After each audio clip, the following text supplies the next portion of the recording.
Radio 4. And now, Saturday Night Theatre. Nigel Anthony and Anna Cropper in Spongehenge by David Halliwell. It was the night of February the 10th, 1978, in the small humdrum village of Bailiff Bridge, not far from Brighouse in the county of West Yorkshire. Young Gavin Bagley was making his way home from the Punch Bowl public house, where he'd been having a few friendly pints with his mates and colleagues. He'd just turned into Coronation Terrace, where he lived in humble circumstances at number 41, when the concept that was to revolutionise the whole future of painting and the visual arts in general occurred to him. A concept at once extremely simple and extremely complex. A compelling discovery that was to establish his unquestionable genius throughout the old civilised world. Oh, if only I could think of something world-shaking. If only I could think of anything at all. But I can't. I can't think of anything even mildly different, mildly interesting. Here we go again. Home sweet home. Papa and Mama are sitting reading their papers. Or looking at their papers. I don't think they read them. Pretending not to notice my entrance as usual. I just pretend I haven't noticed them sitting there. Straight through to the kitchen. Enter it all on the other side. Take off my coat, hang it up. And return to the reading room. Sit down, pick up a paper, start looking at it. Pause, silence. All three sit very still like a tableau in a waxworks and pretend to be reading. Wait. What time do you call this? Ah, there it is.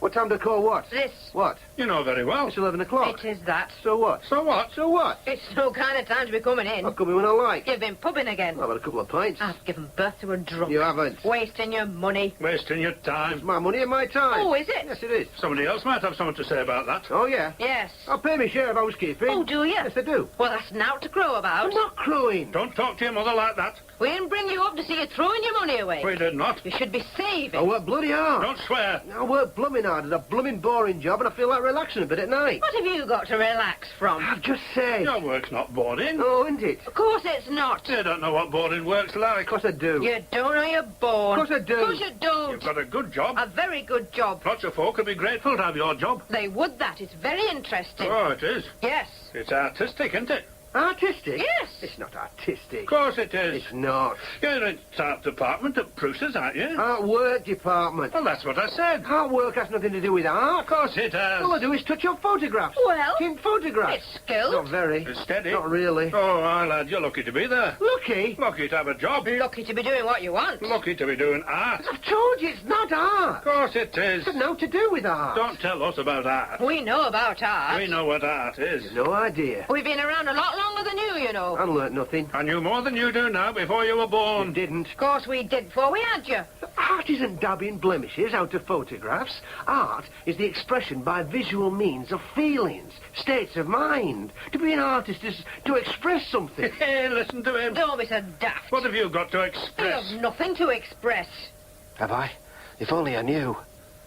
I have. Never. You're not one of these well-bred young gentlemen from down south, you know. What are you talking about? Folk like us don't express anything. Of course we don't. We have to work. Aye, we have that.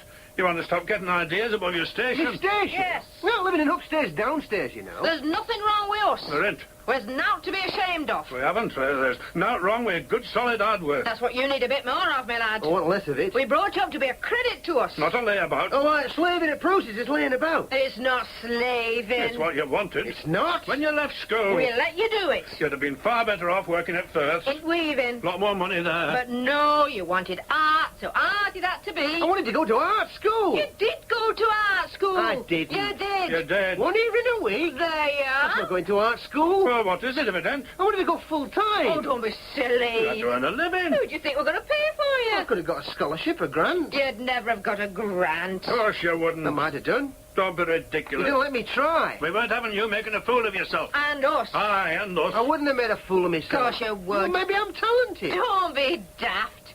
You have to be well-educated to be talented. You have to have money. You want to drop these big You ideas. do. Now get it through your thick head. You're not talented. How do you know? Because we're your parents. Because you're just the same as us. Just very ordinary. Just like we are. I'm not like you. Of course you are. We know what you like. Who knows if we don't? You bigger all about me. Don't talk to your mother like that. Oh, why shouldn't Because I? we gave you life. We brought you up. Scraped and scraped. Nobody asked you to. Don't talk like that. Where would you be if it wasn't for us? I'd be the same as I am now, nowhere. Don't be disgraceful. Don't be ungrateful. Oh, I've had enough of this. Where you going? I'm going to bed. Sit down. No. It's not time yet. You haven't had your I supper. don't want any. Can't take a bit of home truth, can he? No, he can't. Oh, well, here I go. Another hand-tinting job. Another wedding photo. Black and white. Why couldn't they just have had a colour photo taken? But it's more arty to have one hand-tinted. A work of art to show their friends. The happy couple. Right pair of Yorkshire puddings. Oh, what shall I start on? Grass. Yes, a nice green for the grass. More attractive than pink for their faces. Wedded, eh? I wonder if I'll be getting wedded shortly. Sandra. I mean, she's a nice lass, but is she the one for me? I mean, if I were a successful painter, I could do better than her. Oh, if. I'm not even an unsuccessful painter. I don't really know how to become one. I just dream. I suppose I could go to night school. But I'm so bloody tired at night after a day here, worn down by boredom. And it's not just here at work. My whole existence in Brighouse stifles me. I don't really fit in with anything or anyone I know round here. Oh, why don't I go away? Oh, I don't know. I lack nerve. I lack application. I don't really know what I'd like to be. It's not always a painter. It can be anything. A great musician, a great brain surgeon, a great marine engineer. I make Walter Mitty look like James Bond. But I can't really see that. How can be done about it? Oh, I'll just have to go on as I am, I suppose. Well, it's Saturday tomorrow. Soccer. Our team's playing Boothtown. I don't really enjoy playing, do I? No, I don't fit in. Only do it because I daren't say no.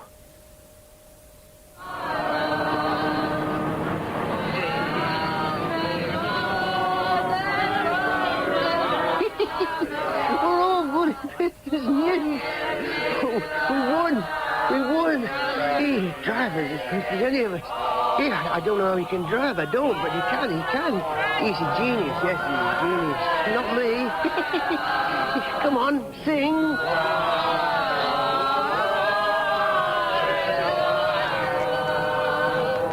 Oh, swerve in the big here. Come on. Whee! Oh, bloody hell. What? Headlights. Dazzle.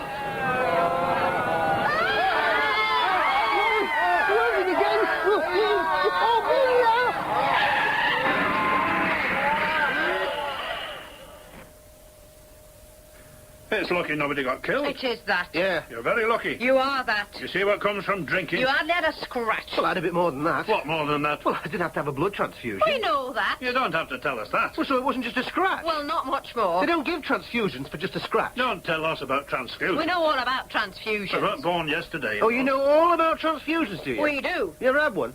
Who are you talking to? You. I thought you were talking to me. I'm talking to you. You just said you were talking to me. I'm talking to you both. Then why don't you say so? He doesn't even know who he's talking to. I'm asking you both if you've ever had a transfusion. Of course we Of have. course we have. When? Well, your mother had one. Don't I'm sure. tell him.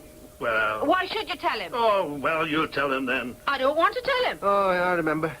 It was when you were in the infirmary for that cyst on your backside. Don't use words like that. How dare you to your mother? Well, you were going to. I was not. Weren't you? Of course I wasn't. Why did you have a transfusion? When he was in infirmary for observation. There's no need to tell him that. When he had them pains in his chest. Why do you have to tell him? You told him about me. I didn't. So, you've both had transfusions. What are your blood groups? Blood what's? Blood groups. Why should we tell you? Aye. Don't you know? Of course we know. Of course we do. Then why not tell me? Why should we? We're not here to feed your whims. I'll tell you mine. We don't want to know. No, we don't. I'm blood group O. Stop trying to be clever. Aye, you won't succeed. Clever thing is to realise you aren't clever. I'm not trying to be clever. I'm just saying what my blood group is. Well, it's not to boast about. I'm not boasting. I'm just showing you I know what my blood group is. As if we care. We aren't impressed. Well, you don't seem to know what yours are. Oh, we do? We do. Then what? Mind your own business. You don't know. We do. Then tell me. Well... Come on.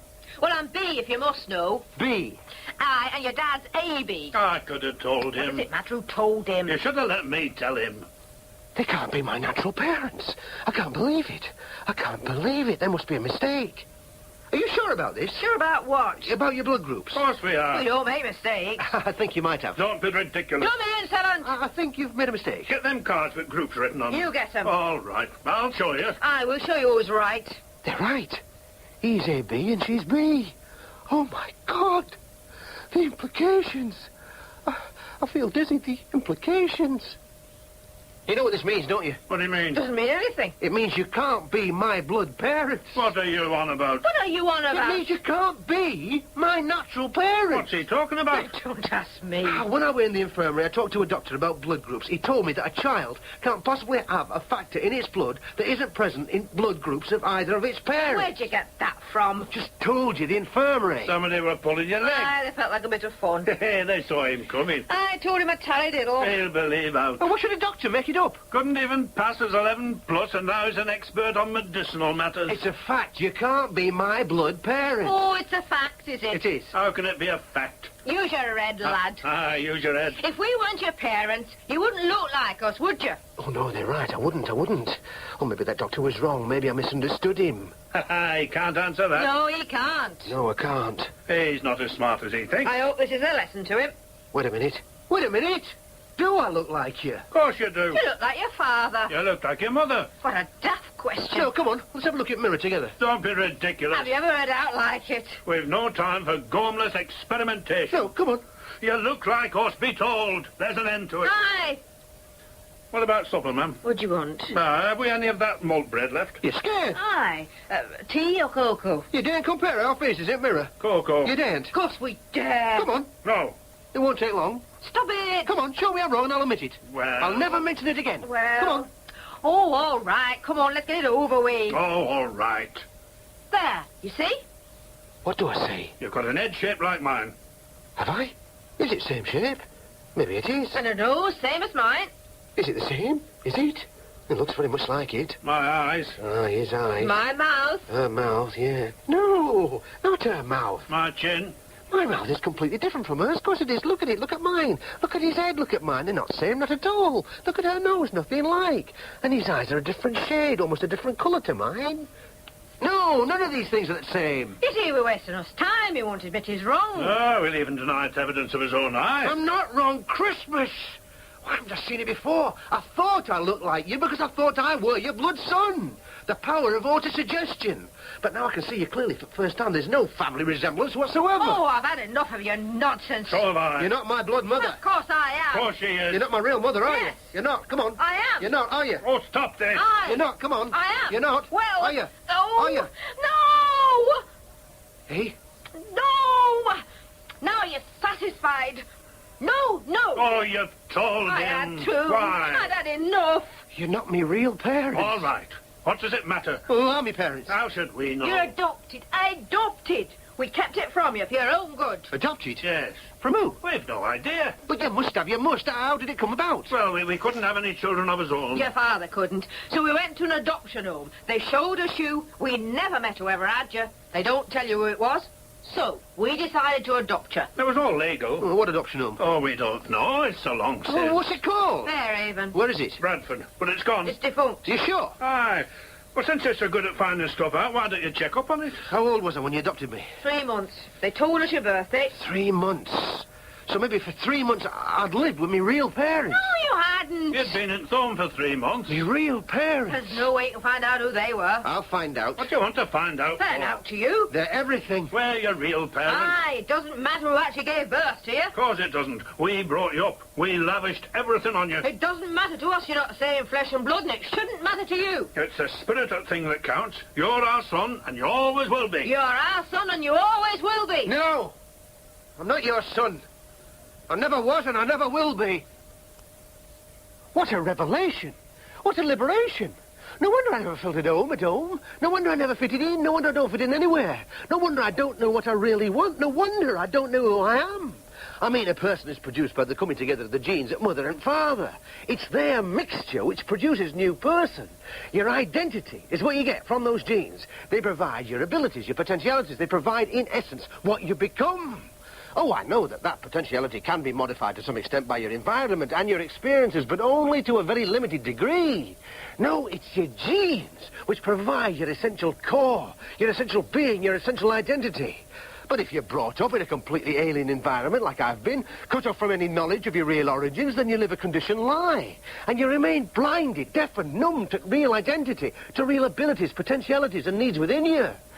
I've been living a masquerade with those two people in Bailiff Bridge. Yes, I've got to discover what my real heritage is, what hidden flares I've got, what hidden possibilities. Then I'll know what I can become and therefore what I want. To do that, I've got to discover my real parents, yes. They could be anybody, couldn't they? Aye, they could. Anybody at all. Sie ist daher bereit, wieder in den Völkerbund einzutreten. The ladies not for turning. Blue skies are smiling at me. Nothing but blue skies do. The force that through the green fuse drives the flower, drives my green age. Well, sure. You can, light my cigarette if you're of a mind to. First of all, ladies and gentlemen, would you like to hear how the Diddy Men came to make their first record? Promise me you'll go right off to sleep because Daddy has got to go out on some very important business. Daddy, read Look me. there for Van Holden when he knocked somebody's off stick out. And then, comrades, there is our old friend, Equal Pay. Anybody? Yeah. The horizons are unlimited. Of course, that works both ways, yes. I'm thinking upwards, but what about downwards? Aye. My father might be a tramp or a dustbin man. My mother might be a prostitute or a charlady. My real parents might be even more humdrum than my false parents. Yes, yes. I've got to face that possibility, yes. Oh, I don't know, though. I mean, it's possible. But somehow I think they've got to be more special. I mean, I've always thought there was something special about me, and that feeling must come from somebody special. Yes, and I can hope to find special affection from them too, yes. I can love them and they can love me. That's very important, emotional security. Oh, yes, something I've never had from Bagley's. Yes, I've got to find out who those special people are, yes. Or were. Yes, it could be were. They could be dead. Well, dead or not, I must find out. Oh, where will I begin? That birth certificate me false parents have with their names on there must have been issued by some adoption place or somebody. Yeah, I've got to see me real birth certificate. And where will I find it? I'll ask Citizens Advice Bureau. Oh, there's a document attached to certificate. Owing to the unusual circumstances of this child's admission to the home, it's been thought suitable to append a short notice. The child named John Jackson entered the home as an abandoned child. None of the regular procedures for admission were complied with. Although James and Jean Jackson are named on the certificate as parents, neither of them was ever found, even though an extensive search was undertaken. The child was brought to the home by a man calling himself A. Appleyard, who refused to provide any further information to that contained on the certificate. It was these circumstances which persuaded the relevant authorities to allow the child to be adopted 3 months after its arrival. Will I ever find A. Appleyard? Was there ever an A. Appleyard? Oh, I'm beginning to think it's hopeless. Pint of mild, please. Mild. Aye. I don't suppose you know anything about the houses across the street. Across the street? Aye. There aren't any houses across the street. There used to be, but they've been pulled down. Sorry, I can't help you. I've only been here 2 years. That's 34 pence, please. Oh, yeah. Sir. Hi, young man. Hey? I remember them houses. Do you? Ah, you remember them, won't you, Mrs. Waddington? I do that. She lived round here all her life. Haven't you? Aye, I've been coming in this pub for 30-odd years. You wore a depression in that corner seat. I've worn a depression in every seat in place. Aye. And worked off a few depressions and all. Aye.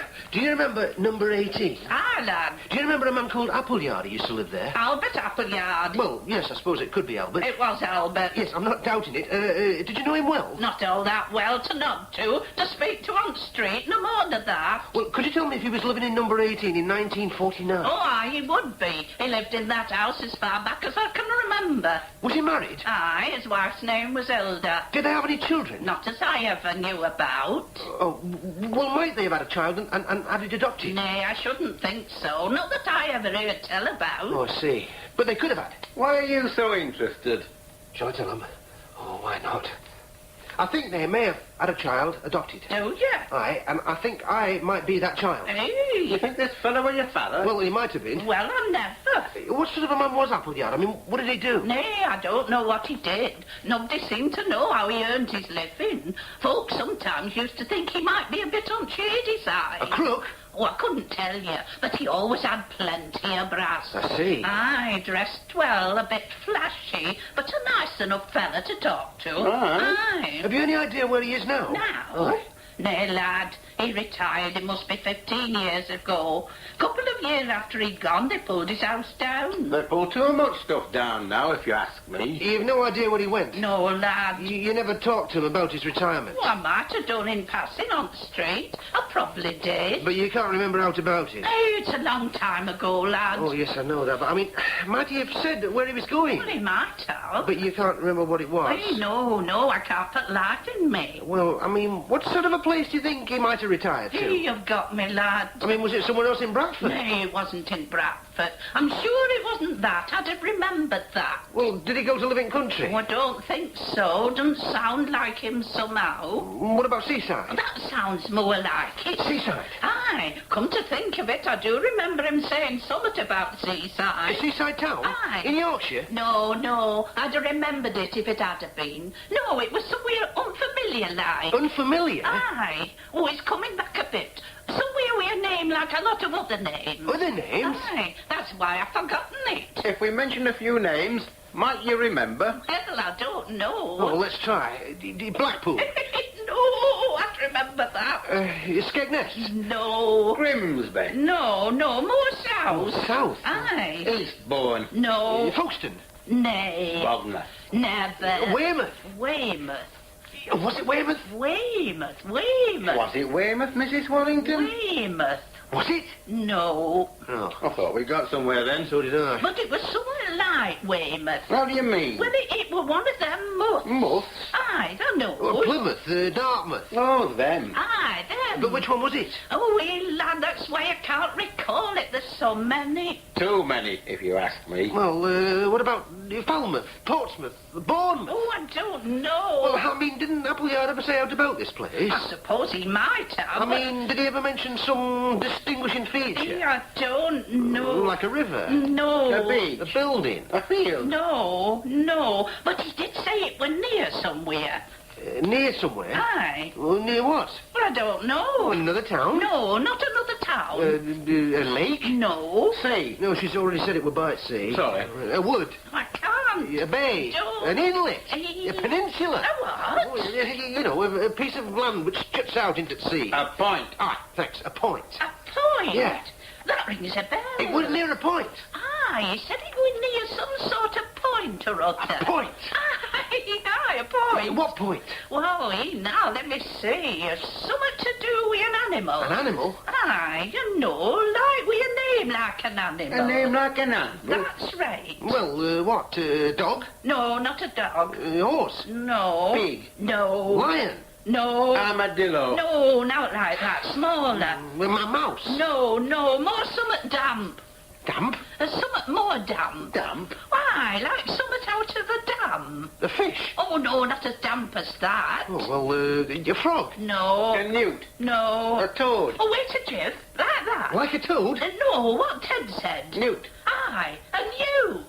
Was that it? Newt Point? I think I've heard of a newt point. Nay, not a newt. Not a newt? But something like a newt. Well, what's like a newt? There's no like a newt. Oh, there must be. It is. I don't think there is. An eel? No. That's no like a newt. It is? It's a bit like a newt. There you are. But not much. A terrapin. No. Oh, that's not like a newt. It is very similar. No. If I had a newt and a terrapin side by side on this bar, you wouldn't be able to tell them apart. We would. It wasn't a terrapin. Well, a worm, a lizard. Aye, that sounds right. The lizard. Aye. Lizard Point. That sounds right. Lizard Point. It's in Cornwall. Aye, it is near Falmouth. Falmouth. You think Appleyard went to Falmouth? Aye, Falmouth. I think that's it. Aye, it sounds like Falmouth to me. Falmouth. Let me go through again what I'm going to do when I get to Falmouth. I'm going to go through the register of voters and ratepayers, but I'm also going to go round all estate agents in town and see what Appleyards they've had dealing with these past 15 years. Well, it's not going to be... Hey, what's that? Ah, Stonehenge. Ah, yes. Stonehenge? Is that Stonehenge? I didn't realise we went past it. I didn't realise it was so near a main road. Oh, it doesn't look as big as I thought it'd be. I wonder who actually built it. That's anybody's guess. Really? It's probably pre-Celtic. Pre-Celtic? As early as that? Well, would be. Of course, anybody can claim their ancestors did it. Really? Well, anybody whose ancestors have been in these islands a couple of 100 years. I don't quite follow. They can claim the blood of its builders runs in their veins. Can they? Yeah, well, one can make out a good case for it. Can one? Yeah. Well, the old notion was that each wave of invaders drove out the previous lot. That's what I thought. Well, it can be argued what's more likely is each wave mingled, interbred with a wave already here. Ah, I see. Celt with pre-Celt, Saxon with Celt, Norn with Saxon, Huguenot with English. You get the picture? I get the picture. So, I can say my ancestors built Stonehenge. And so can I. And so can you. But not presumably someone from Pakistan. Oh, give it a couple of 100 years. I suppose so. Interesting? I suppose so. But my concern with ancestors at the moment only goes back one generation. Falmouth, here I come. Come on, run, run, run. At last, after days, an Albert Appleyard, Gillingvase Road. Come on, run, run, run there. He might be me father, he could be me father, he's likely to be me father. I'm going to make me real father. In June 1949, I was working as a maintenance man at Old Central Hotel in Bradford. One evening, I'm told to go up to room 28 to fix a radiator. When I get there, I find it's occupied by a woman of about 35 years old with a new baby. As I'm attending to the radiator, she strikes up a conversation and then makes a proposition. She says baby's hers, but it's illegitimate. She shows me a birth certificate and says names on it are false. She wants me to put baby into an adoption home for her. She has money and she'll give me £200. I think over what she says and I decide to do it. And the next afternoon, I nip into a hotel by a back way and she gives me money and the certificate. She says, hand over it, baby, with certificate, but on no account answer any questions. And then she puts baby in me arms. I pause. I think she might want to kiss it goodbye or take a last look. But she's staring at the door. So without another word, I leave and drive across Bradford to Fairhaven home. I go in, and there's nobody about. I'm just about to put baby down on the bench and hurry away when a woman pops up from nowhere. I thrust baby into her arms and start to leave when she snaps, "What is your name?" You know, just like that, just like a schoolmistress. "What is your name?" And I react just as I would have done at school, you know, a reflex action. I blurt out, "Hey, Appleyard." But I no sooner blurt it out than I realise me error and I scoot. I'm off before she can ask me out else. And that, lad, is how you got into Fairhaven home. Yes. Well, that's it. Woman in hotel, well, me mother. Aye. How did she speak? I mean, what did she speak like? Oh, middle class. Middle class? Maybe more than that. Upper middle class. But Yorkshire? Aye, I'd say so. What did she look like? Oh, average height, nice rounded build, quite handsome, really. Do I look out like her? Oh, I don't know, lad, it's so long ago. You don't remember her face, clearly? Well, I did for a while, but it's gone now. And you never saw her again? Ah, now, I was going to come to that. I think I did. Where? Telegraph and Argus. Paper? Aye. It was several years later.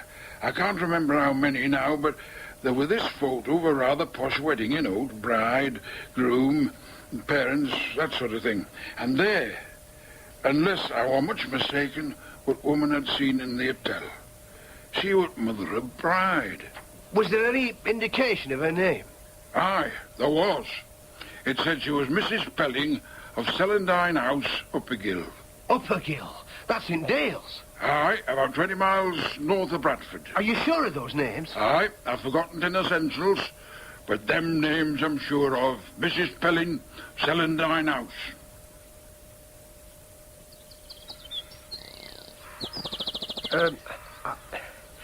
I have reason to believe that I am your son.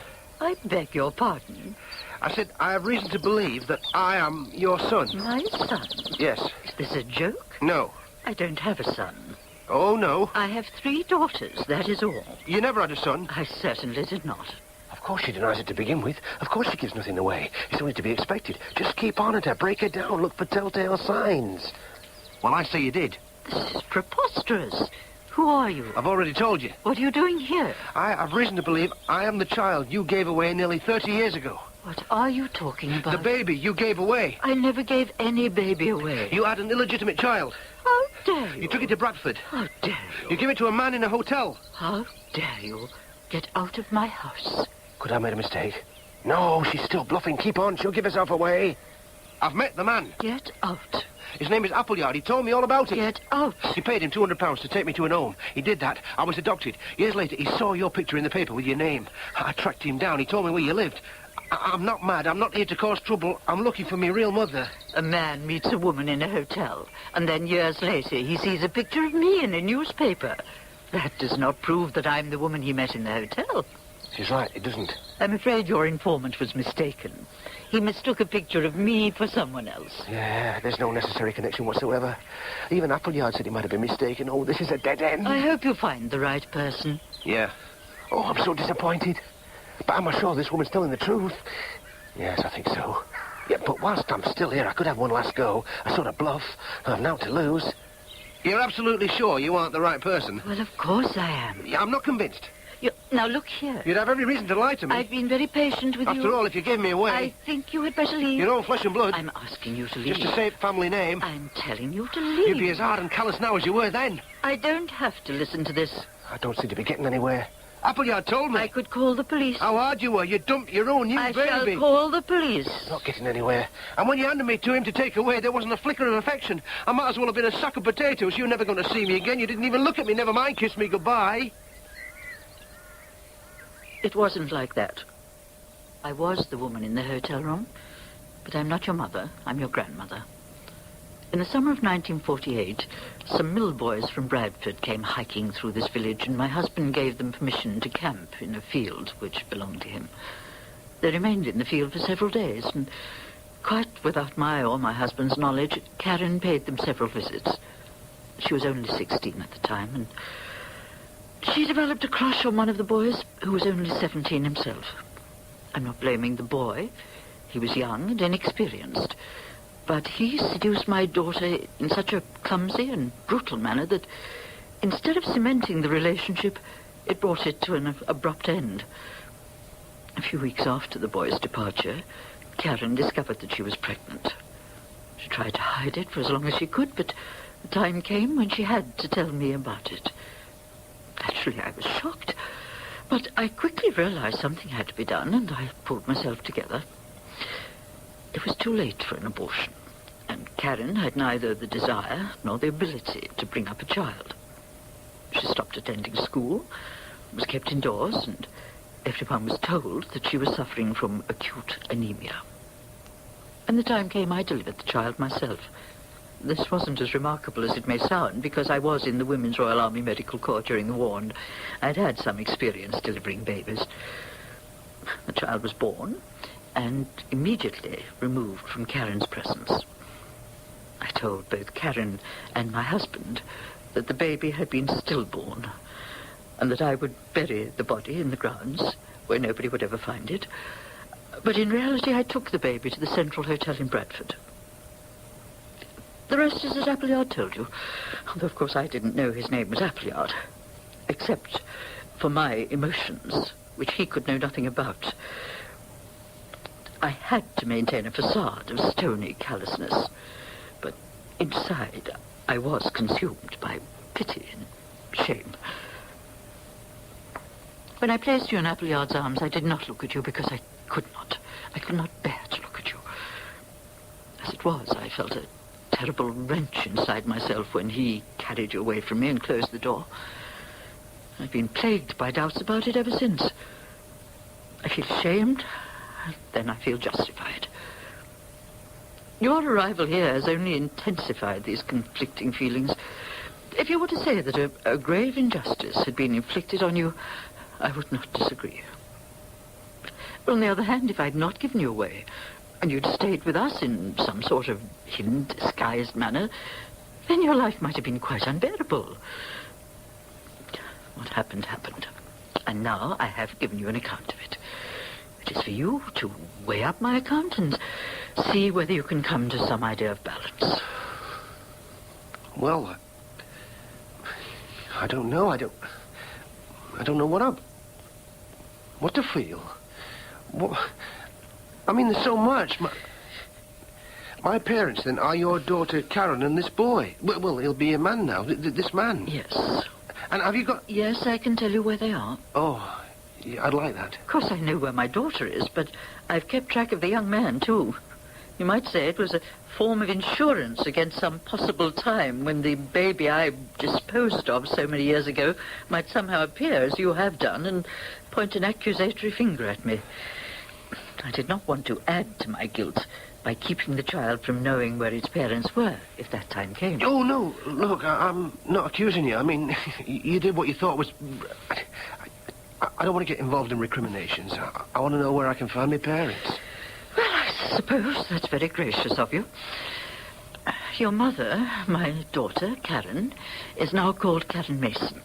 Mason is the name of the man she married, the man in the wedding photo. Karen is now separated from him, but she still uses the surname. And together with a partner called Madeline, she runs a small bakery in Buttershaw, a suburb of Bradford. And my father? His name's Wilfred Clapcott, and he... What's the matter? You look dumbfounded. But I know a Wilfred Clapcott. Do you? Yes. What does he do? Well, he works at a place called Pruce's in Brighouse. He's shop steward there. Well, then you've met your father. Hey? He is your father. Him? That bloke at Pruce's? Oh, I can't believe it. I can assure you that he's the same person who came to this village 30 years ago. But him? I mean... Do you know him well? Well, not well at all. I hardly know him at all. I've just consulted him over union matters, that's all. It's just the point that I've met him, and I didn't know. It's that staggers me. Life plays strange tricks. Maybe. Wilfred Clapcott lives in Siddle. Oh, I didn't know that. It's part of Halifax. Yes. Your daughter, my mother, she still thinks I died at birth. Yes. And Clapcott doesn't know that you were ever born. Then I'm going to have to tell them. No, I'll tell them. It's part of my obligation towards you. I shall go and see my daughter, and I shall write to Mr. Clapcott.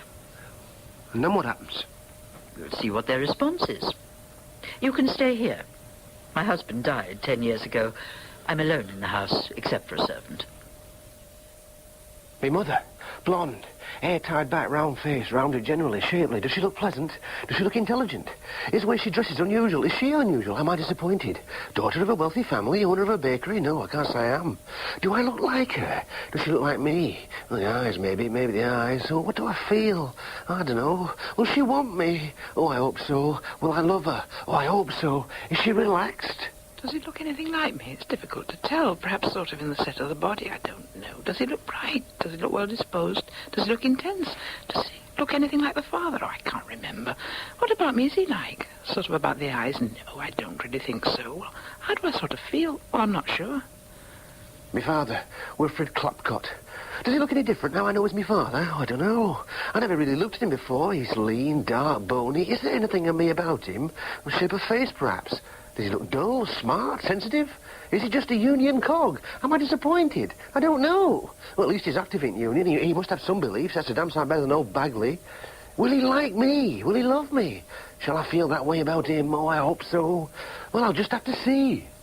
Now that I know what I know, can I see aught of me in him? This is, though, it's the first time I've ever really looked at him. I didn't realise his hair with that colour. Well, is there any resemblance? Note about the head? His build, maybe? Does he look as though he's got aught about him? I had a vague idea at Bruce's that you were a bit half-baked, but it were no more than an impression. How do I feel? I don't know. A bit unreal. Is this that boy? I mean, that boy in the field? I mean, in the summer all those years ago? No, she's no connection with that lass. I'm sorry, but I just don't... Well, I don't. I can't recognise you either. 30 years. A lifetime. Well, I don't suppose it matters, after all this time, but I regret it. Well, I could say that, too. I suppose so. But it's not a question, There's no question of blame. No, I agree, but I sort of feel, I sort of feel... Well, maybe, so do I. But I mean, it's Yes. Yes. Of course, I never knew. Of course not. After I left, I never heard. I know. Although, well, I did send you a letter. I remember. You got it? Oh, yes, but I was away at school when it arrived, and I didn't get it until a couple of months had gone by, and, well, it seemed too late to reply by then. I thought you'd, ignored it. No, I didn't, but I'm sorry if you... Oh, it's so long ago. Yes. I was 17. I was just 16. We were bairns. We were. We didn't know what... Well, we did what we did. Aye. Yes. Well, now, this young man... Yes. Would you say we had any responsibility towards him? Yes, I suppose so. Your mother... Well, my mother is letting him stay here, and she's going to make some financial provision for him. Oh, yes, so we don't need to discuss that. No, what we have to consider is what sort of responsibility in a more personal sense. In the sense like he wants to get to know us? Yes. Well, I'll go along with that. I think there is some sort of responsibility. In practical terms, it'll mean sort of letting him come and live with us. Taking it in turn? Yes, I've talked it over with my partner, and she's agreeable. Well, I've had a word with my wife, my family. It doesn't seem to be a problem. Well, then, who's going to kind of have him first? I'm not bothered. Well, shall I have him first, if you like? All right. How long is he going to come for? 2 months? 2 months. Is that too short, too long? Oh, no, it's all right. So 2 months with you. And then to you for 2 months. Right. He thinks that in some way we can help him to find out what he sort of wants to do in life. Find out who he is? Yes. Do you think we can help him to find out who he is? Maybe. Yes, maybe we can. Tomorrow. Can't wait. Going to stay with Karen, to stay with my mother. She's a baker. Perhaps I'll turn out to be a wonderful baker. Well, I suppose I shall. A master baker. I like the sound of it. I like the smell of it. Bread. Oh, I hope my mother's going to love me and me. Oh, yes, I do. What's the matter? What's the matter? What's the matter? I try and try at baking, but I never seem to get any better. But I must have an aptitude for baking. I must. I must have inherited it from my mother, but why doesn't it show? Why? Well, it's been overlaid by decades of non-use. Yes, that's it. It'll come with practice. Yeah, with practice. It'll come with time. Gav. In the old days, I'd have been in on a few pints down at this time, and oh, damn it, there I go again. There my thoughts go again. I can't keep my mind on meditation, on Gav. But my mother's a mystic. She's religious. I must have a talent for this sort of thing. Come on, keep going, keep gaving. Gav.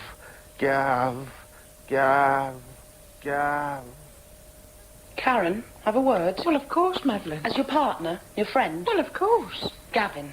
I'm sorry, he shouldn't be in the bakery. Been here nearly 2 months. He's useless, a hindrance. Hasn't improved, never will, no aptitude. Doesn't like the work. He says he likes... Pretending. Notice his expressions? Yes, giveaway.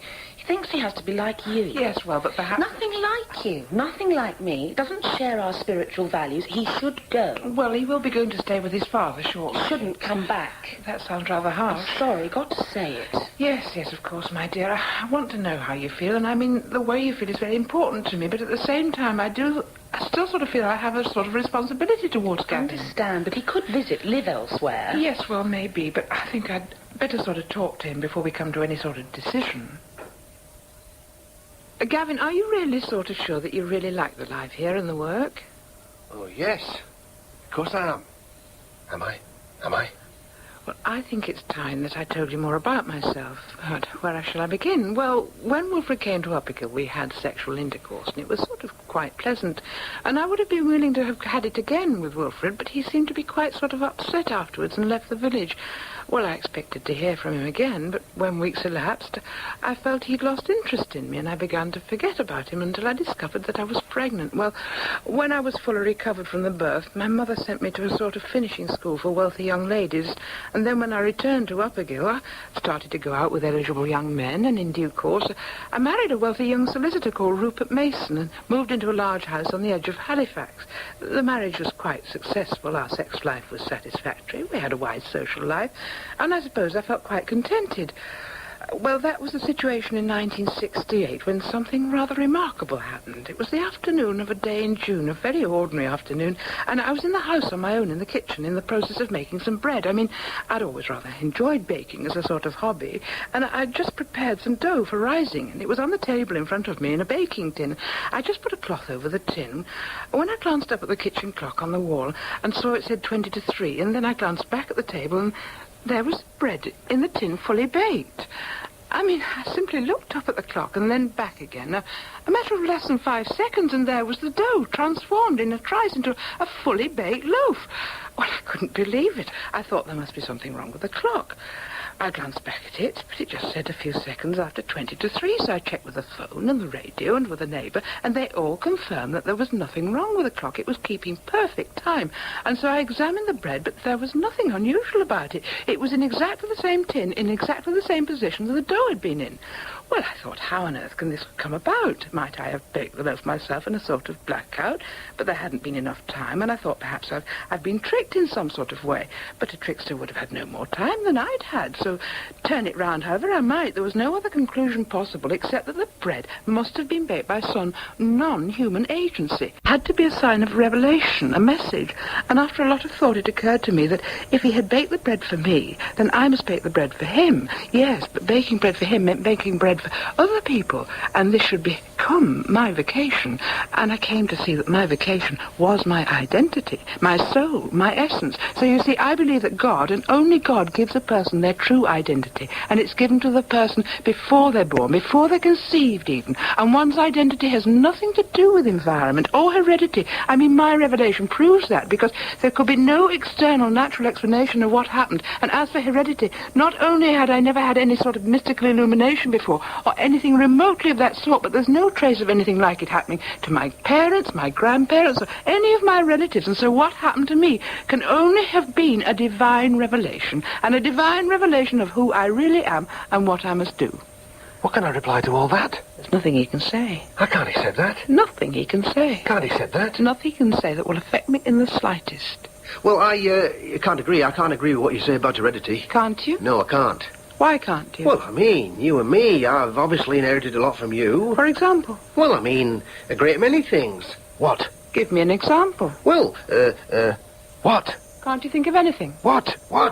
In the bakery. As a baker? Yes. Oh, no. Mistake to cite that. Oh, come on, Gavin. I don't think you can honestly say you've inherited any skill as a baker from me. Well, given time, I'll, You've been here nearly 2 months. Well, what's 2 months? We've had girls and boys here in the past to help us out who've learnt more in 2 hours than you've learnt in 2 months. Better get off that.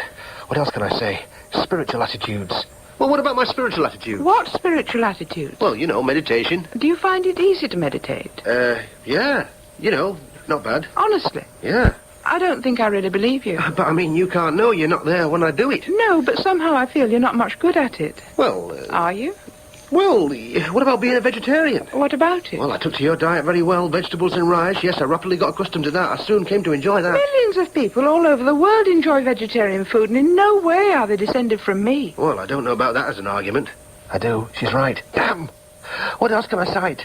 Well, what are you going to argue next? That you too have had a revelation? A revelation? How am I going to get around that? How could that be explained in non-mystical terms? I've got to think of an alternative explanation for that before I can bother me head about how it might be inherited. That silenced him. Maybe she did have a revelation. He can't answer that. She could be lying. There isn't any answer. Nay, I don't think she's lying. She believes it, I can tell. There isn't any answer. So what could it have been? A state of mind? Yes. Some sort of trance. Yes. I'm beginning to see that. Your revelation, yes. My revelation? Let's talk about your revelation. By all means. There's nothing you can say. I mean, let's talk about this thing, you know, that happened in your kitchen. Fine. I think that what happened was psychological. Psychological? A state of mind, something to do with the configuration of your brain cells. That just isn't possible. You were alone in the house? Yes. What time did your husband leave for work? About 9. 9 o'clock? Yes. And then what did you do? Washed the breakfast things, went for a walk in the park, made myself a lunchtime snack, prepared the dough, put it into the tin to rise, and put a cloth over it. You then looked at the clock? Yes. Which said? 20 to 3. Yes, well, I think you did all the things you think you did between 9 and 20 to 3, between 9 and 20 to 12. I don't understand. At some point between 9 and 22:12, you looked at the clock and unconsciously misread the time. Let's say if the clock said 10:30, you read it as 1:30. So, when you looked up at the clock at what was really 20:12, in keeping with your previous misreading, you read 20:03. As soon as you'd read the wrong time, you went into a trance, during which you baked the bread. Then, in the trance, you looked up at the clock, which now really said 20:03, and in an instant you came out of the trance and blacked out everything you'd done in the preceding 3 hours. What had happened was that you'd concertinaed all the events before the blackout into only 2 hours and 40 minutes. So it'd seem as if they'd taken 5 hours and 40 minutes, therefore giving yourself a sort of alibi for the period of the blackout. Oh, God, I never thought of that. I never heard of that before. Oh, my God, that's shaking me. I haven't felt so shaken since before I had the revelation, when I had all those doubts, all that sense of insecurity. Oh, it's all coming back. Not knowing anything, not being able to make any decision, not knowing what I wanted. But the revelation solved all that and brought me certainty. Now what he's just said brings the doubts rushing back after all those years. Oh, the pain. What can I say? What can I argue? How can I come to him? There has to be an answer. I mean, I can't stand this, but... Am I talking a load of nonsense? But what you're suggesting is so implausible. I mean, how could I concertina 5 hours and 40 minutes into 2 hours and 40 minutes without noticing it? I would have had to gallop through everything I did. Oh, sticky one. But not too sticky. No, time is subjectively elastic. The time we feel an activity is taking and the time it's objectively taking are often very different. That's true. Is it true? Oh, my God, perhaps he's right. What can I say? But what you're saying is so implausible. Well, not more implausible than claiming that God intervened in your kitchen. But is it, though? He can't be right, can he? I've got to counter him. Well, suppose for a moment, I mean, just for the sake of argument, that such states are sort of psychological. That doesn't mean that they can be inherited. Oh, dear. I can see what's coming. Of course they can be inherited, like anything else can be inherited. Then why haven't you inherited the capacity for them? Well, how do you know that I haven't? I haven't, have I? I don't know that he hasn't. But I must have. I don't think you have, but I don't know. You don't know? Neither do I. Oh, come on, rack your brains. Oh, I think I do. I only think I do. Rack your brains. Shazam, I've been half asleep. Well, I know better. I used to do a lot of sleepwalking when I was a kid. Sleepwalking? Yes, I used to sleepwalk. And what happened in your kitchen was sleepwalking, writ large. The same kind of psychological state. We share the same tendency, and I inherited it from you. Sleepwalking has nothing in common with what happened to me. Has it, though? Hasn't it? Have I got it all wrong? I mean, I've never had any strange psychological experiences, either before my revelation or after it. I mean, I've never gone sleepwalking or had trances or seen anything odd. I mean, my revelation stands out as something completely unique in my experience. I mean, it belongs to a different sort of dimension when compared to everything else. And I mean, in no way can it be reduced to psychological terms. Maybe what she says is all true. Maybe she was given her identity by God. Well, I think that's a delusion. A delusion? Am I hiding things from myself? I mean... Perhaps identities can be inherited. I don't like this. Oh, this is terrible. Don't like it at all. Still, don't let him see that I'm disturbed. I must try to hide my worry from her. Have I made any impression on him? I haven't made any impression on her. Well, all this is really sort of rather academic, and it's not getting us anywhere. I mean, you'll be leaving here in about a week to go and stay with your father, and so I'd really like to suggest that for the last few days you might stay out of the bakery and sort of think about things. Are you saying I'm no longer welcome here? Oh, what a pity. The love I was looking for hasn't developed. No, when you've thought things over and after you've spent some time with your father, you can return here to live or to work or to do whatever you like. Well, perhaps she still sees some hope of us developing an affection. I must make sure she realizes I feel the same way. Yes, well, listen, you know, I'd still like things to develop between us. I mean, I'd still like us to get on, well... Yes, well, so would I, but will you please think about what I've said and keep out of the bakery next week? Yes, all right. Oh, he's really shaken me. All those doubts have come flooding back. I mean, have I been deluding myself all these years? Oh, I don't know. I can't have been... But perhaps I have. I don't know. Oh, come on. Meditate. Yes, I've got to get out of this agitated state of mind, and then I'll be able to see things more clearly. Yes, come on. I'll meditate. Am I wrong? Is she right? Oh, she can't be. Oh, I don't know. She can't be. I need to calm down, then I'll see that I'm right. I've got to be right, yes. I'm going to stay with me dad soon. Yeah, think about that. Yeah, I'll soon see what I have in common with him, and me affinities with him will clinch me case. Of course they will. I'll see that heredity is the answer, and I'll find love. Forget about Karen's weirdo ideas. Concentrate on me dad. Yes. Would you like a drop more tea? Oh, yeah. Thanks, Mrs. Clapcott. No, call me Ada. Oh, all right. Thanks, Ada. You mean in all? I wouldn't say no to another. All right, one at a time. Ta. Are you sure you don't want ours else to eat, Gavin? Oh, no, thanks. I'm fine. Another piece of parking? No, thanks. Well, you know what you want. Right. Well, I'll just go and wash the dishes. Well, now, Gavin, if it's not now you're here, what do you want to... I want to know what you do, see what you do, become involved in what you do. Well, as you know, I'm an active member of the Transport and General Workers Union. Yes. And a member of the Communist Party. I didn't know that. Maybe I'm a politician, a great statesman, a revolutionary, somebody to shake up society. Well, I want to get involved. You're already a member of T&G from Prusa's. Oh, yes, but I want to become active. I want to join the Communist Party. Well, we'll see what we can do. Excellent. Aye. Thanks. Well, what are we going to talk about now? Well, what should I say now? I can't just plunge straight into communism. I can't just blurt out like, how did you get on with your mother? I know. Well, you got quite a few records. One or two. Probably pop or pop classical. There's no there to interest him. No punk. You like music? Well, a certain type. What's that? Well, jazz. Jazz? Tried, I'll bet. Aye. You'll think I mean acca-bilk. Can I have a look? Sure. Bugger me! Charlie Parker. That's right. Bird. Yes.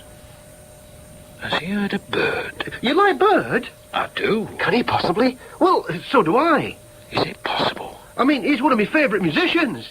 Yeah? Yeah. And Bob, I mean, that's my favourite style out of the older jazz. Is he trying to con me? Oh, this is wonderful. I can hardly believe it. We have jazz, Bop, Bird in common. Is he just trying to invent some connection? You've got jazz at Massey Hall. Ah. Oh, a terrific record.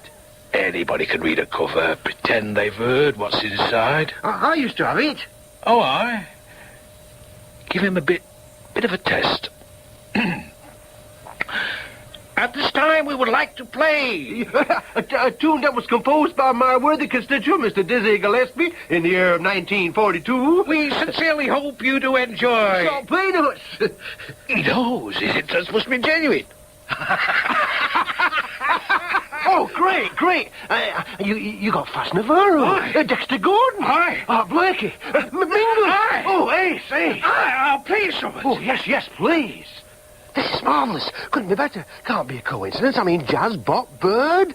I must have got it from him. Oh, this is a lot better than with Karen. I can see immediately we have something very special in common. I can see immediately he is my real father. Oh, we'll develop a great bond. I'll find the love here I've always wanted from a parent. Oh, this has got to work out, really work out. There's no mistake here. I've found what I've been looking for. Wilf, yeah? In British Road to Socialism, it says that in a socialist Britain there be freedom for all democratic parties, including those hostile to socialism. Aye. Well, how does that square with the idea of dictatorship and proletariat? Are you sure that you really want to join the Communist Party? Of course I am. Well, Gavin, you know, I mean, unless you understand the party's programme as outlined in British Road, you'll not be accepted for membership. Oh, I know that. But you've read it time after time. I've taken you to branch meetings. You've listened to lectures on Marxism. You've read books. You've asked me questions after question.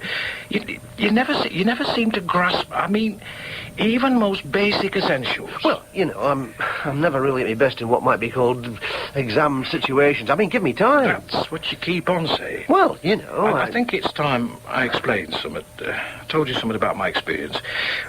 Well, me and Karen, she wanted sex as much as I did, maybe more. There was no force involved, and then afterwards she dismissed me. She'd had an exotic little adventure that had served me purpose. It'd really been a mistress-servant relationship.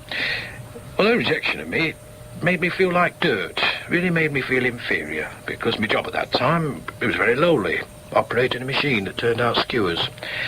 Anyway, when I was 18, I had to do my national service, and that only served to emphasise the difference in rank, status between people.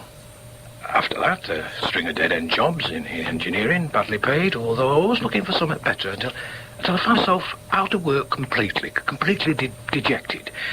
But because I were in such a vacuum, I started to read, seriously. Real books for the first time, and to put it in a nutshell, I discovered socialism. I discovered I lived in a system that could be understood and changed.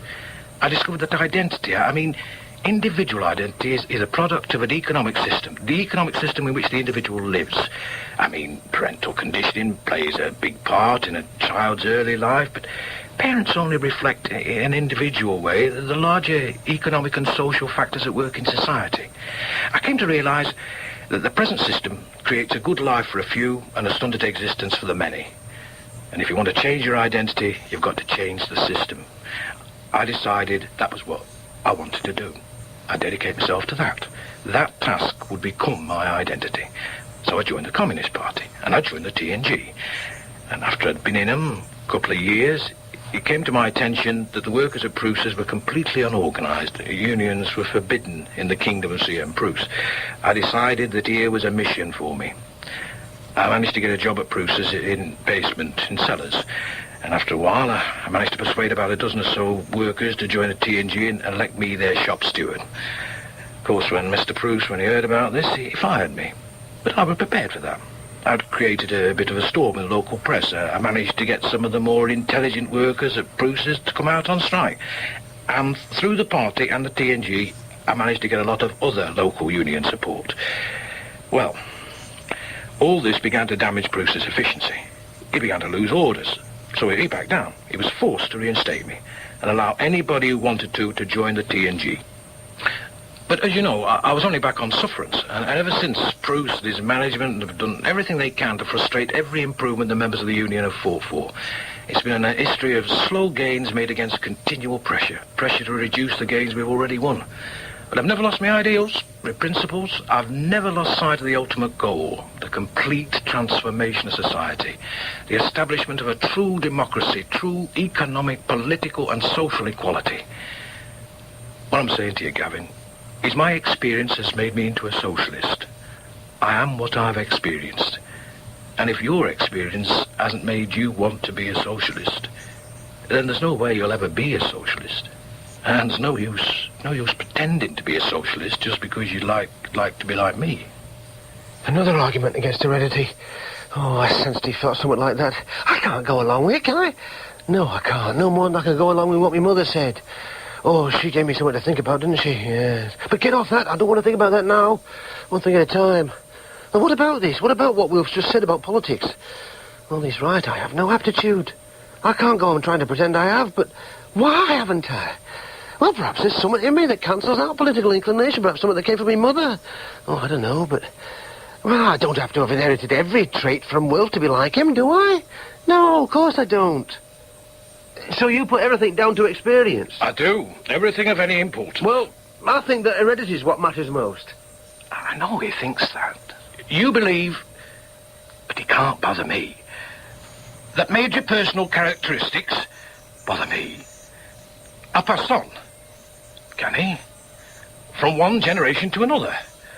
No, he can't bother me. Through genes. I do. Without any environmental considerations whatsoever. That's right.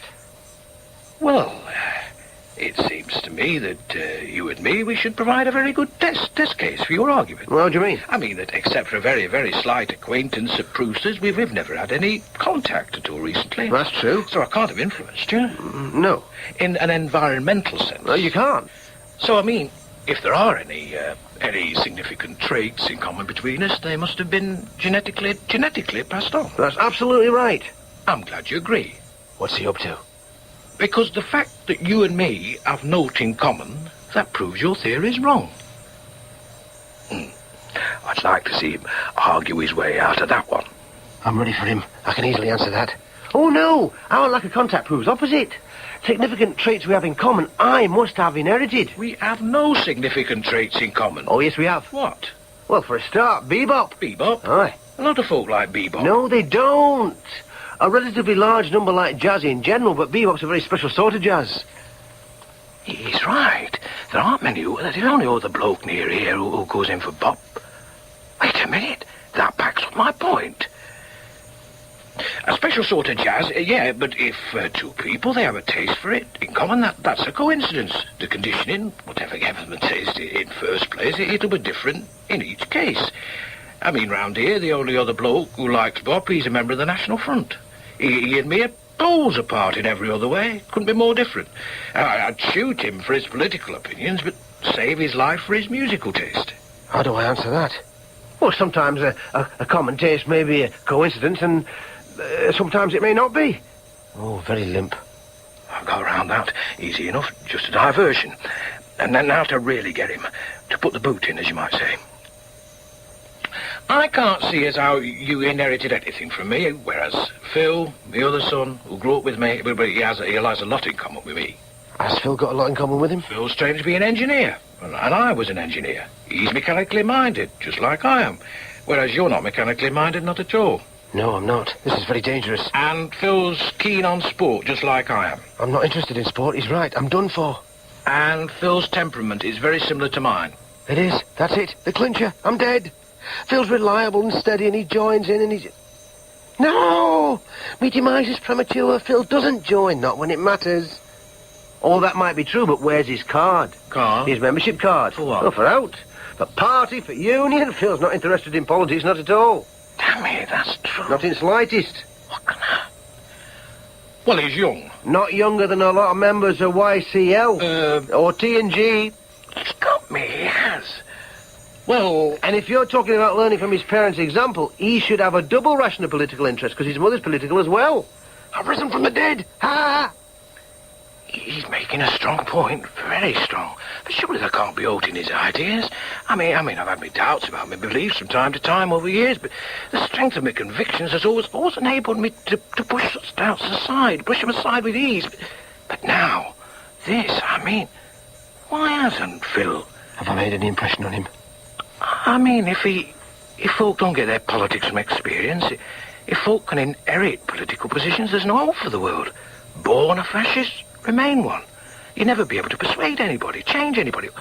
Oh, surely that can't be, can it? I need time to think. Move him on. Well, apart from that, one thing, Phil and me, we have a great deal in common, whereas you and me, well, the only thing you can cite is bop, bebop, and that's not much to base a theory on. I'm ready for this. Oh, yes, I've kept it up my sleeve. No, there's something even more important than bebop that we have in common. Bluff, it's got to be. Oh, aye? We have a quest in common. A what? A quest. I don't follow. We've both undertaken quests. Quests? Aye. It was my quest for identity which brought me here. I suppose so. And your quest for identity which led you to the Communist Party. I won't call that a quest. Oh, no, you wouldn't, but a quest, nevertheless, is what it was. I just blundered along for years. Ah, but you were looking for something. I never thought of it in that way. He could be right. We've both made quests for our identities. Well, even if we have, it's no proof of inheritance. Lots of folks search for something to give their lives meaning. No, they don't. Not like we did. Search for an answer and find one. That's very rare. I mean, a lot of folk pretend to look when they're young, but they soon give up. Few really search and few find an answer. Maybe it is remarkable that he and I should share such a... I haven't known many folk who... It is a rare thing to do. Maybe what he says does challenge my... Oh, damn it. I can't put what he says aside, brush it away. It can't be right, though, can he? Oh, come on. I need time to think. Well, I don't really know about that. Have I managed to get through to him at all? Have I had any effect on him? I don't know. Come on. Well, we could argue toss all night. What I want to say is, think about what I've said, give it some, and please, try not to be under Ada's feet all the time, and maybe go out a bit more, find other... Don't be so obsessed with what I do. Give me a bit more time with me other children. He doesn't love me, does he? I don't think he can. I shouldn't think he even likes me. After all my hopes, I've got to face the possibility that he's just been tolerating me. All right. I'm sorry I've been such a nuisance. No, you haven't been a nuisance. You've just been a bit overeager. Not an answer to give me much reassurance. Is he just doing everything out of some sense of duty? Is that what Karen's doing? Do they like me? Do they think they could ever love me? Oh, I don't know, but questions leave a big vacuum inside me. I still want to love them, don't I? Oh, I do. Oh, I feel so disappointed. Should I ask him how he feels? Oh, no, on top of everything else, I feel embarrassed to ask him. But I feel so empty, alone, bereft. Well, I won't be over-eager from now on. I won't be able to. I won't even be able to reach under-eager. A nuisance. He has been a nuisance, more than a... Not in the way he meant. He's got right under my skin. Inheritance versus economics. Nature versus nurture. I haven't thought about that old argument for years. I haven't wanted to. I haven't needed to. But now... Oh, this is just a subjective indulgence. I don't need to waste time on this. I know what I believe. I'm thoroughly confused. Heredity, environment, God-given, they all cancel each other out. I mean, I've got qualities in common with Karen and Wilf, and things not in common with Karen and Wilf. And both sets of qualities can be explained in any or either of three different ways. Maybe we're all a product of some mixture of the three. Would that be possible? Would that be probable? What use would that be to me? How do you disentangle one strand from another? How long would it take? A lifetime? A lifetime to disentangle your lifetime? You'd be dead before you managed to unwind first 10 minutes. Oh, screw it. I seem to know less now about myself than I did before I started looking for my real parents. I might have as much in common with Bagleys as I do with Karen and Wilf. I mean, if conditioning's so important, they might be me real parents. Maybe I did them a grave injustice. Maybe I did Bagleys a grave injustice. If conditioning is so important, if. I mean, I don't know. How am I going to find out who I come from? Where I come from, who I am, what I want, what I want to do. Things he said keep sort of nagging away at me, and I've lost my serenity. I've tried everything I know to try to regain my composure, but it's all been to no avail. I can't get back my certainty. I mean, I can't say I no longer believe at all, but I no longer completely believe in the way that I used to, and that's taken the drive out of things, and the spirit's no longer completely in the work here, and... These doubts, they're not his doing. He were only catalysts.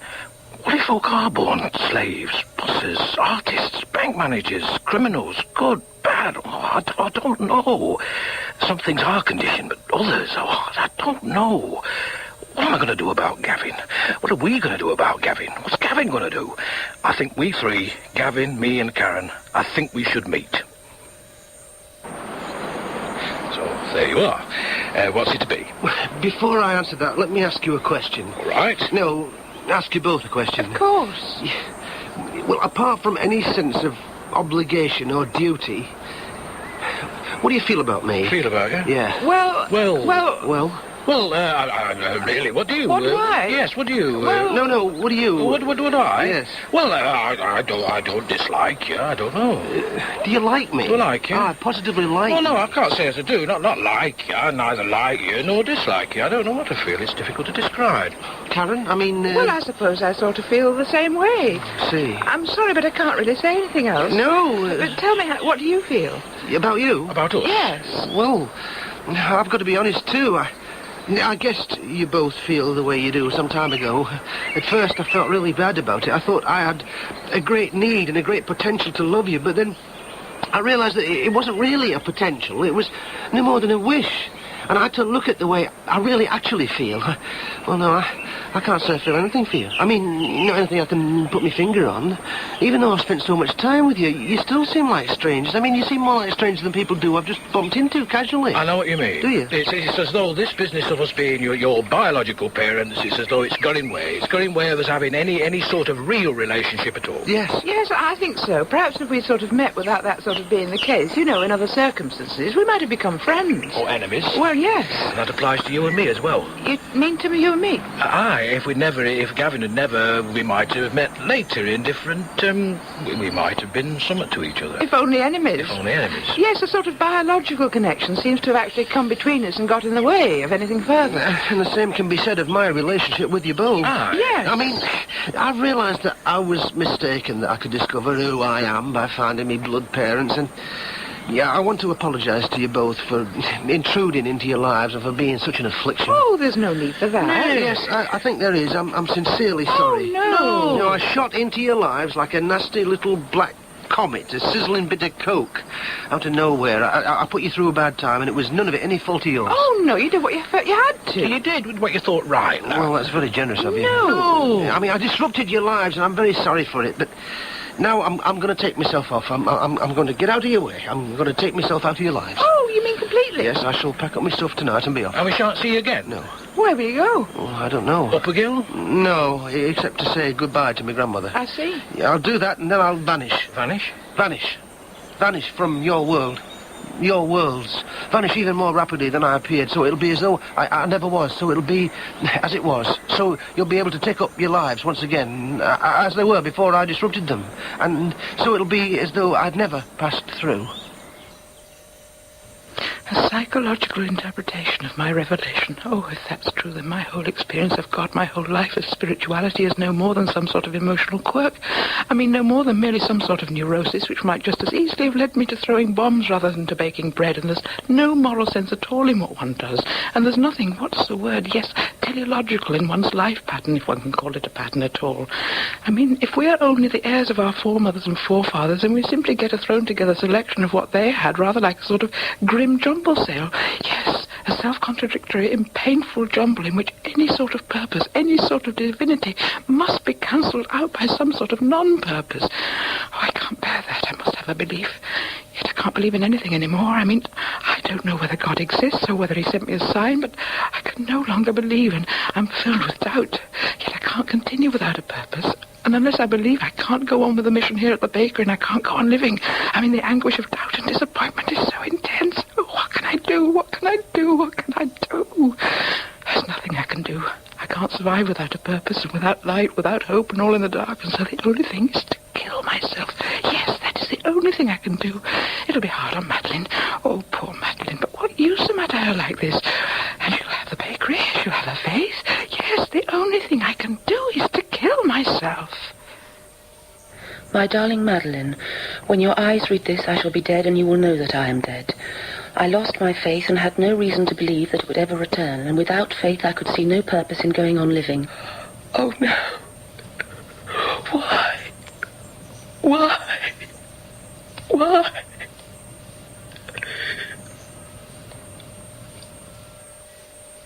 Unless I believe, I can't go on with the mission here at the bakery, and I can't go on living. I mean, the anguish of doubt and disappointment is so intense. Oh, what can I do? What can I do? What can I do? Is there anything I can do? I mean, what is it that I really need? Well, a sign, another sort of sign from God. Yes, that's what I need. Could I ask God for a sign? I mean, a sign that in no way could be reinterpreted, in no way could be explained away. Yes, I could ask for a miracle. Something to do with bread. I could put a certain number of loaves in the oven and ask God to increase the number. Time to put these loaves in? Right. What time do you make it? 6:31 exactly. Yes, 6:31. How many loaves are there on this tray? Well, you loaded it. Yes, I didn't sort of completely fill it because there wasn't quite enough dough, but there should be 20. I mean, let's count them. Do we need to? Well, I think so. Really? Yes, it'll be sort of... Okay. 5, 10, 15, 20. Sure? Dead sure. Good, yes. Well, I count 20 as well. Shall we put them in the oven? Time for them to come out. No one's tampered with the oven, and I've kept in contact with Madeline the whole time, talking to her. Oh, please, God, let there be something for me. Madeline? Yeah? I think it's sort of time to take the bread out of the oven. Is it? Yes, it's 7:15. Oh, so it is. Okie doke. Good pong. Yes. Good pong's good bread. Look right. Yes. Oh, my heart. Thump, thump. Come on, look. Count. 1, 2, 3, 4, 5, 6, 7, 8, 9, 10, 11, 12, 13, 14, 15, 16, 17, 18, 19, 20. I can't believe it. 21. Madeline? What's up? How many loaves did we count on this tray before we put them in the oven? 20. You sure? Sure, I'm sure. Absolutely sure. Absolutely. What's the matter? Count them again. 5, 10, 15, 20. I thought 21. 21? Yes. 21. You're certain there are 21? Oh, definitely, no doubt. And there were 20 before? Without a doubt. And between putting them in and taking them out, nobody opened the oven? Of course not. Nobody could have. Oh, darling Madeline, this is a miracle. Miracle? Yes, a miracle. I asked God to add a loaf to the tray whilst it was in the oven, and he's done so. I mean, how else could it have got there? I'm stumped. It has to be a miracle. My God. I suppose so. It has to be. Has to be. Oh, the sun's burst out again in all its radiance, and I feel renewed, reborn. Yes, I am. I'm reborn. Threads, just been on phone again. There's a union meeting tonight. It's very urgent and they really would like you to attend. That business at Thrush Mill's come up again.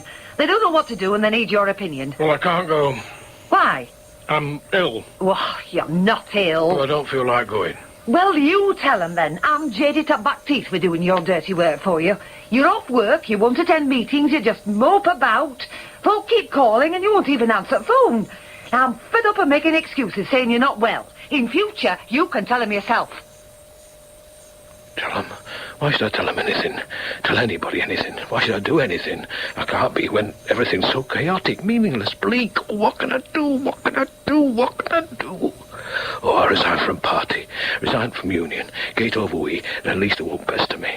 I'll go to this union meeting tonight and tell them I'm resigning, then I won't be bothered by them, then they'll leave me alone.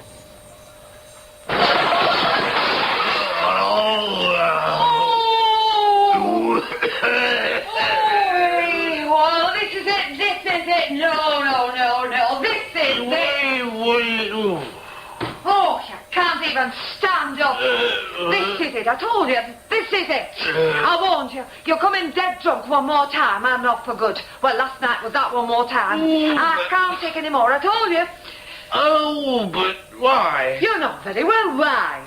This has been going on for months, ever since you resigned from politics. You've just gone from bad to worse. You've no job, you don't do out, you don't eat, you don't even get washed. All you do is drink. Oh, Lord. No, stop it. It's not just the drink and dirt, it's the defeatism. You're not the man who married the man I used to know, the man I used to respect. Oh, nah, would you not? I've tried to understand, but I can't. What you've allowed to happen to you is a disgrace. It's no behaviour of a responsible member of society. You've not only let me down in your family, but you betrayed your own great ideals and you betrayed the working class movement. I can't live with that. I don't want to be tainted with that, so I'm off and I shan't be back. Well, wait a minute. No, I'm off. Well, who cares? I don't give a damn. Not a damn. I'm going down the slippery. What else is it to do? I'm dying. Decaying. Here. Where's that sotting boot? I'm rotting away. Rotting. Why should I tell them anything? Tell anybody anything? Why should I do anything? I can't be when everything's so chaotic, meaningless, bleak. Oh, what can I do? What can I do? What can I do? Go on lying here. I don't know. It's so boring. But what isn't? Oh, I'll get up, go out. Nowhere to go, but I'll go out.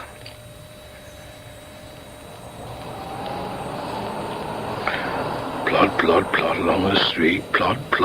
What a drag. No interest in the sun, the dogs, the gardens. Don't even see him. Not going anywhere. Plod, nowhere to go.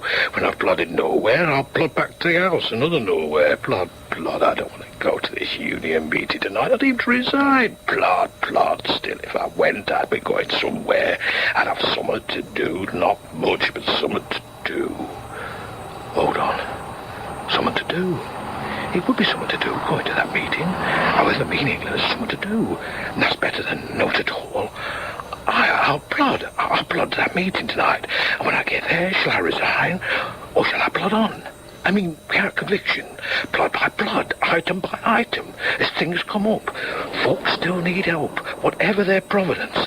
There's a frightening lot of suffering in the world. By God, there is. There is that. All over the world. All round me, here, and getting worse. Daily getting worse. Can I stand back and do naught? Because philosophically, possibly naught can be done, naught can be changed. No! Even if change is impossible, I must behave as though it is possible.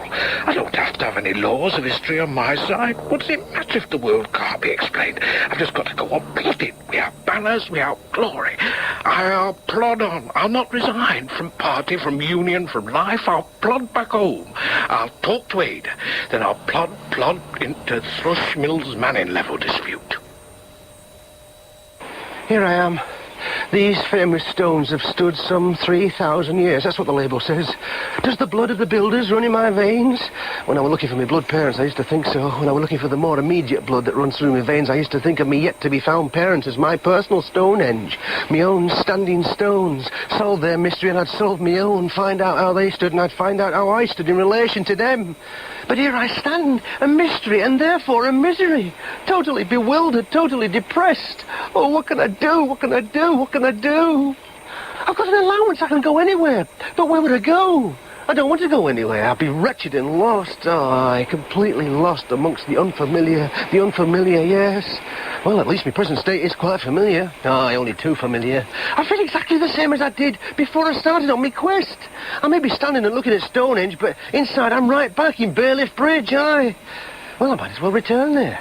At least I know folk there. They are familiar. And Bagleys are as likely to be me real parents as anybody else's.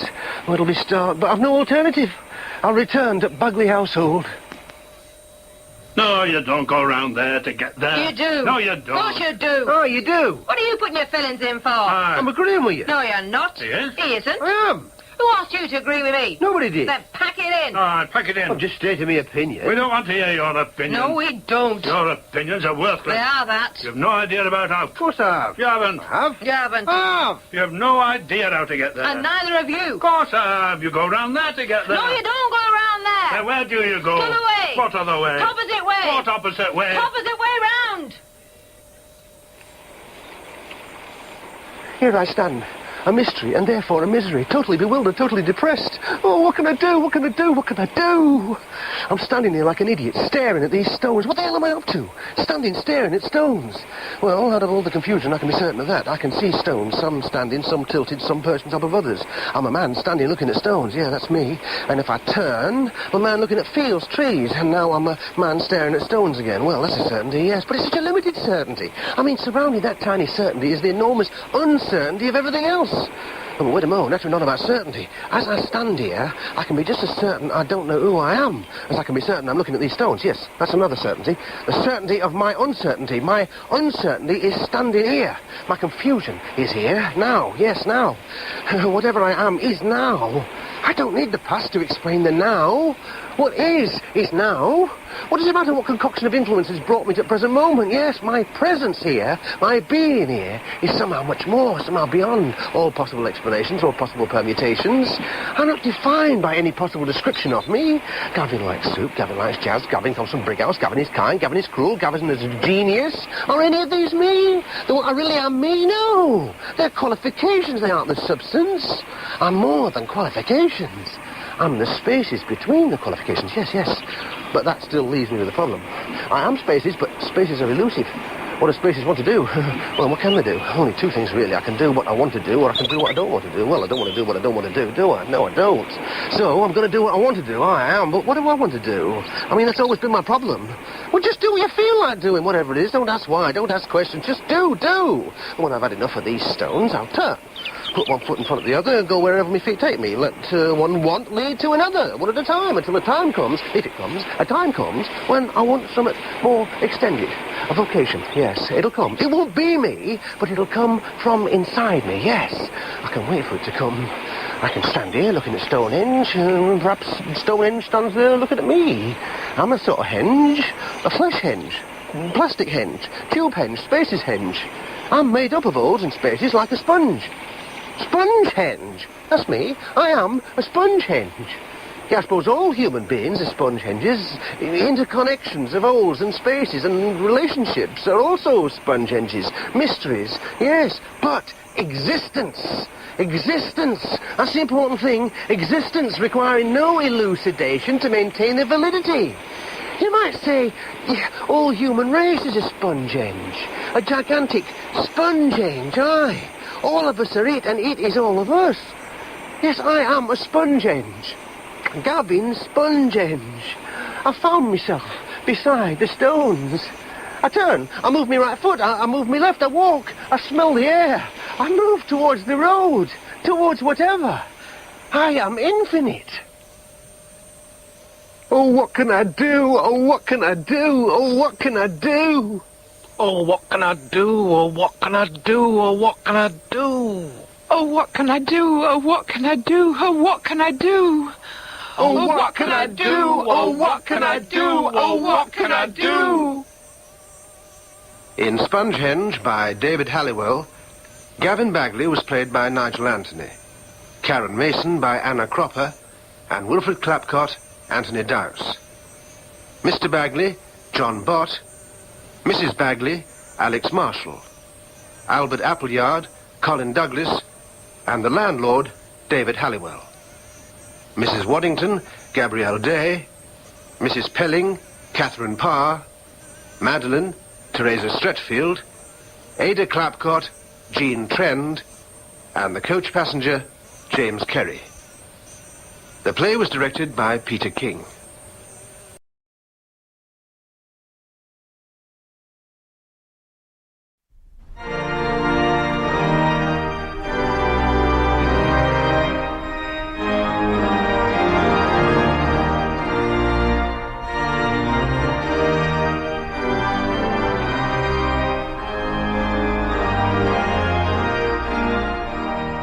John Gielgud and Alan Bennett in 40 Years On by Alan Bennett, with Dorothy Reynolds, Paul Eddington and Nora Nicholson.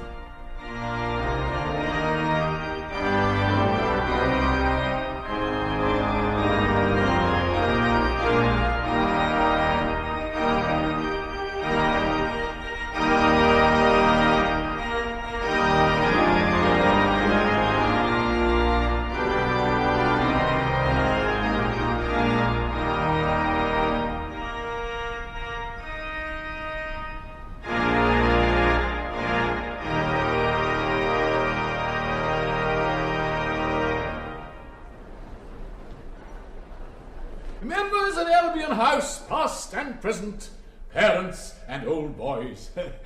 It does not seem so many years since I stood in this hall on November the 11th, 1918, to hear the headmaster declare a half-holiday on the occasion of the signing of the armistice.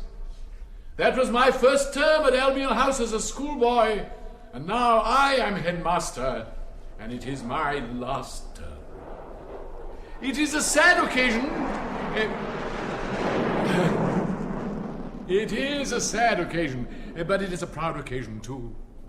I can see now some of the faces of my schoolfellows on that never-to-be-forgotten November morning, many of whose fathers, proud young trees for the felling, fell in that war.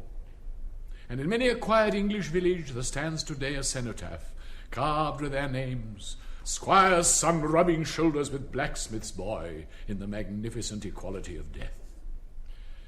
Scarce 20 summers sufficed to weather those names before England must needs take up arms in a second world war. And now that too has passed into history. None of you boys are old enough to remember that second war, nor even some of you masters. Yet I remember them both.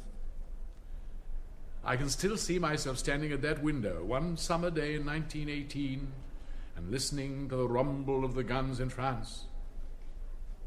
I stood at that window again in June 1940 to see a lone Spitfire tackle a squadron of the Luftwaffe. Those times left their mark on Albion House. Some of the older ones among you will remember Bombardier Tiffin, our corps commander and gym instructor, lately retired. And the more observant ones among you will have noticed that one of Bombardier Tiffin's legs was not his own. The other one, God bless him, was lost in the Great War. Some people lost other things, less tangible perhaps than legs, but no less worthwhile. They lost illusions, they lost hope, they lost faith. That is why... Chewing charters? Sir. That is why the 20s and the 30s were such a muddled and grubby time, for lack of all the hopes and ideals that perished on the fields of France. And don't put it in your handkerchief. Sir. Hopes and ideals which in this school and in schools like it all over the country we've always striven to keep alive in order to be worthy of those who died. It was Baden-Powell, I think. I think it was Baden-Powell who said that a public schoolboy must be acceptable at a dance and invaluable in a shipwreck. But I don't think you'd be much use in either, Skinner, if you were playing with the hair of the boy in front. See me afterwards. Yes, sir. A silent prayer. O God, look down upon our bodies, which are made in thine own image. Let us delight in our boy bodies, that they may grow day by day into man bodies, that our boy thoughts may become man thoughts, and that on that glorious day when manhood dawns upon us, it may dawn upon us as on the clean, dewy grass, with birds singing in our hearts and innocence looking from our eyes. Amen. I haven't finished. as I was praying, so that day by day, as our bodies grow more beautiful, so too our soul life may grow more beautiful, as the soul is the mirror of the body, and the body is the mirror of the soul. Amen. Amen. This school, this Albion House, this little huddle of buildings in a fold of the Downs, home of a long line of English gentlemen, symbol of all that is most enduring in our hopes and traditions. 30 years ago today, Tupper, the Germans marched into Poland, and you're picking your nose. See me afterwards. We aren't a rich school. We aren't a powerful school, not anymore. We don't set much store by cleverness at Albion House, so we don't run away with all the prizes. We used to do, of course, in the old days, and we must not forget those old days. But what we must remember is that we bequeathed our traditions to other schools. And if now they lead where we follow, it is because of that. My successor is well known to you all in the person of Mr. Franklin. Hooray! When the governors want your approval of their appointments, Wigglesworth, I'm sure they will ask for it. Mr. Franklin has long been my senior housemaster. Now he is promoted to pride of place. Doubtless the future will see many changes. Well, perhaps that is what the future is for. We cannot stand still even at the best of times. And now, as has always been the custom on this last day of term, staff and boys have come together to put on the play.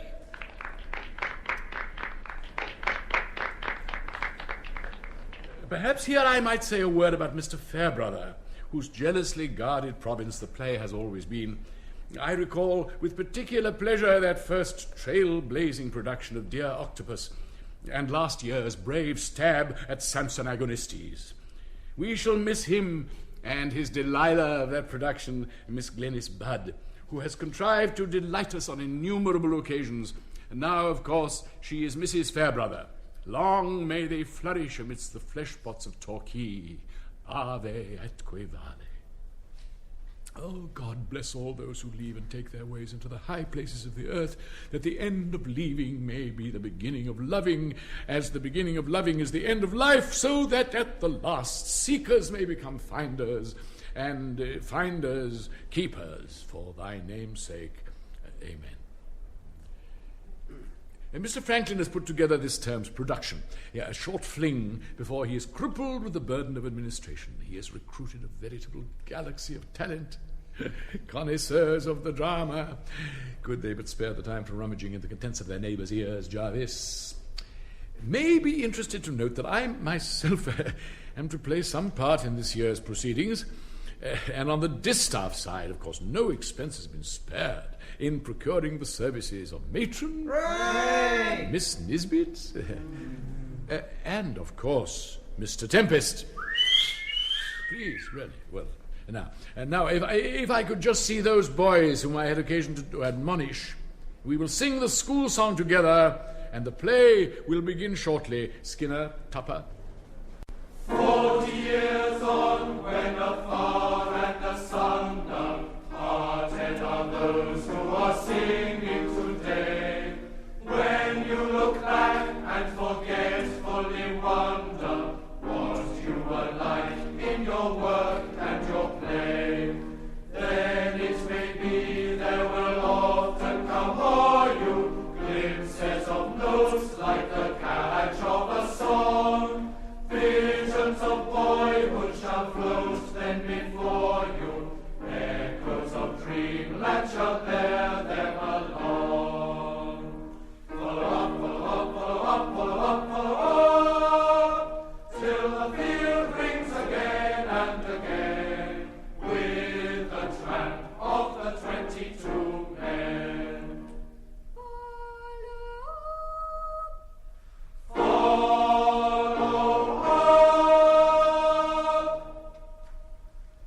Right, I want everyone not connected with the play off the stage right away. I just thought it best to say much as I've always said at the end of term. Like it or not, Franklin, boys are conservative creatures. The tug of ritual, the hold of habit, they like it. They love it. Charles, have you seen Miss Nisbet? The last time I saw her, she was en route for the lavatory. What the hell's she doing there? I want her on stage. Miss Nisbet! Oh, I'm so sorry. I just had to go to the bursary. Don't move an inch from this spot till the start. Yes, Mr. Franklin. Am I needed yet? Does anyone want me? No, I don't think so. You touch that switch again, Crabtree, and I'll flay the bloody hide off you. What'll I do? Flay the bloody hide off me, sir. Right. And don't swear, boy. It shows a lack of vocabulary. Miss Nisbet, I thought I told you to stay here. Well, I was just wondering whether I ought to put on a cardigan. Do you think I'll be warm enough? July can be very treacherous, and it's better to be safe than sorry. I might get something I can't get rid of.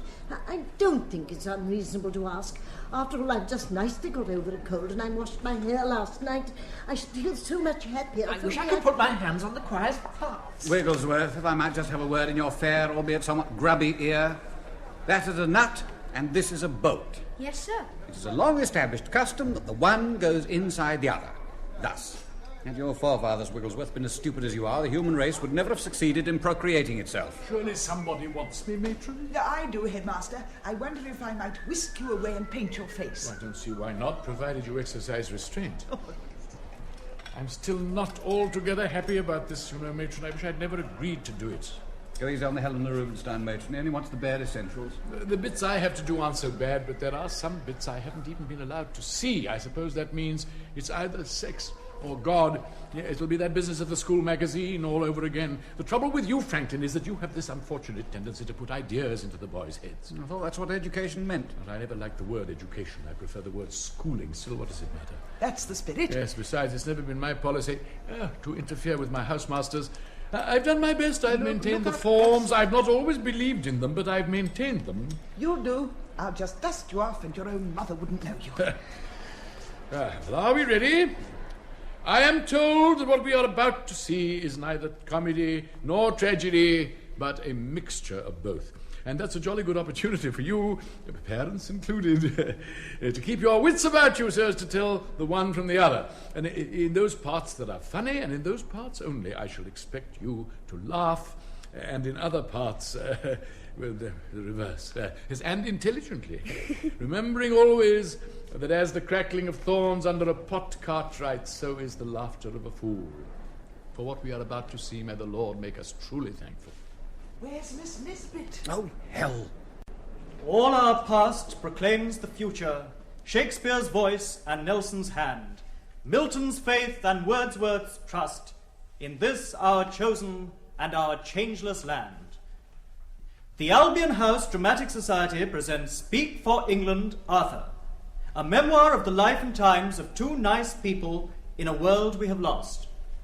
We begin a quarter of a century ago in the basement of Claridge's Hotel, London. Come on, Nursey. But I've left me gas mask. Never mind. If we've missed it, Nursey, I shall never forgive you. Mr. Franklin. Don't call me Mr. Franklin. But you've still got your gown on. Wars break out once, or at the most twice in a lifetime, and you have to lose your gas mask. It must be past 11 now. It's all right. The ultimatum's for 11. The broadcast is after that. Oh, now you leave my wireless alone. I understand it, see? You keep your fingers to yourself, young man. It's not a machine, you know, that you can do just as you like with. In the cabinet room at 10 Downing Street. This morning, the British ambassador in Berlin handed the German government a final note stating that unless we heard from them by 11 o'clock, that they were prepared at once to withdraw their troops from Poland, a state of war would exist between us. I have to tell you now that no such undertaking has been received, and that consequently this country is at war with Germany. You can imagine what a bitter blow it is to me that all my long struggle to win peace has failed. Grovel, grovel, grovel. He's got so used to grovelling to Hitler, now feels he has to grovel to us. Do you mind? The Prime Minister's trying to speak. And I'm trying to listen. It would have been more successful. Up to the very last, it would have been quite possible to have... What are you crying for, young lady? What's done is done. I knew there'd be tears. That Hitler's no business interfering with other people, even if they are foreign. Well, thank God for that. What a relief. There. Big blow. That's better. We're at war. At long last, we're at war. Things won't ever be the same, you know. It won't be the same world. Except that they say it'll be over by Christmas. They said that last time, too. I heard in the lobbies he wanted to wriggle out of it even at this stage. What have we got to do with Poland? Poor old thing. I've always had a soft spot for him. It's his mother I feel sorry for. Collapse of all my hopes, my public life. Made it sound as if he'd just lost a by-election, not determined the fate of Europe. It's September, you see. Hitler waited until the harvest's in. Cheats never beat. At least this time we know what we're fighting for. We knew what we were fighting for last time. What? What's dead long ago, and pardon took his place. We were fighting for honour and, lots of things I can't remember now, but I remember that I knew quite clearly then. They can't have been very important if you can't remember them now. One always forgets the most important things. It's the things one can't remember that stay with you. I feel more light-hearted than I've done for years. It's the end of our world, Nursey. They're rolling up the maps all over Europe. We shall not see them lit again in our lifetime. There's a drop on your nose, dear. Here, use my handkerchief.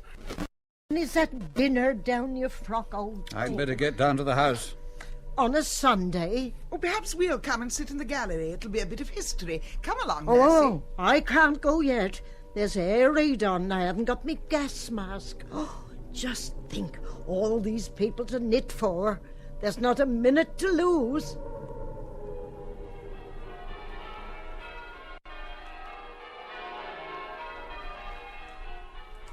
The year is 1900.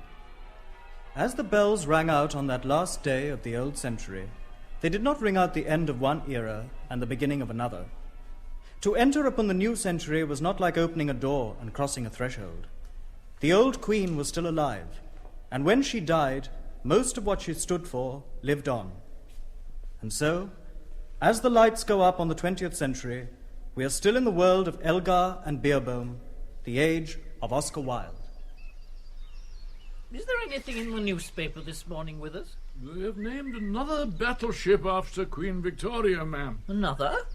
She must be beginning to think there's some resemblance. I see the Dean of Windsor has been consecrated Bishop of Bombay. Bombay? If I may say so, ma'am. That seems to me to be taking Christianity a little too far. And where is your good lady wife on this bright summer's morning? Still at death's door, I'm afraid, my lady. Still? But she's been there now for the last 16 years. Yes, and I, my lady, have never left her bedside. Great mistake, if I may say so. You should remember the proverb, a watched pot never boils. I must now speak to my nephew. But I cannot see him anywhere. A sure sign that he's in the vicinity. Gerald? Good morning, Aunt Adelia. The weather is immaterial. Gerald, do I detect a somewhat military note in your appearance? What is the reason for these warlike habiliments? I've been called to the colours. Indeed, whereabouts? South Africa. South Africa?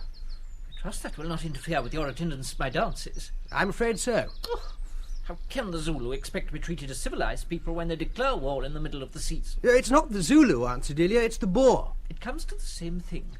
I've never understood this liking for war.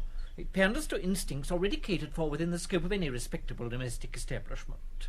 Which brings me to my point. Your marriage. I've been going through my list and have hit upon the ideal person. Lady Maltby. Lady Maltby? Is she not connected with trade? Trade? Nonsense. Her father made a fortune by introducing the corset to the Eskimos. That is not trade. It is philanthropy. And she is very old-fashioned, besides. If by that you mean she dresses like her mother, yes, she is. But then all women dress like their mothers. That is their tragedy. No man ever does. That is his. You have something to say? Yes, Aunt Adelia. You see, I've been engaged before. Several times. I am aware that you've been engaged, though if I may say so, much after the manner of a public lavatory. Often and for very short periods. I don't think that's very funny, Tempest. Sorry, Headmaster. If you want to make people laugh, you shouldn't have to go to the lavatory to do it. Yes, Headmaster. And Skinner? Yes, sir? You may regard this as a heaven-sent opportunity to draw with your fountain pen on that boy's neck, but I don't. Continue, Tempest. Yes, You must be married next week. Impossible. Impossible? There seems to be an element of defeatism in that reply. Why, pray? Lady Dundown, Aunt Adelia, I cannot marry Lady Maltby next week because Lady Maltby is my mother. Well, would the week after do? I beg your pardon?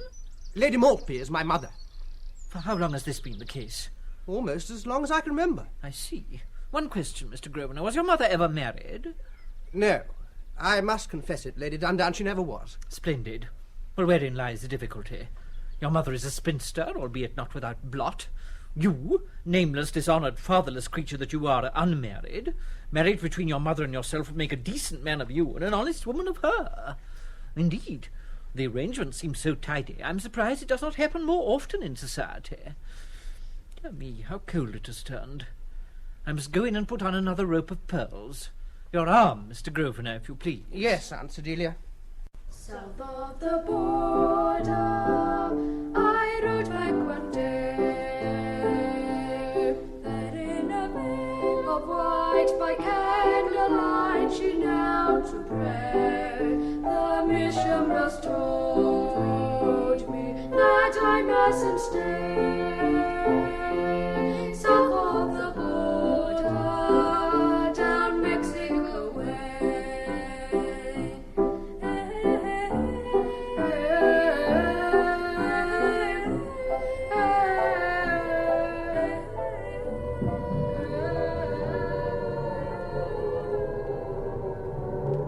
Your gas mask is a delicate instrument. It is not a toy. Treat it well. Your life may depend on it. Your gas mask should be marked clearly with your name and identity card number. Take it with you wherever you go. Don't let it out of your sight, even when you're asleep. Practice wearing it for an hour each day until you're thoroughly accustomed to it. Failure to comply with these... You've only had it on 5 minutes. The man said an hour. Doesn't do to overdo it. Little an orphan. I wonder where Christopher is. Oh, he said he's not allowed to say, but we would know where he is if he said he was where Charles and Lena spent their honeymoon. Oswestry. What? Oswestry. Nobody ever spent their honeymoon at Oswestry. I thought it was Paris. The artillery go to Oswestry. Any other clues? He says he saw Napoleon's tomb this morning. That doesn't sound very much like Oswestry to me. You button your lip, young lady. Careless talk costs lives. Oh, don't be silly, Nursey. There's only us here. How do you know I'm not a German parachutist? German parachutists don't knit, Nursey. Well, there's one thing. The weather is as perfect as it always is when the world is quaking.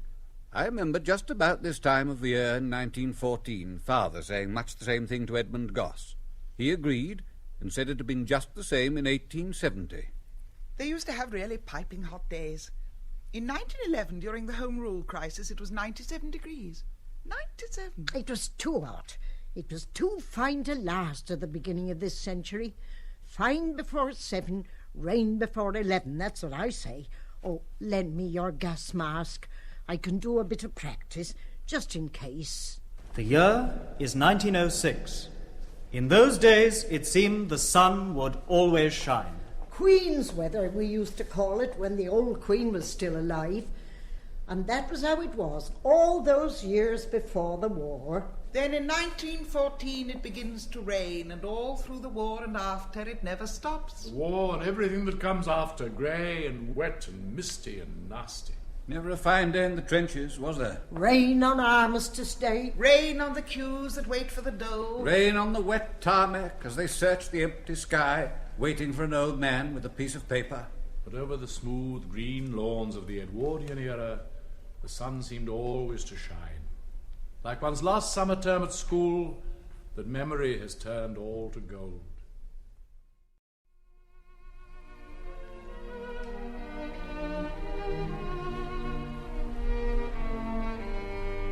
Berkshire and Hampshire, Leicester and Rutland, those were the Edwardian counties. One breath of their pine-laden air, and I'm through the door in the wall, back in the land of lost content. I'm a young man on a summer afternoon at Melton or Belvoir, sitting in the garden with my life before me, and the whole vale dumb in the heat. Is it my fancy? Did I ever take tea on those matchless lawns? Did apricots ripen against old walls, and the great horn still sound at sunset? One boat on the wan, listless waters of the lake, and nothing stirring in Europe for years and years and years. That's not how it was. That's only how he thinks it was. Really, it was wars and rumours of wars, just like any other time. Somewhere, somehow, somebody is smoking. It's you, boy, isn't it? No, sir. You mean yes, sir. No, sir. Don't bully me, sir. Smoking stunts the growth. Oh, it's you, matron. Oh, sorry, headmaster. Lying on bed on a morning, John's half Ambulance awake, Brigade. listening to the sounds of the great house coming to life around one. First, about 5, the soft closing of a door and a slow shuffling tread. Edward VII going back to his own room. Ah, what sights those walls had seen. Here is Sargent's portrait of the Lavery sisters. And here is Landseer's portrait of the Andrews sisters. Now the day is over, night is drawing nigh, shadows of the evening still across the sky. When I was ill as a child at the turn of the century, I would have a nightlight burning in a green saucer of water right through into the morning, and behind the scrap screen a bed would be set up for Nanny Gibbons. Very late, as it seemed to me then, though downstairs the dancing would just be beginning, Nanny Gibbons came to bed. Nanny? What? I've got a pain in my leg. Do you wonder you've got pains in your legs when you won't do your business? Well, next time you'll sit there till you do. I've forgotten to fold your vest, young man. I can't turn my back for 2 minutes, and clean on this afternoon. I feel sick. Do you wonder you feel sick sitting on them hot pipes? How many more times must I tell you? You sit on them pipes, you'll catch piles. What are piles? You mind your own business. Piles is piles, and you'll know soon enough when you catch them, because your insides will drop out and you'll die, and then where will you be? Lie down, sitting up at this time of night. What time is it? Time for Bedfordshire. Time you had your bottom smacked. Can I have an apple? No, you can't. Apples at this time of night. Apples don't grow on trees, you know. What's that? That's Nanny's medicine. What for? It's for Nanny's leg. Nanny's got a bone in her leg. Can I have some for my leg? No, you can't. Going out without your wellies on. Do you wonder you get pains in your legs? You go out without your wellies on, you'll go blind. That's why St. Paul went blind, went out on the Damascus Road without his wellies on. See, did I say no? Lie down this minute. If I have another muff out of you, there'll be ructions. Give us a kiss. Kisses make babies grow. Night, night, sleep tight. God bless and go to sleep, or the policeman will come and cut your little tail off. Now the day is over, night is drawing nigh, shadows of the evening still across the sky. Now the darkness gathers, stars begin to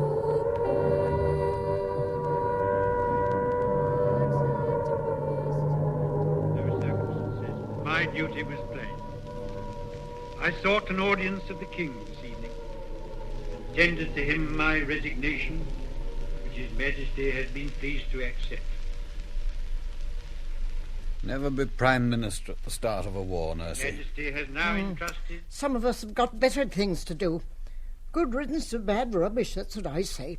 Here, you're not doing anything for the war effort. You wind this wool. It's always the same. Asquith, the younger Pitt, their heart's not in it. The man who's led you into it isn't the one to lead you out of it. Chamberlain, Chamberlain, fly away home. Your house is on fire and your children all gone. I always had a soft spot for him. And what has Churchill done? He's just a troublemaker.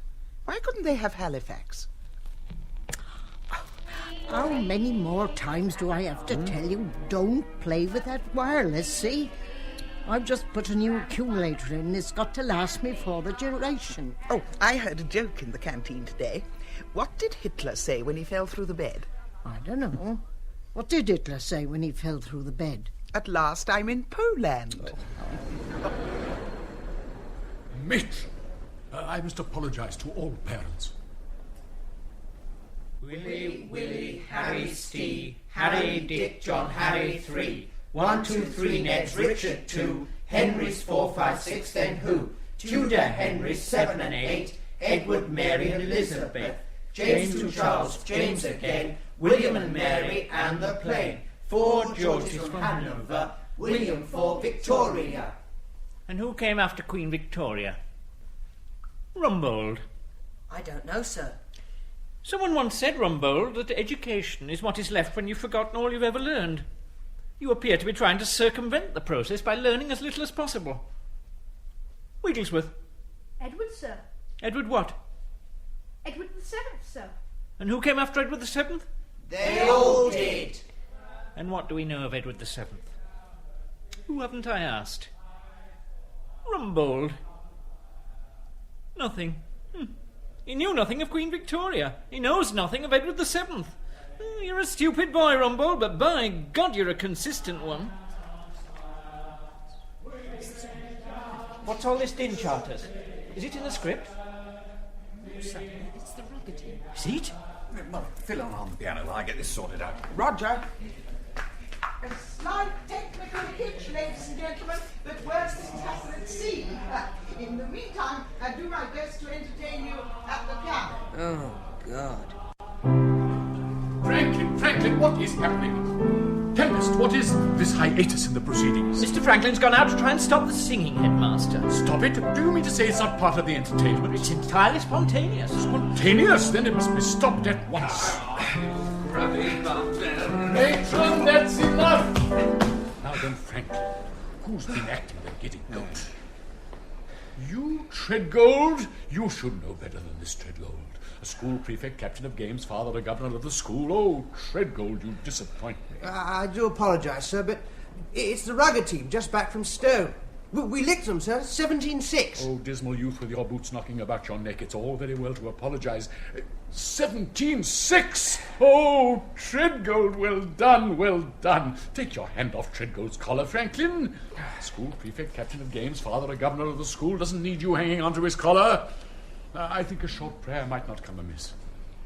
Oh, God, let us give thanks for the warm embrace of the sun and the chaste kiss of the rain, thanking Thee as we match our splendid young limbs against each other in the rough and the tumble of our games together, so that at the last, rain-washed, sun-gilt, heaven-bent, we may repose upon Thine eternal changelessness, and thus at the last, when we are called to go, whither we know not hence, we may see God. You won't find him down there, Tupper. Sir. And bask in the presence of his glory from henceforth unto henceforth. Amen. 17-6. Amen. Amen.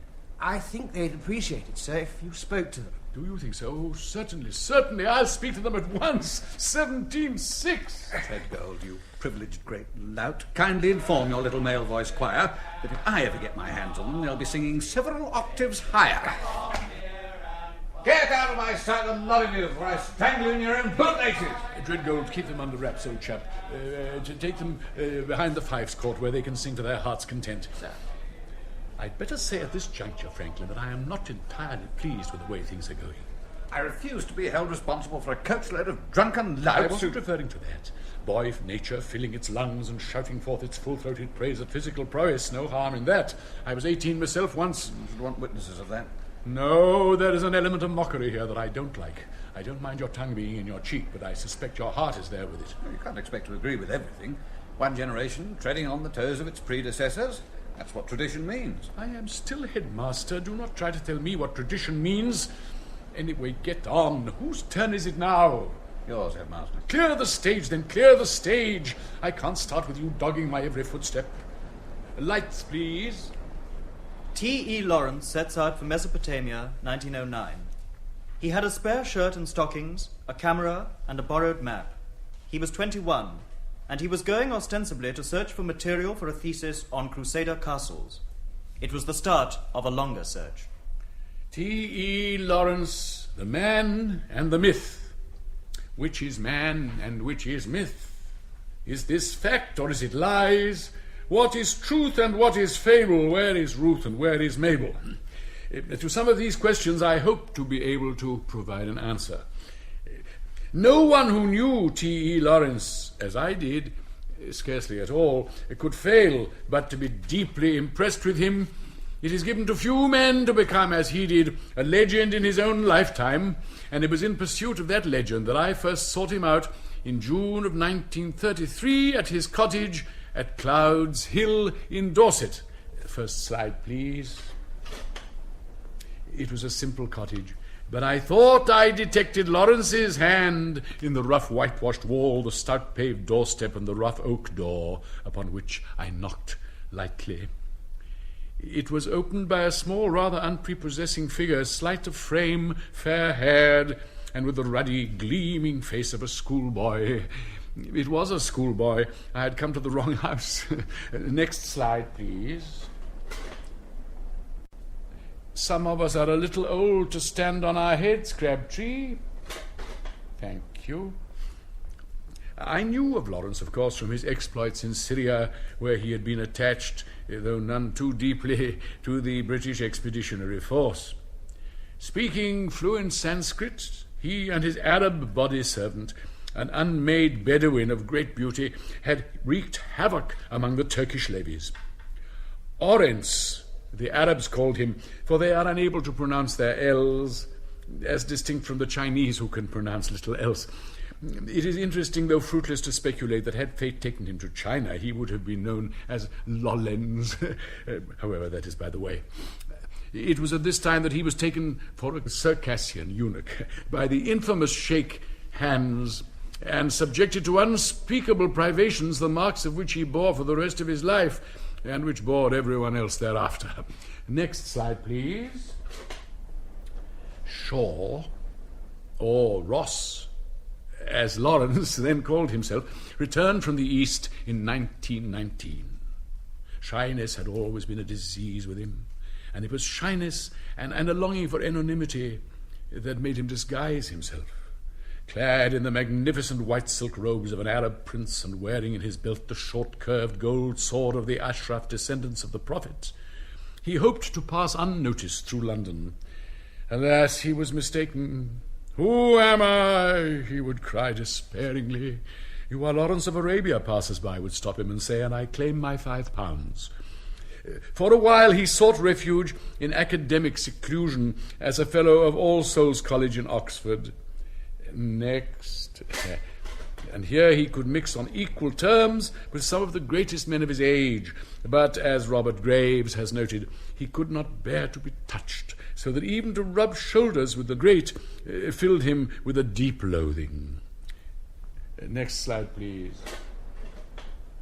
There have been those, as there always are those, who have said that there was something feminine about his makeup, but his was always so discreet.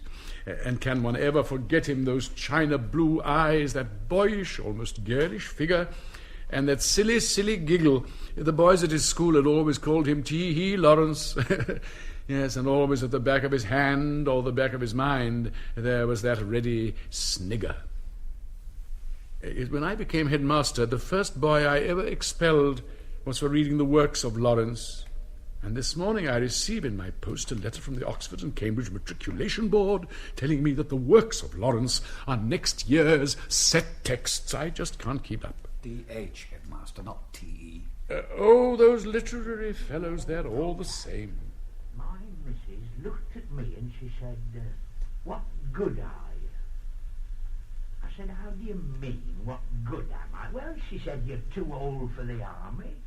You couldn't get into the navy." We are interrupting this broadcast for a message of national importance. At 3 o'clock this afternoon, the Admiralty issued the following appeal. All yachtsmen and owners of seagoing craft in the neighbourhood of the Channel ports are asked to report to their respective harbour masters without delay. Ships should be seaworthy and capable of immediate active service. That is the end of the announcement. But he's missing, Nursey. Missing? Oh, that's him all over. Never there when he's wanted, that boy. Oh, he'll turn up. They said at the War Office somebody saw him still on the beach when the last boats were leaving. There must have been hundreds left. I don't know how any got away at all. Oh, he never would push himself forward. He was a dawdler. Everything done at the last minute. He'd be late for his own funeral. I can't bear not knowing one way or the other. Exactly. Anyone with a bit of consideration would have sent a postcard. There must be plenty of those at Seaside Place. Here, hold this wool for me. It'll occupy your mind. I've been down at Victoria all day serving tea. I kept asking and asking. Poor lambs, they had to be turned out of the carriages. They were so tired. I saw some of them in the park when I was walking to the ministry. Hundreds of them, just laid out on the grass in their stockinged feet. There was one boatload landed right on the common steps. I only hope some of the Murakers were there to see that. I've put his name on the list in the Times. We shall just have to wait. It's all waiting so far, this war. Waiting for the bombs, waiting for the troops. Is it ever going to start? Patience is mine. I will delay, saith the Lord. June 1914. Osbert Sitwell visits a palmist. Nearly all my brother officers of my own age had been 2 or 3 months earlier to see a celebrated palmist of the period. In each instance, it appears the Currament had begun to read their fortunes, when in sudden bewilderment she had thrown the outstretched hand from her, crying, "I don't understand it. It's the same thing again. After 2 or 3 months, the line of life stops short, and I can read nothing." When I was told by 4 or 5 persons of the same experience, I wondered what it could portend. But nothing could happen. Nothing. They shall not grow old as we that are left grow old. Age shall not weary them, nor the years condemn. At the going down of the sun and in the morning we will remember them. Remember them because they had, in measure rich and abundant, the quality of grace. Grace of body, grace of manner, grace of movement. It was an awfully careless grace, spread out of money and leisure and the assurance they gave, and I don't suppose it would find much favour today. Edward Horner, Raymond Asquith, Shaw Stewart and the Grenfells, they were not passionately concerned with the shortcomings of the world. It was still too rich and enthralling a place for them to find much fault with it. That great free world in which comity prevailed.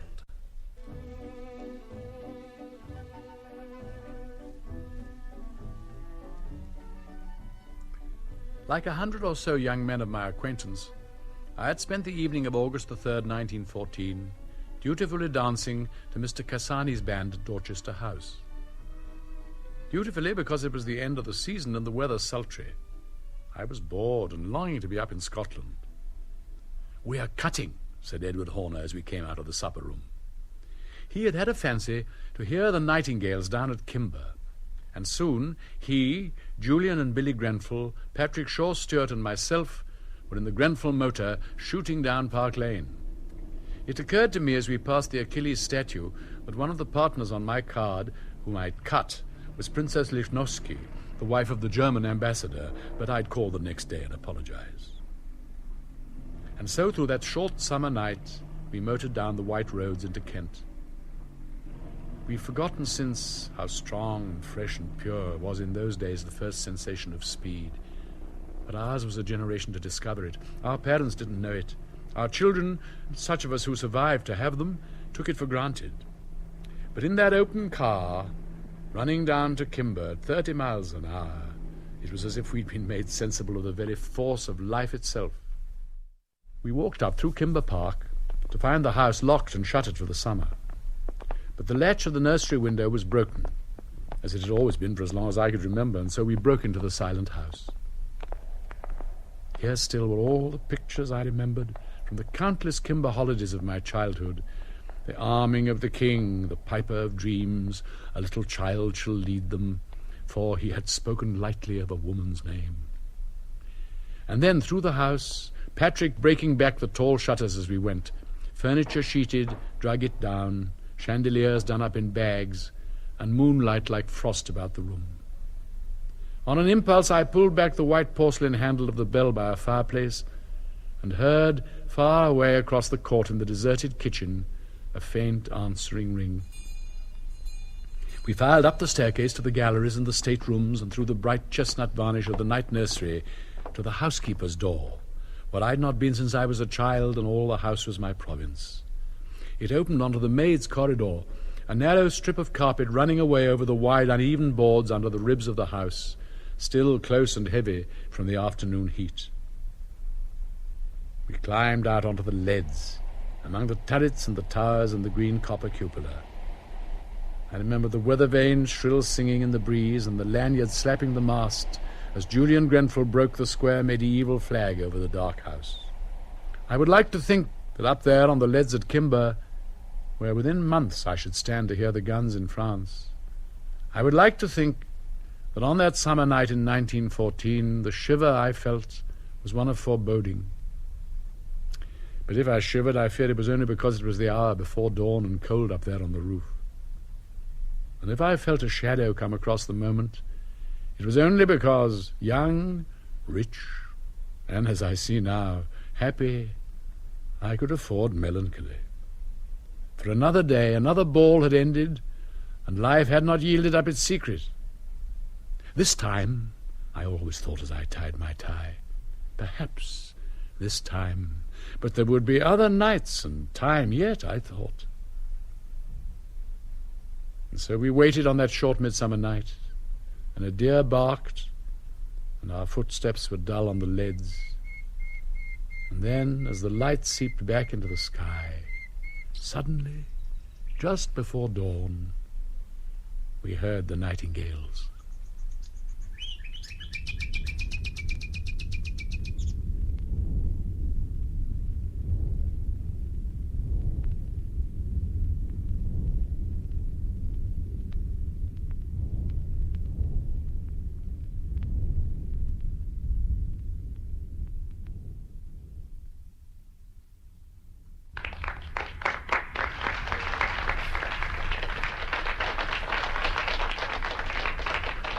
Ladies and gentlemen, during the interval, coffee is available in the Master's Common Room. Free of charge. Oh, yeah, free of charge.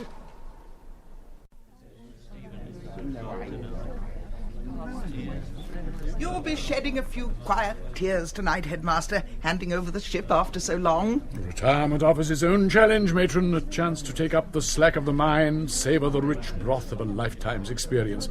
Of course, I'm not going far. I want to be within striking distance of the boys. Biting your nails, Ledbetter, have you no moral sense at all? I don't know what Mr. Franklin will do without you. Don't you? The first thing he'll do is to abolish corporal punishment. Oh. The second thing he'll do is to abolish compulsory games. And the third thing he'll do is to abolish the cadet corps.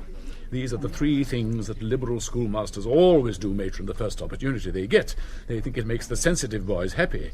In my experience, sensitive boys are never happy anyway, so what is the point? Bit of a change from Fairbrother, all this. A far cry from dear Octopus. It is, it is. I suppose it's for the best. I'm sure it is. I wish I were. Ah, the lusty Wimpany. What's the ginger nut situation like? If you're going to take the radical step and throw Dodie Smith out of the window, warts and all, as it were, you've got to have something to put in her place. We had got into a rut, though. Perhaps, but the advantage with ruts, matron, is that when one is in them, one knows exactly where one is. Matron? Oh, Christmas. Dishforth is being sick again. I must be about my errands of mercy. Get his head between his knees. No, not your knees, Rumbold. I wonder, are there any windows open? It's terribly hot. All these boys take up far more oxygen than they should. Mr. Franklin, I wonder if you've nothing better to do, could you open one of the windows? Why don't you take that thick cardigan off?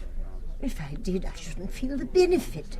One of the fundamental principles upon which human society is based, Wimpany, is that people do not comb their hair over the ginger nuts. They're digestive, sir. You'll be digestives too if I catch you. Desist. Do you think anybody would be offended if I opened a button of my blouse? Have a care, Miss Nisbet, lest you unleash forces you're powerless to control. Matron, you dark horse. Who would ever have suspected that beneath that starched front lay such histrionic talent? Oh, go on with you. You wasted among your lineaments your embrocation, Molly. Fate intended you for something better, as it did me, I think. Tell you something that strikes a chord in this old heart. All that business about the war. Oh, gosh, yes. It's really down memory lane for me, because I was, for a time anyway, 2IC 36 Ack battery.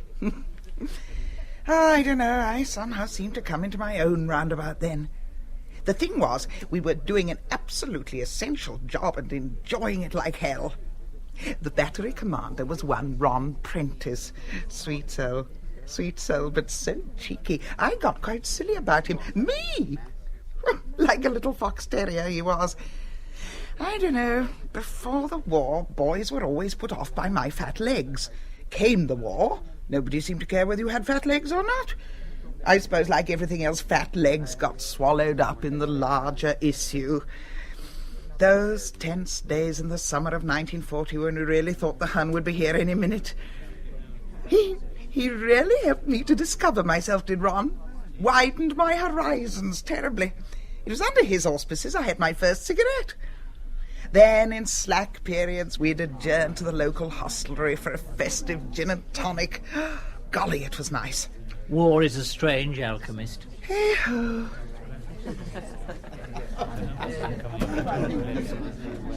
Oh, Franklin, there you are. Would it be impossibly naive and old-fashioned of me to ask what it is you are trying to accomplish in this impudent charade? You could say we're trying to shed the burden of the past. Shed it? Why must we shed it? Why not shoulder it? Memories are not shackles, Franklin. They are garlands. We're too tied to the past. We want to be free and look to the future. The future comes before the past. Nonsense. The future comes after the past. Otherwise it couldn't be the future. It's very easy to be daring and outspoken, Franklin, but once you're at the helm, the impetus will pass. One thing at least I will say. While I've been headmaster, Albion House has always been a going concern. Whether that will continue, I am not sure. It depends on you, Franklin. But I'm not sure of anything nowadays. I'm lost. I'm adrift. Everywhere one looks decadence. I saw a bishop with a moustache the other day. It had to come.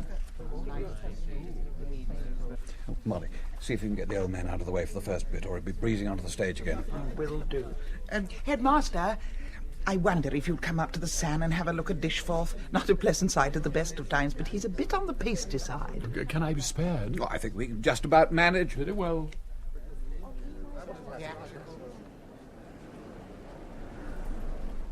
And now, if all the parents are back in their seats, I'll just inaugurate the proceedings. If I don't say a prayer, nobody else will. O God, who has given unto each one of us a part to play in this great drama we call life, help us so to sustain our roles, that when the lights of life go down and the last curtain falls, we may put off the motley of self and the raiment of sin, and take our place at last in that great chorus line of saints, evermore praising thee around the glassy sea. Hear, hear. It is customary, Wimpany, to say amen at the end of a prayer, not hear, hear. That is heresy, and it is also impudence. And remember, this is a school play. You're not here to enjoy yourselves. Still less each other. Skipper, tap that. The splendour falls on castle walls and snowy summits, old in story. The long light shakes across the lakes, and the wild cataract leaps in glory.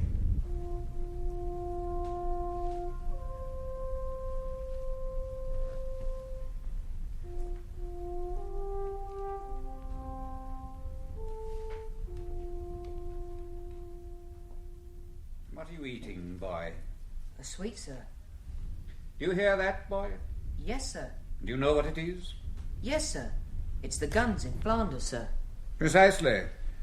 Young men are not busy laying down their lives in Flanders simply that you may eat sweets, particularly in my lesson. Always we must be worthy of those who die. It is for us that they are going down into the river, and they are watching us from the farther bank. How can we be worthy? Well, we can make a start by not eating sweets in class, and we can follow it up faster by not passing notes to the boy in front. Will it be over before it's our turn, sir? Well, it depends on you, Foster. The army is not yet so depleted in numbers that it will take someone who cannot master Latin gerundives. Take this down. If the 10 million dead of the 1914-18 war were to march in columns of 4 into the gates of death, they would take 80 days and 80 nights to pass through, and for 80 days the marchers would be the British dead. In the light of that information, I want you to calculate, 1, the width of the gates of death to the nearest centimetre, and 2, the speed in miles per hour at which the column was marching.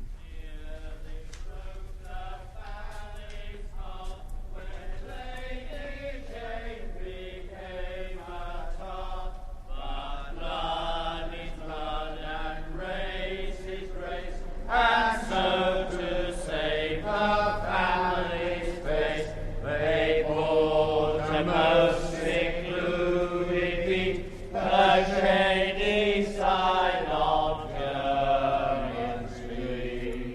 quite enough, you boys, quite enough. She was doing well.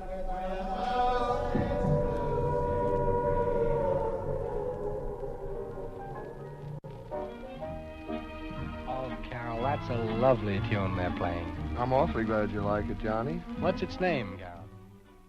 A woman at the canteen said that her son, who's in the Ministry of Food, says that it's common knowledge that Hitler died 6 months ago, only it's being hushed up. The Times correspondent says that air raids are having a serious effect on bridge. Lindo in the People says they won't invade until Venus is under Capricorn. When's that? 1947. A man has been arrested in Epsom for signalling to German planes with a lighted cigarette. Apparently they've tried one invasion already. They say that the channel was white with bodies. Oh. They say that some of the Luftwaffe pilots who've been shot down were wearing lipstick and rouge. A German agent has reported that London is now so demoralised that titled ladies are relieving themselves in Hyde Park. And there was a nun on my bus today, paid her fare with a man's hand.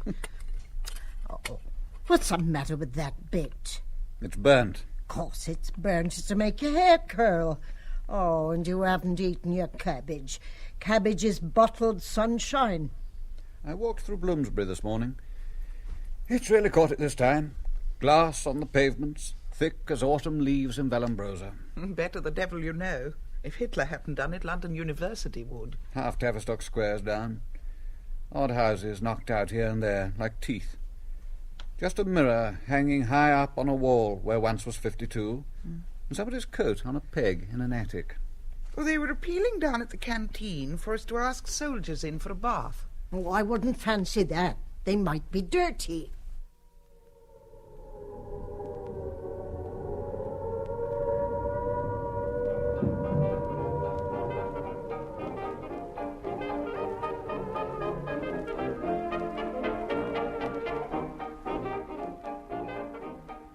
Leonard Woolf and the Beginning of Bloomsbury.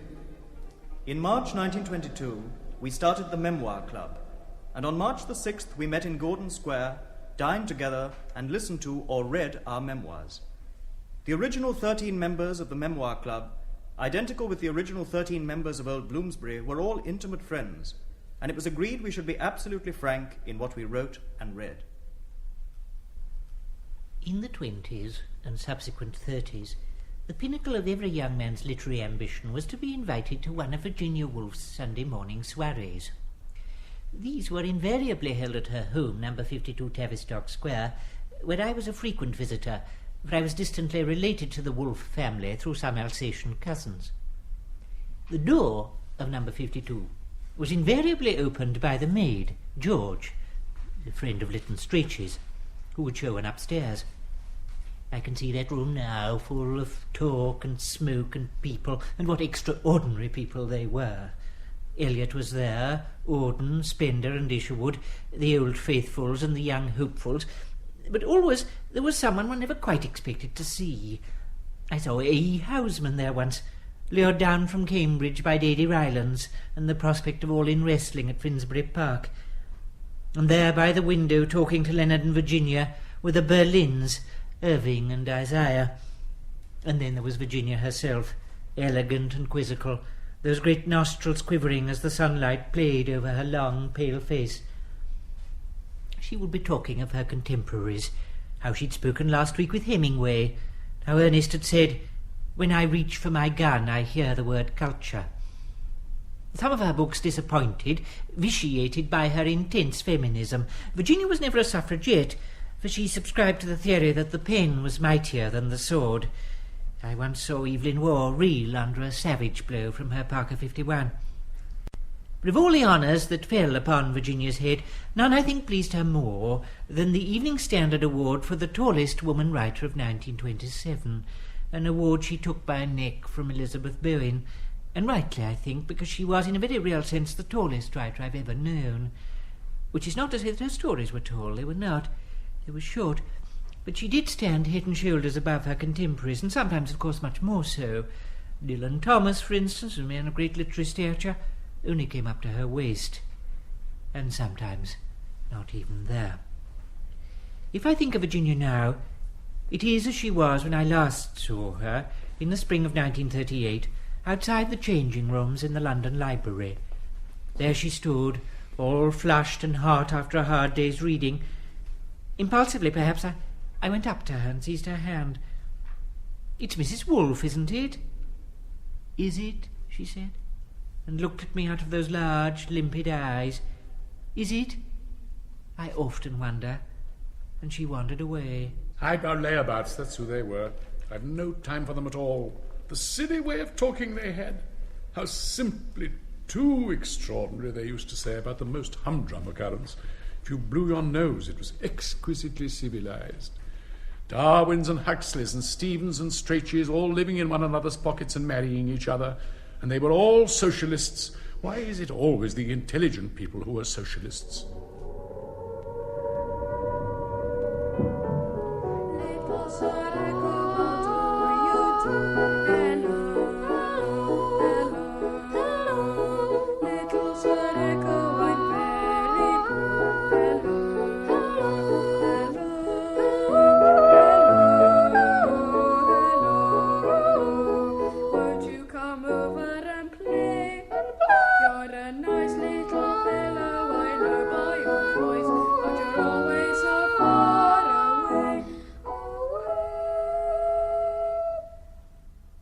Hold your arm up, Nursey. It's supposed to be broken. But it hurts. Well, it would hurt if it was broken. Keep still. Well, what's it for?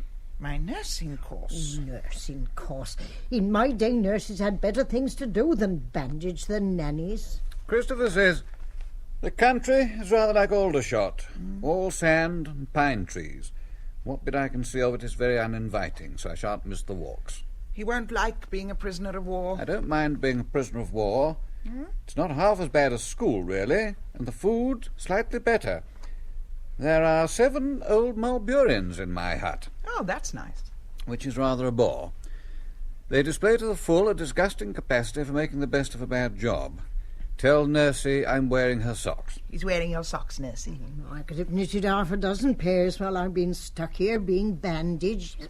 Oh, there's no need to throttle me. A disturbingly high proportion of my fellows appears to welcome incarceration as a longed-for opportunity to dress up as chorus girls. Meanwhile, the rest burrow fruitlessly under the foundations. Given half a chance, the English revert with sickening alacrity to their school days. Those bracing phrases I thought to have heard the last of when my headmaster's door closed behind me ring out new-minted on the alien air of Silesia, pulling one's weight, letting the side down, putting a face on it. However, I find I'm kept quite busy, lying on my bed all day, sleeping, and also reading, an activity which is regarded as mildly eccentric. Would you please send me any copies of this Horizon magazine you come across? Much love, Christopher. Of course, he's joking, isn't he? Joking indeed, and him a prisoner of war. He ought to be ashamed of himself. You don't think they forced him to write it at gunpoint like P.G. Woodhouse, do you? Just to undermine our morale. The death of Lord Rosebery. On the evening of the 20th of May, 1929, Lord Rosebery sank into a coma, and in the early hours of the morning of May the 21st, with his son and Lady Leconfield by his bed, he died. He had given instructions that a record of the Eton boating song was to be played as he died, and this wish was actually carried out, although it is doubtful if he heard the haunting music, redolent of hot summer afternoons, the quiet laughter of friends, and the golden days of his young manhood.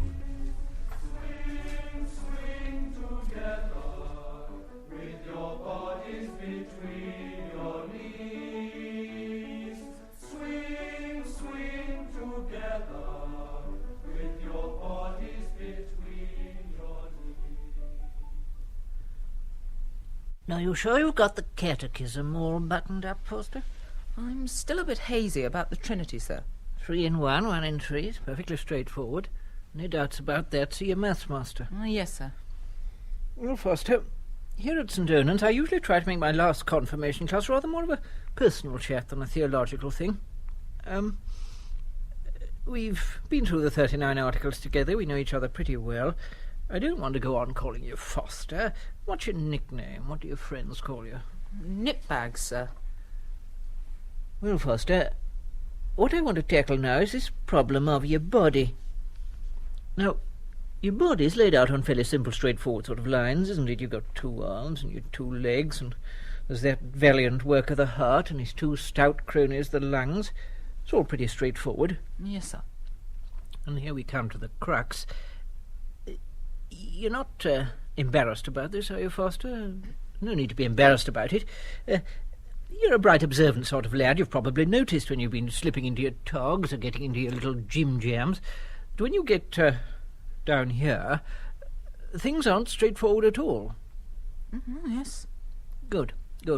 And I suppose you must have wondered how it is that God, who, by and large, made such a splendid job of the rest of your little body, made such a bosh shot at that particular bit. Yes, sir. Well, I agree with you. But you see, God, whatever else he is, and of course he is everything else, is not a fool. It's not pretty, but it was put there for a purpose. Point taken, Foster? Yes, sir. Good. Because I know you're a bit of a scallywag. Probably anything I say to you will just go up one trouser leg and down the other. This has gone too far. Crabtree, lower the curtain immediately. Yes, sir. Tempest, not another word shall you utter. Franklin, I'm going to put my foot down. You boy, get off the stage before you are irredeemably corrupted. What? Do you defy me, sir? Off! Franklin, where are you? Don't sulk. Oh, you've gone too far this time. Tempest... Don't blame me, Headmaster. I'm an executant, merely. If you're not off the stage by the time I count 3, Franklin! What is it exactly that you're objecting to, Headmaster? This confirmation class, this defamation class. It's not funny, Tempest. I'm sure it wasn't anything like yours, Headmaster. Not like mine. Of course it was like mine. It was mine. But the boys and I improvised it together. Improvised. It is word for word as I have been delivering it these 40 years. Improvised indeed, cribbed and ridiculed. No wonder you discouraged me from the rehearsals. I suppose that's where all this improvising, as you call it, went on. Well, I won't have it. I'm all in favour of free expression, provided it's kept rigidly under control. It's only entertainment, so when all's said and done. It is by no means all said and done, and it is not entertainment. Do I look entertained? Have you ever thought, Headmaster, that your standards might perhaps be a little out of date?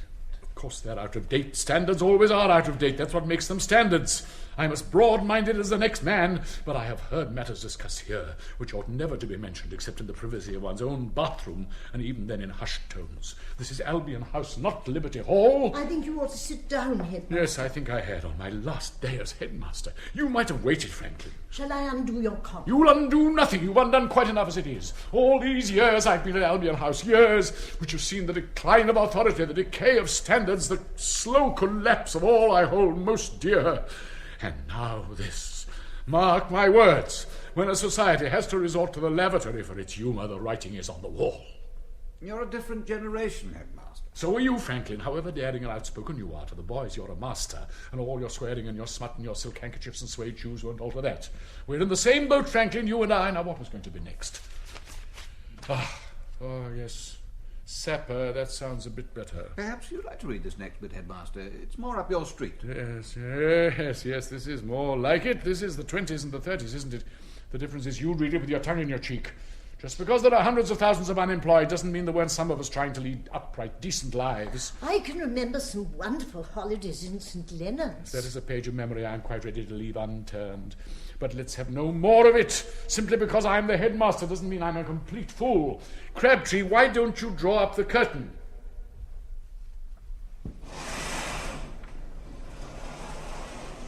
Ladies and gentlemen, it is the year 1936. Whatsoever things are true, whatsoever things are pure, whatsoever is best in England, I take to be the Breed, that exclusive club whose members are the very pith and sinew of this island.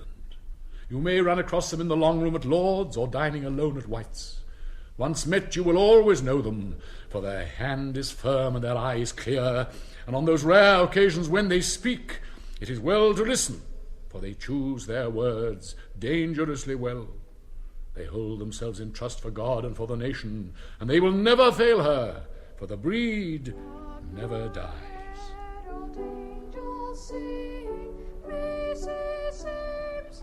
No, the Breed never dies.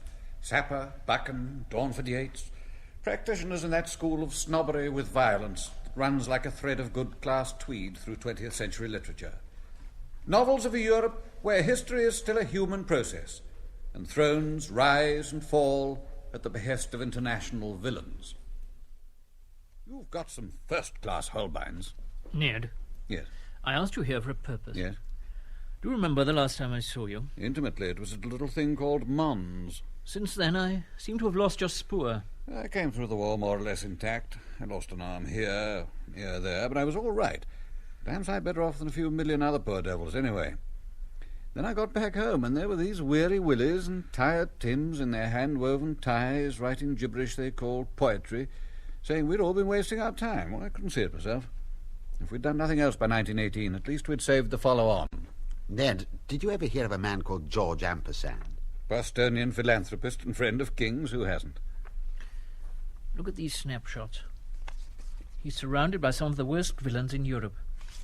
Irma, his wife. Nature played a cruel trick upon her by giving her a waxed moustache. Sandro, his valet. A cripple of the worst sort, and consumptive into the bargain. Is he sane? Sane? He's brilliantly sane. The second sanest in Europe. But like all sane men, he has at one time or another crossed that thin bridge that separates lunacy from insanity. And this last week the pace has quickened. Else explain why a highly respected Archbishop of Canterbury, an international hairdresser, and a very famous king all decide to take simultaneous holidays on the Black Sea. Take a look at this snapshot. It's of a simultaneous holiday on the Black Sea. But that's... Exactly. A young man not entirely unconnected with the throne of England. Who's she? She's beautiful, isn't she? An American. Women are queer cattle at the best of times, but she's like no other woman I've ever known. She has all the slim grace of a boy and all the delicacy of a young colt. It's a rare combination. Who's this? Completely unscrupulous, the Greek shipping magnate. He's got himself into a pretty rum set, and yet he looks happy. That's what Mr. Baldwin doesn't like about it. During the past few months, certain reports have been appearing in what, for want of a better word, the Americans call their newspapers. About her? Yes. And him? Yes. But I don't understand. Where lies the difficulty? If he loves her... I don't think you understand. She is what we in the Church of England call a divorced woman. God, it's filthy. A divorced woman on the throne of the House of Windsor would be a pretty big feather in the cap of that bunch of rootless intellectuals, alien Jews, and international pederasts who call themselves the Labour Party. Hey, little hen, when will you lay me an egg for my tea? Hey, little hen, when will you try to supply one for me? Get into your little best, get it off your chest, and I can do the rest. Hey, little hen, when will you lay me an egg for my tea?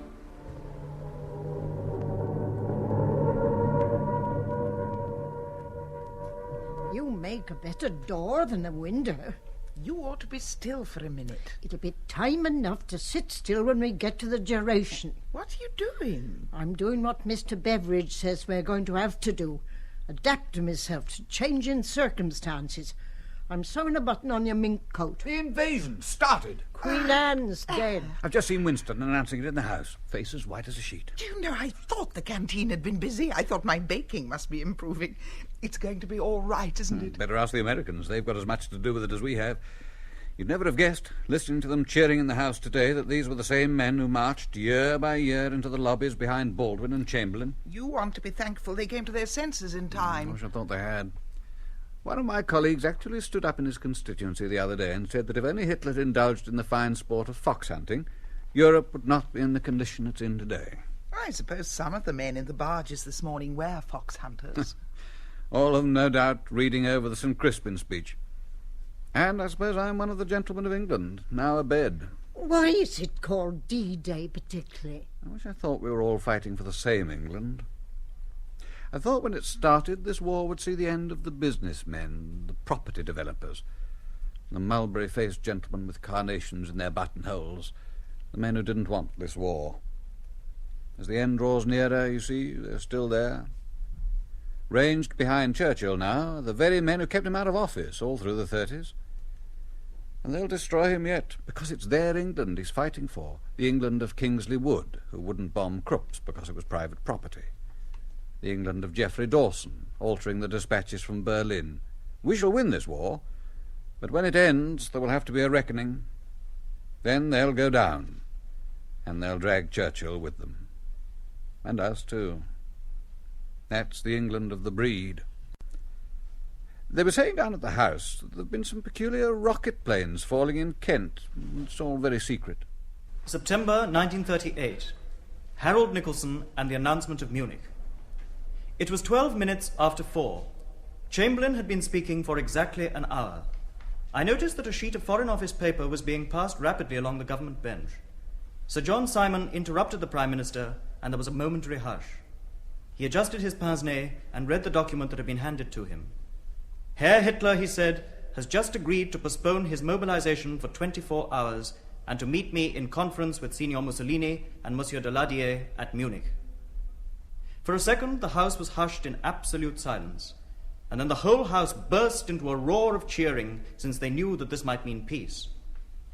That was the end of the Prime Minister's speech, and when he sat down, the whole House rose as a man to pay tribute to his achievement. I remained seated. Liddell, the Conservative member for Lincoln behind me, hisses out, "Stand up, you brute."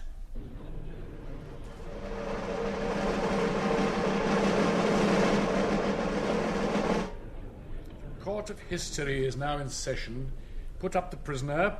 You are Neville Joseph Chamberlain, formerly of number 10 Downing Street. One moment. Everybody knows who the prisoner is, but who are you? Counsel for the defence, my lord. Solicitors appearing for the defendant are Messrs. Wealthy, Witty and Wise. I am Witty, my lord.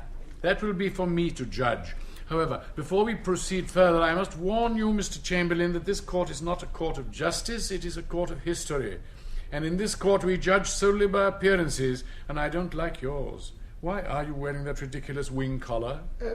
It was the fashion when I was alive, my lad. Fashion. Slavish adherence to fashion is hardly one of the qualities one looks for in a Prime Minister. It is in the fashion nowadays to wear long hair, but I don't. You've got off to a very bad start, Mr. Chamberlain. Proceed.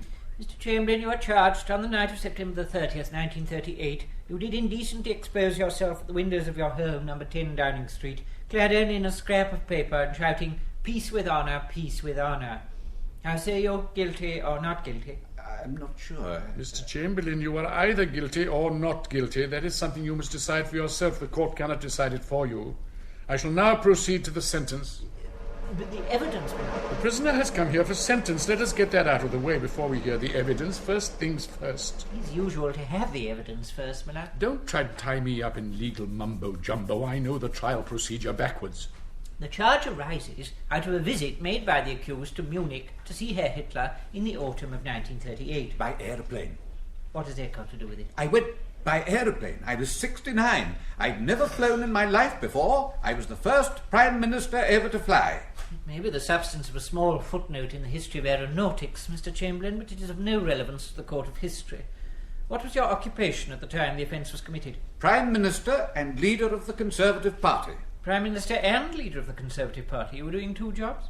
There was very little distinction between them. There was very little distinction between them. That was part of the trouble, wasn't it? Oh, you're excelling yourself, Mr. Whitty. You'll have to do better than this, Mr. Chamberlain.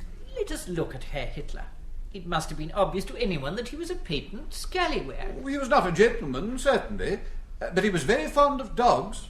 For sovereign states to conclude agreements on the basis of a mutual fondness for dogs seems to me to be barking up the wrong tree. But it was what the people wanted. The law of history is not a law of supply and demand, Mr. Chamberlain. Good. Now we come to the pith and gist of the proceedings. The sentence. Members of the jury, I want you to consider the following question. Was Mr. Neville Chamberlain a mixed blessing, or was he an unmixed evil? Right on one side of the question only. Neville Joseph Chamberlain, have you anything to say before I pass sentence upon you? I was a very ordinary man, my lad. You're not here for offending against the law of averages. Anything else? I did die shortly after leaving office. Mr. Chamberlain, it is given to most of us to die at some time or other in our lives. It is no excuse. And keep your mouth shut when you're talking to me. Any extenuating circumstances? The accused was born in Birmingham, my lad. So are a great many other people. That is no excuse. Prisoner at the bar, you have been found guilty in the court of history and by full process of time, and I have no alternative but to give you a very short sentence, so short indeed that there are only 2 words in it: perpetual ignominy. That sentence is impossible. There's no verb in it. The verb is understood. Take him down. September 1939. Mr. Chamberlain still hesitates. At 7:30 that Saturday evening, as the German armies thundered towards Warsaw, the Prime Minister appeared in the Commons. The chamber was packed. Members on all sides of the House expected at long last to be told of an ultimatum. When Chamberlain stood up, it was to talk of a conference. If the Germans would agree to withdraw their troops, the question of Poland could be settled through diplomatic channels. There was no word of an ultimatum. 2 MPs were sick. Amory and Duff Cooper were red-faced and speechless with fury. Chamberlain sat down without a cheer. The chief whip feared physical violence. And when Arthur Greenwood, the acting Labour leader, rose to speak, Amory shouted from the Conservative benches, "Speak for England, Arthur."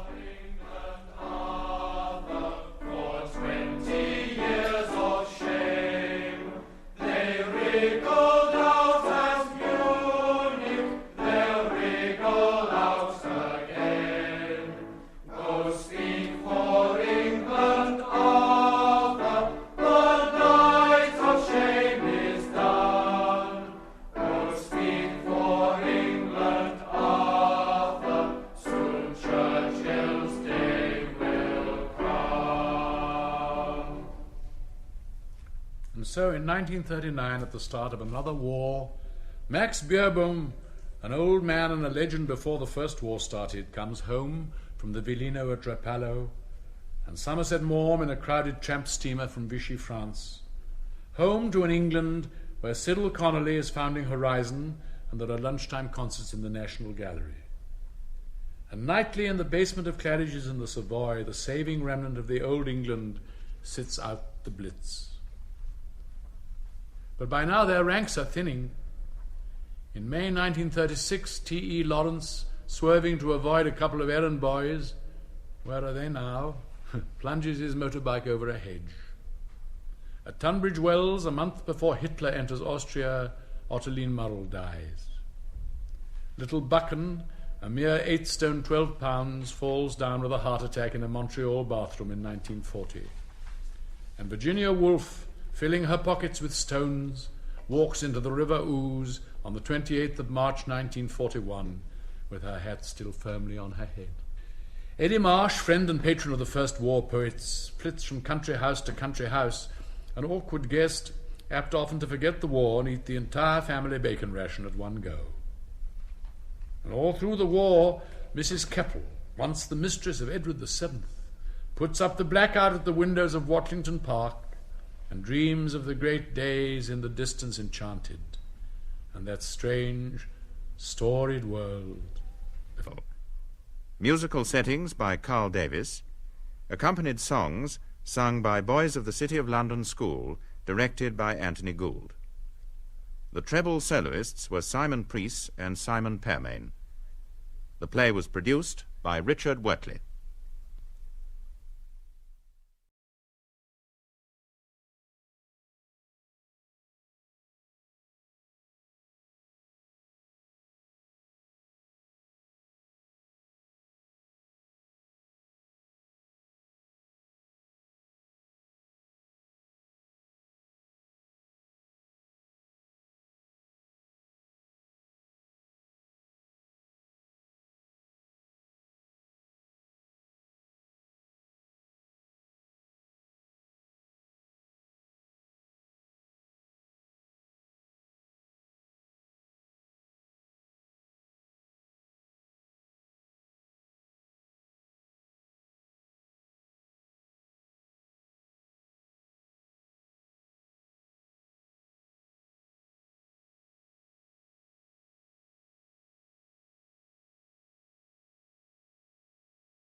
Afternoon Theatre.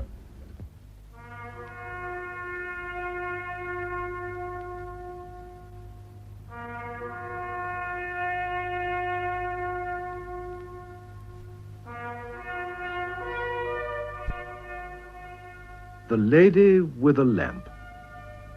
We present Nicolette Bernard as Florence Nightingale in a radio adaptation by Peter Watts of the stage play by Reginald Berkeley, first produced in London, January 1929. The Lady with a Lamp.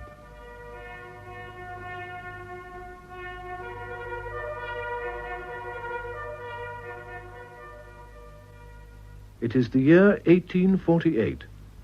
We are on the terrace of Embley Park, Hampshire, the principal country house of Mr. William Nightingale.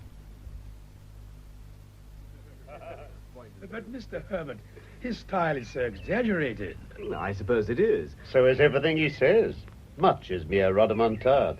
But there are some surprisingly profound things in it. What is the book, Lord Palmerston? Past and Present. Indeed. By the Scotch writer, Carlyle. Indeed. I haven't heard of him. Oh, Fanny, everyone has. He's making a big reputation as a thinker. What does he think? That everyone ought to work. Oh, that's nonsense, Mr. Herbert. Of course, the poor have got to work or they couldn't live.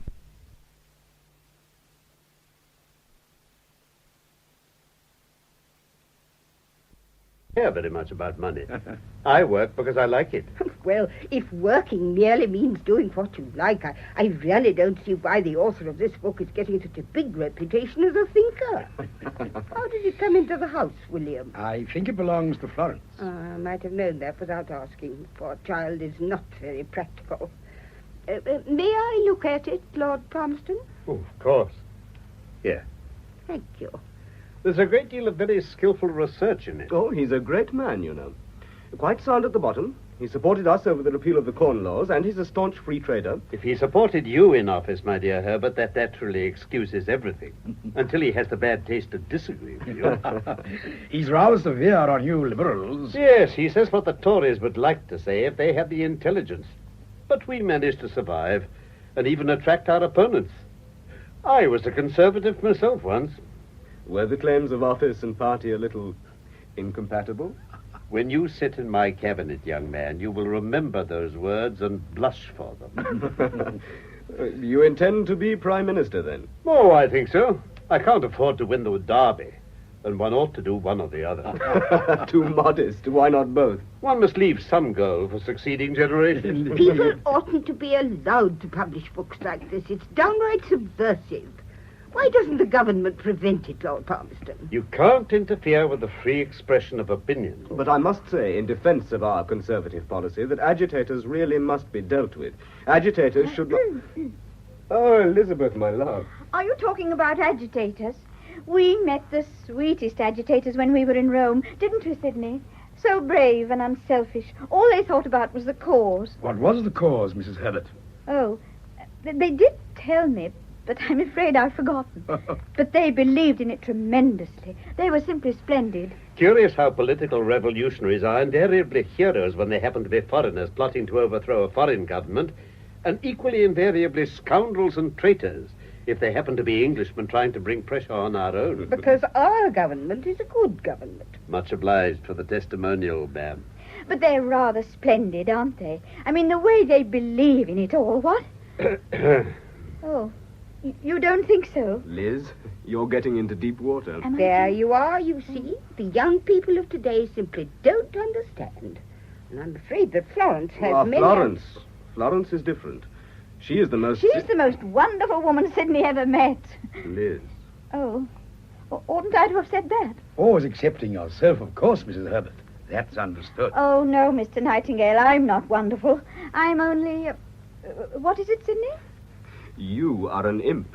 I'm an imp. But I honestly do think that Miss Nightingale has amazing vision and capacity. Thank you, Mr. Herbert. That's the very word I wanted, amazing. Now, here's a girl with half the men in London dying to marry her. And what does she want to do? To be a duchess? Oh, no. To be a political hostess? Oh, no. To be an artist even, and I'm sure she could learn to paint very prettily, or play the pianoforte, or some other ladylike accomplishment, but oh, no, that doesn't attract her. She wants to go into Salisbury Hospital as a common hospital nurse. Oh, you're quite right, Mr. Herbert. It is amazing. Well, but she doesn't want to stay there. It's only for training. What is the training? To see things no lady ought to see, and to mix with the coarsest, commonest people. You don't know the things that go on in hospitals. The nurses are always intoxicated, and that's only a trifle to what happens sometimes. Surely not. That's true enough, I believe. But if someone like Miss Nightingale took up the whole question, might that not be the beginning of better things? That, my dear, is what I have always said. And you know, she's always felt a call in that direction. A call? Oh, my dear, what nonsense. Calls are things that come to saints, not vaporish young ladies with ideas. Well, I call it magnificent. I believe in Miss Nightingale. I think she is going to do something really great. Something no one else... You are oddly enthusiastic about my daughter, Mr. Herbert. And here she comes, down the terrace with young Henry Romaine and Mrs. Bracebridge. Ah. That poor boy asked me to help him to get a chance to propose, and I sent them out for a walk. Somehow Florence has managed to drag in Selina Bracebridge. Well, the end of it will be that girl will never get married at all. Oh, there. There, look. She's sending him indoors. Oh, there, that's exactly how poor Lord Shackelford looked 2 years ago when she refused him. Oh, dear, oh, dear. Flo, dear. Yes, Mamma, darling. Did you have a nice walk? Very nice, Mamma, thank you. We went miles. Yes, I didn't know Selina was going with you. Nor did she. I made her. Didn't I, Selina? You shouldn't let her tire you out, Selina, dear. Oh, but I love it, Mrs. Nightingale. Yes, I dare say, but you shouldn't all the same. Where did you go, my love? We went to see my patients. Oh, I wish you wouldn't use slang, dear. I don't know what you mean. I mean my patients, Mamma, darling. I nurse them. Oh, dear child, you have such odd fancies. Oh, well, never mind. Tell me, Miss Florence, I'd like to know. What patients are these? Well, there's old Marjorie Whitty, the postmaster's mother, asthma. Eh? She's more trouble than a whole ward full of ordinary patients. Then there's one of the ploughmen with a nasty flesh wound. He cut himself with a scythe that has to be dressed every day. It's right through to the bone. Oh, Flo, dear, you're not in a butcher's shop. Well, then there's a motherless babe whose father tries to feed it with meat whenever my back's turned. And there's an old woman with rheumatism whose shoulder has to be rubbed. Then there's Dandy. Papa knows about Dandy. The shepherd's dog. He broke his foreleg in a trap.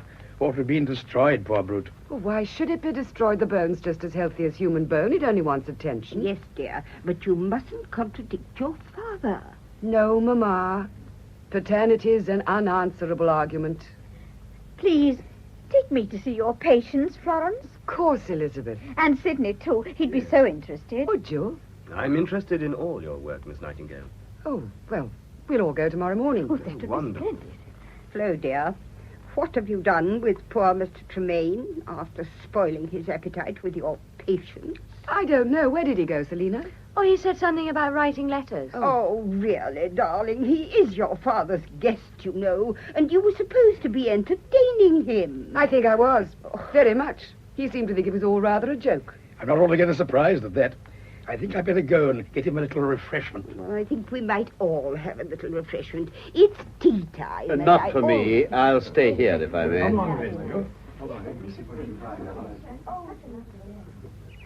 I'm in disgrace. May I stay with you, Lord Palmerston? I'm flattered. I want to ask your advice. I'm more than flattered. What about? Isn't it in any way possible for women to have something useful to do in this world? Well, they already have a certain part to play in securing the continuity of the race. Whether that's to be considered useful or otherwise depends upon the tastes and views of the inquirer. But must women be limited to one function? They have their home. Oh, yes, if they want homes. But why should a woman, if she doesn't want to marry, have no choice between becoming a domestic servant and twiddling her fingers in her mother's drawing room? But there are other things, surely. Well, she can become a governess, but why shouldn't she make an independent career? Something useful. Such as what? Oh, anything. The law, politics, business even. Or in my case, nursing. Why not? You honestly don't think it's silly or wrong or unpractical? I don't know about the law and politics, but I think nursing is a very fine ambition. Oh! If it is pursued in a serious manner. Now, let me tell you two things worth remembering, both elementary and therefore both as a rule forgotten. First, if you're to get what you want, you must be prepared to wait for it. Yes. Secondly, you must be ready to take your chance when it comes. Now, by ready, I mean equipped. Better leave the opportunity and wait for another if you're not equipped. I waited 20 years at the War Office. Why? Because I wasn't trained. I stayed where I was until I'd completely mastered not only the arts of parliamentary control, but also the mysteries of departmental government. Yes. And then I knew that it was reasonably certain that no government could get on very long without me. Well, that's the position today. Training. It's all training. Now, that's what you ought to do. I wanted to go into Salisbury Hospital, but they wouldn't let me. You can't be trained for nursing except in hospitals. I do slip off the chain sometimes. In Paris, when we're supposed to be wandering about the Louvre with the catalogue, I'm usually in the clinics of the Sœurs de Charité. And I've had nearly a month at Kaiserswerth. Germany, that place on the Rhine. Yes. There's an achievement. Wonderful. And it's all grown out of a single hut in a clergyman's back garden into a huge establishment with hundreds of beds, all because the man had faith. Everyone tried to discourage him. I know exactly what they said. It's all been said to me. One lot said, "You're so brilliant. You could be an immense social power if you chose. You're wasting your time." And another said, "You oughtn't to do this. It's not quite nice for a clergyman. Only coarse, common people are carpenters." And another said, "It isn't practical, my dear." But he didn't pay any attention. He just scraped together the money and bought the wood and built the hut and took in a poor wretch who needed treatment. And now, look at the place. All because he had strength and vision. Well, you have strength. Do you think that? What about vision? 10 years ago... No, I think I'd rather not tell you. Why not? You might explain it away. Or laugh, perhaps. Certainly not that. 10 years ago, I was out here on this terrace at night. Quite dark. Suddenly, it looked different. It seemed larger and further away. All the windows were lit up. And there was a confused mob of people at the big doors. They were carrying things into the house like mattresses, and someone with a lamp was walking among the people. And suddenly, it came upon me that I was the woman with the lamp. And the place was somewhere very far away, a great hospital. And then there was a voice. It rang in my head. It spoke to me. It said, "Be prepared." Have you told anyone? I tried to tell Father. Of course, it was impossible. He called in Mamma. Well? They gave me a dose of castor oil. Well, it does sound rather like a mixture of indigestion and the Book of Revelation, doesn't it? You promised not to laugh. I'm not. I'm trying to conceal from myself how greatly you've impressed me. What did it mean, Lord Palmerston? What do you think yourself? Sometimes I think it was a kind of mirage. Sometimes I think I fell asleep and dreamt it. Then sometimes I wonder if it was a call to do something no one else could do. That's the thing to believe. Pursue it. But don't forget, no amount of goodwill can make up for lack of knowledge. The opportunity is certainly half the battle, but the ability to take it is the other half. You're giving me something I've never had before. Encouragement. Oh, it's so lonely and difficult when no one understands. Go and learn. Go and learn. I will. I'll be a man and put away childish things. Good. Florence, dear, don't persecute poor Lord Palmerston with your enthusiasm. No, Mother. On the contrary, I've been very much interested. And amused? Of course. Of course. The dear child can be quite entertaining. But now, do come in, Lord Palmerston. We're going to play a round game. Now, come along, both of you. Life in miniature? Yes. Yes, I'll play. I'll play.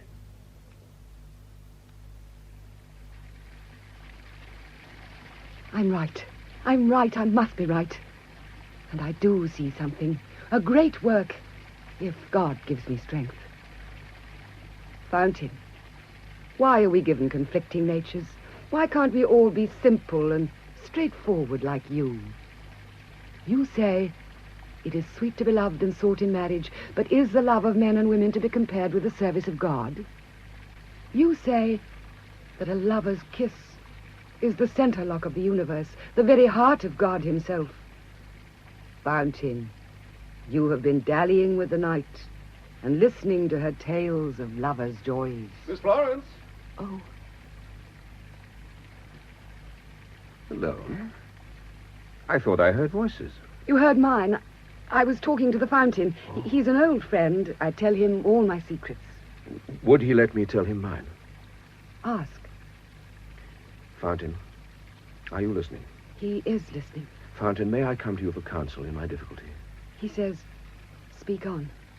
Fountain, there is a woman, and she is so noble and her nature is so beautiful that I am almost afraid to approach her. The Fountain says, what do you know of her nature? Fountain, it shines in her eyes, it glows upon her face, it proclaims itself in every inflection of her voice. The Fountain says that eyes can deceive and faces can lie, and that the tongue of woman is a snare for fools. The Fountain is harsh. The Fountain is wise. Shall we go indoors? No, not yet. I've been trying all day to be with you alone. I have been trying to avoid it. Why? The instinct of self-preservation, I suppose. The caveman and his stone axe. Am I like that? Did I say I was running away from you? I thought that was implied. Not by me. Fountain, you were right about the tongue of woman. It is indeed a snare for fools. The Fountain says the fault was with the woman. Tell me, O Fountain, from whom she fled. Fountain says she was running away from herself. Florence. No. Florence, I'm in love with you. No, please, I didn't mean it in that Florence, way. I want you to marry me. You're not in love with someone else. No. Then you will? I can't. There's no such word. You're right. I mean, no. You do care a little? You know I do, Henry. I didn't. I hoped. Oh, my dear, I'm so glad. You'll marry me. You'll marry me. You can have everything in the world that you wish. Except freedom. Freedom? Freedom for what? You can't be married and free, can you? Fountain, will men never understand that women can want something more than passion and luxury? That they want the same freedom as men to direct their own lives and use their own brains? That however much they may desire a mate, they can be conscious of a higher purpose than mating? The Fountain says that there is no higher purpose than mating. Yes, it said the same to me a few minutes ago. And it said the truth.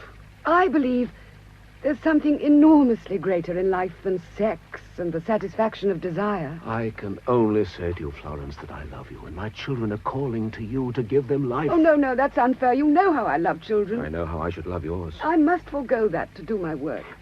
If you bring up happy children into fine men and women, aren't you doing a noble thing? Isn't it the noblest work a woman can do? Oh, won't you listen to me? I will devote my whole life to you. I will fill your life with everything that is beautiful and that gives you happiness, because I love you, love you, love you. No, Henry, no, I won't surrender. It would be like treachery. I have had a call. Don't persuade me against my will. You love me. Don't enlist my body against my soul. You love me. Yes. Then you will marry me, Florence. Oh. Florence, don't torment me. It's you who are tormenting me. I hold you to what you have said. You love me. You will be my wife. No. I shall never marry. I have faith in my call. Dearest, your call is only a mocking echo of your imagination. What sign have you of any call? I don't know. None. You have no sign. How could there be a sign? But look, Henry, there is a sign. Henry, don't you see? Look. The people. There are no people. There are multitudes of people wrestling with death. And there is a place for me among them. Look, my vision. God, sanctify my hands for this appointed work. Strengthen my spirit to be steadfast in preparing and firm to reject temptation to stand aside. Florence. Take the sacrifice of our love. Florence, don't say that. Take it back. That I may be free for this service. And give us friendship, O God, and courage, both of us. Amen.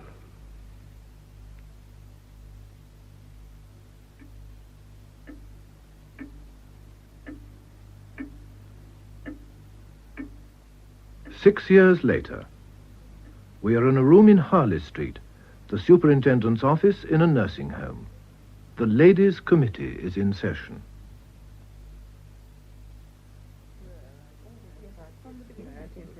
Bad news again in the Crimea. So I see in the Times. The poor fellows dying like flies. It was a great mistake ever to go into Crimea. If Lord Palmerston had been at the Foreign Office... Yes, well, the question is the appointment of a house surgeon. Miss Nightingale will say something. Oh, delightful, charming. Well, I only want to emphasize the great importance of appointing someone who will dispense all our medicines. Do you mean mix them, like a chemist? Dispense them, yes.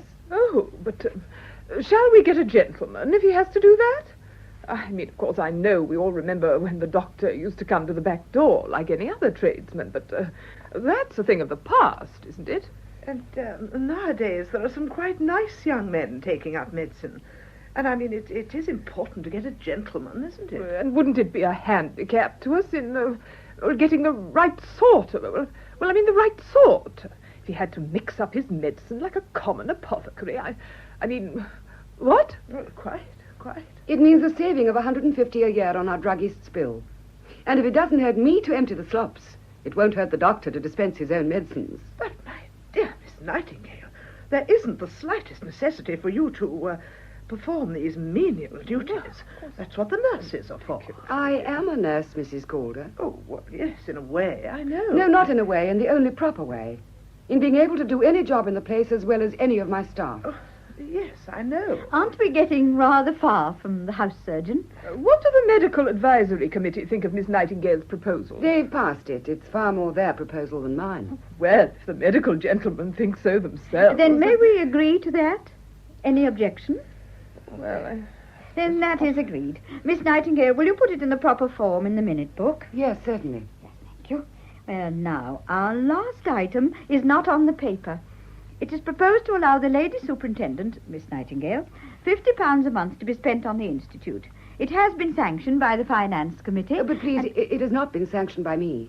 I've ample means of my own to meet any unexpected calls. But why should you spend your money? Why should we spend other people's? If there's any money to spend, let us spend it on the wounded soldiers. Oh, but the government has ample resources. Oh, yes, but will it use them? Are you taking sides with the newspapers? Certainly not. Well, I am.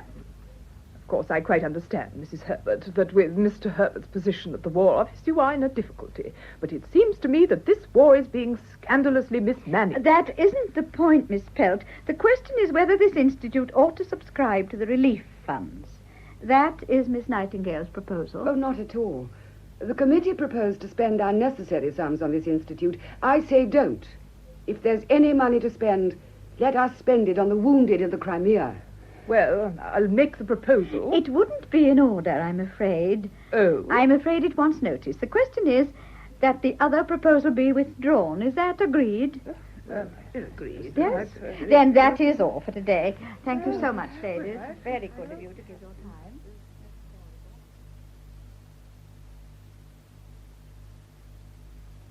Will you sign the minutes, Liz? Of course. There. Thank you. Flo? Hmm? How could you take sides against Sydney? Oh, Liz, dear, do be reasonable. Nobody supposes the muddle in the Crimea is Sydney's fault. Oh, it's so easy to criticize. I don't want to criticize. I want to do something. Flo, darling, what could you do? Nurse. The nurses aren't allowed in the army. Well, Lady Maria Forrester has suggested that I should organize a small party of nurses. She and I would provide the funds.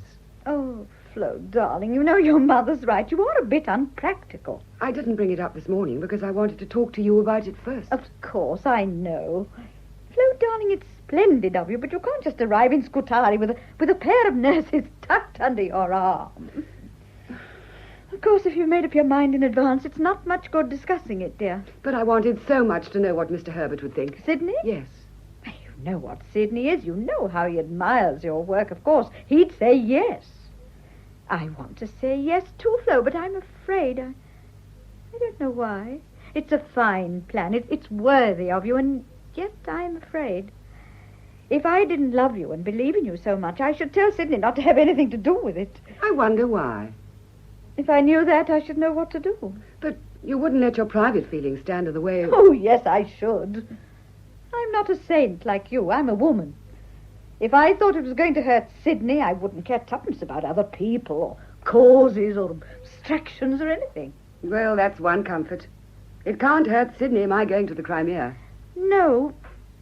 I don't know why I feel so uneasy about it. But I do, you know. I do.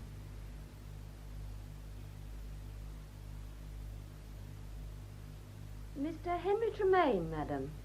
Thank you. Henry, Florence? come in. Thank you. I am glad to see you. Where have you been? I've been traveling. Where? The desert. Interesting, but rather solitary, I suppose. One place is very like another when you're running away from the unattainable. Henry, you're talking like a lovesick schoolboy, and you must be nearly 40. I'm 34, my friend. Are you happy? I'm busy, and that's much better. Florence, I haven't said a word to you about marriage since that afternoon by the fountain.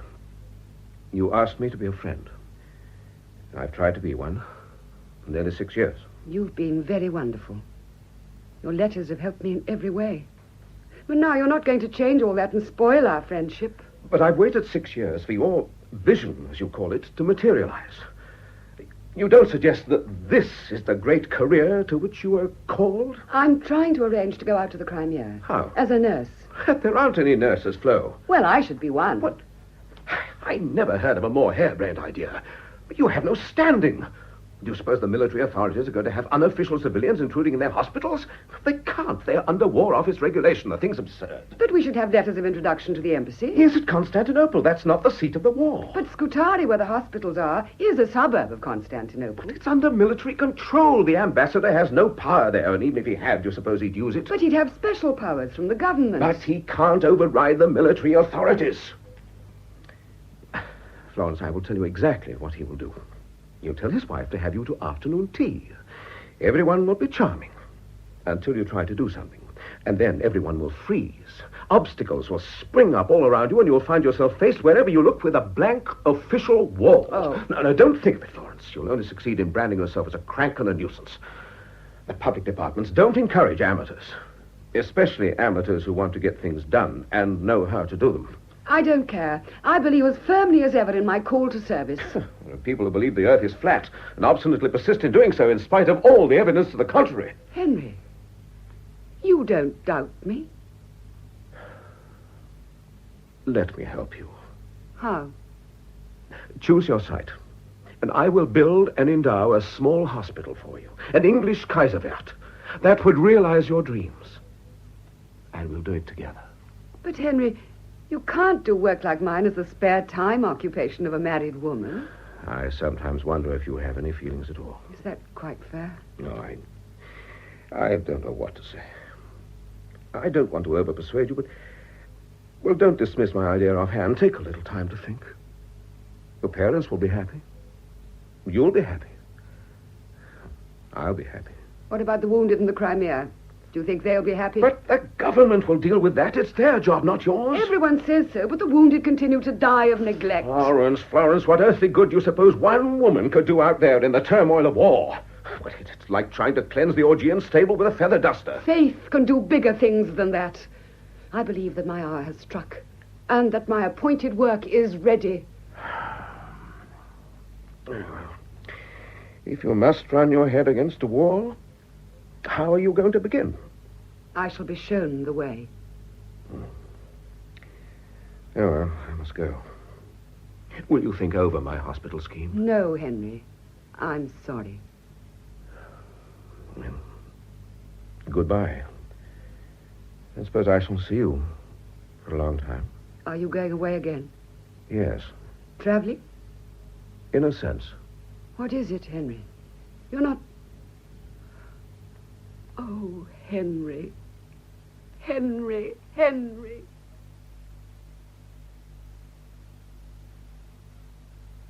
Well, I'm glad to see you persevered in your ambition, Miss Lawrence. Oh, yes, Lord Palmerston. We work very hard here, don't we, Mr. Herbert? Liz is never tired of singing your praises. She makes the work possible. From committees and charitable busybodies, good Lord deliver us. But you don't quarrel with the committees, I hope. No, I manage them.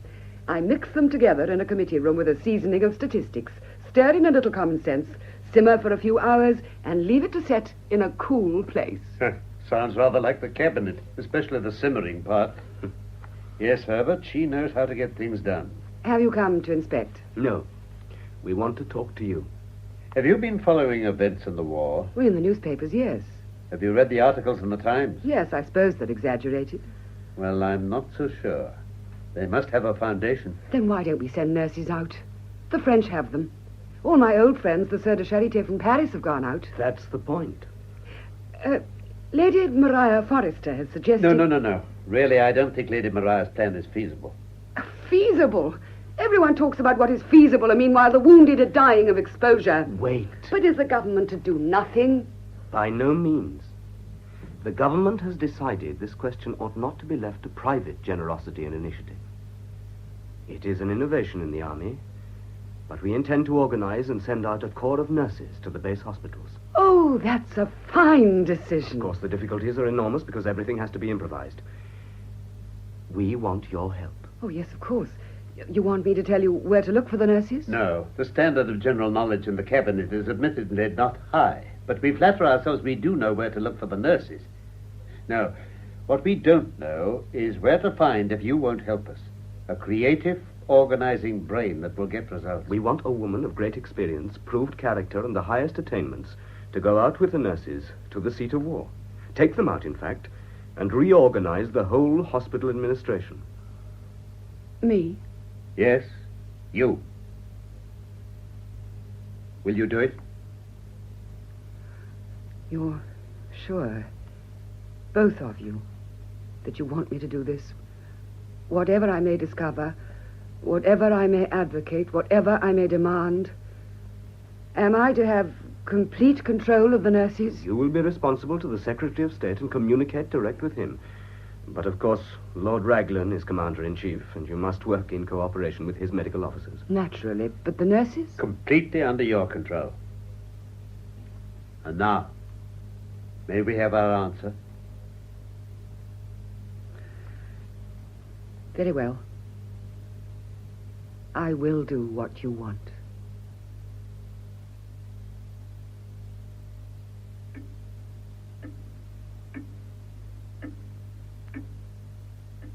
It is a raw, dismal winter afternoon, the same year, in a room in the barrack hospital, Scutari. Where's the lady-in-chief, Mrs. Bracebridge? Gone down to the purveyor's stores, Dr. Ames, to try and squeeze a few blankets out of him for the extra rush of wounded today. It's really scandalous. I can't get the simplest medical requisites. I seem to think in England that all you need in a military hospital are packets of Epsom salts. We run out of bandages again. There's no lint, practically no antiseptics. Almost every other case has got gangrene. They've all got dysentery. The thing's chaos. You haven't any dressings, I suppose? Yes, there's something I can do, thanks to Miss Nightingale over there. Carbolized lint. Really, Miss Nightingale is a genius. She ought to have a public monument. I mean it seriously. The Surgeon General doesn't think so. The Surgeon General is a buffoon. He doesn't have to work. He only writes tendentious reports and devises preposterous forms to be filled in by overdriven doctors. Thanks. Thanks very much. Mrs. Bracebridge? Yes, Mrs. Williams. 270 extra darts of arrowroot ordered. Where's it to come from? Have you requisitioned? Here's the reply.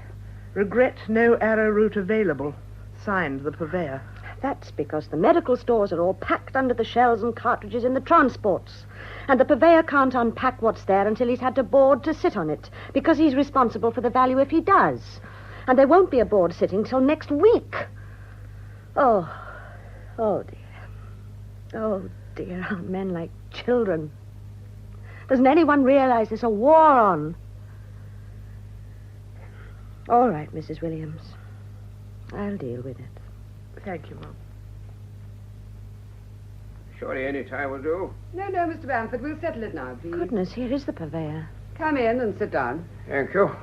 Selina, will you give me the stock accounts showing what I've supplied to the hospital? This has nothing to do with me, Miss Nightingale. If you choose to expend private funds instead of coming to my store, you can't expect a refund from the Treasury. When I suggest a refund, Mr. Banford, it will be time enough for you to talk about it. Yeah.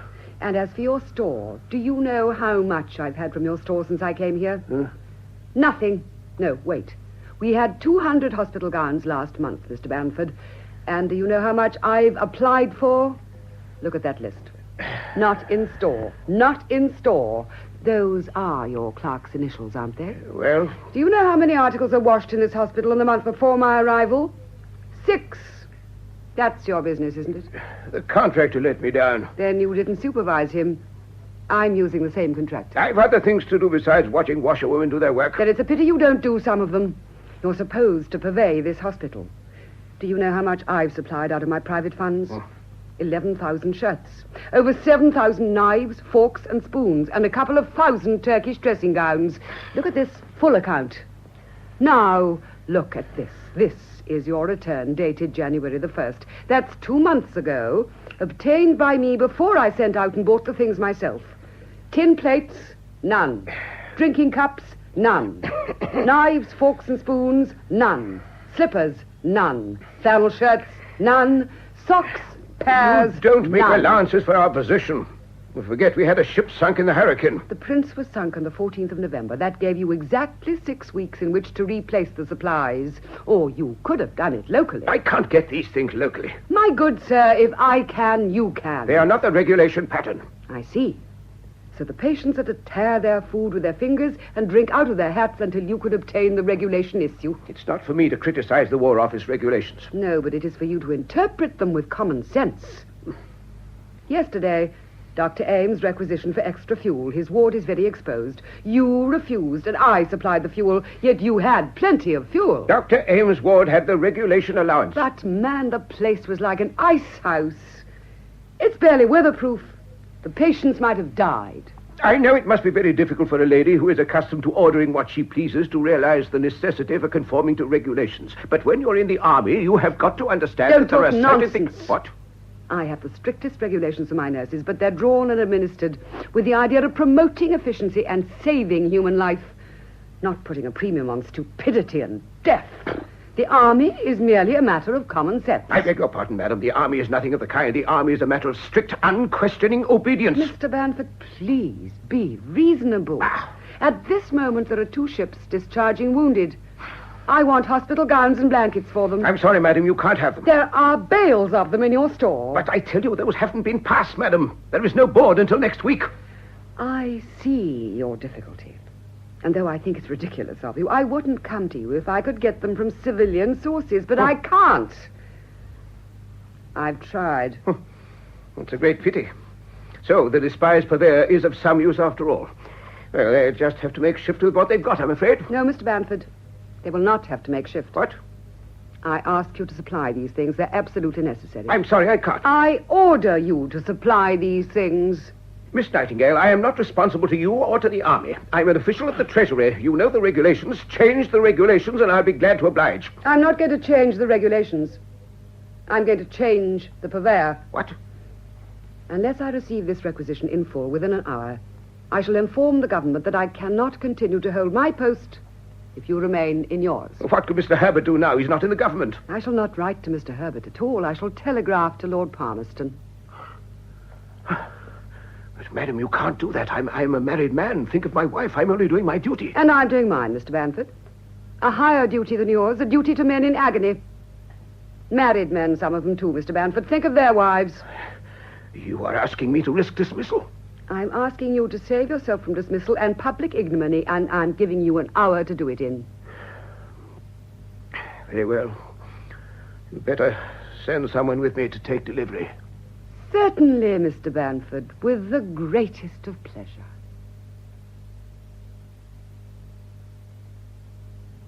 Come in, Dr. Cumming. Thank you. And you, Mr. Banford, Thank please you. sit down. Now, Dr. Cumming, you were saying... I understand, Miss Nightingale, that you've ordered the purveyor to open a consignment of stores without a board. Yes, Dr. Cumming, they were necessary for the hospital. Both as a member of the board and as Inspector General of Hospitals, I protest against your action.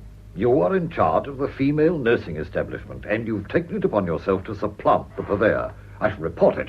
You must do whatever your conscience tells you to be right, Dr. Cumming.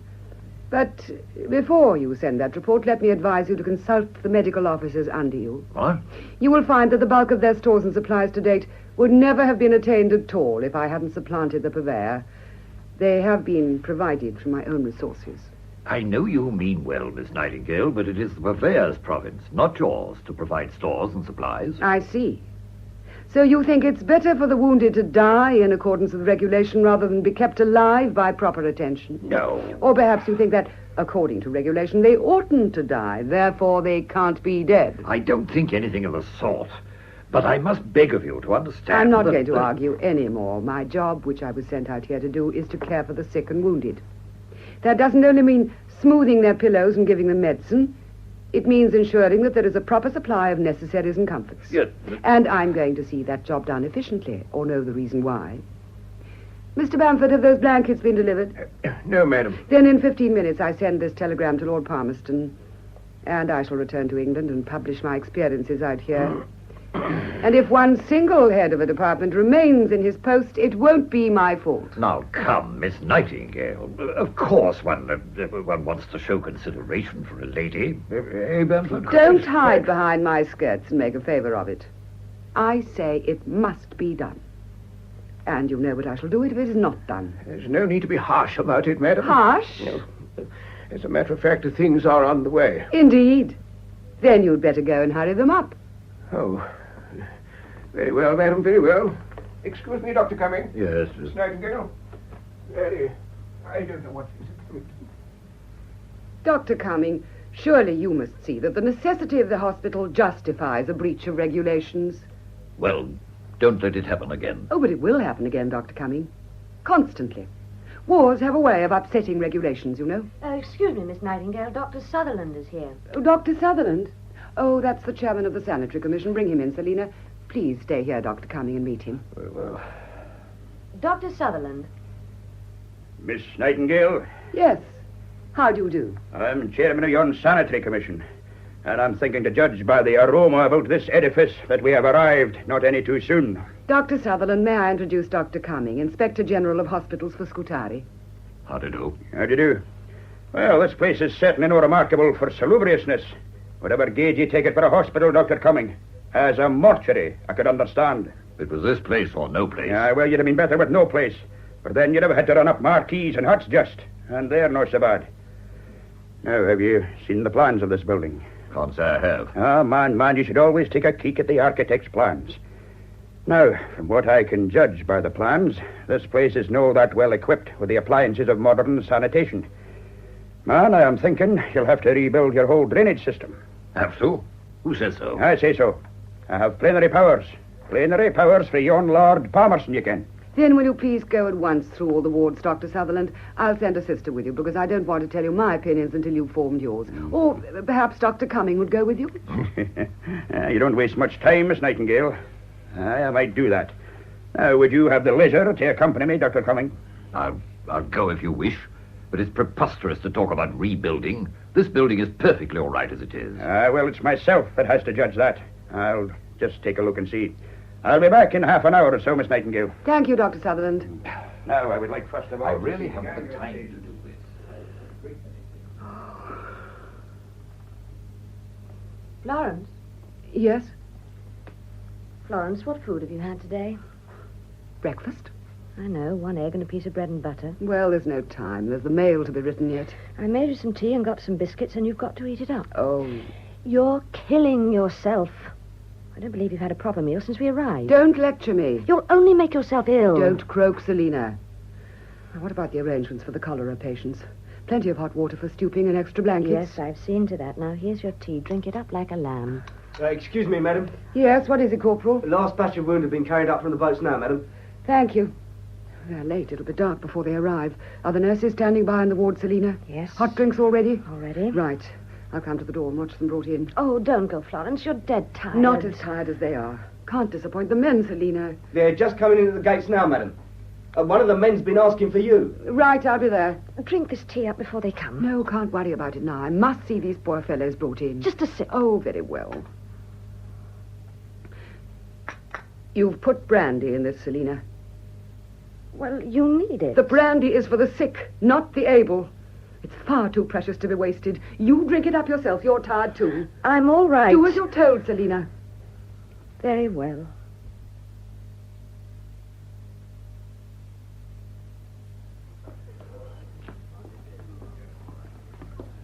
Come on now. Don't tilt it. Don't tilt it. That's right. What's that in? That's it. Oh, poor fellows. Poor fellows. What a state they're in. They're all in rags. Make a note of extra clothing, Selina. Yes. They're bringing up that man now, madam. Frostbitten, every one of them. It's going to be a nightmare. No, wait, stop. Is that the man? Yes, madam. Bring him in here. Very good, madam.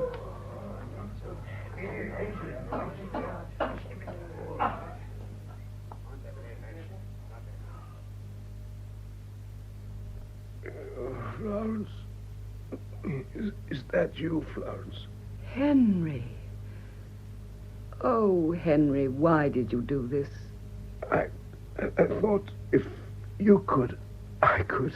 My dear, they've wounded you. They've done for me. Oh, Flo, I only managed to hold out of that ghastly ship to see you for a few minutes. God, Florence, do something to improve those ships. You can't imagine the horror of them. The filth there, the old vermin escaped with blood. Filthy. Yes, I know it's bad, but we're getting it right little by little. Now, you must let me look at your wounds. It's not worthwhile. Oh, that awful journey from the boats. I'm finished. Not yet, Henry. Now, let me look. I won't hurt you. Doctor, Selina, quick, get Dr. Ames. Yes, okay. I won't rebandage you, Henry, till the doctor comes. Oh, Florence, I didn't come here to be patched up, just to see you and say goodbye. My dear, you mustn't give in. Strength going. I feel it. Do you remember the fountains, Florence? My dear, don't. The lights Don't. in the window. Hush. Hush. You must be quiet. May I ask a question? The fountain says, ask on. Oh, but, oh, my dear, don't tire yourself. Fountain? Did she truly love me?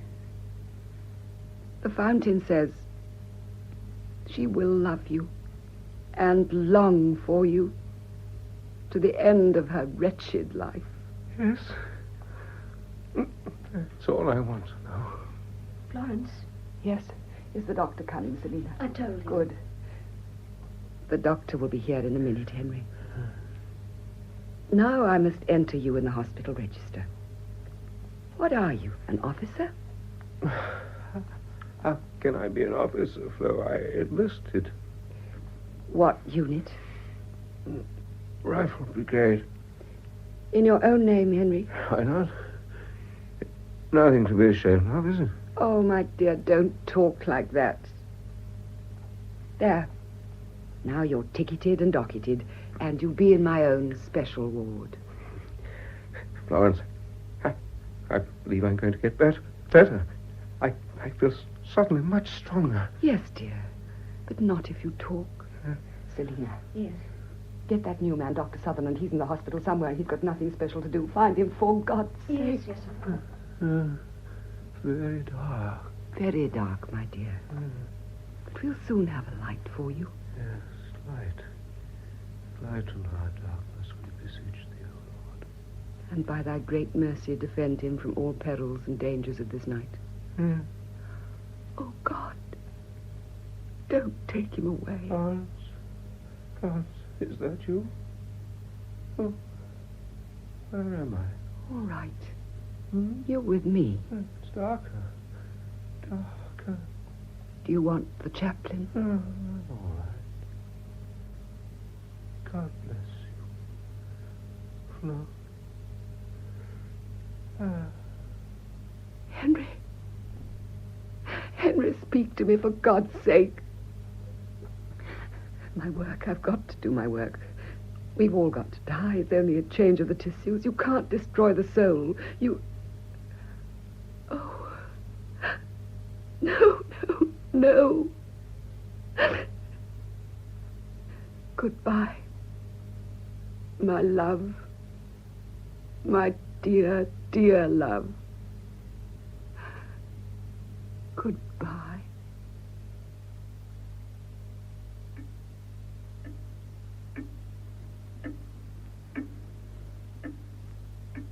It is 1861, 7 years later.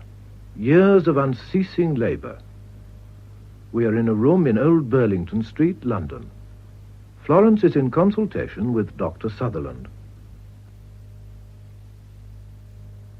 Complete, Dr. Sutherland.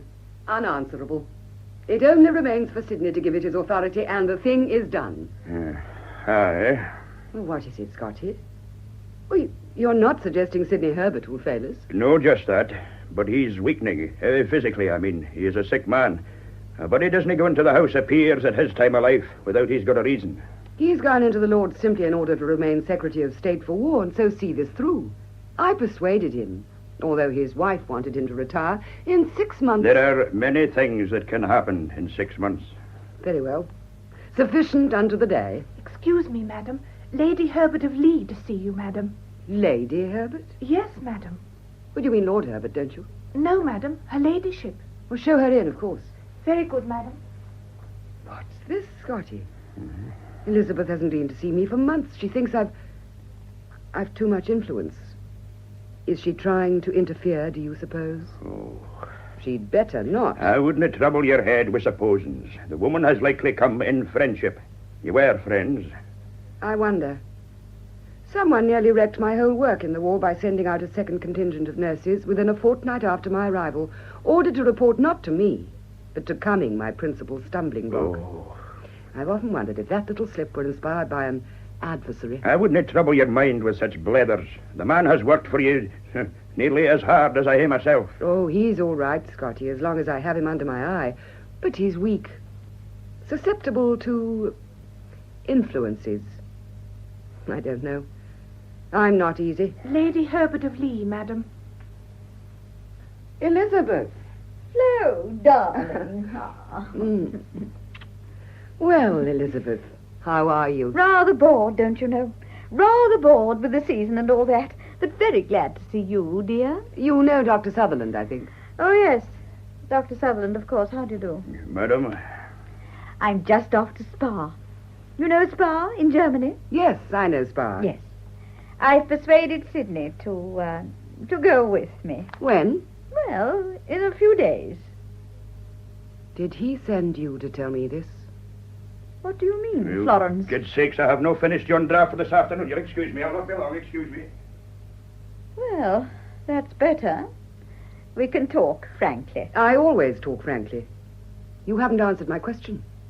Sidney is under doctor's orders. Oh, doctor's orders? He has resigned from the cabinet. And he left you to tell me this? I think you forget I'm his wife. When did this happen? He was due here this morning. Do you see that pile of paper and books? That's the work we've done to prepare him. The reform of the army is all credited to him. It has all been done here, anonymously, willingly, gladly. One more effort, only one, was needed for complete victory. And he got arrested then. And you talk to me of doctor's orders. Right. I've been under doctor's orders for 7 years. I've been given up as dead and buried by doctor's orders. I've been told even by old Sutherland that the work would kill me. But I've stayed at my post, and I'm a woman. And you tell me the leader we've been proud to serve is giving up within sight of the winning post?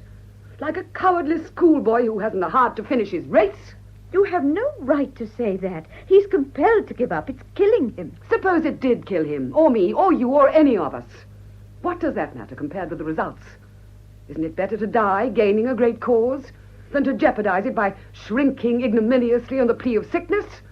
Who's going to take up the fight now? You know what men are. I know what women are, and the lengths to which they'll go. What What's all this about fighting? What are you fighting for? I'm fighting the battle of the men who died in my arms in the war. The war. You think you're fighting for that, but you're not. You are fighting for your own vanity. The vanity that wants to sacrifice my husband. The vanity that sent Henry Tremaine to his death. What do you know about Henry Tremaine? Well, wasn't he one of those who died in your arms? Did Sidney tell you that? I might have remembered that nothing is too sacred to be blurted out in wedlock. I forgot about Samson and Delilah. How dare you? How dare you? Oh. I'm sorry, though. I beg your pardon. I oughtn't to have said what I did. Oh, I don't blame you, Elizabeth. But Sidney's desertion. That's a tragedy. Do you realize that in the army they shoot a man if he runs away from his post in battle? He can't say, I'm sorry, I'm not feeling quite myself today. He's taken out in the cold dawn and shot beside his own grave. And the Secretary of State ratifies the execution. It's absurd to talk like that. Is it? Why?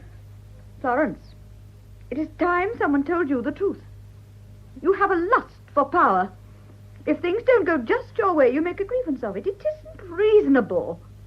Let Sidney get his health back, and perhaps later on he'll be able to pick up the threads again. You persuaded him to do this? Yes. Yes, I did. I've always suspected that you were opposed to our working together. Ever since that day at Harley Street when you tried to prevent me going to the Crimea. I didn't want you to go to the Crimea. I was afraid. I have always been afraid of you, Florence. Afraid of your intimacy with Sidney. What do you mean? Oh, not that. You know I don't. When we first met, I wondered. But I soon saw there was nothing physical. I almost wish there had been. At least it would be human and more understandable. And it wouldn't have brought Sidney to his deathbed like this terrible slave will of yours. Besides, I could have held my own against you and won him back. At that. Liz, dear, I'm really very, very sorry for you. It must be awful to be able to be unable to dissociate men from Seraglio. That's hateful of you. I don't mean it to be. I mean, I'm honestly sorry. I've never been afraid of death, and I suppose I can't understand other people considering it, but my work is far too valuable to be entrusted to a hypochondriac. Excuse me, madam. Yes? Lord Herbert of Lee. Oh. Florence. Hello, Liz. Herbert, dear. Well, Sidney, so you're going to Spa. I'm so sorry about your health, and I'm sure it is quite the best thing for you to do. Is that what you think? That is what I think. Has Lord Palmerston appointed a successor yet? How do you know I'm to have a successor? I told her, Sidney. Oh. I hoped I should have heard it from you personally, but I didn't. Who is it to be? It's Sir George Lewis, I believe. Charming. He writes exquisite Latin epigrams and knows nothing whatsoever about sanitation. Our work will go on famously. You don't seem to mind much. Who am I to mind? Either much or little. Florence is so good about it, Sidney. I am a deserter, Florence. Well, I'm going to leave you to talk together. You needn't, Liz. There's nothing. Oh, but I'd like to. I know you won't encourage him in any foolishness. Goodbye, my dear. I let myself out. Goodbye.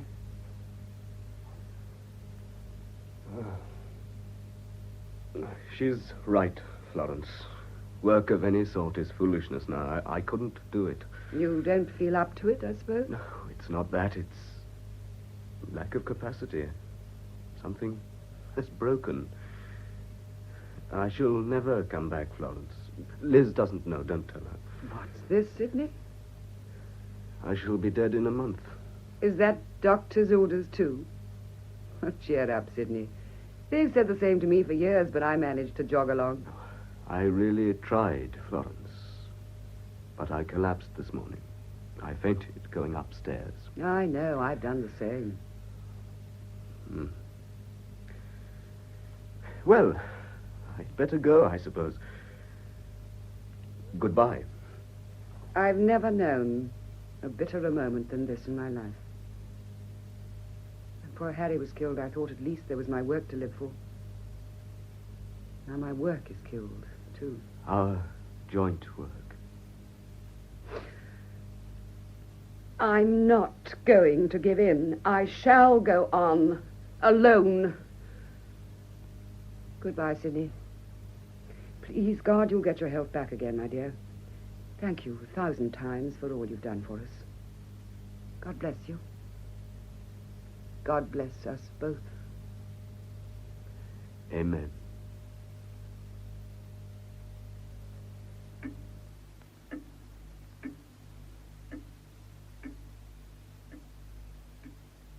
August, the same year. And Papa is going over to Lord Palmerston at Broadlands for the shooting. Are you coming down to Embley too, my love? I hope so, Mamma, dear. Oh, well, now, won't that be nice? And the Sidney Herberts, perhaps they might come over. Have they written lately? A fortnight ago, quite a cheerful letter from Spa. Oh, well, now, isn't that nice? Most delightful man, and his dear little wife, too. Oh, yes, she's been such a good friend to you, my love. Did you know that all those extra nurses they hurried out after you to that dreadful Crimea were entirely her idea? Just to make things easier for you. Now, wasn't that nice of her? Yes, wasn't it? I never knew for certain before, but I always suspected it. I've always felt, Flo, that your real friends have been people outside the family, and I'm sometimes very sad and ashamed to think about it. It makes a mother feel so foolish when her daughter is decorated and publicly commended by the Queen for doing the very things that if the poor woman had had her way would never have been attempted at all. And really, of course, it's almost a contradiction of the Bible and everything one was brought up to believe when one finds that parents aren't infallible. Oh, there now, it's nearly 11:30. I've kept you from your work a whole hour. Well, perhaps I ought to begin to get ready for Dr. Sutherland now. Would you like the carriage in half an hour's time? Well, now, wouldn't that be nice? Yes, my love, yes. I'll go and get ready. Thank you. Goodbye, Mamma. Goodbye, dear. So she did send out those nurses after all. She's been my enemy all along. And now she's taken Sidney away to become a hypochondriac. And she thinks she's won, and the work may go to the devil. Excuse me, madam. There's a gentleman called. Lord Palmerston, madam. Bring him at once. Yes, madam.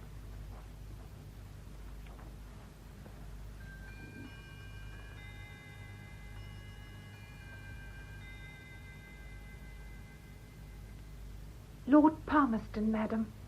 Lord Palmerston, this is more than kind. Pray, come in. Thank you. I half hoped when I wrote that you would let me come to see you. It never entered my mind that you would come here. Well. Mind, I must warn you in advance that I can't promise more than sympathetic interest. More and more I realize what we lost when Sidney Herbert resigned. Yes, poor Herbert. I think he feels it very deeply. And I think he feels it mostly on your account. You valued him very much. More than anyone. And I suppose you blame me for his breakdown? Just a little. You don't think much of women in public life? Oh, I don't know. I shouldn't be in the least surprised to find a woman in the cabinet, say, in 50 or 60 years' time. Luckily, I shall be comfortably underground. I think women ought to have votes, you know. If I were convinced that men ought to have them, I would perhaps be prepared to consider the case of women. Your sex will get the vote, my dear, and into Parliament and into the Cabinet and into heaven if they aren't careful. Lord Palmerston. Yes? When Sidney gets better, is it impossible for him to go back to the War Office? But his health wouldn't allow it. I've had quite encouraging letters. What do you suppose his wife would say? But it matters so enormously to the future. You know, Miss Florence, I often ask myself whether our actions matter nearly as much to posterity as it flatters us to believe they do. Your new liberal creed. Laissez-faire, squalor, confusion, chaos. Leave it to stew and the people to stew in it because we're too lazy to work out new systems. My dear, I'm much too old to be evangelized. I'm willing to help in what you call your work because I happen to like you. But I'm not willing to abdicate my common sense and knowledge of human beings. Officials will always be stupid. The War Office will always mismanage wars, and the country will win them in spite of it. You're fighting human nature. I don't believe that. I believe there's such a thing as working for the sake of the work. Yes, not in Whitehall. But go on thinking so if it comforts you. I believe you're deliberately trying to discourage me. Perhaps I want to save you from disappointment. I'd give anything to have Sidney back here again.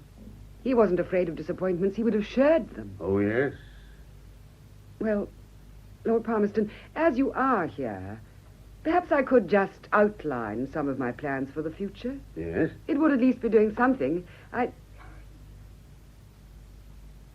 Elizabeth. Elizabeth, you were in Germany. I came back. Florence, I had to come to you. Sidney's dead. Oh, I can't believe it. Oh, my dear. My dear. Oh, there. He spoke of you in his last words. Not me. Of you. And your unfinished work. He was our leader and our dear master. Now that we know the greatness of our loss, we shall never see him again.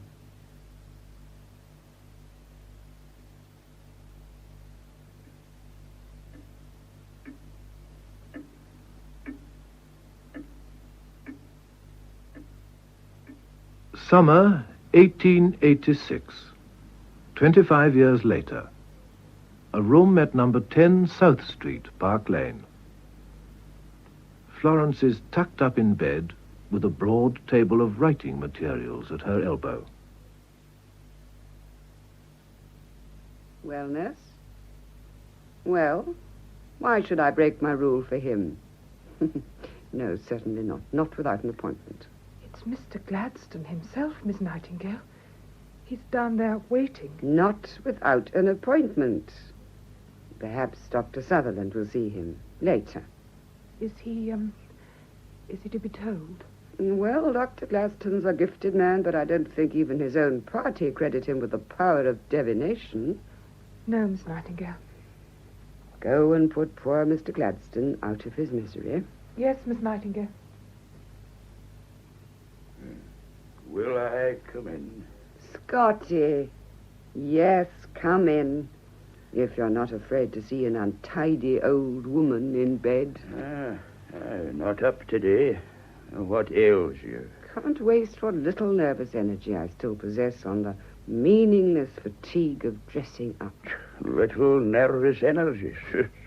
I'll do fine on 1/4 of yours. It's physical strength you lack. Croak, croak, croak. You ought to be singing poems of joy. Do you know what day it is today? Yeah. It's August the 2nd, the 25th anniversary of Sidney's death. I see nothing whatever to be singing a poem of joy for in that.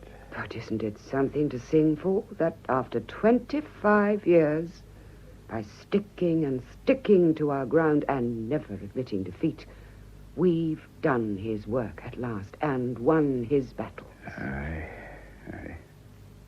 Do you know who's coming to see me today? Aye, Mr. Gladstone. I saw him as I passed in. I'm not seeing him. No. No, it's Elizabeth Herbert. For the first time since Sidney's death. And what will you be saying to Lady Herbert? I don't know. We've written to each other once a year. On this day, ever since he died. But we've never met. Then you'll be enjoying a bonny afternoon, I'm thinking. Well, maybe I'll no be telling you just now. Telling me what? Come on, Out with it. What is it? I'm resigning my post in the government. I thought it was early to be rejoicing about our work. So you're going to desert and leave it all to be undone. Oh, woman, what good will it do if I kill myself in harness? Do you no realize I'm 80 and more years of age? It'll be far better with a younger man. I thought it would be exactly as you would wish. Exactly what I would wish. To be deprived of the only person whose opinion I cared tuppence about. That's the cursed thing about working with people. They make themselves indispensable and then desert you, or else they die. Maybe they must do the former in order to avoid the latter. And my work is no longer what it used to be. Oh, lassie, I'm gey vexed to believe in you. But in this world, the one thing certain is that the hour of parting will strike at last. And the hour of John Sutherland, M.D., has struck. Oh, Scotty. Scotty. What am I to do without you? Won't you come and see me? Aye. And while my strength holds, I'll do what I can with your personal correspondence and the preparation of drafts. But responsible public office and me must be parted. Lady Herbert of Lee has arrived, Miss Nightingale. Thank you. Bring Lady Herbert. Yes, Miss Nightingale. Old friend, will you come back here and discuss this further with me at 6? I will come back at 6 or at midnight or at any time that will suit the convenience of my dearest friend in the world. And I will go on till my poor old head drops off, if it will in any way please her. Au revoir. Au revoir. Lady Herbert of Lee. Thank you. Well, Florence, I don't know why I've come. I didn't mean to. Why not, Liz? It is better to bury the past completely. Liz, won't it gladden you to hear that Sidney's work has been accomplished at last?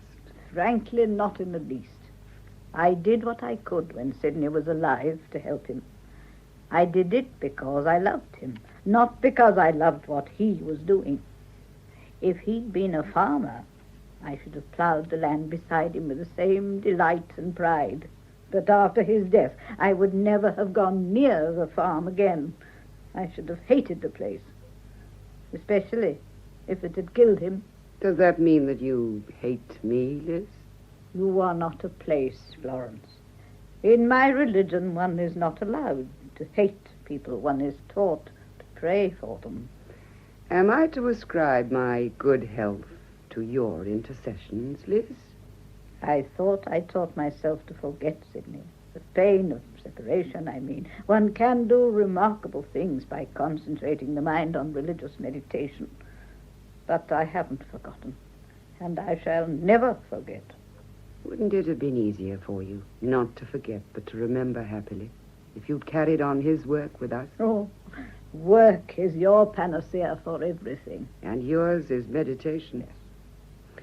But meditation stands still. Work takes you on, exulting in the final triumph of the deed. And when that has been reached, you can sing as I do, the Nunc Dimittis. Yes. Don't forget, though, that the Lord has a way of choosing his own time for letting his servants depart in peace.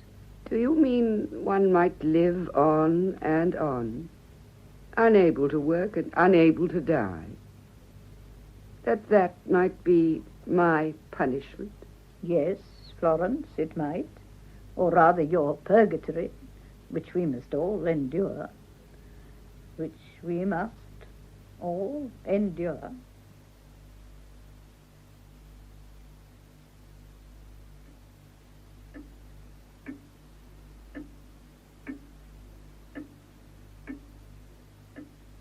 21 years later, 1907.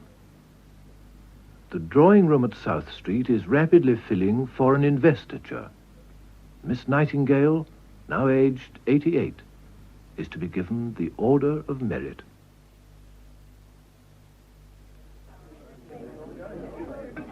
All ready? Nearly. Here's the Secretary of State arriving now. We must wait a minute for the Lord Mayor. President of the American Red Cross, Lady Herbert to be, the Right Honourable the Lord Mayor of London. My Lord Mayor, good to see you. Are we ready now? Yes, in just a moment. Now, let me see the order of the proceedings. Yes, the Secretary of State to speak first, then the President of the American Red Cross, then you, my Lord Mayor. No other speeches and everything quite short, because Miss Nightingale is not strong enough for anything protracted. Then the Court Chamberlain makes the investiture on behalf of His Majesty, then the Sheriffs bring forward the roll of freemen for Miss Nightingale to sign, and that is all. Is that quite satisfactory? Oh, yes, that will do. Well, hadn't we better begin? I'm meeting at the Mansion House at 5:30, and an official dinner afterwards. Where are my notes? Yes. That place, Scutari, I think it's called. Was that where the hospitals were? I don't know, I'm afraid. Will you take your place now? Yes, certainly. Miss Florence Nightingale. Most kind. Most kind. Thank you, nurse. This will do nicely. Thank you. My Lord Mayor, ladies and gentlemen, pray silence for the Secretary of State. We are met today to witness the recognition of services to this country and to humanity in general, begun when our fathers were young men and continued without intermission almost to the present day. The distinguished lady whom we are here to honor may justly claim to be the founder of modern nursing. And the great and increasingly beneficial work done by the hospitals for sick humanity, not in this land alone, but in all civilized lands, is the fruit of her hospital reforms. In the darkest days of the Crimean War, when wounds and sickness had decimated the British Army, this devoted heroine moved like a ministering angel among our soldiers. As a poet has said, "Lo, in that hour of misery, a lady with a lamp I see pass through the glimmering gloom and flit from room to room. And slow, as in a dream of bliss, the speechless sufferer turns to kiss her shadow as it falls upon the darkening walls." Such services are worthy of notable recognition. His Majesty has been pleased to direct that they should be notably recognized. The Order of Merit, of which Miss Nightingale is the first woman member, numbers upon its roll many noble servants of the country. None, however, has a better title to that most illustrious distinction than this latest member, whose admission we are privileged to attend. The President of the American Red Cross. My lords, my Lord Mayor, ladies and gentlemen, in the United States of America, the name of Florence Nightingale, this great pioneer of healing, is revered with a love that is peculiarly personal and tender. There is no monument of stone to her, and we cannot confer a decoration. We have no such things. But There are 1,000 nurse training schools in America founded in her name. Those are her monument, an ever-increasing monument. Those are her medals from the United States.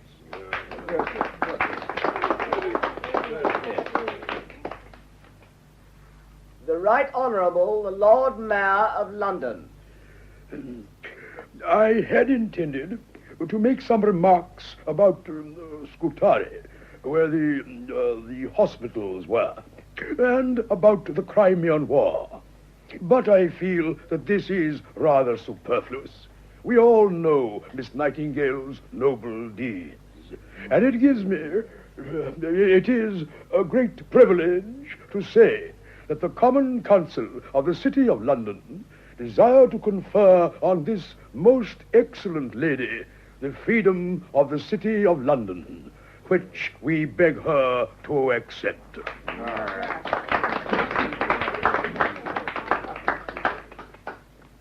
Miss Florence Nightingale, I am commanded by His Majesty the King to convey to you the insignia of the Order of Merit, which His Majesty has been graciously pleased to confer upon you in recognition of your invaluable services to the country and to humanity.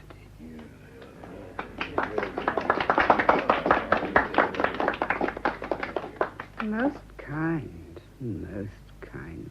What is it, nurse dear? They must be thanked. It's from the king, darling. Put it over your shoulders. Certainly, certainly.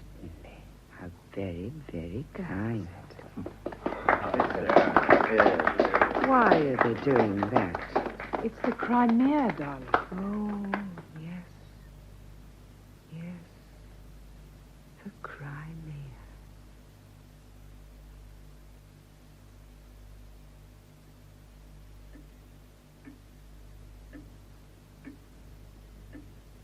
Florence?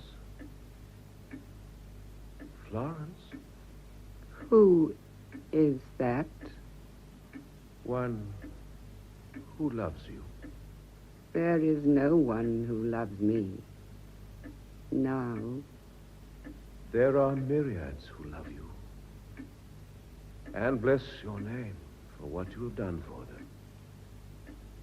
Here is one who loves you for yourself. There was once a man who loved me for myself, but I sent him to death. Is death so terrible that he should bear malice on that account? He would not bear malice. Natures like his are above malice. He might have ceased to care.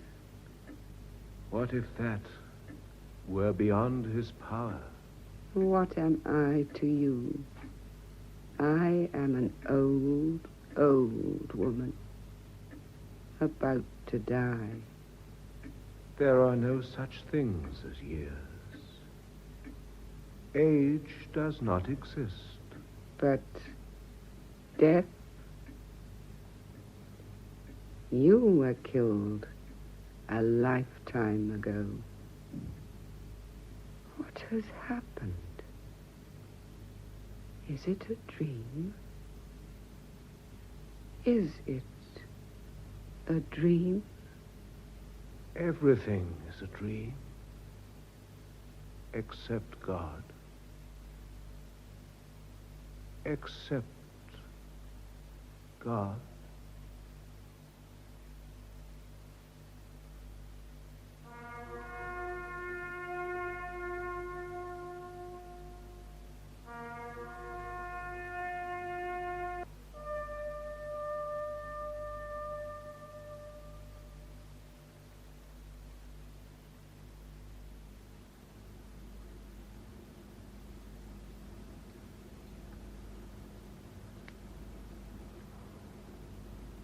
The Lady with a Lamp, the play by Reginald Berkeley, was adapted for radio by Peter Watts, with Nicolette Bernard as Florence Nightingale.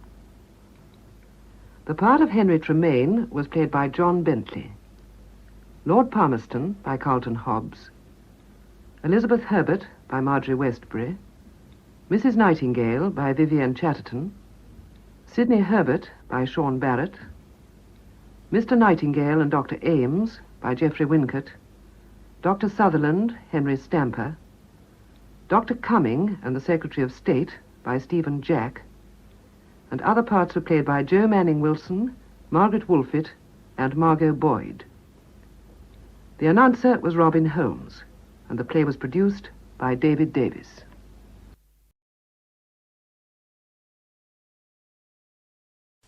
Next programme, Saturday Night Theatre, which is called The Subject Was Roses. In the series The Time of My Life at 10:10 tonight on Radio 4, Lord Robins will be talking to Gordon Snell about the years in which his political views were formed, late 20s and 30s. And this conversation with Lord Robins will be illustrated by archived recordings of conditions in Manchester in the late 30s, and the voices of two of his closest associates for many years, Hugh Gaitskell and George Brown. And that's in The Time of My Life at 10:10 tonight on Radio 4 for listeners, except those in Northern Ireland. And now, Saturday night. Shopping. Before breakfast? I needed some things. We've only got one soldier boy home from the wars, not a whole division. The party used up a lot last night. It's a lovely day. Timmy still asleep? Haven't heard him. Better give me mine. Coffee's on. I thought we'd all have breakfast together. I have to go downtown. Ruskin wants to see me. I'm going to stop at St. Francis on the way to offer a prayer of thanks. You want toast? Yeah. All those casualties, and he never got a scratch. We're very lucky. What do you want on it? Marmalade. Freeman boy dead. Mullen boy crippled for life. Makes you wonder. Think he enjoyed the party? He seemed to. First time I ever saw him take a drink. He drank too much. You don't get out of the army every day. He was sick during the night. Probably the excitement. It was the whiskey. You should have stopped him. For 3 years, he's gotten along fine without anyone telling him what to do. I had to hold his head. No one held his head in the army. That's what he said. Well, that didn't stop you. He's not in the army anymore. It was a boy that walked out of his house 3 years ago. It's a man that's come back in. You sound like a recruiting poster. And you sound ready to repeat the old mistakes. Mistakes? Pardon me. You said mistakes. A slip of the tongue. I'd like to know what mistakes you're referring to. I'd really like to know. Okay. He was 18 when he went away. Until that time, he showed no special skill at anything. But you treated him like he was a protege. I think you mean prodigy. What I really mean is baby. For a baby, he certainly did well in the army. I didn't say he was a baby. I said you treated him like one. You were surprised he did well. You didn't think he'd last a week. Bless us and save us, said Mrs. O'Davis. Do you know why you were surprised? Joy, joy, said Mrs. Malloy. Because you never understood him. Mercy, mercy, said old Mrs. Percy. I never doubted that he'd do as well as anyone else. Where he's concerned, you never doubted, period. If he came in here right now and said he could fly, you'd help him out the window. If you're saying I have confidence in him, you're right. And why not? Who knows him better? Is there more coffee? He's exceptional. Here we go again. Yes, exceptional. In what way? I refuse to discuss it. Well, a person who's going to be famous usually drops a few clues by the time they're 21. I didn't say famous. I said exceptional. What's the difference? You wouldn't understand. And here's something you better understand. You can't treat him as though he'd never been away. He's not a kid. If you had stopped him from drinking too much, that would have been treating him like a kid. This is where I came in. He was trying to keep up with you, and you knew it. You sound like you're jealous. The two of you so busy drinking, you hardly paid any attention to anyone else. You are jealous. Don't be absurd. He and I got along better yesterday than we ever did before, and you're jealous. Well, well, well. Can't Ruskin wait till Monday? No. And don't pretend you're disappointed. What a charming little breakfast you and he will have together. You're welcome to stay. My ears are burning already. I've never said a word against you, and you know it. And don't forget my excursion to Montreal. It was always your own actions that turned him against you. And the convention. Don't leave that out. The curtains. The curtains for Timmy's room. They're coming today. I don't know anything about curtains. Yes, you do. I do not. They'll be $10. Well, what's the matter with the old ones? They're worn out. They look all right to me. Well, they aren't all right. $10 for curtains? Timmy will want to bring friends home. And they'll notice the curtains? Oh, the old squeeze play, huh? Are you going to give me the money? Here. Say hello for me. I gotta go. And I need $5 for the house while you're at it. Gave you 15 yesterday. I told you, the party used up a lot. That party cost close to $100. Well, it was worth it. Did I say it wasn't? He's coming. Do I get the money? Okay, you get the money. Here. Good morning. Champ, Good morning, son. we thought you were going to sleep all day. I smell the coffee. Mother said you were sick during the night. Oh, I'm fine now. I was a little rocky myself. I wonder why.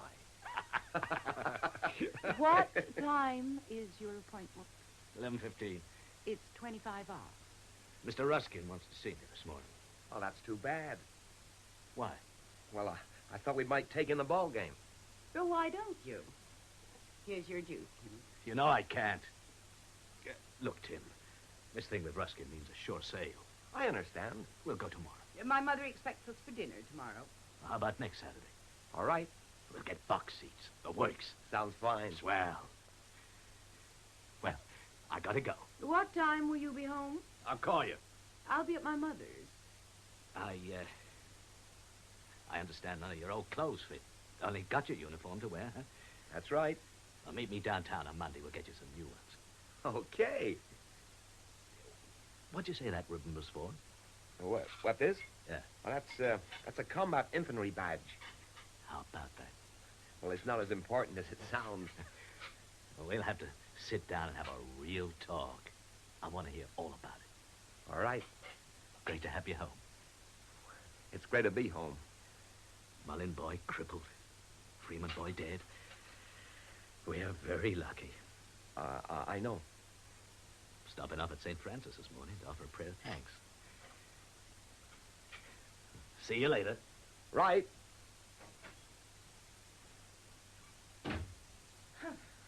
Well, how did you sleep? Fine. How's he feeling? All right. He looks a lot older. It's been 3 years. It must have seemed strange, sleeping in your own bed. Yeah. How's his business? Who knows? The coffee market's up. I hope you're hungry. I can't get over the change in him. Guess what we're having for breakfast? And it's not just the way he looks. Guess what we're having for breakfast? Guess what we're having? What? Guess! I don't know. Yes, you do. No? Sure you do. What is it? You're fooling. What is it? What's your favorite? Bacon and eggs? Well, now I know you're fooling. No. I forgot what a tease you were. I'm not teasing. Waffles! We're having waffles! Fine. Well, you used to be crazy about waffles. I still am. I've got the waffle batter ready. Swell. Your first morning home, you're entitled to whatever you want. I want waffles. I used the last egg in the batter. I want waffles. Really? Cross my heart. All right. Hey, I see a new butcher. Yeah, quite a few new stores. Pop said the Bremens moved. Mm-hmm. And the Costellos. Hey, do you remember old Zimmer, the tailor? Yeah, sure. Well, a few weeks ago, a woman brought him a coat she wanted altered. Zimmer started to fix it, then very politely excused himself, went up to the roof, and jumped. No one knows why. Who was the woman? Mrs. Levin. Oh, that explains it. That's not funny. Sorry. What a thing to say. I said I'm sorry. I'm surprised at you. Bless and save us. What did you say? Bless us and save us. As in, bless us and save us, said Mrs. O'Davis. Joy, joy, said Mrs. Malloy. What's the matter? I never expected to hear that nonsense from you. It beats swearing. You used to cover your ears when your father said it. I'll never say it again, ma'am. Don't talk to me like that. sorry. I don't know what's wrong with me this morning. I don't think I slept well. Too much excitement. The party and all. Will you have bacon with it? No, just the waffles would be fine. Did you like the party? Yeah. I wish the house had looked better. Well, what's wrong with it? Oh, it needs painting. The sofa's on its last legs. And the rugs. Oh. Well, now that you're here, I'll get it all fixed up. It looks fine to me. I still can't believe you're here. I find it a little hard to believe myself. You are here? You want to pinch me? Well, go ahead. Well, go on. Hey, you believe it now? Hey, what are you doing? Now let go. Well, cut it out, Mom. Cut it out. One pinch to a customer. It's an old house rule. The waffles must be ready. The light on the iron went out. Isn't that what it means when that little light goes out? Yes.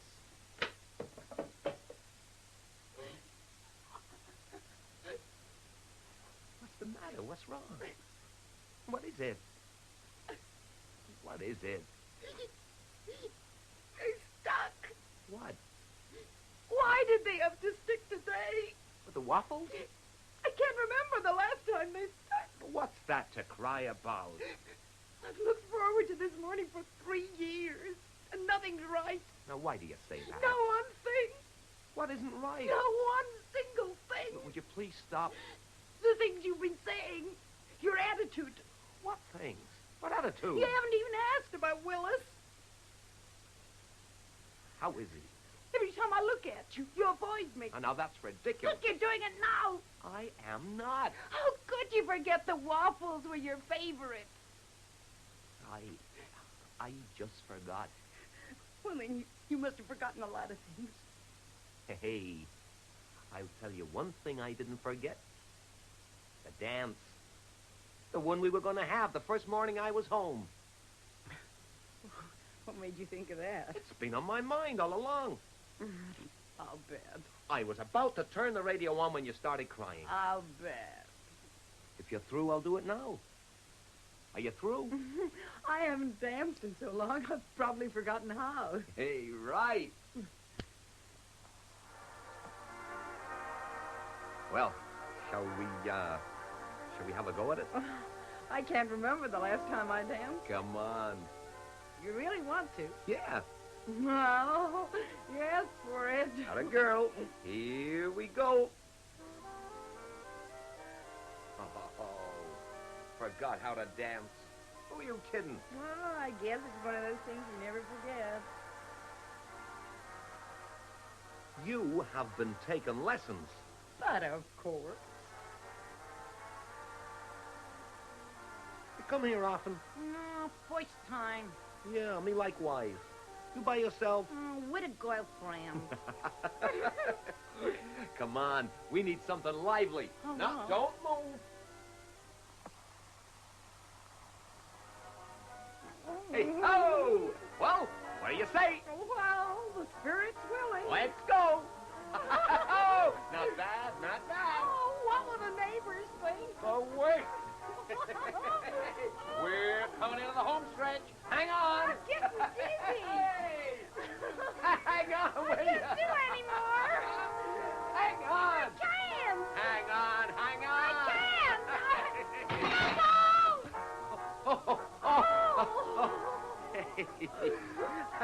Are you all right? I think so. Oh, boy. That is enough of that. Phew. I am dead. Absolutely dead. Oh, so am I. I can't remember the last time I laughed like that. I can.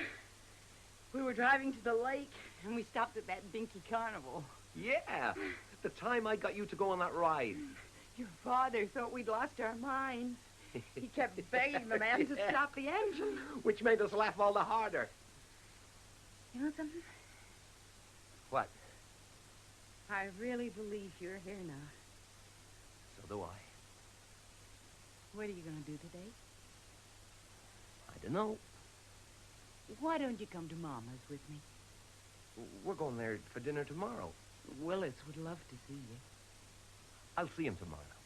When we told him you were coming home, he began to sing. It's the first time he's done that in months. All right. I'll go. We won't stay long. All right. Well, hello. Hi, Pop. Don't get up on my account. We were dancing. We fell down. What did you forget? Nothing. Why did you come back? I changed my mind. If you still want to go to the ball game, it's a date. What about Ruskin? Ah, the hell with it. Still want to go? Yeah. Well, what about Willis? What about Willis? Well, Timmy was going to see him this afternoon. I'll see him tomorrow. But I told him you'd be over today. Before you even asked me? I thought sure you'd want to go. You'd no right to do that. Well, what'll I tell him? Tell him I'll see him tomorrow. He'll be disappointed. Well, that's not my fault. The game starts at 12. I just have to get my tie. You haven't eaten. We'll grab something on the way. Came out of St. Francis and started for the subway. Was halfway there when I thought of Mr. Freeman. What wouldn't he give to be able to spend a day with his son? Made me turn around and come back. Well, why are you mad? You told me to take him to the game. And you always do what I tell you? Bless us and save us. Corporal Cleary reporting for duty. Kiss your mother goodbye. Hey, that's not a duty. So long, Mom. We won't be late.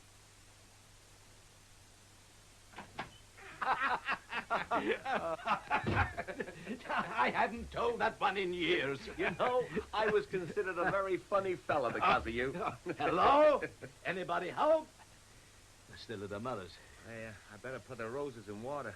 Stand another beer? Sure. Okay, you do the flowers, I'll get the beer. You know where she keeps a vase or anything? How would I know? Have a look in the kitchen. Stick them in a jug or someplace. Okay. Yeah, this'll do. Aren't you supposed to bang the ends? What for? Well, I don't know, so they keep longer or something. Son, about roses I know very little. Leave it for your mother. Just stick them in water. Leave it to her.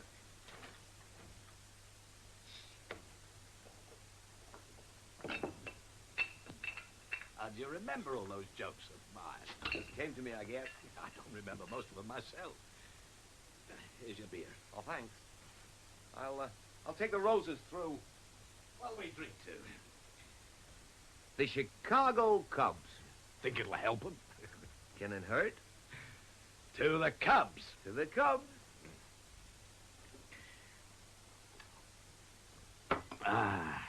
16-3. I'm still glad we went. So am I. That was a beautiful catch Up made. Yeah. For a moment, I thought he lost it in the sun.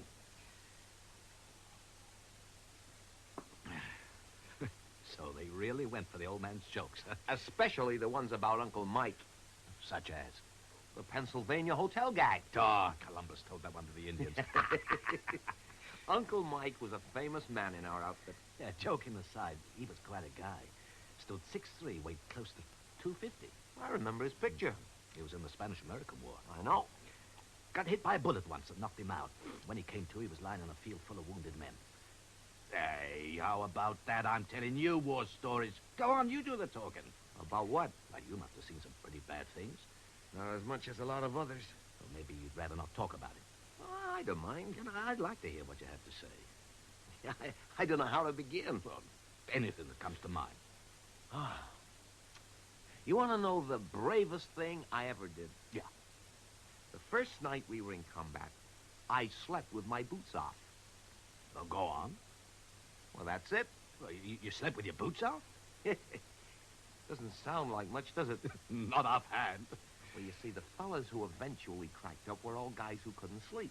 Mm-hmm. Now, if I hadn't decided to take my boots off, I'd have ended up being one of them. Oh, I see.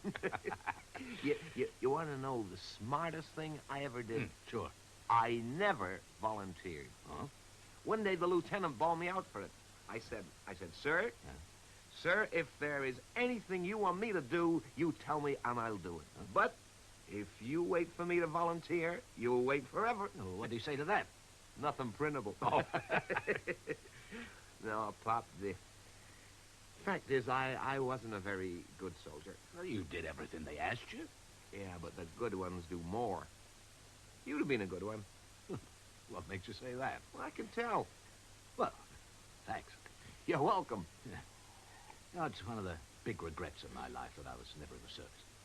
I know. The day World War I was declared, I went to the recruiting office. When they learned I was the sole support of the family, they turned me down. I keep wondering what difference it might have made in my life.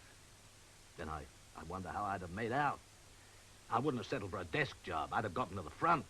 I'm sure of that. But once there, how would I have done? Fine. How do you know? You're a born fighter. Well, they say a lot of fellas who were terrors of civilians turned to jelly when they heard those bullets. No, not you. Well, it doesn't seem so, but you can't be sure. And that's always bothered me. Now, how about another? Fine. Oh, maybe we shouldn't. Why? Well, your mother blames me for you getting sick last night. Says I encouraged you to drink too much. It wasn't what I drank. It was the excitement. Well, that's what I told her. Look, I'll open 2 more. You just sit there. Oh, all right. Can't say I don't feel like it. Know something? What? They're a reminder of her father. What will? The roses will. Her father used to send her roses every birthday. Dozen red ones. Never missed. Even at the end. Look, tell her they were your idea. What? Tell her the roses were your idea. Why? Why, she got a kick out of it. All right. If you like. Here you go. Thanks. Here, you call it this time. To the 2 nicest fellas in the house. Hey, I'll buy that. It's funny how you acquire a taste for things. Yeah. You know, when I was a kid, I couldn't even stand the smell of beer. Believe it or not, I was the same. We seem to have gotten over it. Yeah.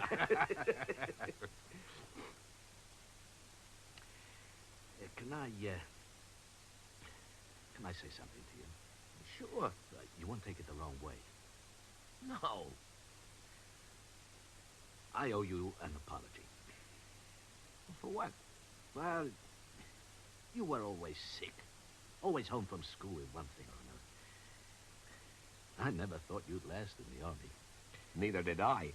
Really? Oh. Really? When Dr. Goldman heard they took you, he said it was ridiculous. When they put you in the infantry, he said it was inhuman. And when I survived, he said it was a miracle. Yeah, but, no, I don't think it was a miracle. I think we just underestimated you. Especially me. That's what I wanted to apologize for. You remember that corny thing that you used to recite about how a boy likes his father? Oh, yeah. You know, he thinks his father is the greatest guy in the world until he's 15. Then the doubts start. Then by the time he's 18, he's convinced his father's the worst guy in the world. At 25, the doubts start again. And at 30, it occurs to him that, well, the old man wasn't so bad after all. And then at 40... Now, what about it? Well, there's some truth to it. Oh, I think you've had too much to drink. Look, I'm not saying you're a saint. Well, that's a relief. But taking into account where you started from and the obstacles you had to overcome, well, what you've done is something to be proud of. Well, no, look, thank you. Look, how many guys that you grew up with even turned out legitimate? Not many. And most of them are still scraping along where they started. That's true. How many years of school did you have? I had to quit after the 4th grade. And I have met college graduates who don't know nearly as much as you about the things that really count. Must have been jail, man. No.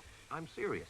Yeah, and speaking of college, if you get into one of those big ones and it's more than the GI Bill pays for, I'll help you out. Well, thanks. Well, that's just between you and me. Why? I don't want people getting wrong notions. About what? That I'm loaded. Are you loaded? That don't be ridiculous. That doesn't answer my question. The question's ridiculous. That's still no answer. No, I'm not loaded. How much do you have? What? How much money do you have? Is this your idea of a joke? No. Then why are you doing it? I don't want to take money from you if you can't afford it. I can afford it. Some of the places I applied at are pretty expensive. I can afford it.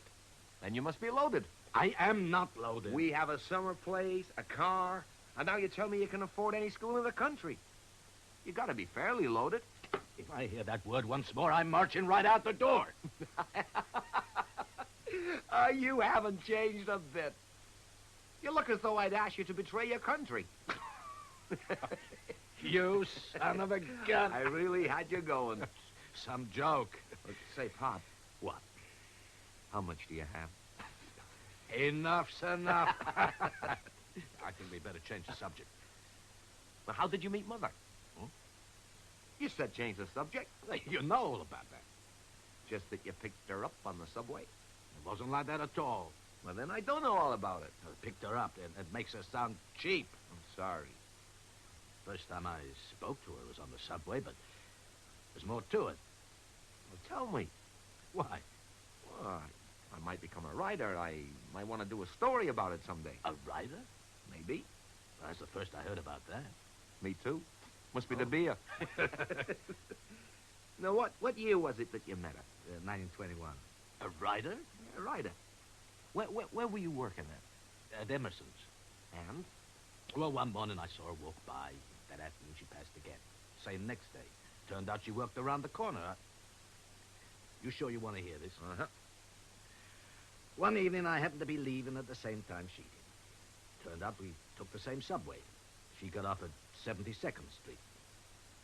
Well, to make a long story short, I got a seat next to her one day and we started talking. And that's it? Yeah. Sounds like an ordinary pickup to me.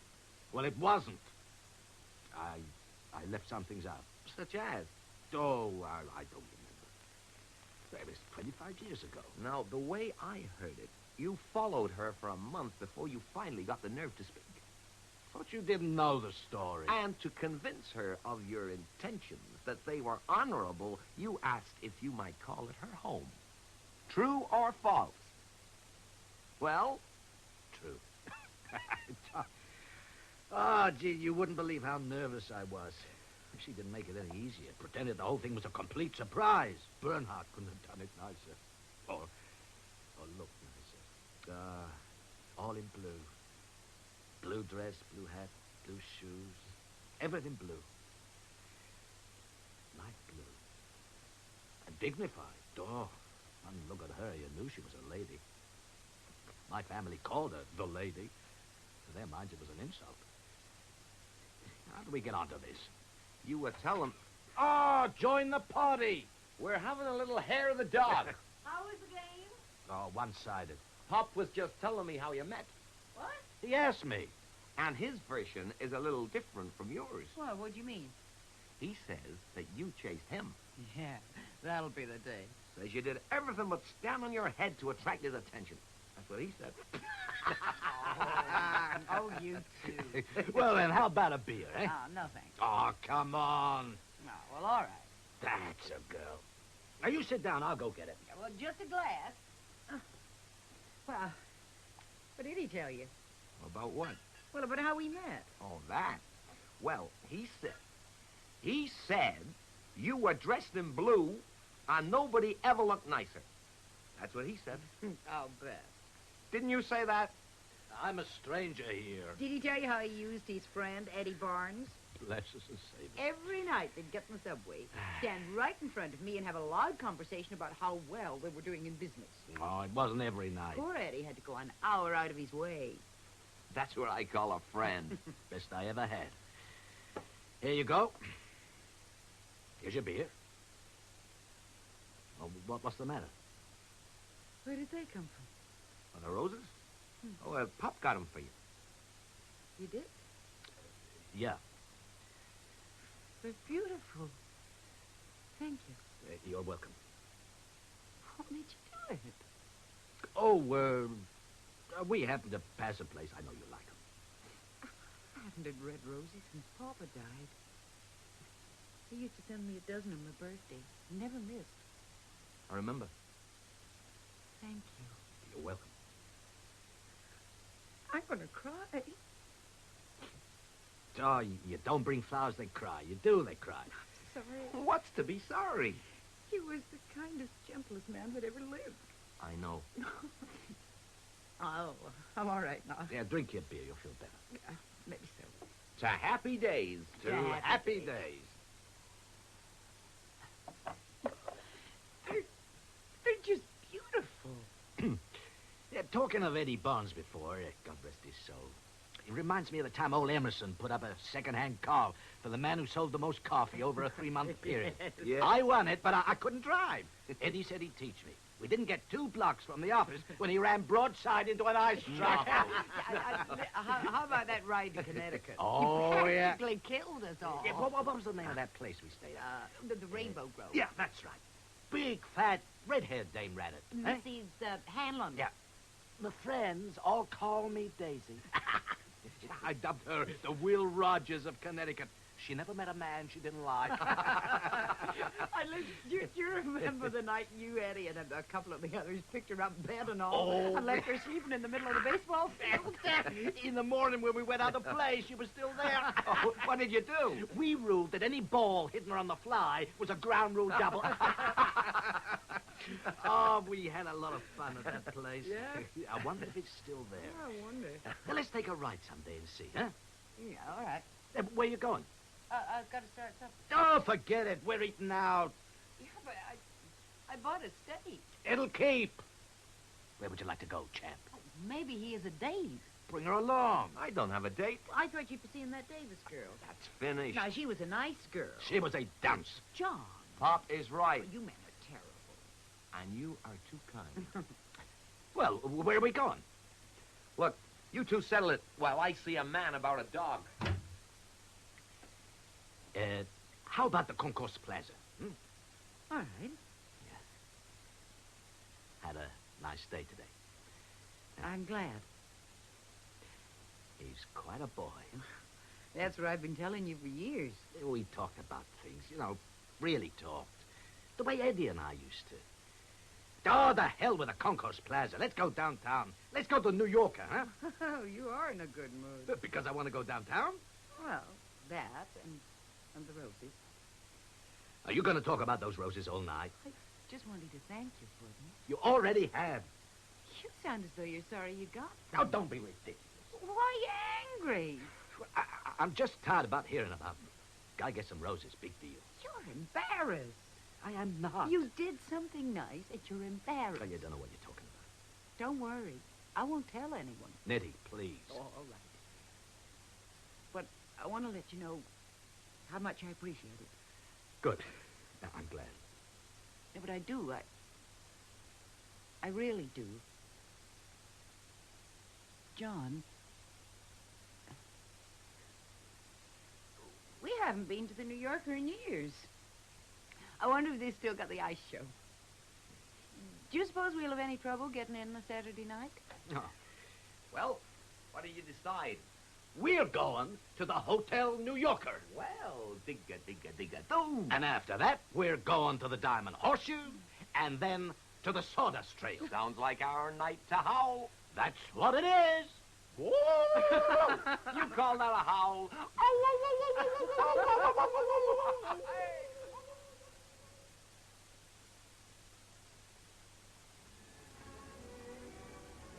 Now that is what I call a meal.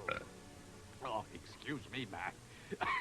Guess I just never was brung up proper. I guess you just never was.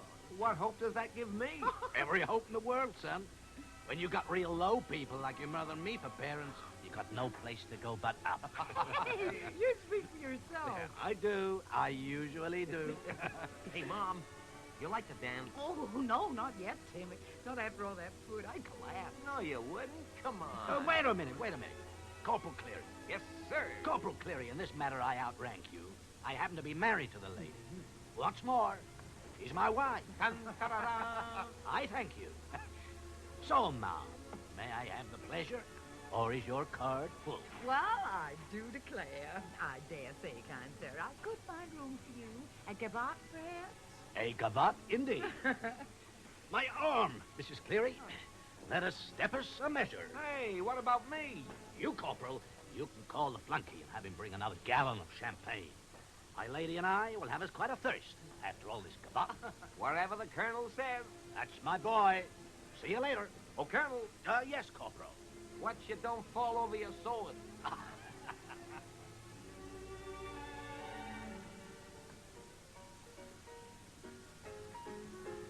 Ready for another one, chap? You bet. I'll get him.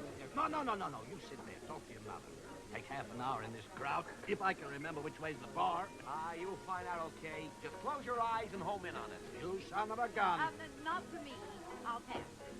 Oh, come on, Nettie. Do your good. No. I know when I've had enough. Just a beer. No, I said no, and I mean no. Okay. Whatever you want. Cigarette, Mom? You know I don't smoke. Who you think you're out with? This is your mother, remember? Well, how about that? Now, where do you come from? I've been here all the time. Hey, guess you have. Well, that's what mothers are for. Do you like this place? It's okay. Why, you want to move on? Well, I was thinking that maybe after you've had the next drink, we could, well... What? Go home? Well, yeah. It's after 12. Oh, come on, Mom. The night's young. I'm having a great time. Pop's having a great time. I thought you were. Well, why don't you have another drink? Not every day you got your only son back from the biggest war in history. Come on. Relax. Enjoy yourself. I was. I mean, I am. Well, it's getting awful crowded in here, and, Don't you think that maybe you've had enough to drink already tonight? Nope. Emphatically, no. Look, don't worry about me. I'm fine. Come on, let's dance, huh? We should be able to find a square foot free over there somewhere. Come on, for me. all right, I'll be good. Oh, can you dance to this? Tonight, lady, I could dance to anything. Come on, let's go. Hey, where are you two off to? Trying to lose the old man, huh? Look, this place gets too full. Let's finish these up and move on. Now, what do you say? Yeah, well, I was just thinking... Sure, that... Pop. Wait. How about the sawdust train? That's what we planned. Now, get your wrap, Nettie. Tim out and grab a cab. I'll get the check. Come on, kids. Let's not waste any time. We got a lot of drinking, a lot of dancing to do yet.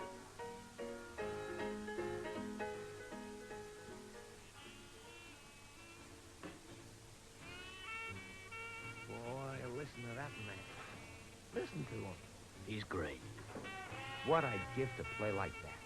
You want to be a musician now? Sure. Well, that's one thing I'll never be. Thank the Lord for small mercies. It's a bum's life. You're going to college. Sure, I'm going to college. You don't stay at college forever. One day I'm going to have to be something. You bet you'll be something. Really something. You get yourself a good law degree, go anywhere you like. Business, the courts, politics.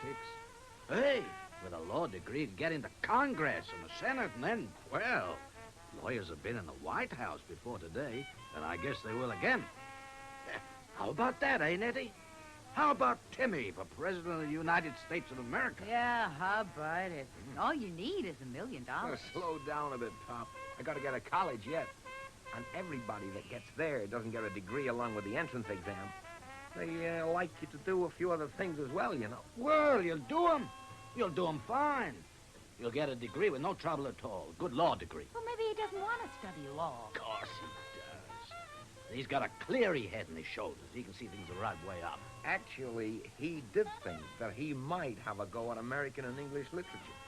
Maybe learn a thing or two about writing. See what I mean? Oh, that'll pass. Everybody his age wants to write a novel. Okay, write a novel. Write two. But get a meal ticket first. Anyway, that's what I said. Yeah, we heard you. Anyway, things are getting far too serious. We're not here to talk, what do you call it, vocational guidance. We're here to enjoy ourselves. But time for another drink, another dance. And then another drink, and then Another dance, and then... another bottle. Hey, waiter. Hey. We smell her something. Yeah, come on over here. Come on. Same again all around. Here we go.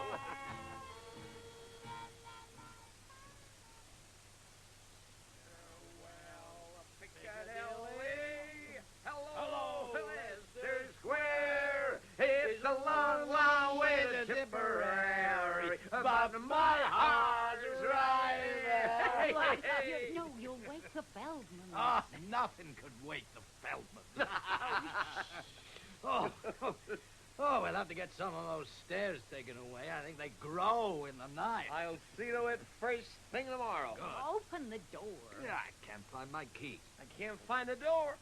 Honestly. Where would you be if you were my key? Here, I'll... You ever see such pretty hair? Don't stop that. That's beautiful hair. Will you please let me open this door? Home to wife and mother. You know, someday we'll break our necks because you refuse to leave a light. By the light Of the silvery moon. No, look, that's just enough. Whatever you say, Antoinette. Well, I say to bed. Shank of the evening. Come here, Mrs. Cleary. Give your old man a bit of a Oh, please, John, now stop that. No, sir. You can't beat a law degree. Springboard for anything.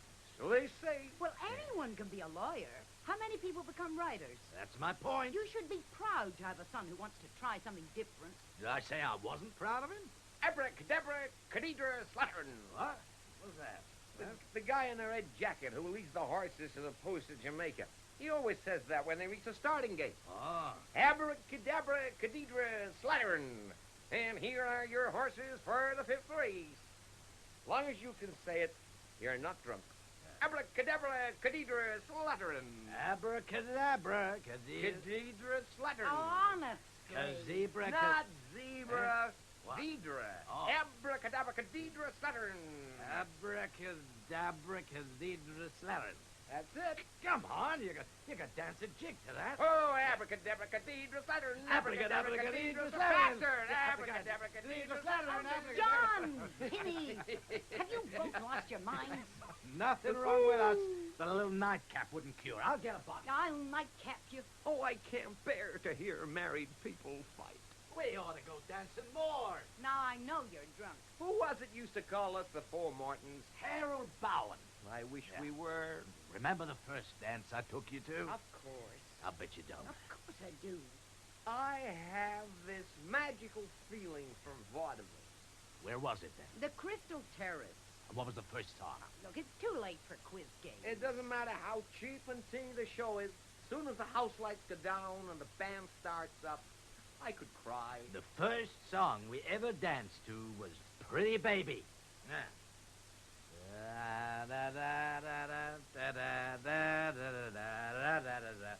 Pretty baby, a blonde guy crewed it. Yeah, through a gold megaphone. You do remember. Well, of course. I got snoo under my skin.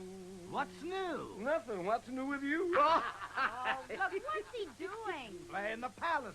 Look, will you please go to bed? In closing, I would like to do a dance made famous by the inimitable Pat Rooney, a maestro, if you please. The O'Grady. Oh, John, Timmy.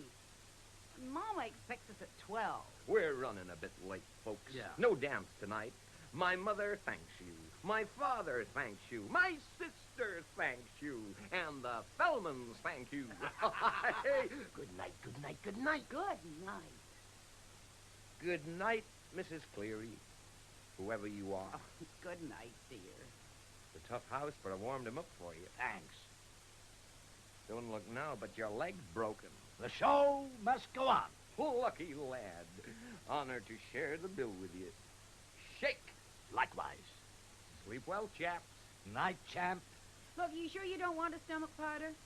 Abracadabra, cadidra, slattern. See you in the morning. With the help of God. Abracadabra, cadidra, slattern. And here are your horses for... Home 2 days and both nights to bed like that. He's entitled. You should hear some of the things he's been through. They overran one of those concentration Yeah, well, I camps. don't want to hear about it now. You're right. There's no way to end a happy evening. I think we got some aspirin in the kitchen. You didn't say anything about a headache? I don't have a headache. Now, what's the matter? I read that if you put an aspirin in cut flowers, they keep longer. Oh, I wonder what made you get some. I don't know. There must have been some reason. Well, I just thought it'd be nice to do. It was. I like your dress. Oh, you've seen it before. It looks different. Everything about you looks different. What mass are you going to? 10 o'clock. Well, I'd better set the alarm. Steady. I had a good time tonight. Yes, so did I. Did you really? Or were you putting it on for his sake? No, I really did. So did I. I'll set the alarm for 9:15. Now that he's back, we'll have lots of good times. Look, what's wrong between us? It's nothing to do with him. I didn't say it did. We have to solve our own problems. Of course. And they can't be solved in one night. I know. One nice evening doesn't make everything different. Did I say it did? I guess you don't understand. I forgot how nice you smelled. Don't spoil everything. I want things right between us. Would you think this is going to make them right? We have to start someplace. Start? Bless us and save us. Well, that's not my idea of a start. Nettie, I want you. I want you like I never wanted anything in my life. Stop. Please. You're drunk. Do you think I could ask again if I wasn't? I'm not one of your hotel lobby whores. If you were, I wouldn't have to ask. A couple of drinks, a couple of jokes, and let's jump into bed. Maybe that's my mistake. Don't let me alone. Maybe you don't want to be asked. Let me alone. You've had the drinks. You've had the jokes. Stop. Stop it, or I'll... All right.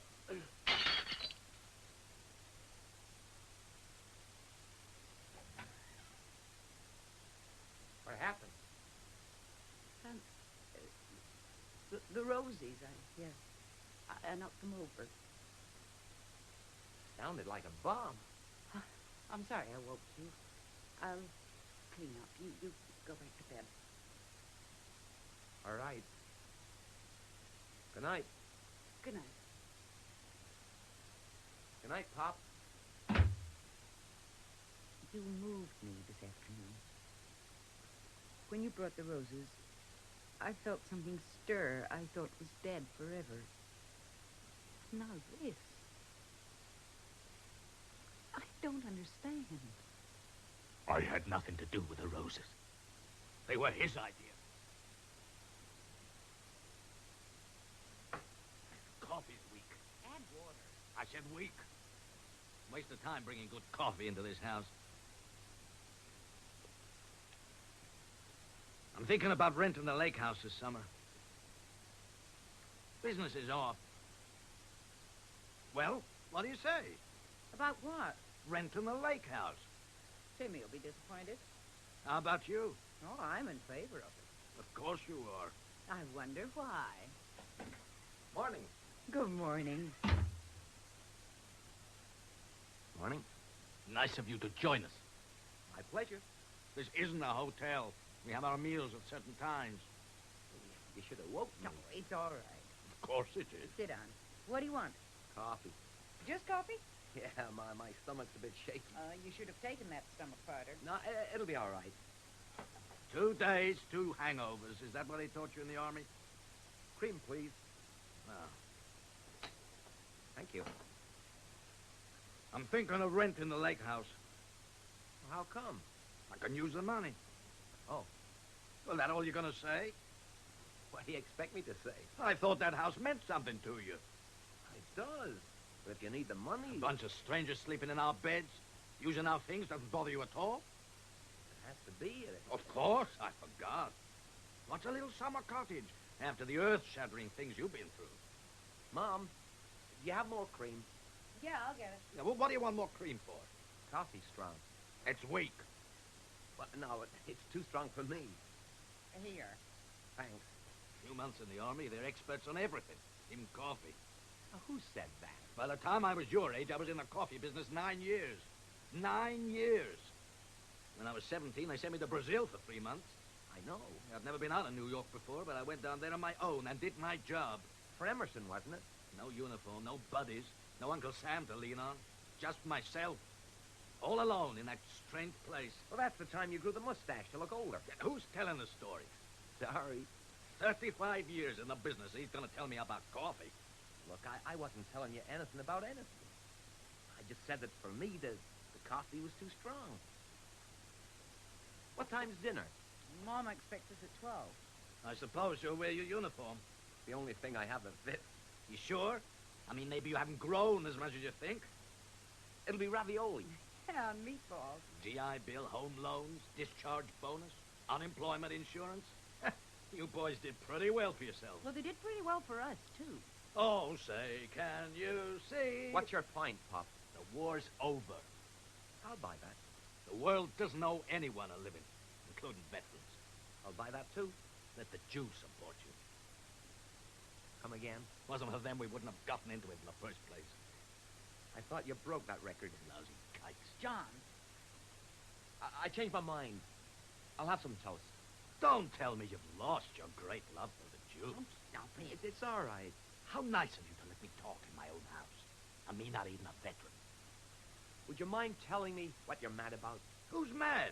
Anything on the toast? Honey, if you got it. Man states a few facts right away, he's mad. How about strawberry jam? No.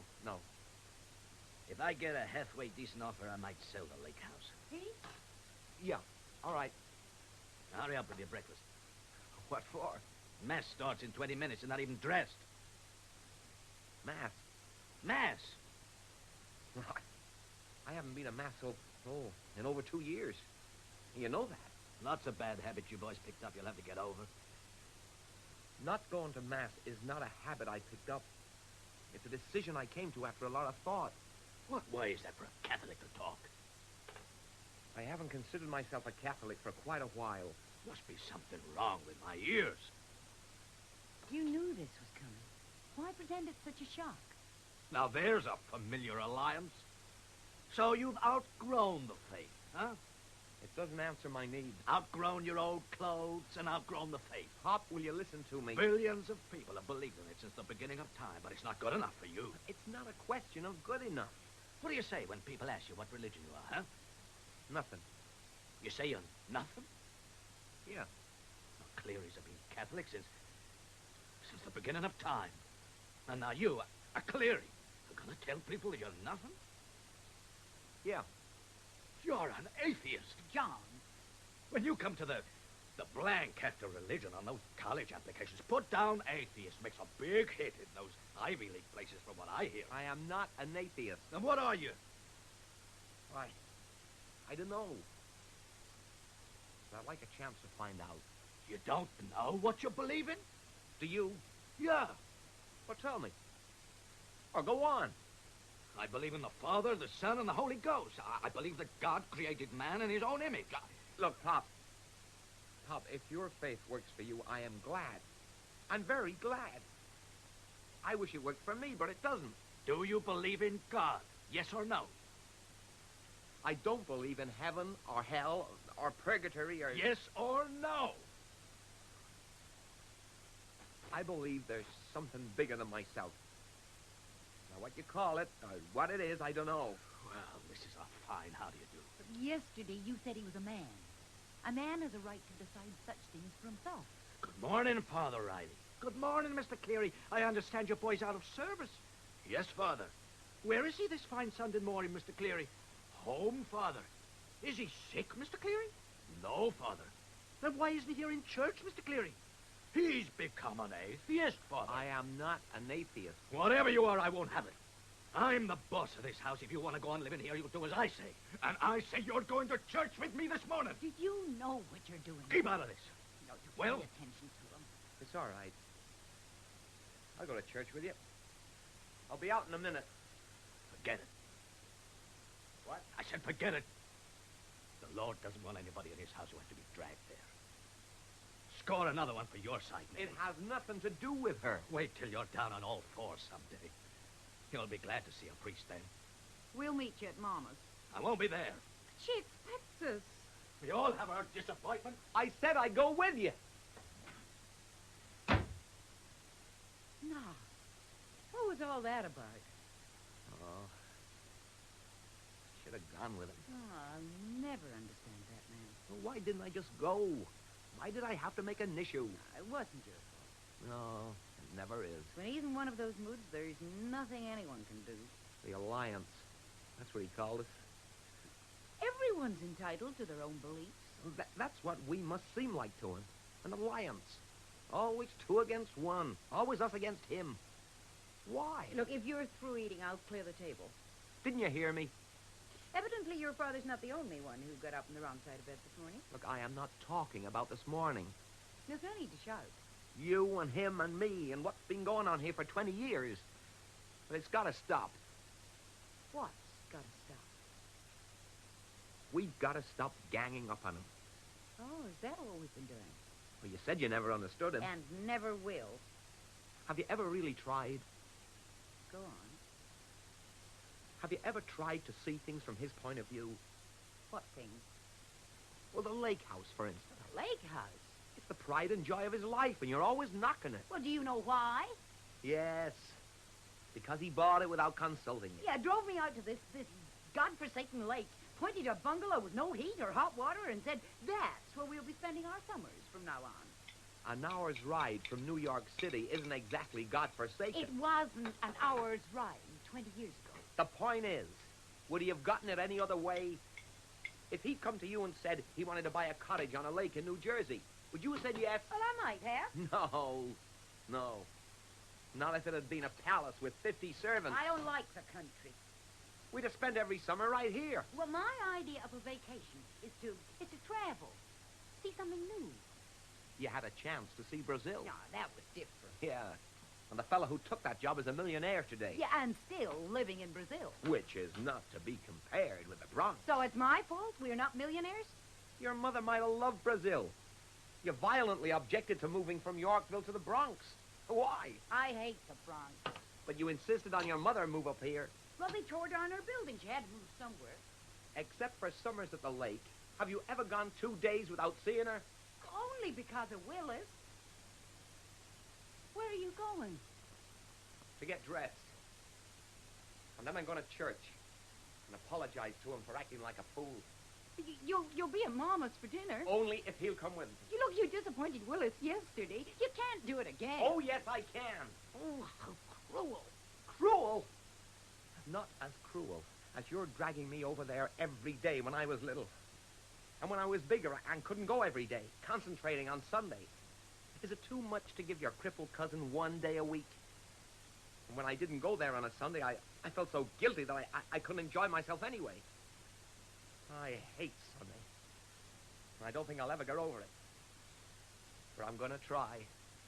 Well, how fortunate for the cripples in this world that everyone isn't as selfish as you. Now, why do you keep calling him a cripple? There is not the worst thing wrong with Willis. It's his mind. He's like a 4-year-old. Can a 4-year-old read a book? Yeah, he reads. After you drilling him every day for 20 years. But does he have any idea what he's reading about? Look, if you and the rest of them over there want to throw your lives away, and then you go ahead and do it. But don't try and sacrifice me to the cause. Excuse me a minute. Well, you have to admit I'm right, don't you? You and your mother and all the rest have missed out on a lot because of him. Now, I know it's not his fault, but I mean, well, look, these days you gotta be realistic. I mean, you gotta face up to... Where you going? Your mother doesn't expect us till 12. Look, I'm coming. Just give me a minute to dress and I'll go with you. Now, look. Excuse me. No. I have to go out. No, wait. I told you, I won't be a second. Would you please fasten my pocket? Sure, yeah. Here. Hey, wait a minute. This is like lead. You've got all your coins in here. You're taking your coins. What for? Will you please tell me what's going on? Thank you for the roses. Oh, my God. remember her sitting here like this the night she went to have John. Why would she just walk out, not tell anyone where she was going? I was 6. Without any reason. Dr. Goldman came at midnight and he took her to the hospital. Doesn't make sense. And after they left, I started to cry. You did too. It's not like her. I asked you if you loved her, and you nodded. And I asked you to say it. You hesitated. And I got hysterical. And to quiet me, you finally said, I love her. Maybe she's at Sophie's. No, I called Sophie. It's after 10. I call everybody. She's been gone 12 hours. And they all said they'd call back if they heard from her. If she's not here by 11 o'clock, I'm calling the police. I wonder what difference it would have made if John lived. I wonder what department you call. I remember you and I going to visit her at the hospital on a Sunday afternoon. I had to wait downstairs.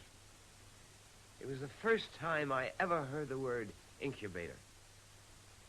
Incubator. I guess you call missing persons. You're the last one who saw. The police will want to question you. She left the house at 10 a.m., Your Honor. Didn't say boo, but I assumed she was going to her mother's. Brown coat, brown hat. And when I got to her mother, she wasn't there. They hadn't seen her, hadn't heard from her. I had 2 helpings of ravioli and meatballs. Came back here to wait. And when she didn't call by 3 o'clock, I started to worry. And drink? When she didn't call by 3 o'clock, I started to worry. I tried to get her in touch with my father. Called all the bars I could think of. Is Mr. Cleary there? If he comes in, would you please tell him to call his house? Oh, it was like old times. I had dinner and went to a movie. Is Mr. Cleary there? Now, that shows how long I've been away. You never say, is Mr. Cleary there? You say, let me speak to Mr. Cleary, as though you know he was there. I was at a movie. Did it have a happy ending? Gilda with Rita Hayworth and Glenn Ford. I didn't ask you what it was. The Lost Paradise. I didn't ask you what it was. What's the matter with you? You like a drink? No. And I think you've had enough. It's the first time I ever saw you refuse a drink. I want you to stop. But you are powerless to stop me. It's a lousy position to be in, I know. That's your last one. You touch that bottle and I leave. Joy, joy, said Mrs. Malloy. Louder, louder, said Mrs... Oh, what rhymes with louder? You were sick Friday night, sick last night. Hello? Oh. No, nothing. I said we haven't heard anything. Did I know how long she's been gone? Of course I'm concerned. I don't care how I sound, I'm concerned. If she's not here by 11, that's what I'm gonna do. Well, that's a comforting bit of information. A mother again. Wanted to let me know how many muggins there's been lately. I got it. Earl Browder. What? Louder, louder, said Mrs. Earl Browder. I'm glad you can take the whole thing so calmly. To quote a famous authority, I don't care how I sound. I'm concerned. 10 after 10. The trouble with you is you haven't had enough experience in these matters. Well, the devil can she be? I am an old hand. Never done anything like this before in her life. All those nights I lay in bed waiting for your key to turn in the door. Part of me praying you'd come home safe. And part of me dreading the sound of that key, because I knew there'd be a fight. I'll give her a few minutes more. All those mornings I woke up sick. Had to miss school. The boy's delicate, everyone said. He's got a weak constitution. I'll give it till past. From the day I left this house, I was never sick. Not once. It took me a long time to see the connection. Where can she go? She has no money? Wrong. What? You said wrong. I want to know what you meant. Let go my arm. Thanks. She took her coins. What? Her coins. She took them with her. All of them? All of them. Why didn't you mention it before? She had over $50 in dimes and quarters. Person could go quite a ways with $50. You saw her take them? Yep. Didn't it strike you as peculiar? Everything strikes me as peculiar. Or something you're not telling me. We all have our little secrets. There is something. Take you and your money, for instance. I want to know what it is. I mean, for all I know, we could be millionaires. I want to know why your mother left this house. Just between us chickens. How much do you have? I need a drink. Oh, no, you don't. Answer me. If you don't put that bottle down, I am leaving. I want an answer. See you around the pool hall. You ain't going nowhere. Answer me. This is a hell of a way to treat a veteran. I've taken all that crap from you. I'm going to. You want an answer? I want a drink. Is it a deal? Give me the bottle. First, the answer. I forget the question. Why did your mother leave this house? Well? We had an argument. About what? I don't remember. Probably something to do with your drinking. Yep. That's where it was. She said that I drank too much. She's right. Yep. I never thought I'd see the day when you and she would argue. Neither did I. She didn't say where she was going. Just took the coins and left. That's right. Beats me. Where you going? Get something to eat. Eat? I didn't have any supper. A minute ago, you're so worried you couldn't even sit down. I'm just gonna have a sandwich. Have a banquet. What are you getting mad at me for? You're the one who argued with her. Which absolves you completely. She might jump off a bridge, but your conscience is clear. A person planning to do something like that doesn't take a bunch of change along. She thanked me for the roses. Don't you have any consideration for other people's feelings? Consideration? Don't you know how much it pleased her to think they were from you? You talk about consideration. How could you do it? Do you have any idea how I looked forward to this morning? To Mass and dropping in at Rafferty's afterwards with you in your uniform? Always the injured party. You'll be the injured party in about 2 minutes. I already am. Real rough you had it. Good food, good clothes. Always a roof over your head. Hey ho, everybody. It's count your blessings time. Yeah, I'll tell you what rough is. Being so hungry you begged. Being thrown out in the street with your few sticks of furniture for all the neighbors to enjoy. Never sleeping in a bed with less than 2 other people. Always hiding from collectors. Having to leave school at the age of 10 because your father was crippled for life and it was your job to support the house. Oh, you had it rough, all right. The subject was roses. Where I couldn't have gone with your advantages. What I couldn't have been. I still want to know why you told her about the roses. Dear, we were having words, and it slipped out. Words about what? Well?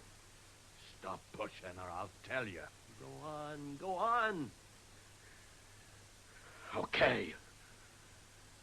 The humping I'm getting is not worth the humping I'm getting. You pig.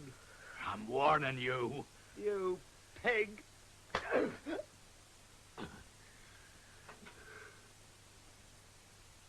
Well, hello, mother of mine.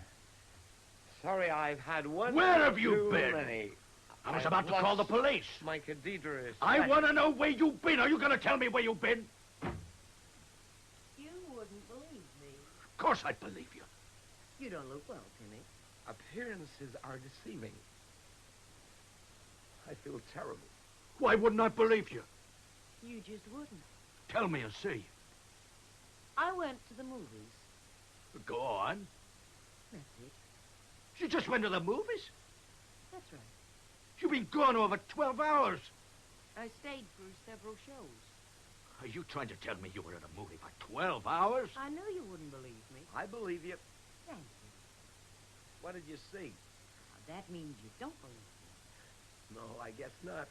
I demand to know where you were. Well, I went to the Hotel Astor, picked up a man, had a few drinks, a few jokes, went to his room. Stop it. Oh, but I was just getting to the best crowd. You're making a fool of yourself.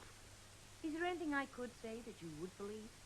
Say you took a bus downtown, you walked around, visited the museum, had dinner, went to Radio City, and came home. I took a bus downtown, walked around, visited a museum, had dinner, Went to Radio City and came home. went to Radio City, and came home. I'll buy that. And if you've any sense, you buy a two-pop. I don't have any sense. I'm just a poor, ignorant slob whose wife's been missing 12 hours, and I want to know where she was. What difference does it make? Stay out of this. How? What are you going to tell your mother? Nothing. The poor woman's almost out of her mind. There's a joke here someplace. At least call her and say you're home. She'll want an explanation. When I tell her, she won't believe me any more than you did. I'll believe you when you tell the truth. What is truth? Sorry. I'll tell you this. In all my life, the past 12 hours are the only real freedom I've ever known. Did you enjoy it? Every moment. Why did you come back? I'm a coward. Will somebody tell me what's going on? You heard the question, ladies and gentlemen. Up there in the balcony, the bearded gent with... Oh, dear. Oh, dear me. I'm sorry, folks, but I'm just going to be ill. Oh, wait, dear. No, just leave me to dial home. Just leave me to it. He didn't want me to hold his head. What happened to your coins? I spent them. How? I took a bus downtown, walked around, visited a museum. Wasn't for his drinking, none of this would have happened. Why do you say that? If he didn't drink you, and he wouldn't have argued. Well, isn't that why you left? Because you had an argument about his drinking? We had an argument, but it wasn't about drinking. What was it about? You, mostly. Go on. He thinks I don't give you enough credit. Feels you're quite a guy. He said we had to stop ganging up on you. That's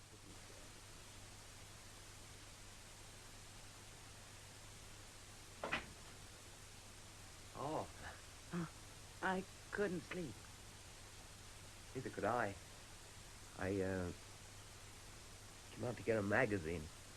Do you feel all right? Yeah. Yeah, I'm okay now. What time is it? Almost 2. Are you all right? Yeah.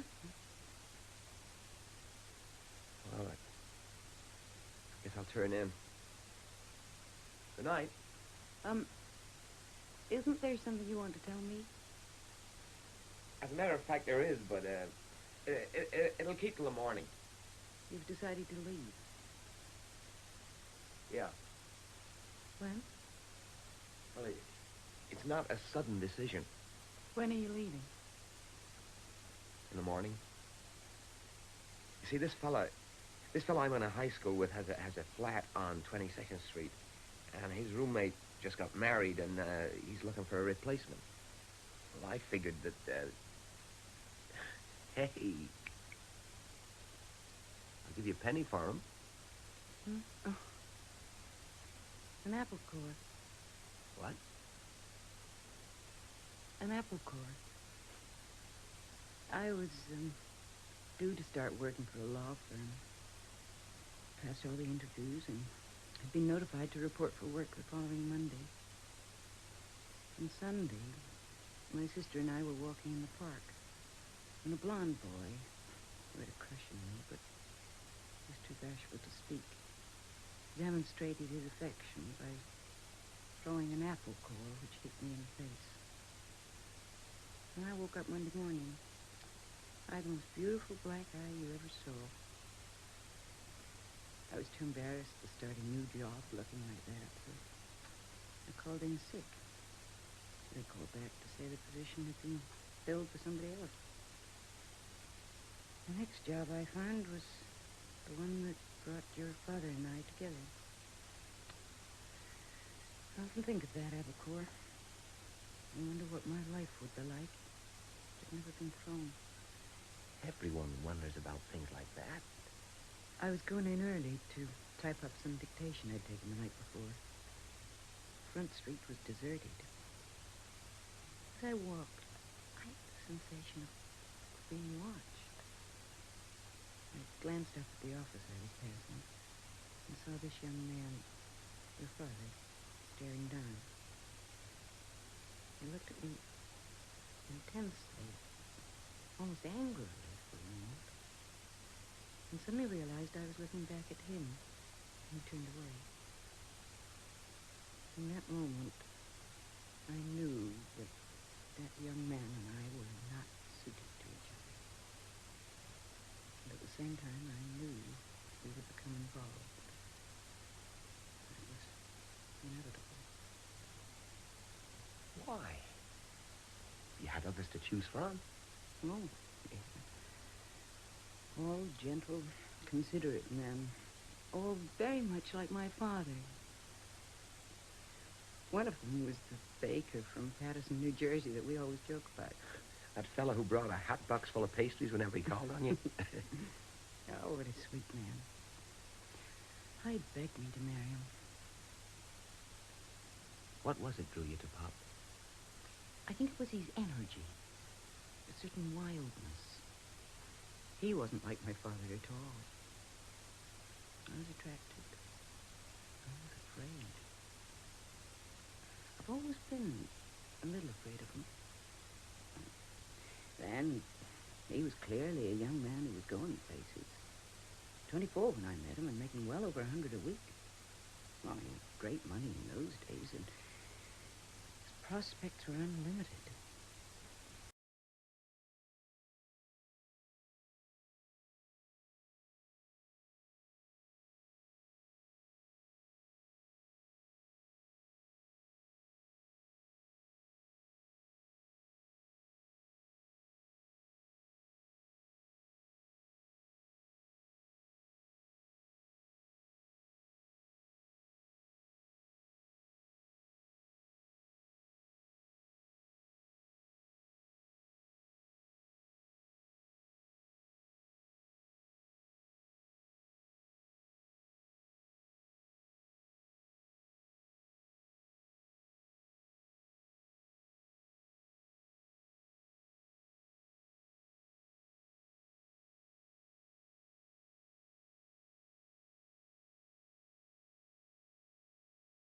Money was never plentiful in our house. We weren't poor like his people, you understand. Never without rent or food or tickets to the opera or nice clothes. Still, we weren't well-to-do. My father brought home stories from the hotel about the various bigwigs who came in and what they wore and how they talked and acted. And we went to the opera, and we had friends who were cultured. Musicals Sunday afternoons. Those were Papa's happiest moments. Oh, yeah, I liked good things. Things that the baker from Patterson and the others could never give me. But your father surely would. Mom. Well, the way he was going, he'd be a millionaire. Well, that was his dream, you know, to be a millionaire by the time he was 40. 1929 took care of that. He was never quite the same afterwards. But when I met him, he was cock of the walk. Good-looking, witty young Irishman. Everybody liked him. And those who didn't, at least feared him, because he was a fierce fellow. Everyone wanted to go into business with him. Everyone wanted to be social with him. No, he was immediately at home. On a ship, a train, in any bar. Strangers thought he was magnificent. And he was. So long as the situation was impersonal. At his best. In an impersonal situation. But that doesn't include the home, family. The baker from Patterson was all tongue-tied outside. In the home, They would have been beautiful. Go to bed now. You want the light on? Yeah, please. When I left this house 3 years ago, I blamed him for everything that was wrong here. When I came home, I blamed you. Now I suspect that no one's to blame. Not even me. Good night. Good night. Who loves you, Matthew? You do, Paul. Why, Matty? Because I'm a nice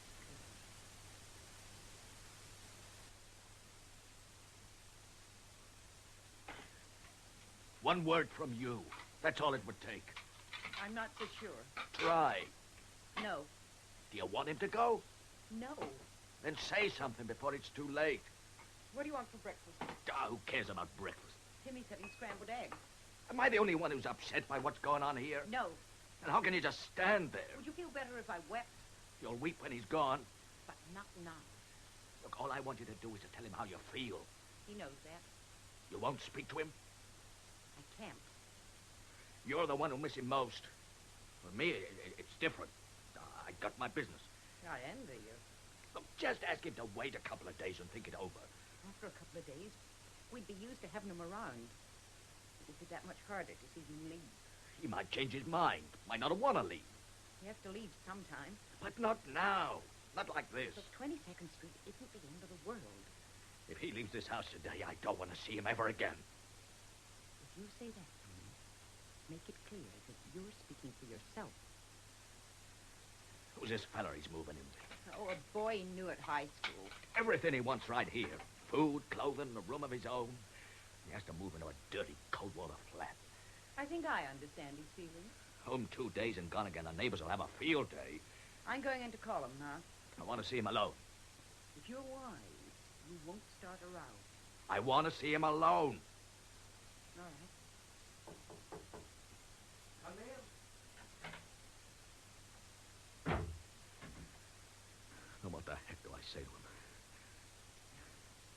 I understand you've decided to leave us. Oh, no. What's this nonsense about your leaving? Your mother tells me you're moving out. I would like to know why. I demand to know why.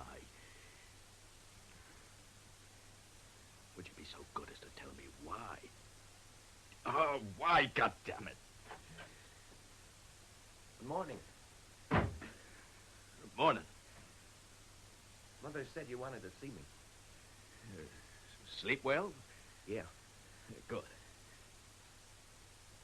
You wanted to see me? Mother says you're leaving. Yeah. Rather sudden, isn't it? Well, not really. Mind telling me why? I just think it's for the best. For who? For everyone. Oh, crap. No, wait, I didn't mean that. Fact is, I don't blame you for wanting to leave. I had no business hitting you. That's not why I'm gone. If there was any way I could undo last night, I would. It's not a question of last night. If I had to do it over again, I'd cut my arm off. Pop, listen. I don't know what gets into me sometimes. Pop, I am not leaving because of anything that happened last night. I always intended to leave. You never mentioned it? Well, I planned to stay a couple of weeks and then go. A couple of days isn't a couple of weeks. It's not like going to China. Why 2 days instead of 2 weeks? Because I know that if I stay 2 weeks, I'll never leave. Look, if it's what I said yesterday about me being the boss and you'd have to do what I said, forget it. It's not that. I was just letting off steam. It's not that. As far as I'm concerned, you're a man. You can come and go as you please. Do as you please. That goes for religion, drinking, anything. How can I make you understand? Even girls. Yeah, I know how it is to be your age. Give me a little advance notice. I'll see you have the house to yourself whenever you want. Oh, for Christ's sake. What kind of language is that? Oh. I'm sorry. I didn't mean that. Talk any way you want. I don't know what to say to you. Look, what I said yesterday about the Jews, I was just trying to get a rise out of you. I know. See, at the time those bums from St. Matthew's jumped the I-Cash clothes, man, I was the one who saved him. I know. A whole crowd of people watching, but I was the only one who did anything. Do you think I could forget that? Stay another week. Just a week. I can't. Stay till Wednesday. No. Do you have any idea how your mother looked forward to you coming home? Yes. Then how can you do it? Oh, we're just going round in circles. What happens to the lake house? What do you mean? Without you, what's the good of it? I'll be spending time there. I thought we'd have a real summer together like before the war. You're making this a lot tougher than it has to be. Did you expect me to say nothing? Like her? Are you through? Look, I know what the trouble is. You know what the trouble is?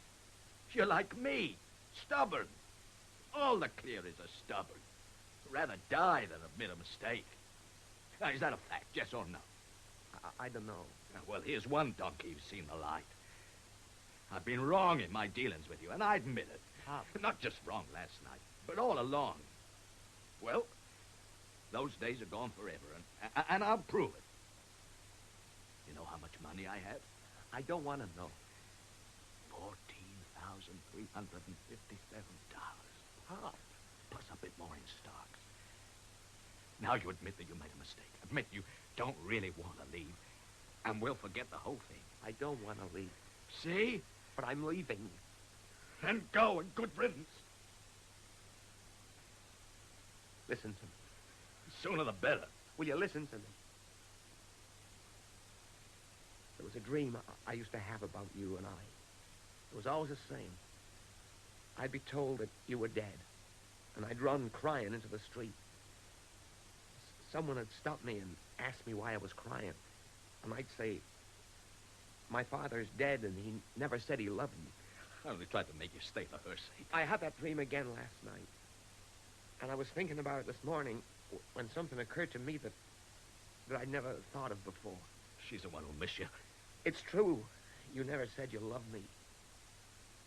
But it's also true that I never said those words to you. Don't know what you're talking about. I say them now. I don't know what you're talking about. I love you, Pop. Son, Pop. What I said about the money, that's strictly between us. I understand. Ready for breakfast? Sure. Yeah.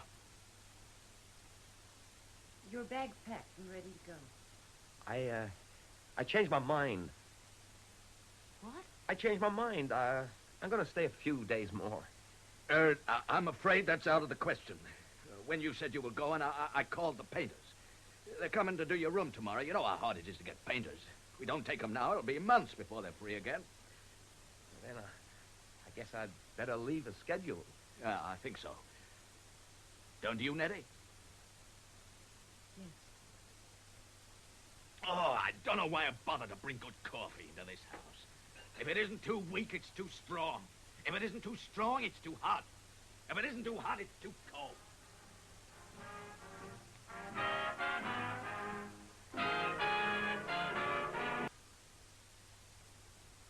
You've been listening to Cyril Shapps as John Cleary, Doreen Hepburn as his wife Nettie, and Donald Donnelly as their son Timmy in The Subject Was Roses by Frank D. Gilroy. The play was adapted for radio and produced in Northern Ireland by Roger Pine.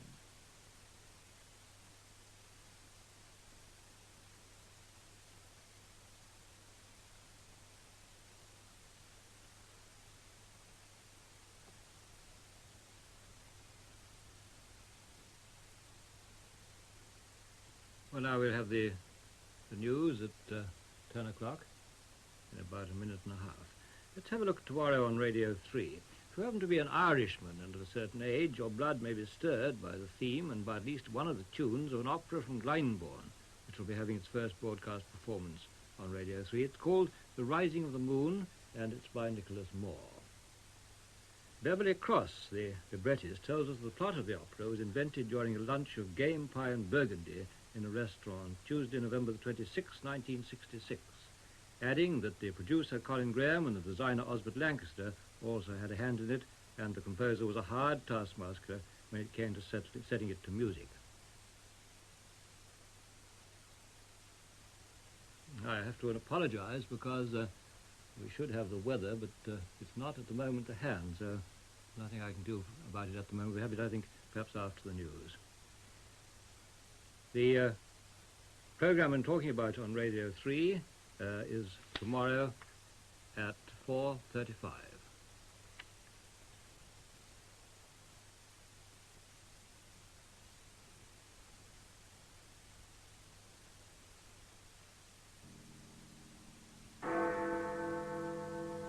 $10.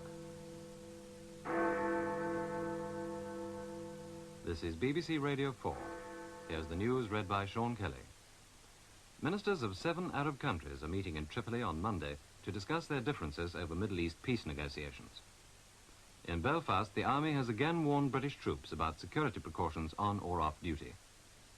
Merseyside, Glasgow and Aberdeen dockers have voted to return to work on Monday. At the start of the football season, there were disturbances at Reading and Bristol Rovers grounds. In the Middle East, Arab leaders are trying to resolve their differences over the American peace proposals. The foreign and defense ministers of 7 countries have arranged to meet in Tripoli, the Libyan capital, on Monday. The countries are Egypt, Syria, Iraq, Jordan, Algeria, Sudan and Libya. The Lebanese foreign minister said his country hadn't been invited, but tonight the Prime Minister of the Lebanon arrived unexpectedly in Cairo. He was said to have a message from President Halou. In Cairo, President Nasser has been meeting his senior policy advisors in emergency discussions about the rift among the Arabs. Yesterday, an envoy from Iraq, which leads the opposition to the American plan, flew in with a message from President Bakr. A report from the Egyptian capital tonight says the commander of the Soviet Air Force, Marshal Kutakov, has arrived there from Moscow. In Israel, a committee of ministers is drafting the formal Israeli reply to the American peace proposals. The cabinet have already announced their decision to accept the plan, though with reservations. The foreign minister, Mr. Eban, has said that President Nasser helped Israel to reach her decision. In a radio interview, he said Israel had 3 choices. She could reject the proposals, accept them unconditionally, or with reservations. President Nasser's acceptance, with qualifications, had left Israel free to do the same. After Thursday night's shooting by an army marksman of a Roman Catholic teenager in Belfast, British soldiers in Northern Ireland have again been warned to be cautious at all times, whether on or off duty. From Belfast, Chris Underwood. Some 2 months ago, a statement purporting to be from the Irish Republican Army warned that for every Irishman killed during the Troubles, 2 English soldiers would die in reprisal. This IRA warning was repeated during recent troubles in the Catholic Falls area. Troops are instructed not to go to trouble areas while off duty, and if they do go out, to go out at least in pairs. As an added precaution, extra guards will be placed on military vehicles, and the Army are doubling up on mobile patrol personnel. A statement from the governing body of the Apprentice Boys of Londonderry tonight decided that they will observe the government's ban on parades here and not march on August the 12th, the anniversary of the relief of the city. Instead, they will hold a rally and have asked that all pubs in Londonderry City should close for the day. But the ban was in fact defied tonight by 500 members of the Orange and Apprentice Boys in Dramara, County Down, who paraded to the opening of a new hall in the village. Extra police were on duty, but no attempt was made to stop the parade. In Belfast this afternoon, shoppers had to leave the main Woolworths store in the city after an incendiary device had set paper alight in a storeroom on the 3rd floor. Police and troops cordoned off the area as firemen moved in. Little damage was caused. An extremist organization in Dublin has claimed responsibility for 2 shooting incidents this week involving American servicemen, the latest last night. The man concerned, a Marine Lance Corporal, has now been discharged from hospital. The sailor, shot on Tuesday night from a passing car, is still detained. The extremist group, calling themselves the Invincibles, have said that if any of their members are caught, they'll kidnap an Irish bishop or a politician. Another organization, the Irish Indochina Solidarity Committee, has claimed responsibility for Tuesday night's shooting. Final confirmation of the end of the dock strike came today when dockers on Merseyside and in Scotland voted to join their colleagues throughout the rest of Britain in a return to work on Monday. Philip Whitfield. 5,000 dockers met at the old Liverpool Boxing Stadium this morning, and despite earlier uncertainties about whether or not dockers in this normally militant port would accept the Pearson recommendations, Only a handful voted against acceptance of the terms. The shop steward's chairman said he was disappointed in the outcome of the Pearson report, but it would be suicidal to go it alone. And Mr. Lou Lloyd, the district union official, said the vote to go back didn't mean an end to Merseyside's militancy. They would continue to fight the employers. 1,500 dockers from Glasgow similarly endorsed the return to work, and in Aberdeen, after dockers had voted for the return, they said they would give priority to shipping essential cargoes to the Orkneys and Shetland Isles. In fact, priority will be given at every port on Monday to moving perishable cargoes, fruit, meat and vegetables especially, which have lain in ships and dockside warehouses during the strike. On the employers' side, they will be working hard to hurry ahead with their modernisation schemes for London, Southampton and Hull.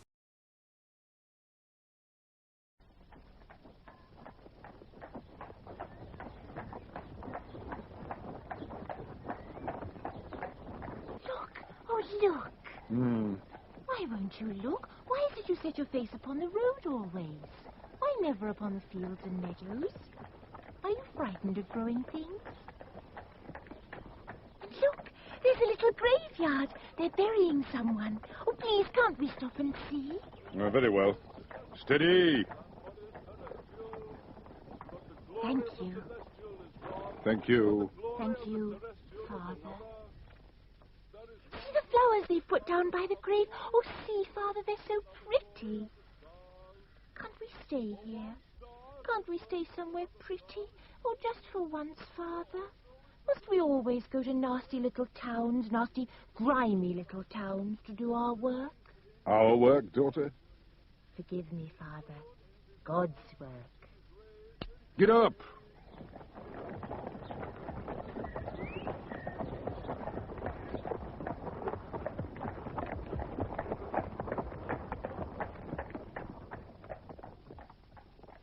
We present John Abinieri, Madeline Smith, and David Buck in The Resurrectionist, a play for radio by David Buck. The story is set in Towsham, a small town on the Somerset-Dorset border. The year is 1860. The Resurrectionist.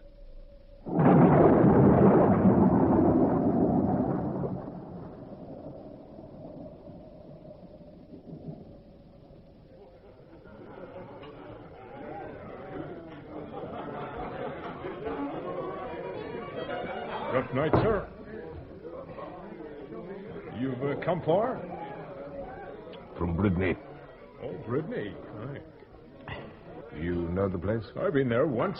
Long time ago, that was. Not much call for us here to cross the river to visit such a place. Not for your instruction there. No? Now, here in Towsham, there's many things of interest. Much to take the stranger's eye. Come next spring, there'll be a setting down and taking up place of the new railway. Our church, too, over the way, local stone.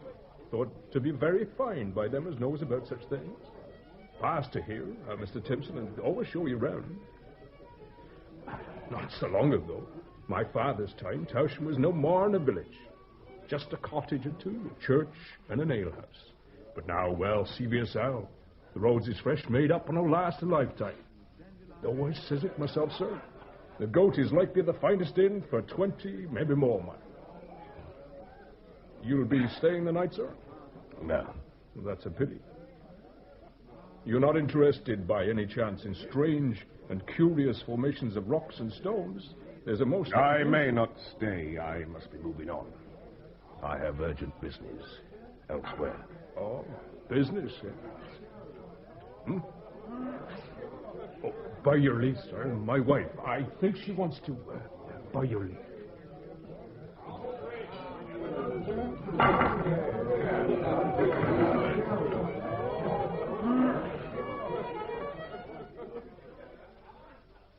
Well? Who is he? I don't know. Well, you talked with him long enough. What about? Nothing. This and that. Seen the colour of his money? What? I tell you, I don't like the look of him. Oh, come, what? He smells of the barn. He smells of the hedgerow. Him? He's well-spoken enough. I wonder he can speak at all. There's that much of our ale inside him. He's a gentleman, sure. Well, it's too nice a gentleman to pay for his drink, perhaps? Too gentlemanly? He rides like a gentleman, that's certain. Eh? Jackie said his mare had been ridden after death. He dead? See for yourself, in the stables. And for what cause, I ask you, should an honest man ride like that on such a night, eh? What's he running from? He's a gentleman, I'm sure. I'll not offend by asking. Well, I will then. I'll not have...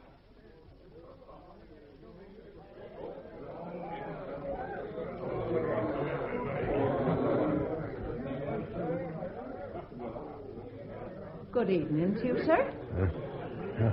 Thank you, my good woman. And to you. Oh, it could scarce be worse than 'tis, I'm thinking. True. Young Jackie, him as stabled your mare, Yes? said you'd ridden hard from... Ooh, where was it now? Bridney, didn't you say? Bridney. Aye. Well, you'll have crossed the river at Anmore, then, by the new iron bridge there. No. No? How did you cross the river, then? You must have crossed it somehow. You flew over it, perhaps. I forded it. Forded? Yes, it tore. With rain like 'tis? And the river swollen? Oh, you must have been in a powerful hurry. I was. Somebody after you, then? Aye. What did I tell you? You're not... I mean, you haven't... I've broke no law, never fear. No, never shall not. Hey, fill the pot again, if you please, landlord. And for yourself, if you wish. And your good lady. Oh.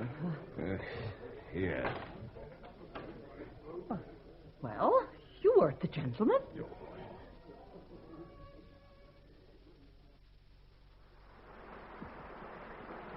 Those lights down there, those buildings, is that the town? It is.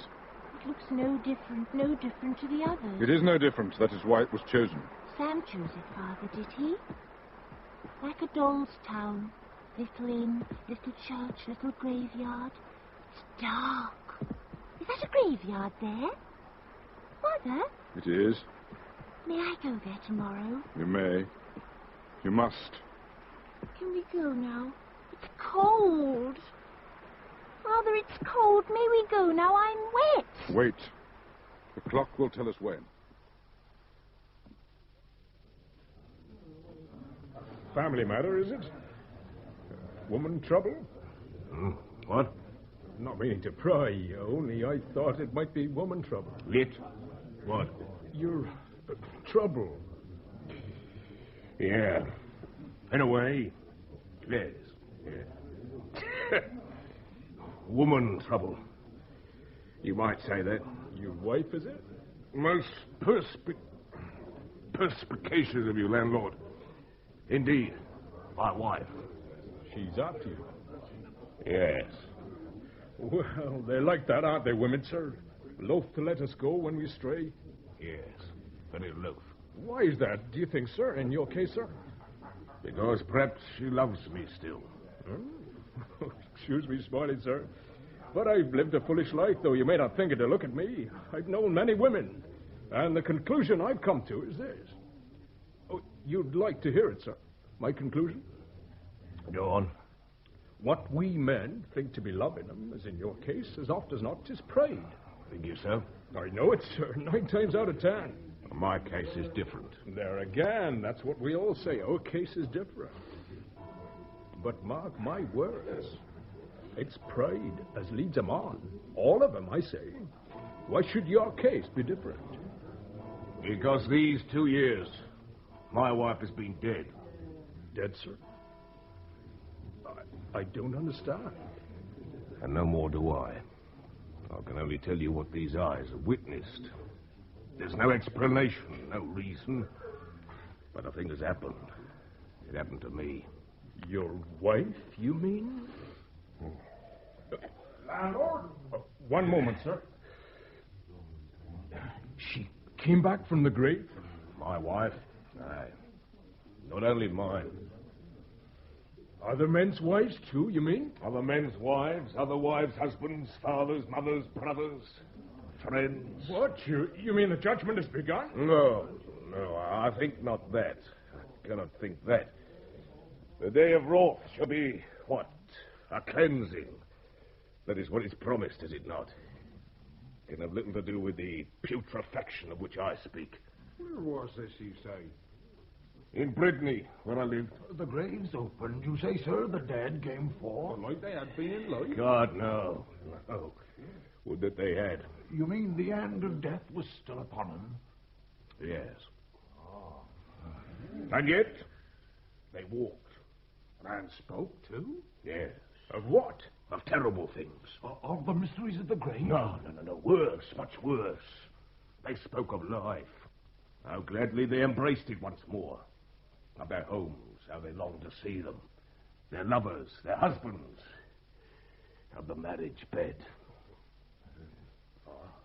But what brought this about? Was there a voice? Lightning? Thunder? A sign of any sort? No. Just a man. A man dressed in black, like a parson. Stanton, they called him. A tall hat he had on, like a picture of an old Puritan. And the young girl with him, his daughter. She were like a little Puritan maid. He came one night, from nowhere, it seemed to us then, in a black carriage drawn by 2 black horses. On each of the horses' heads was a topknot of black feathers, and black hangings swept to the ground on either side as they went. And he called to them, the dead? No, not at once. He, did I hear something? Nothing. Go on. What was I saying? Where did he come from? Well, we found out later. From another town, 10 miles west of us. And before that, another, and another, and yet another. And at each town the same. At each town. What was that? Husband, there's the most strange... Why? What in God's name? What's the matter? What's the matter with him? He'll be better directly. What is it? But there's a carriage here in the yard. You'd best make sure there's a room ready and warm in case it's wanted. A carriage, you say? Certainly a carriage. Isn't that what I said? A fine one, too. A black carriage? A fine black one, then. Only make haste. I'll bet in fetch a warming pan. 'Tis a bitter night. Let me see it. Oh, my God, no. God, no. Let him not come in here. Christ, no. Hey.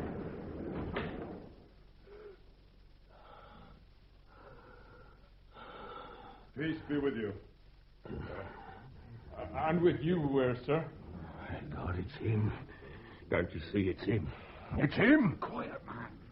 Come, child. God, help me. Let him not come near. Quiet. Did one speak? Did someone speak the name of God? No, sir. Leastways, no offense if one did, sir. There's simple folk here, sir. No harm in them. See, Father. Pale man over yonder. You'll be wanting refreshment, sir. Something for the child merely at present, landlord. Have her come through into the parlour, then, sir. My wife shall wait on her. Alice. Haven't you seen that man afore, Father? He with the wave face. This way, if you please, sir. Wait. This man, daughter? Aye. Don't let him come near. Do you hear? Don't let him come near me. Has he been held on, landlord? Not above an hour, sir. What's the matter with him, Father? He seems terrible sick. Hush, child. The man is known to you? No, sir. Never clapped eyes on him before today. Tonight. Never. He's a stranger, isn't that so? Yeah. What did Brittany, Father, where we was? Aye, he said he come from there, from Brittany. Keep away, I tell you. Yes, I know him, of course. His name is Apps, I believe, and unfortunate, his brain is touched. What did I tell you? Has he been raving before this? He's been talking a great deal of nonsense. Indeed, yeah. Tell me exactly what has he been saying. Husband? Well, he said he thought... Yes? He seemed to think, sir, that you... Well, it's no great matter what he thinks, one way or t'other, poor soul. Mr. Apps, look at me. At my face. Can't you see what he's doing? Can't you? At my face, my eyes. Don't see. My eyes, don't. I say. Excellent. Now, Mr. Apps, we shall pray together, you and I. On your knees. Your knees, sir. Clasp your hands so. Lord, let not this poor man be further troubled in his soul, except in so much as it pleaseth thee. If it be thy will, let his spirit be made free of all torment, and his tongue... You blaspheme, Stanton! His tongue... You blaspheme in the very mention of God's name! His tongue May become free of all slander and calumny against thy servants. May it free by whatsoever means pleaseth thee.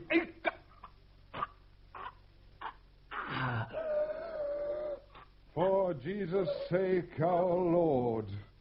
Amen. Say amen.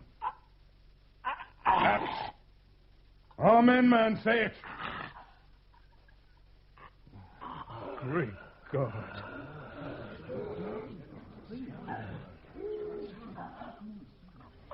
Lord, thou hast taken a terrible revenge upon the calumniator of thy servant. May thy servant always be worthy the protection of thy dreadful arm. He came a horseback, this man? Aye, sir. His mare's in stables. Let him depart so. Have him put upon her. Send him from here. His presence is an abomination. But... Yes? We can't just put him out. The man is accursed of God, landlord. Husband. Aye, that's certain. William, Joshua, help me here. Aye. Take him under the arm. Together with them poor sinner. I'll call Jackie for the mare. Hurry there. How they all stare, Father. Never mind them, child. A little while and they'll all learn to stare in earnest. You have a parlor, say you? Aye, sir. Take us there. Certainly, sir. This way, sir.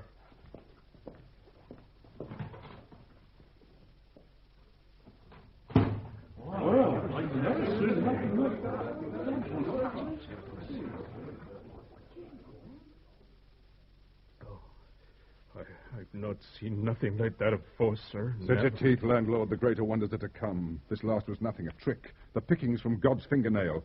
Soon you will see what the strength of his full right arm may enact. They've put him on his mare. Sent him packing. That's well. Not another farthing on him. There's ale for Joshua and for William, he owed, as well as for himself. It will be paid. Beg pardon, sir? You shall not lose by this. You have my word. Oh, you're most kind, sir. I shall pray that God will interest himself in any loss you have suffered. Thank you, sir. Better still. Sir? My daughter, Alice, here shall pray. The prayers of innocence are precious in the sight of God. Will you do this, child? Oh, may I, Father? It is her only delight to speak to God. That, and to tend to her poor father. Is it not so, child? Can you doubt it, Father? Oh. Have a single room made up for us. Alice is most comfortable in a truckle bed. You have such a thing? We have, sir. Good. Have it placed at the foot of mine. I'll see to it myself directly. Ellen! You'll be staying this one night, sir. Oh, by no means longer. A week at very least. I have work to do here. Work, sir? Yes, work. The word startles you? Oh, no, sir. But you look to be a clerical gentleman, and... And God in his bounty has already provided you with one of the cloth, eh? Beg pardon, sir? You have a parson already. Oh, yes, sir. Exactly, sir. Mr. Timpson, sir. Very fine gentleman. Do not fear for him, landlord. None shall be dispossessed by my presence here. Ah, you are tired, child. Have her taken upstairs to bed. Directly, sir. Say your prayers, child. And remember what I said. Yes, Father. Your chamber's ready, sir. The big bed is made up and warmed, and Ellen is preparing the truckle now, sir, for the little maid. Then show her upstairs now, will you, my good woman? I shall follow in a moment. Of course, sir. Come, my dear. This way. There's a little hot punch, if you should choose, sir, for a nightcap. Thank you, landlord, no. Oh, beg pardon, sir. The mention of it does not offend you. There'll be some of the cloth, I'm told, who are lately taking again strong liquor. You not be one of them, sir. Christ himself partook of the fermented grape. I see no reason why men should not emulate the Son of God in this, as in other ways. But not to excess, see, sir? I always say, sir... Once Mrs. Treadwell has seen Alice to bed, I will retire too. Beg pardon, sir? Once your wife has seen Alice, my child, to bed... My wife, sir? Your wife, man, your wife. Only... Well? You called her Mrs. Treadwell. Yes. Her name is Tench, sir. Tench Treadwell? What difference does it make? None, sir. No difference. Only their name was Treadwell. The last folk has kept the goat. The goat? This house, sir. Oh. Wonder how you could have given us their name like that, sir. You being a stranger here. They kept this house before you, say you? Oh, perhaps I've met him somewhere since, upon my travels. No, sir. That's not very likely. They're dead, sir. Drowned these 10 years, both together, man and wife, down by the rear, in the river, not a half a mile away. It was a sad blow to many of us. Popular man he was, Ted Treadwell. And you lived here then, in this town? Why, bless you, yes, sir. Though it were more a village then, I were a copist, sir, making barrels and the like. A good honest trade. This too, sir. This here is an honest trade. Oh, I have no doubt of it. But if the Treadwells should return here, you'd go back to your old calling then? Beg pardon, sir? You would resume your former trade as cooper. She's upstairs, sir. The little lass, saying her prayers. Oh, don't set the candle down, if you please. I, too, shall retire early. I've driven hard today, and shall be driven hard in God's harness tomorrow. Have some refreshment brought up at 5. Some ale, bread and cheese, some cool water, and some fruit for the child. As you please, sir. Will you see me upstairs, woman? Oh, yes, this way, sir. Ted Treadwell return? He gone? He's away upstairs. Aye, come you in.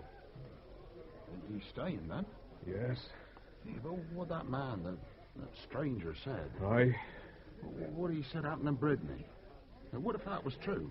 We've got nothing to fear. Nothing to fear, you man? I won't talk of it. Did you not see what happened to the man who crossed him, left without a tongue in his head? Cast out, like Cain upon the road. Oh, I saw. I'll not have him crushed in my house. His power's greater than most men. He has the ear of God for certain. Do you not mind the story of the Christ child at the end? Landlord there turned him away in ignorance. But sure, that ignorance don't protect him from a present roasting in hellfire. What are you doing here, William Lamb? This is the parlor for our guests. Tap rooms for the likes of you. Well, I was only saying to Off Ned with here. you now.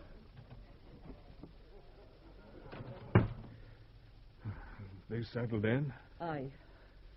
What's the matter? And what do you think's the matter? Haven't we got worries enough without the likes of him? And talk of dead folks dancing in the streets like they did in olden times, eh? We've nothing to fear. Well, what's he want with us? A town like ours. We're not your gaping, fearful village folk. We've moved along with the times. Why does he want to bring us down? He's a holy man, wife. He mustn't be questioned. It's only the guilty he has to fear from the likes of him. The innocent are precious to God, he said, will come to no harm. He said? When? A while ago, to the maid, the little girl. There's something amiss. I know it. Little girl, you call her. Well? She was in her shift just now, a kneeling and a saying of her prayers. There now. Her shift was loose at the neck. When she bowed her head, it fell open. That's no child, husband. The girl's got a woman's body on her. Nonsense, wife. I saw, I tell you. Then forget what you saw. Go by what they say they are, such it as it is. Do you want to put yourself in peril? Do you not value your 5 senses? Oh, I value them enough. I'll put one to risk, though. Where are you going? I'll put my ear to the door. Meg! It's our right. No, wait. Well? I don't think it's... What? Look, I'll go see Parson in the morning, if you like. We'll see what he says. Oh, you bear stale news, then. You think Parson will not know by now, with Cass and Joshua and all in the trap when the stranger was struck? Whole town will know by now. I'll not have it said, I spied... Well, who's to say it? Oh, no. Wait, I'll come with you. Well, bring the candle, then.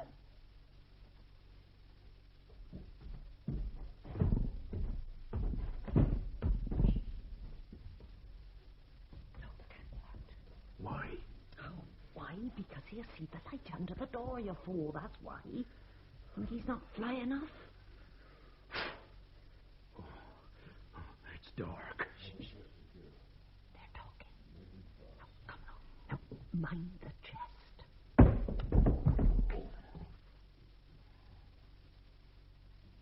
What was it? Nitte må se det stau. Throd now? Das na mau. Mine still. Noroi zinc. Need to put you up. What are they saying? Can't hear. Hmm? I can't understand. It's foreign talk. Foreign? Here, come away. Let me listen. Foreign, did you say? To your ears, perhaps. They're praying. That's what they're doing. Praying. Protect us, we pray, throughout the coming night, that we may rise up.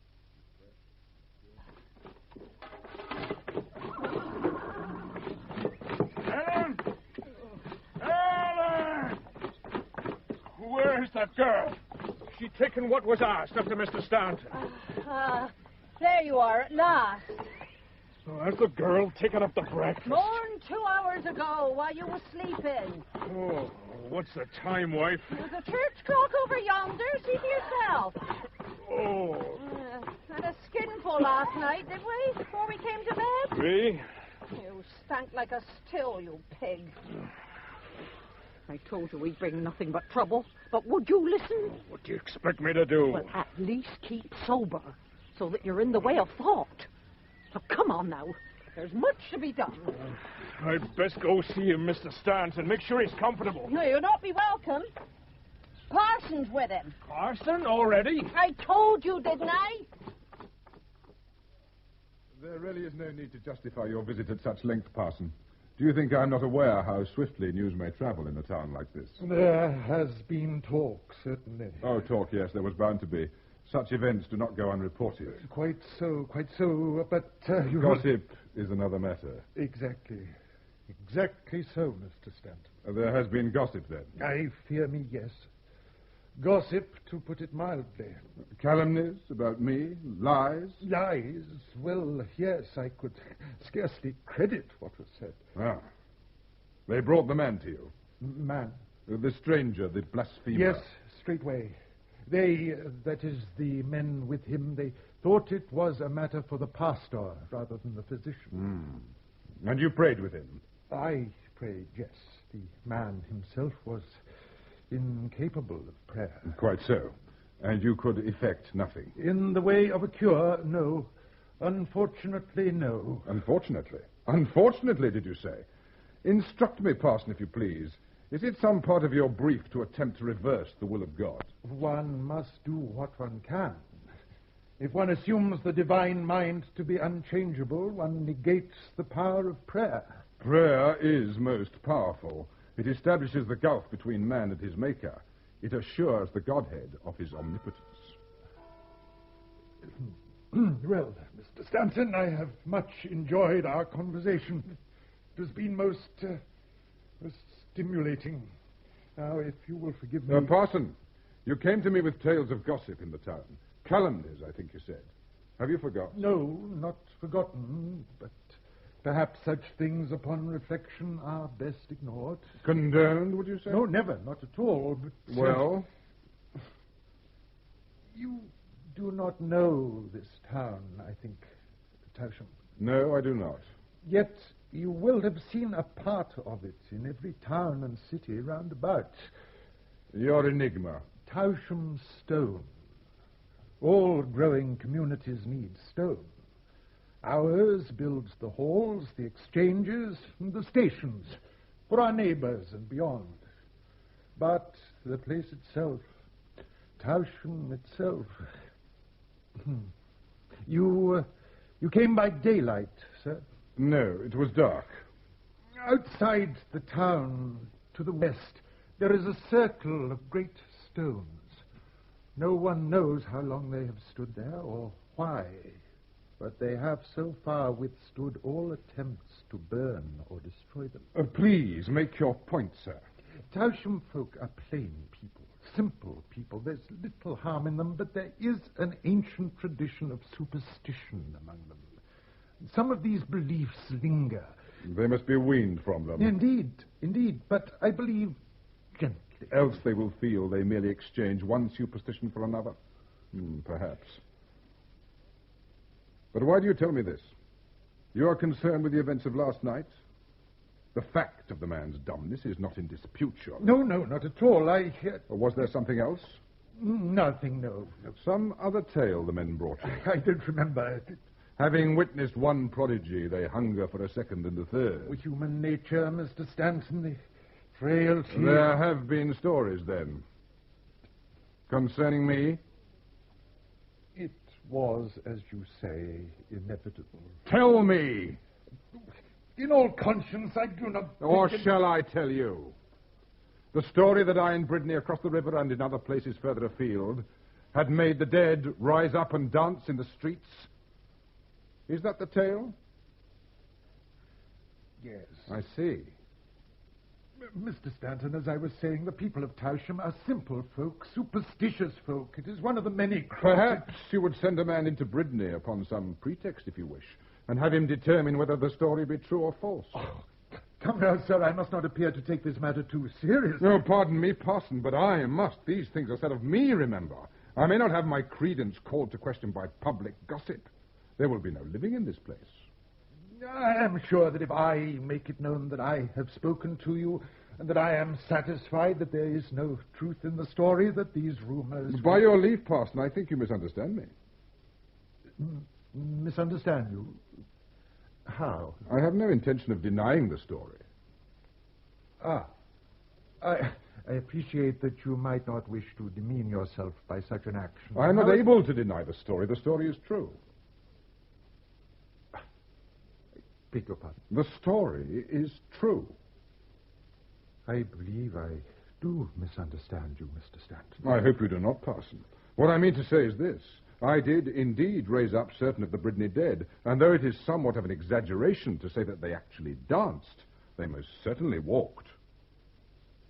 They came from their graves? Their graves, their tombs, from under flagstones in the church, from wherever they had been put. And lived? After a fashion. And then returned? Returned? By no means. This was no trick, nor no mere conjuration. No hiccup in the natural scheme of things. The dead ceased to be dead.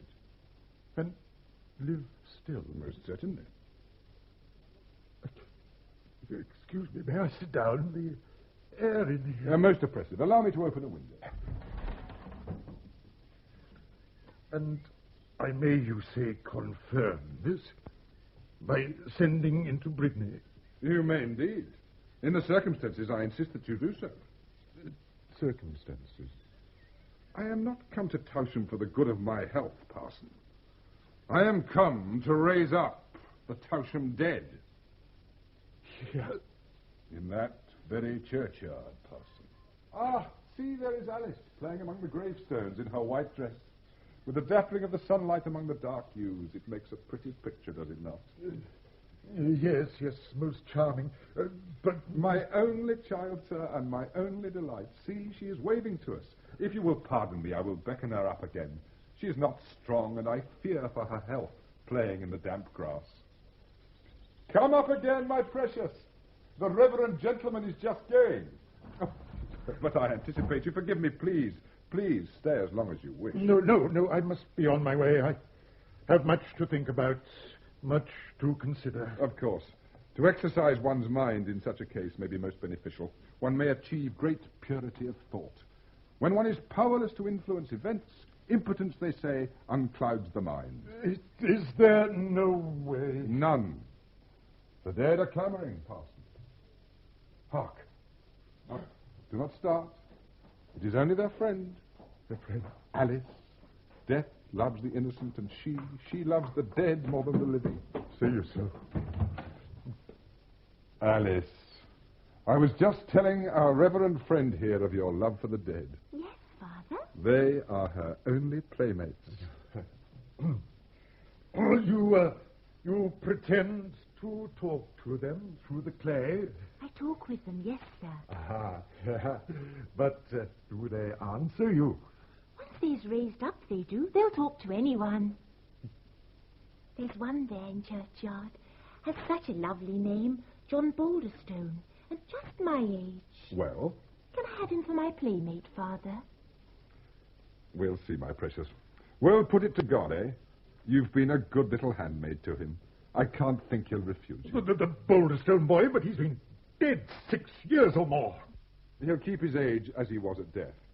Only the action of the earth will have changed him. Sir? Parson? I must go. Good day to you, sir. And to you too, my child. God. Good day. Good day to you, Parson. Pee in your breeches, sir. I beg your pardon. Peace be with you, sir. Yes. Yes, and with you. In a pinch. Ouch! There's no call to have done that. That hurts. I done nothing. What do you want to hurt me for, eh? Slow to learn. You lie. Slow? Slow Me? to understand that this is not a game. Ain't it, though? No. Ow! A game. How can I make you remember that? You can't. You're not man enough, you. Raise the dead. You couldn't even raise Samuel your... shall hear of this. You may be sure. Sam? He'll be back soon. You want him to know of your lapse? You want him to...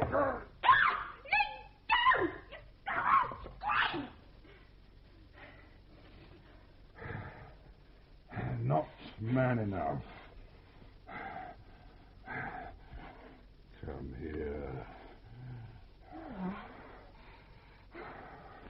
Why'd you take your coat off, Father? You're warm. I'm not. I'm cold. Warmer still, you find it, Father. Here. Come warm me. Come warm your little girl. Father? There can be no doubt of this. No doubt whatsoever, I fear, Mr. Mayor. The man you sent... Arthur Matchett, churchwarden, known to all of us, I think. A man of the highest integrity. He made inquiries. Discreet inquiries at my bidding, yes. Well, get on with it, man. At first, he met with no success. That was only to be expected. One must assume that Brittany has no great wish for this matter to be explored in any detail. But town gossip... No, apparently not, Mr. Turvey. The common folk showed no inclination to discuss the matter on any terms. They'd never heard of this man Stanton. They'd seen his bills only, they said. His bills? Yes, Mr. Nedworth, it seems that Stanton advertised his intentions some time before the event. He posted notices, distributed handbills and the like. The man's a charlatan. He should be whipped from the town. Oh, those were the days, eh, Harkness? Charlatan? Gentlemen, I tell you, I pray very sincerely that he may be so. An unusual request to make of God, surely. Perhaps, as Mr. Harkness suggests, he could be sent upon his way. Allow me to make one thing clear. That the man Stanton has so far acted with the greatest decency and decorum. Decency? It was his own idea, moreover, that we should send into Brittany to confirm his story. And it was confirmed eventually, you say? Yes. Matchett, on my authority, had interviews with the mayor, the physician, and indeed my own counterpart in the town. The Worthies, one might say. Just such a group as we. They all confirmed the story? Each one, yes. That the spirits of these people had returned and walked abroad? No, not their spirits, schoolmaster. The people themselves, corporeal from the grave. The evidence of these worthies, was it hearsay only? No. They witnessed it, this resurrection? All but the parson. He was ill, it seems, at the time. Oh, well, we cannot blame him. What wish would a parson have to see his work undone? Doctor was there, though.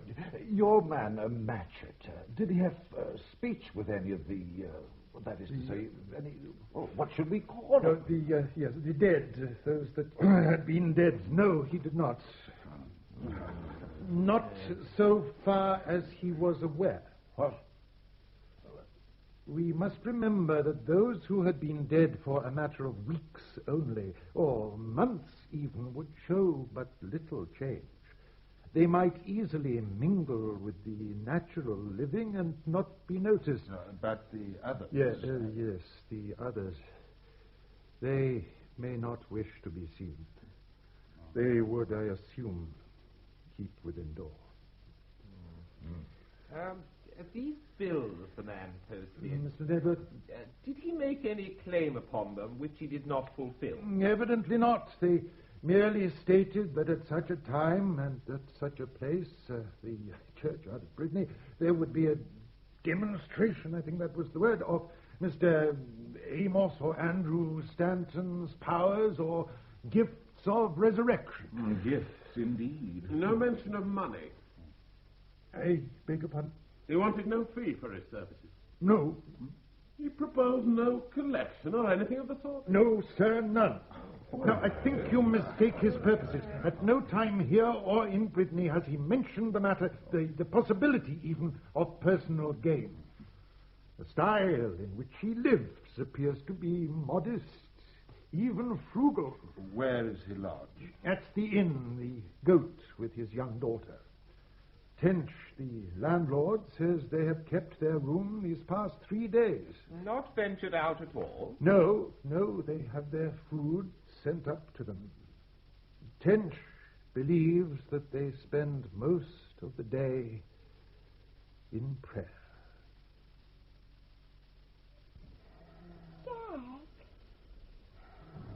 Jack, you asleep? Jack! Father? What? What is it? Nothing. How long will we be here? Will we stay in this room, in this inn, in this town forever? No. Not much longer. Where do we go then? Somewhere nice? All right, don't answer. When will Sam be here? Soon? Quite soon, yes. Good. I like Sam. Do you hear? I said, I like Sam. He makes me laugh. You never make me laugh, you. I like to laugh. That's what I'd like to do most. Laugh. And wear nice, bright-coloured dresses. And put paint on my face. And have folks pay to come and see me. Just to walk up and down, so. He was an actor, wasn't he, Sam? Yes. Good actor, was he? Did he make folks laugh, Father? I'm sure he did. I mind the time he pretended he was blind for us. Do you remember, Father? He was so funny I thought I should die. And the other time he was a washerwoman. That was funny, too. He let his basket fall and held his sides and groaned and moaned. And the young gentleman came up and helped him. Called him my good woman. Sam got his pocket watch and 5 gold sovereigns. All in a second. Learn from him. It's not play what we do. Sam knows that and acts upon it. None of this is play. When it becomes a game, it will be finished. We will be finished. If this man be charlatan, he'll be found out soon enough. Found out and punished. But for the moment, though, gentlemen, I think we are forced to proceed according to the evidence before us. That he has some power over the departed to wake them so. Well, then, what next? Well, the question I'd like to put to Lawyer Nedworth. What is then? Well, say the man Stanton were to raise, among the rest, a father. And say that father had, upon his death, left a considerable fortune to his son. As has been known to happen on occasion. Yes. Go on. Well, who would then have claim to that fortune, father or son? In law? Well, of course, in law. The father. What? Being technically dead, presumably registered as such, would, I believe, have no claim. in law. No claim. Are you sure? Laws are made by the living for the benefit of the living. However... hypothetically, the laws of nature being once broke... As you say, schoolmaster. Damn hypothesis. Has my father, should he be raised, claim to my inheritance, to the quarries, to the land? Yes or no? I say again, none in law. But... But what? There is no telling. The dead, being outside the protection of the law, may consider themselves to be outside the law altogether. Simply take what they consider theirs. Exactly. Who could prevent them? What if a man's father and grandfather be raised, and his grandfather's father and his father? Gentlemen, order, please. I have a question. I have a question concerns me, Mr. Medworth. Schoolmaster? Well? What are the rights of wedlock? The rights of... What if a man has lost a wife and married again? What if his first wife returns? Well, who has the right to his bed? Parson? In heaven, we are told there will be no marriage nor giving in marriage. Marriage is for the benefit of the flesh. The spirits have no use for such pastime. But those raised up are flesh and blood, Parson. You said so yourself. Yes. Yes, indeed. Well, we must assume that in the event of a wife returning to her husband from the grave, Well, who shall have them? Both of them? No. Neither of them? Must I put my Poll, my present wife, from me? No. What then? We must put our trust in God. We must pray that such a choice may not be necessary. Pray while you may, Pastor. Pray while you still have a flock. I beg your pardon? The flock, I thought, was like to be increased. How if Parson's scalp be raised? Scalp? Your venerable predecessor, Parson. Who will have the living then? The living or the dead? This is no subject for jest, Doctor. Oh, I beg your pardon. This matter touches us all. You more than most, I'm thinking. Explain yourself, sir. A slip of the tongue. I said nothing. Pray, continue. I more than most, you said. I said that. Did he not, gentlemen? Yes. Pray tell us, Doctor, what you meant by that. Well, if I must, I must. I call to mind the decease of your one-time partner, the lawyer Hardcastle. Well, sir? He left you the whole practice, did he not? Indeed he did. He was a father to me. But we've debated such matters out, have we not, gentlemen? The dead have no claim in law. Oh, it's not your living, lawyer, I believe at risk. Not your living, but your life. My life, sir? Oh, he died, did he not? In agony and delirious. He died? My question was rhetorical. After all, as his doctor, I was myself among those present. Death is no stranger to me. Nor is the fact that many men in the shadow of the grave will get strange fancies and give voice to them. There is no truth. Hardcastle's was a strange conceit.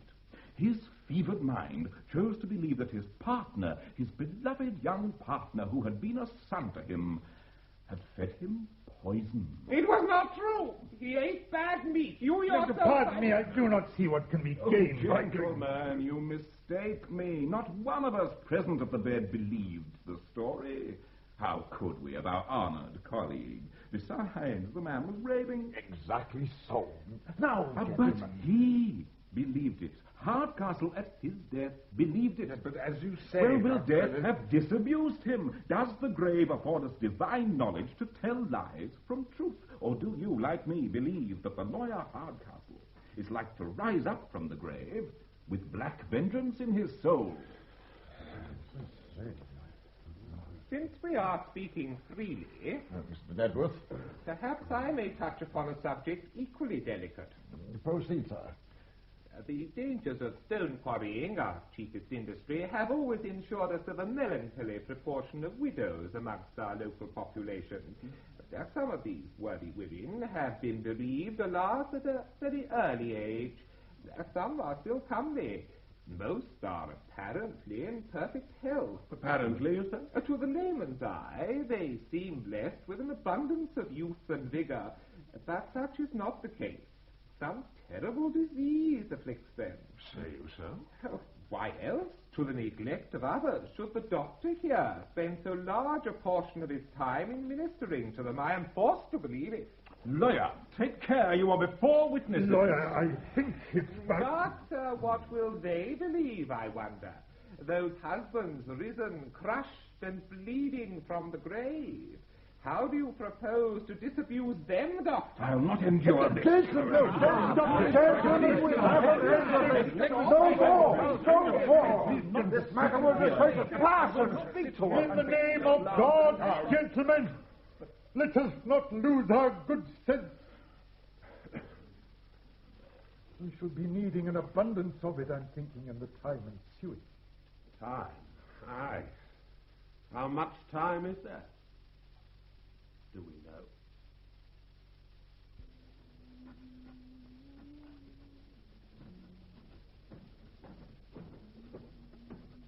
Hush. Pezzano et Riaz. Yes. The gentleman to see you, sir. Did he give you his name? Oh, no, sir. Just said he was expecting him, sir. Hush, girl. What manner of man? Portly gentleman, sir. A great red-bearded gentleman. Red-beard? Hush. Send him up. And landlord. Sir? Any further visitors, and I expect several, show them straight up without ceremony. Very well, sir. Here is the gentleman, sir. Mr. Stanton, sir. Your very humble servant. Alice, Ma'am. Pleasure to renew your acquaintance. Oh, Sam! Signifique revenant. Slay dear. Sam, will it all be done soon? I hope it will. I hate this place. There's a famous place I have for you next along the way. Might have been made for us. With a churchyard? With a pretty churchyard, Sam? 3 of them, lass. 3? And each one begging to be made empty. Oh, Sam, I'm so glad you're back. I hadn't laughed at all. Not since you left. My wife won't like it. She's a powerful, jealous woman. She won't like another one to come and take her place. Which one? Which one won't like it? Perhaps. Yes. Perhaps you are worrying unduly. My wife, rest her soul, was the most demanding woman. God rest her soul. Most demanding. And I can't think a spell in the grave will have changed her for the better. Yes, I remember. Dear Mrs. Benskin. A very positive woman. Yes. Perhaps God, in his great mercy, will spare her a further walk through this vale of tears. But she'll want to come back, Mr. Timpson. I'm sure of that. She were most unwilling to go.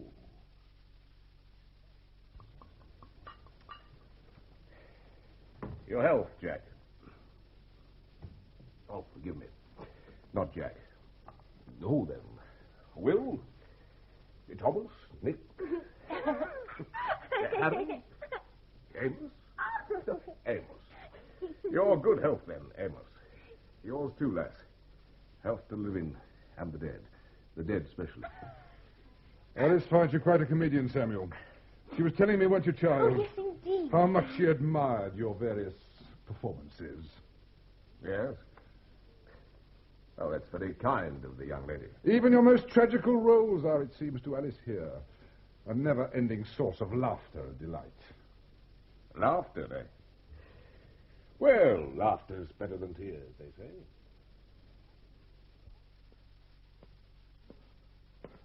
Parson Timpson. Who is it? Wait. Oh. Mr. Harkness. I thought you would have come in your carriage. I did, but I prefer to walk back. It was stuffy at the mayor's. I need to clear my head. It was, I fear, a shameful spectacle. What did you expect? Men will turn on each other in such circumstances.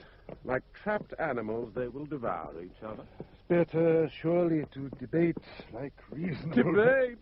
To what end? The man Stanton can do the things he claims. You admit that? I believe the proofs to be conclusive. Then there is no use for debate, for talk. You propose some action? What would you propose? Indeed, what did you propose? Prayer, as I remember.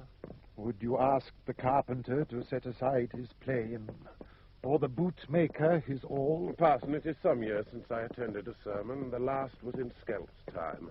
I found his rhetoric an irritation to my senses. Yours, too. Prayer is my tool. I was trained in its use. I can use no other. And mine. My 5 wits and a quarryman's pick. I hope I misunderstand you, sir. Perhaps. Perhaps not. Besides, it's not necessary we become comrades, only allies. There's a blackness in Stanton that makes all else white. You wish for my support? Skelp went to my father when he wanted the old stone circle toppled. We do still have a use for each other. By prayer? Yes, if that's what you do best. You believe in prayer? Do not you? I must be circumspect. There's many in hell this moment who believe they acted for the best. And side by side with them are those that wash their hands. I walk this way, Parson. Good night to you. Oh, God. Why do you give the confidence of faith to such men? And not to me?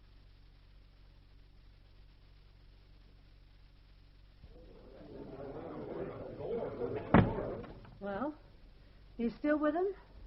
Red-bearded fella? Aye. They just sent down for more wine. Is he one of them, do you think? Red-bearded fellow? One of who? One of the dead woman. One of the dead from Bradeney. They say dead men do roam freely there. Why should he be one of them?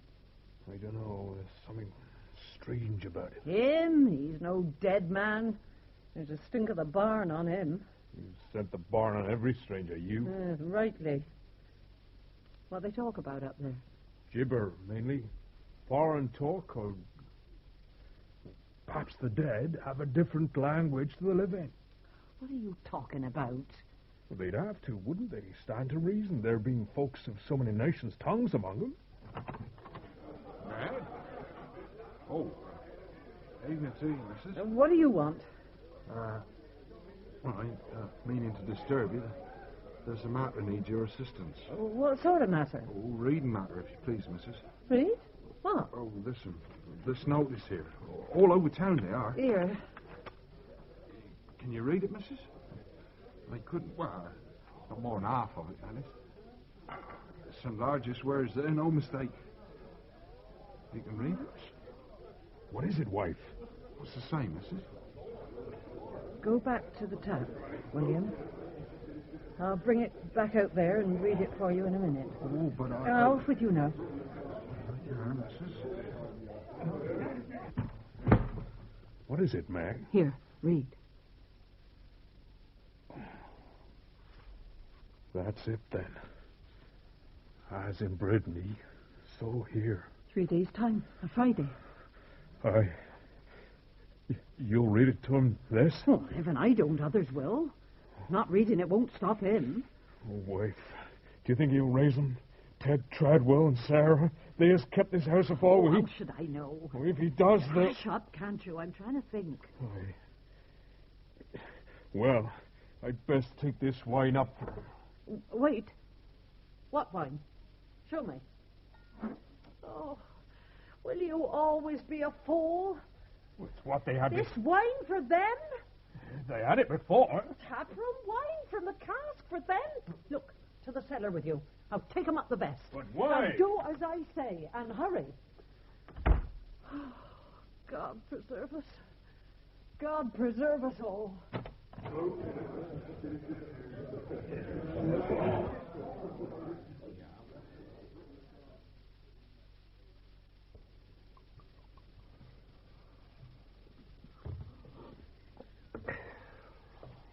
Waiting. How can you bear it? There's profit in waiting. You drink too much too early, Samuel. What else is there to do in a place like this? You chose the place. God pardon me. What did you do then? On the contrary, it is perfect. I don't like it. Those old black ways was practiced here. A long, deep tradition of superstition. You did well. The place is perfect. Aye. New-made fortunes and new-made graves. A veritable honeypot. Where's Alice? Alice? Oh, there in the churchyard playing. Playing? Aye, God. So she is. You tell her to do this? To make him afeard? No, it's her own fancy. To play there like a child? Her own fancy? Yes. An excellent one, then. Leastwise, she frightens me. There is no need of devices, not now. No need to make the people feared by tricks. I don't understand. Besides, what is there to fear? The dead will harm no one. We, the living, are their darlings. They long for our warm bodies beside them to rid them of their awful coldness. Dosity. Cnithios. They long to exchange the dank earth for the pure air, their hard, unyielding boxes for the old comforts of their homes. The dead are enamored of the living, Samuel. What is there to fear in that? All the same, folks will be afeard. They were well frighted at Brittany, I remember. And didn't a man in, where was it, Mambury, didn't he drop dead when first the earth begun to move? When the first grinning man struggled up from his pit, didn't he? Men will fear, it is true, but it is foolish. Foolish? To fear the inevitable. Yes? Yes? Mr. Stanton, sir. Well? Schoolmaster to see you, Mr. Turvey, sir. Turvey. It begins. Aye. Did I not tell you to send all visitors straight up here to me? Yes, sir, you did, but begging your pardon, sir, I would much appreciate a word with you myself, sir. Go on. About the previous people here. You remember, we spoke of them, sir. Ned Treadwell, his wife. Well? I was wondering, sir, if he was on your list. My list? Of those to be resurrected, sir, brought back. You hear that, Sam? My list? I am no chapman, sir. I keep no lists, no schedules. The work I do is God's. If, however, you have a particular wish to see him... No, sir. You mistake me. It wasn't that. Not that at all. Quite the reverse, in fact. Oh, you do not wish to see him raised, your friend? Well, he weren't a friend, exactly, sir. More an acquaintance, if you follow me. I think I do. Did he keep a good house here? Not really, sir. Not what you might call a good house. No, sir. An ill house. A wretched house. And yet, was he not popular? Wasn't he a jovial host? He, sir? Popular? By no means, sir.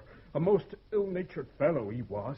Popular, I thought, was the word you used. Oh, no, sir. You must be mistaken, sir. I must. He failed, would you say, to make his guests comfortable? Yes, indeed. Most miserably, sir. Brought them bad food, bad wine? So 'tis said, sir. And at reckoning time, he would take more than was owed him? When he could, sir. I see. Well, landlord, I have no wish to see this place in dishonest hands. Sir, that's very... However, I shall need a taste of your metal before I make the final choice. I have not yet found absolute satisfaction here myself. Sir? The quality of your wine is much improved, that I will concede. Not so your dinners, though. And you see the fire there. When was it last made up? And when did this table last suffer a dusting? It's the girl, sir. Bone idol. I'll have it seen to right away, sir. Do so.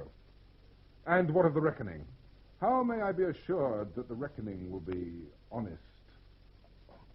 Mrs. Tench and I, sir, would be most honored if you would consider yourself our guest, sir, in all things for as long as you care to stay. Yourself and the little mate, sir. And my friend and colleague here, Mr. Samuels. He too, sir. We should be honored. You are most civil. I shall see what may or may not be done about the Treadwells. It may be that they shall be allowed to sleep on undisturbed. Oh, I'm glad of it, sir. Most glad. Nothing is promised, mind. Here, surely you're not... The decisions are mine, Samuel. They will not be put in question. But I thought mine alone. Now go. Now look, Stanton. Schoolmaster's on the stair. I will see him alone. Oh, yes, sir. Very well, sir. Thank you, sir. When trap we Diaz. Alone, I said. Your visitor. You walk in, schoolmaster. He'll see you alone. The children have been sent outside to play. Mr. Turvey. Mr. Stanton. Delighted to make your acquaintance, my dear sir. Please shut the door. Is there something I can do for you? Some way in which I may oblige you? You have only to ask.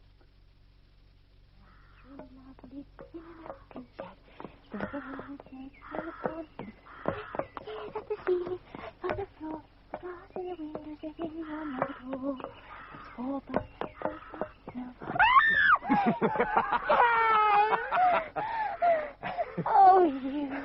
I've been watching you. What are you doing here? Why aren't you... He sent me away, like you, to pass the time. It's lovely here. I play for hours. I know, I said. I've been watching you. He's become very jealous of his mystery, has Jack. Father. Your father, then. Aye. If that's what he wants you to call him. He does at all times. He's powerful rough and angry if I don't. Rough with you? Look. Here. He did that to you? Why stay you with him? Why not? Most times it's different. But it's better with you here, Sam. I like it much better when you're with us. You make me laugh so. Laugh, eh? Oh, yes. Just to look at you makes me happy. You like the red whiskers, do you? I think they're lovely, Sam. And what of the man struck dumb? Like you, him? Oh, yes! Yes, oh, do him again, Sam, please. When you tried to say amen and couldn't.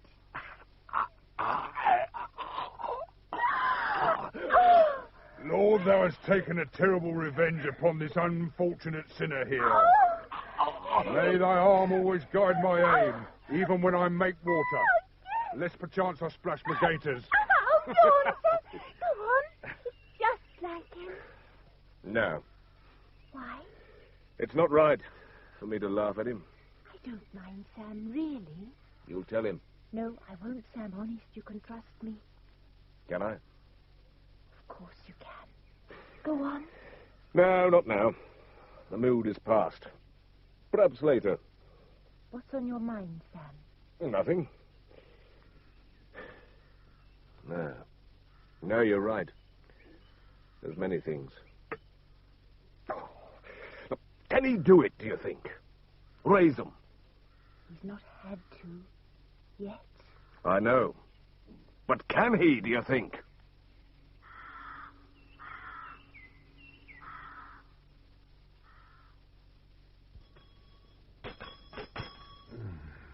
That'll be for Mr. Stanton. I'll go. Mr. Stanton, for more wine. Will he drink our cellar dry? Oh, pardon, Lord. I give it willingly. For Mr. Stanton, Doctor? Why? He's not sick, is he? Just take me to him, Mrs. Tench, if you please. Oh, shall I take your bag, Doctor? No? Follow me, then, if you please, Doctor. Oh, Mr. Turvey, sir. Just leaving? Good day, schoolmaster. And you, Dr. Smee. This way, sir. God. Oh, my God, what am I to do? Matter, sir, lost your way. You don't care to pass to the tap room? Take this door here, then, sir. It will take you through the yard. Graveyard. Sir? When do you go, Sam? Day after tomorrow. Thursday. Thursday evening. Early. But we'll see you soon. In the next town. I won't be there. A friend of mine will be there, though. The name of Anne. Oh, Sam! You'll never leave him, then? No, Sam. Don't fear for me, Sam. I won't.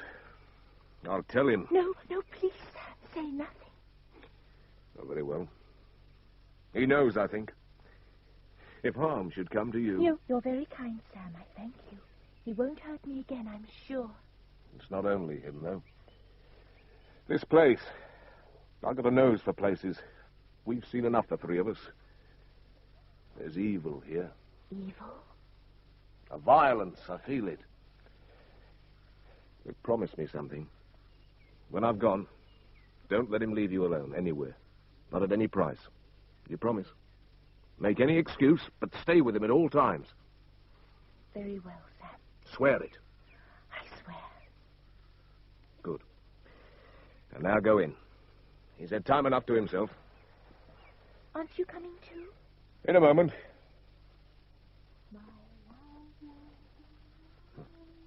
Blessed are the innocent. And blessed are those who trust no one but themselves. For they shall never be disappointed.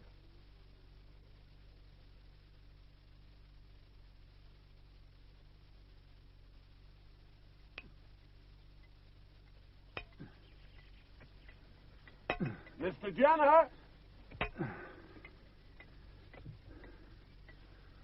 Wanted to speak to me, sir? Yes. Oh, sit down, Mr. Jenner. Here. Fill your pipe. Thank you kindly, sir. Mr. Jenner, do you mind the time we took on those ragtag gypsies at their pitch behind Paul's Hill? They has robbed our houses, stole our chickens, molested our women. Aye, sir. Who came with us then? Cass? Thomas? Aye, sir, and Joseph and young Jamie. Fine lads, all. It was a fair account that day, was it not? It was, sir. Unfortunate, of course, that such violent means are ever necessary. Fortunate, though, that they are invariably effective. Gypsies never came back to that place. Some of them never left it. Who is it to be, sir, this time? You anticipate me, Mr. Jenner? You'd be willing, then? Reckon so, sir. And the others? Well, you shall not lose by it. You have my word. I think I dare answer for the others, too, then, sir. Good. Then bring them to my house on Thursday as it grows dark. Sure. The man's name is Stanton. You'll have heard of him? Yes, you have, I see. They say he's the devil, sir. The more blessed you for ridding the world of him. £50, no reason given. Mr. Morley Greenslade likewise £50, no reason given. Thomas Purchase £40, no reason given. Laura Nedworth, £200. Excellent. No reason given. Jacob Smithson Esquire, no reason given. £50 and £50 also from the widow. Here, I can't make out this name. Hodgson. £50 from the widow Hodgson, not to raise up the late Jedediah Hodgson for fear of scaring off her presently intended. Widow Bainbridge for the same undertaking, more or less. No entry. Well, what from her? Oh. The widow paid in kind, eh? She was young. I thought so. Pretty, was she? Client? Oh, well, who shall blame you? They say there's many such in these parts. But what am I share, eh? Who shall divide up her... Can I come in, Father? Play a little longer, child. But it's darkling outside, Father. I get scared. I don't want to be on my own. Very well, but be quiet. Sit and read. But there's only the Bible here. Read a psalm. We'll soon be done. From the good Dr. Smee, 100. Pounds or guineas? Guineas. £105, then. I have a preference for guineas. They divide the easier. It's 70 for me, 35 for you. So much for the doctor. Well, that's all complete. Who remains? Who can say? Harkness, the quarry owner, Parson Timpson, the mayor. Parson will be here presently. The mayor I am to visit tonight. It is arranged? Yes. And Harkness? May not bite. I cannot say. Another widow, is there? Too late if there be. Too late? Too late for you. Aye. The count satisfies you? Aye. You finished your song. Yes. How much will Parson and the mayor pay? Be patient, Samuel. Have I ever cheated you? No. You'll get your share. You'll get your share in, where was it? Hamblingside. In Hamblingside, then. Be patient. But how much do you think? 100? 2? I'll settle for 50 now. No, Samuel, no. For I have to be sure, do I not, that at the sign of the Cross Keys in Hamblingside, Tuesday next at 8 o'clock. I shall be there, never fear. You, Samuel? Apps. The poor, drunken Apps. He will be there.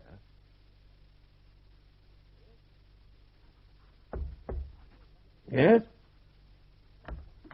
Oh, come in, Mr. Jenner. The men are here, Mr. Harkness, sir. Good. Close the door. They're waiting outside, sir.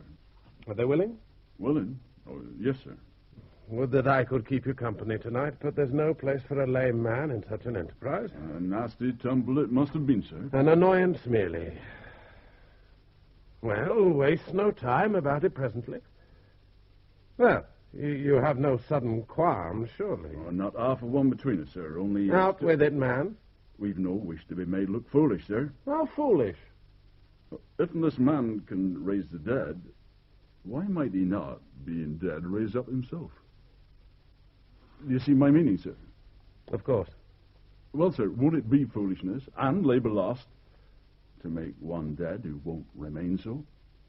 And that's to say nothing of Mr. Stanton's anger against us when as he shall return.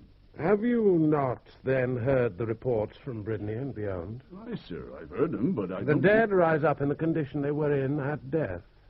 Do you not see what that means? They who died young remain youthful. The old, old. A one-armed man, should he be raised, would still lack an arm. Those blind before will stay so. The deaf will not hear. The dead rise up again as men, not as spirits. They will be as they were. Aye, sir. Well, then, if Cass and Thomas and young Jamie and yourself fear the man Stanton and his possible return, the answer lies surely in your hands. Sir?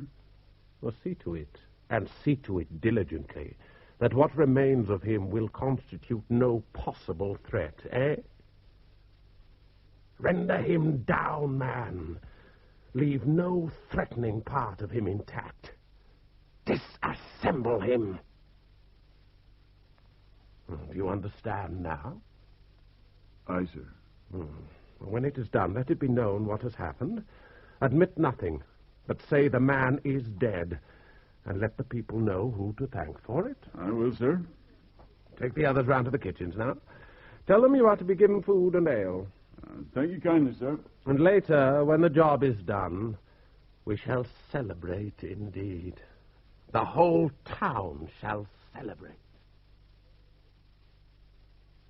Farewell, then. Farewell. Alice. Goodbye. Remember what I said. Till Tuesday, then. Tuesday, aye.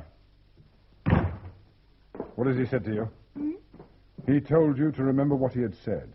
What was it? Oh, that. Nothing. Nonsense only. Father, Yes? let's go to the mayor's tonight. May I come too? You? Why? I have a strange fancy. This is a bad place, Father. I want to stay with you. Please, just this once. It is better if I... Please, please, Father. Very well. Look, Father. Here's Parson. Where? I think it's he. There, passing behind that great yew there. He's before his time. Quick, make ready. The bottle's under the table, so, and the gold, and the papers, so. The Bible, too. Open from the table. Parson must be made to feel at home. Now, where should it be open, think you? What suitable text for Parson Timpson? The last judgment in the book of Revelation? Too obvious, perhaps. A parable. The hidden talents? No. Such humour would be wasted upon him. Here we are. The word of Christ is reported by St. Matthew. Matthew, collector of dues. Lay not up for yourselves treasures upon earth. Excellent. A good improving text. His foot upon the stair. A heavy step as one weighed down by many tribulations. Come, parson. We'll help you through the needle's eye.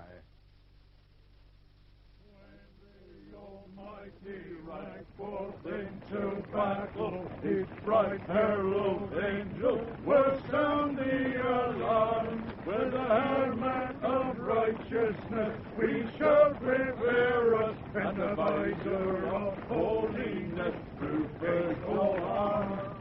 Lo, at his side where the great sword of anger, clear from his sheath, shall be drawn on that day, and bloody the gloves of obedience spattered, as cheerful his soldiers in raging. Servants of the Lord, cast. Thomas and Jamie, blessed forevermore.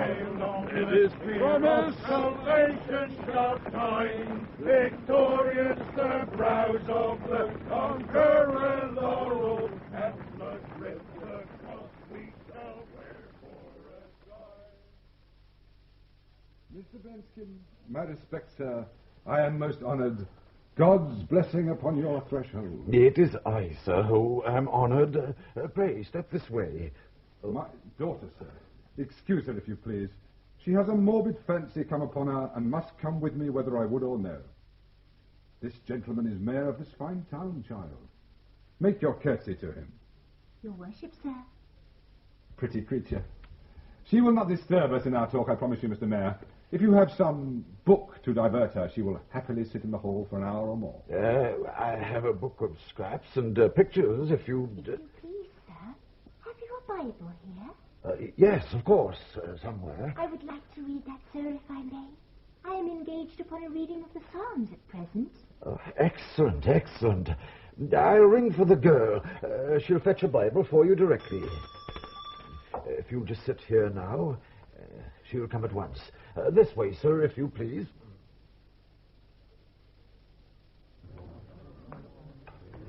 Like a morgue in there. More like one it'll be tomorrow. Don't say such things. You want that he should hear you? Then where will we be? He'll not hear me. He's gone out at last. Out to be entertained by the mayor, no less. And the girl with him. He's back betimes, then. I just now heard him mount the stair to his room. What? Never. Harkee, then. Mr. Staunton, sir! Mr. Staunton! Is that you, sir? There, you see? There's someone I heard, that's certain. What? Where are you going? See you there. But there's work to be... Talk to yourself, Ned Pinch. Some think the grave a melancholy place. But I must not think so, nor Alice. Our work lies there. We must not shirk it. No, indeed. Yes? The word you used. The grave? Work. My work? You do not like the word? Vocation, then. Will that serve? But the words are not equivalent, sir. Work supposes an employment, a subjection to a master. I am employed by the most exacting of masters. Exactly. But such is not employment in the strictest sense. God does not pay you, for example, a wage, does he? He provides. I do not mean to pry, sir, but... Proceed, please, Mr. Mayor. Let us have no secrets from each other. Your question? How do you live? Frugally, as you see, but by God's bounty. God provides for you by my miracles? Yes, by the greatest of miracles. Sir? Human generosity. Well, is not that a miracle indeed, that a man compounded of dust and sin should yet find charity in his soul? Charity, eh? Indeed, yes, the charity which derives from gratitude. I see. But gratitude for what? For a deed done, or a deed left undone?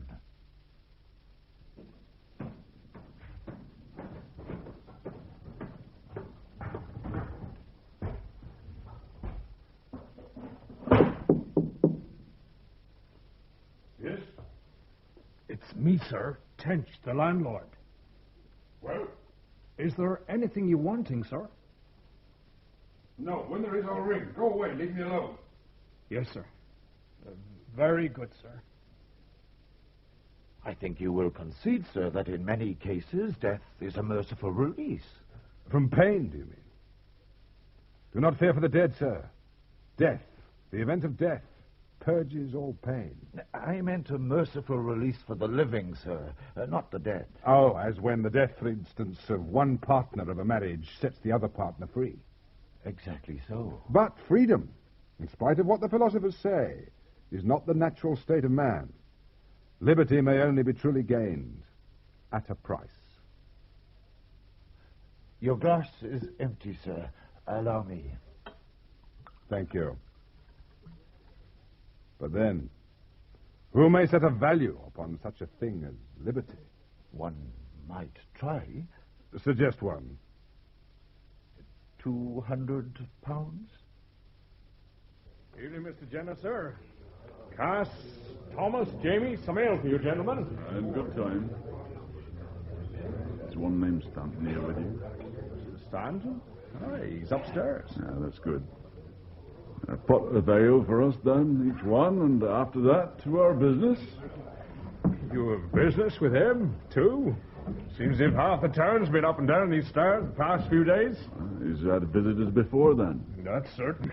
Man's been going nigh mad with all the tramping in and out. And we'll be the last, I promise you. Ring up, lad. 200 pounds, you said? 300 pounds. Now, there may be a way here to redemption. But it will not be easy. God chose this town to be an instrument of his divine mercy, and it has rejected him. Rejected? You do not imagine that you're the first, do you? The first in this town to turn his back on God's blessing. But God is merciful. He will not bestow his gifts upon an unwilling people, nor will this town, like Sodom, be cast down. He has directed me, and I will go on from here to find a worthier place. Yes, I understand. You have the money there? The money! It's ready. I'll fetch it. Wait! There is still one difficulty to be overcome. Difficulty? I trust it will not prove insuperable. May I ask the nature of the difficulty? God made a promise here through me. A promise as grave and binding as that he made in olden time through Noah and has kept hitherto. A promise to raise the dead in Towsham. Should he not do so, I through him not do so, how great would be the rejoicing among the godless. How the devil would triumph, shouting aloud, God is forsworn. He undertook to raise the Towsham dead. Why does he not? We will say nothing. It shall be as it was before you came. It is not enough. Say that from Sterndale, or from Hambling side where I shall go, they shall send a messenger, as you did into Bridney, and ask here, this man, this Stanton, claims to raise the dead in God's own name. Is he a true man or a false? True, we shall say. A true man. He raised the dead in Towsham? Sir, he did. You saw them? I sir did. Yes, sir. They danced, did they not, and laughed and shouted in the streets? Yes, sir. All these things they did. And they rest among you still, the dead? Aye. Very well. Remember this if any ask. I shall. If you do not, I shall hear of it, you understand? I shall hear of it, and I shall return to fulfill my promise. Mine and God's. The dead shall rise here, and be assured, your wife shall be among them. Child. Have you done, Father? Yes, quite done, my precious. Farewell, sir. Pray that you and I shall not meet again.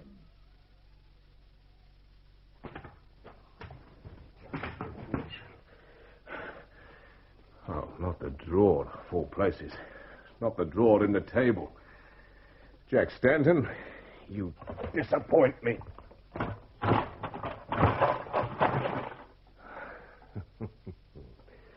Treasure trove.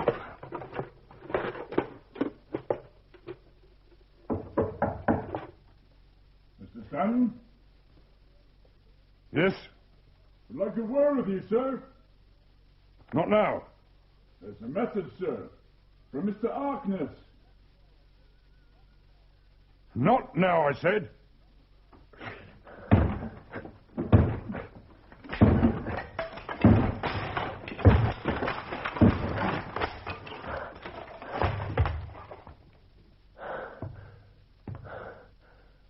Mr. Stanton, I'm told you raised the dead.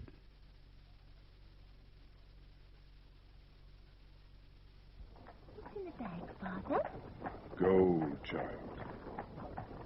You'll not be raising Mrs. Benskin, then? No, my precious, not for the present. You'll not raise anyone here? No. I'd like to see it happen. Just once. The dead people come out dancing and... Father? Yes? Supposing someone wanted their dead to come back to them? In that case... Yes? Hush. Whoa there! People. Laughing. From the inn, is it, Father?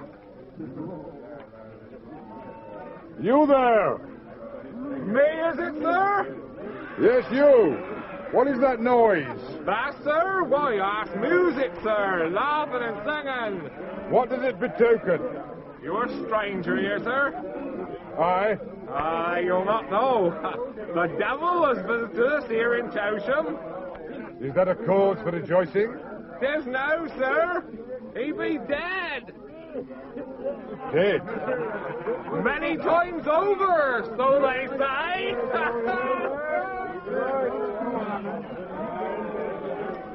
What does he mean, Father? Devil can't die, surely. Let's not go back. I don't like this place. I never liked it from the first. Let's go on, Father, eh? Where Samuel is. That's a pretty place by the sound of it. Why don't we go there? Isn't that a good idea? Join Sam? Father? Father? As cheerful his soldiers engaging the fray, soon shall the evil one's minions be riding, impaled on the spear of salvation sharp time. Victorious the brows of the conqueror laurel, and blood red the cross we shall wear for a sign.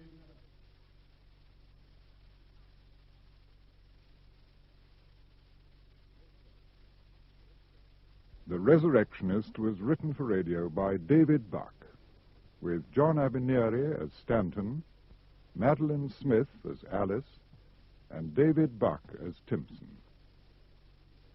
Others in the cast were Tench, Barry Jackson, Apps and Samuel, Alan Moore, Meg, June Barry, Benskin, Ray Handy, Harkness, Paul Seed, Turvey, Gavin Campbell, Nedworth, Malcolm Gerard, Smee, Michael Tudor Barnes, and Jenner, Brian Jackson. The program, which came from Bristol, was directed by Brian Miller. This evening's play takes us into the world of the all-important credit cards, which are designed to ease day-to-day transactions. It's called Credit Risk and is written by R.D. Wingfield.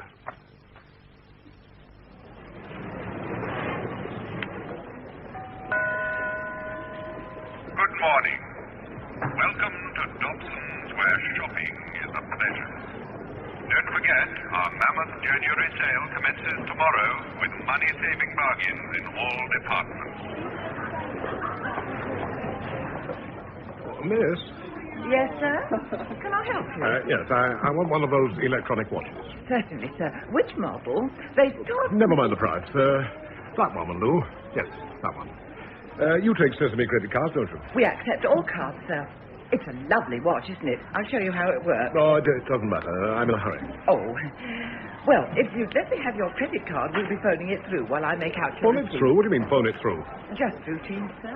Over a certain sum, we have to get authorization from the credit card company. It won't take... No, forget it. No, I don't want the watch. That cigarette case there, the small one. £6.60. Would you have to get authorization for that? Not for a small amount, sir, no. Right, I'll have that. We do them in different colours. Any damn colour, but be quick. Excuse me, sir. What do you want? Let me have the gentleman's credit card, please, Miss James. I'll take over. But what the hell's going on? Would you mind accompanying me to the manager's office, sir? Why should I? My name is Adams, sir. I'm the store detective. Detective, just a moment. Are you accusing me of stealing? If we could keep our voice down, sir. Look, I've got receipts for every item in this Not bag. here, sir, please. We're causing a scene. I'm not causing a scene. I'm just going about my lawful business. Now, would you mind stepping to one side? I wish to leave the store. I wouldn't do that if I were you, sir. You take your hand off me. Very well, sir. I think we'd better call the police. Police? Oh, no. No, I don't want the police. Then let's go and discuss it peacefully and calmly in the manager's office, shall we? This way, sir. No. Let me carry your bag. All right. I'll go with you, but under protest. Get that straight. Under protest. I say, miss, that was a bit of excitement. Shoplifter, was he? Oh, I'm afraid I don't know, sir. Everywhere you go, there's crime these days. Terrible. Can I help you at all, sir? Well, I need a new watch, but I'm fighting the temptation. How much is that one? This one, sir, at £370. It's accurate to within a second a month. I don't see the point of having a watch accurate to a second a month when you use it to catch a train that's 5 minutes late.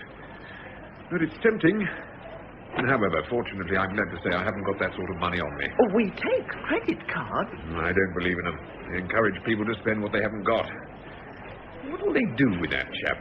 Hand him over to the police? I really couldn't say, sir. It depends on what he's done. Would you please sit down, Mr... The name is Crabbe. George Crabbe, and I prefer to stand. As you wish. I'm Mr. Collier, the store manager. Do you have any identification, Mr. Crabbe? My business card, checkbook, driving license, letters? Yes. Thank you, Mr. Crabbe. Yes, well, Mr. Adams. He was using this credit card, sir. It looks all right. Maybe. Now, Mr. Crabbe, you were under observation from the minute you entered this store. Observation? Why? Tip off from another store, sir. But we won't go into that. You first went into our stationery department, asked for an expensive gold-plated fountain pen costing £29.95, and offered this credit card in payment. When you saw the girl was going to phone to the Sesame Card Company for authorization, you immediately cancelled the pen and bought instead this pocket calculator, priced £8.42, for which small sum authorization wasn't necessary. What if I did? There's no crime in that. Well, similar incidents then took place in our glassware, leather goods, and jewellery departments. Your total purchases came to £38.92, all paid for when you were assured that we wouldn't check upon your card details with the Sesame Credit Company. Don't you think it's all rather suspicious, Mr. Crabbe? Have you any explanation to offer, Mr. Crabbe? I don't see what I'm supposed to explain. The suggestion is that there are doubts as to the authenticity of your credit card. Are you implying that I obtained these goods by false pretenses? I could sue you for slander, for defamation of character. There's an easy way to settle it, Mr. Collier. Would you mind phoning details of the card through to the Sesame Credit Company? Yes, that's a very good idea. Look, I don't want any trouble. I'll pay for the goods. What was the total? £38.92. I've got the money. Get me Sesame cards, please. Look, I don't feel very well. It's so hot in here. Here you are, sir. Have a glass of water. No, I must go outside. Stay where you are, please. Sesame? Oh, authorization, please. Hello. This is Mr. Collier from Dobson Stores. We think we have a dodgy card. Yes. Its number is 797-98776. Yes, I'll wait. Really, this is most unfortunate. I see. I see. Yes. Thank you. Well, sir? The card holder is a Mr. George Crabbe of 127 Brundish Road. You mean genuine? Yes, it's genuine. He has a £400 credit limit, is a first-class credit risk, and his account is bang up to date. I don't understand it. Mr. Crabbe, there's been a terrible mistake. Fortunately, no harm has been May done. I have my card back? Oh, of course. On behalf of the store, I offer my sincerest apologies. We are rather unlucky in the people we employ. Put the gentleman's purchases in his bag, Adams. Don't bother. I don't want to deal with you anymore. You just send me a credit note. And quickly. Credit note, yes, of course. I'll see to it personally. I hope you won't hold it against us. You fool, Adams, you damn fool. I'm sorry. I was sure he was up to some. Yes, he was up to spending £38.92. I wish all our customers were up to half as much. If they were, you'd probably arrest them. You better let legal department know in case there's repercussions. Come in. Yes? The name's Barnard. I'm looking for your store detective. Oh, that's me. Barnard. Not Detective Inspector Barnard, CID. Late of CID. I retired last year. I'm with the Sesame Credit Card Company now. They've just buzzed me over the radio. They tell me you've had a spot of bother.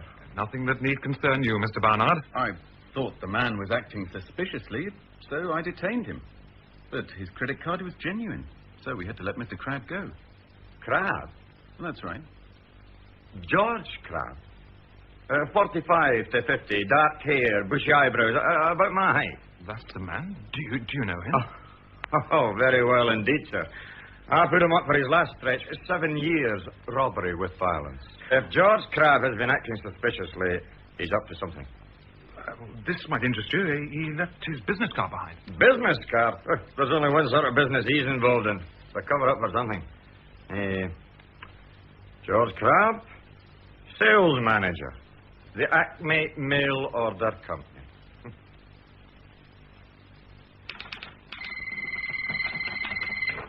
Acme Mail Order. Good morning. Oh, good morning, Mr. Cohen. Yes. Half a gross ex-officers fleecy vest and 1/4 gross ex-waps under knickers. Assorted sizes. Yes, Mr. Cohen. I'll get them off to you today by parcel post. Goodbye. Horace, Cohen Strafers, half a gross fleecy vest, 1/4 gross ex-waps knickers. Assorted. Okay, Maggie. Promise him the knickers will be off today. More than you promised me. Don't be coarse. 1/4 gross ex-wax. When I was in the wrap, I was lucky to get my hands on one pair. I'm not listening to you, Horace. You're too rude. Morning, Maggie. Oh, did it go off all right? Perfectly. Yeah, Horace, Charlie tells me he's still waiting for the parcels for the post office. So I only got one pair of hands. I know, and they're usually holding up a newspaper. The parcel post goes at 11, so get a move on. All right, all right. It wouldn't hurt if somebody helped me. Well. What have we here? Yeah, can I help you, sir? Oh, my God. Barnard, Detective Inspector Barnard. Hello, George. Been a long time, about 7 years. Less remission, as I recall. What do you want? I want to know what your game is, George. Oh, by the way, I'm not with the force anymore. Found you out, did they? No, Horace. I retired.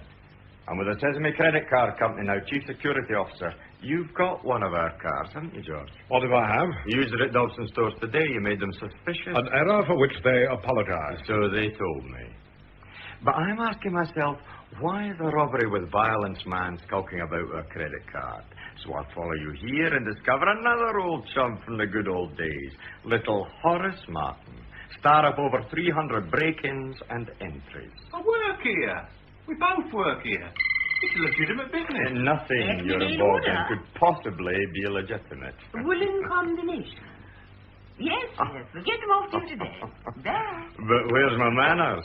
Completely forgetting we have a lady present, and how is Maggie White the queen of the shoplifting? That's all in the past, Inspector Barnard. I sinned and was punished, and that's an end to it. Now, if you'll excuse me, I have work to do. Work? What sort of work? Acme Mail Order. Where did you get your stock from? From which warehouse did you nick it? Switch on that cassette recorder, Maggie. We'll play these slanders back in court. Come off it, George. Court's the last place you or anyone else in here wants to be. Who owns this place? You? No. A gentleman called Mr. Shadbolt. Someone talking about me. Hollis, Charlie's waiting for the parcels. Good morning, sir. Looking around, are you? Mr. Shadbolt. My name is Barnard, Chief Security Officer for Sesame Credit. Well, what a coincidence. I've just come from your head office. We're taking up the Sesame credit card. Acme Mail Order is going into the big time. Got your card on you, Mr. Barnard? Yes? Well, you can use it here. Look around. There's some good stuff, and there's a trade courtesy. Anything you want, 5% off. Yeah, nice lining knickers for your wife, Inspector. Yeah, what about these? Milkman-proof elastic round the knees. The parcels, Horace. Charlie's waiting. Mr. Shadbolt, are you aware that these 3 members of your staff are all ex-convicts? Yes, they have taken me into their confidence. Thank you, Mr. Barnard. The key word is ex-convicts. They've sinned. They've paid the price. The slate is wiped clean. I am giving them the chance to keep it that way. Highly commendable, sir, but I know these 3. They'd steal the pennies from a corpse's eyes. As you're no longer in the force, there's no restriction on my smashing on the nose, is there? No, George, and likewise no restriction on my welting you one by. Please, gentlemen, please. I'm obliged for the warning, Mr. Barnard. I'm sure it wasn't meant as vindictively as it sounded.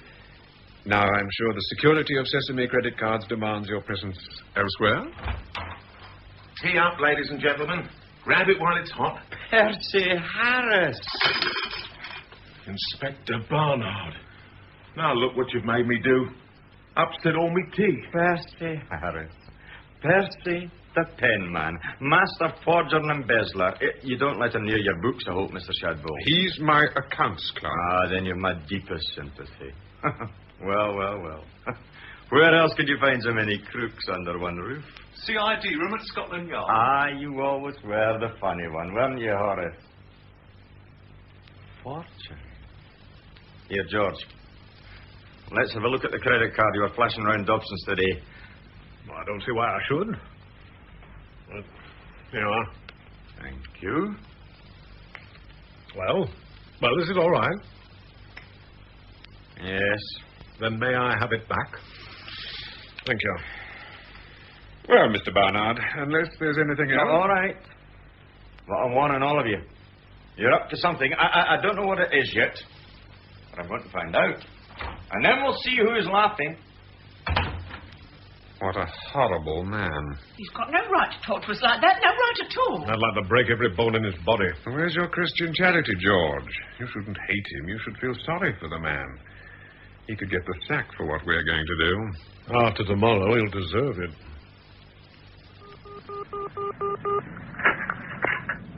Is that Inspector Bell? Hello, Tom. I didn't recognize your voice. Bert Barnard here. Yeah. What do you know about a firm called the Acme Mail Order Company? Yeah, that's right. A bloke called Shadbolt.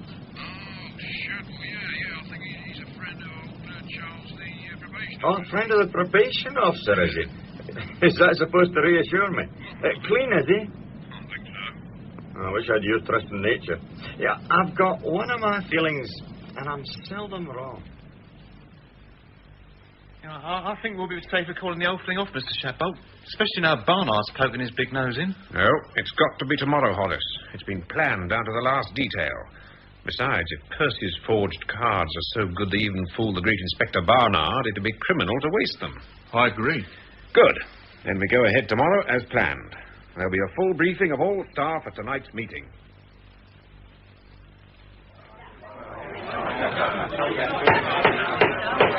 Ladies and gentlemen, staff of Acme Mail Order, our chairman and managing director, Mr. Shadbolt. Thank you. Now, please sit down, everyone. Please sit down. That's better. Well, how pleasant to have this opportunity of talking to you all under one roof, especially those members of our outside sales staff whom we see all too rarely.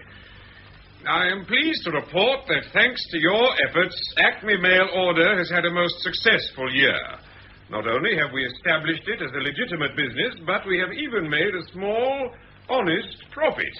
I hope the word honest hasn't offended anyone here. But all good things must come to an end.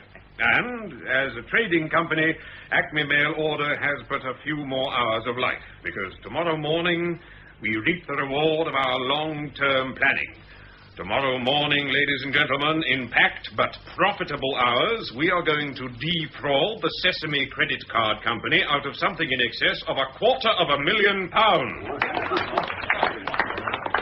So, to details. Hands up the selling staff. There should be 20. What do you make it, Horace? Yeah, 20. Good. Hands down. Now, your role tomorrow, ladies and gentlemen, will not be selling. It will be purchasing. If you would kindly open up the folder that's in front of you. On top of the Roneoed sheet, there should be a Sesame credit card. Anyone without one? Good. Now, pick up that credit card, turn it over, examine it. Have you ever seen anything more beautiful? A masterpiece of the forger's art, indistinguishable from the real thing. Excuse me, Mr. Shadbolt. Yes, Percy? I haven't got a folder. That's right, Percy. You won't be with purchasing tomorrow. You'll be along with us in administration. Incidentally, ladies and gentlemen, those little plastic works of art were all prepared for us by Mr. Percy Harris of Accounts, who I think deserves a sincere vote of thanks. Thank you. It's so kind. To make absolutely certain, Percy made a duplicate of Mr. Crabbe's genuine card, which Mr. Crabbe field tested for us at Dobson's this morning. Mr. Crabbe? It passed with flying colours. So, tomorrow you purchasers can go out with those cards and buy. Sesame have got a credit limit of £400, so try and make every purchase as near 400 as possible, so we can get the maximum benefit in the shortest possible time. And we've only got 6 hours, remember? There's a list of the small but valuable items we want you to buy in your folders. Things like digital wristwatches, jewellery, expensive miniature cameras, lenses, etc. And we don't want anyone being clever and buying hefty great things like deep freezes and garden sheds. Because everything you buy has to be small enough to be parcelled up and posted. When you've filled up your shopping bags, nip round to Lagos Street, where Charlie Gleason of our dispatch department will be waiting with the van. Offload your stuff on him, then fly back to the shops to buy some more. Are you clear on your part, Charlie? As soon as I have a full van load, I'll bring it back here. There'll be an empty van waiting, which I'll take back while the full one's being unloaded. Yes, speed's going to be essential. It'll be a race against time if we hit our target. The postal section here will unload and parcel up the goods. The post office are used to getting large batches of parcels from us, so tomorrow won't seem like anything out of the ordinary. That's it, I think. Thank you, Mr. Crabbe. Any questions? I've got a question. Harding, of outside sales. Yes, Mr. Harding.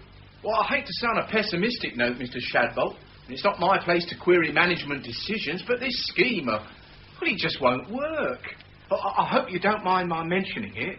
If there's a flaw in our reasoning, Mr. Harding, I'd prefer you told us now rather than in the Black Maria tomorrow. Well, if you buy anything expensive with a credit card, the shopkeeper has to phone through to the credit company for authorization.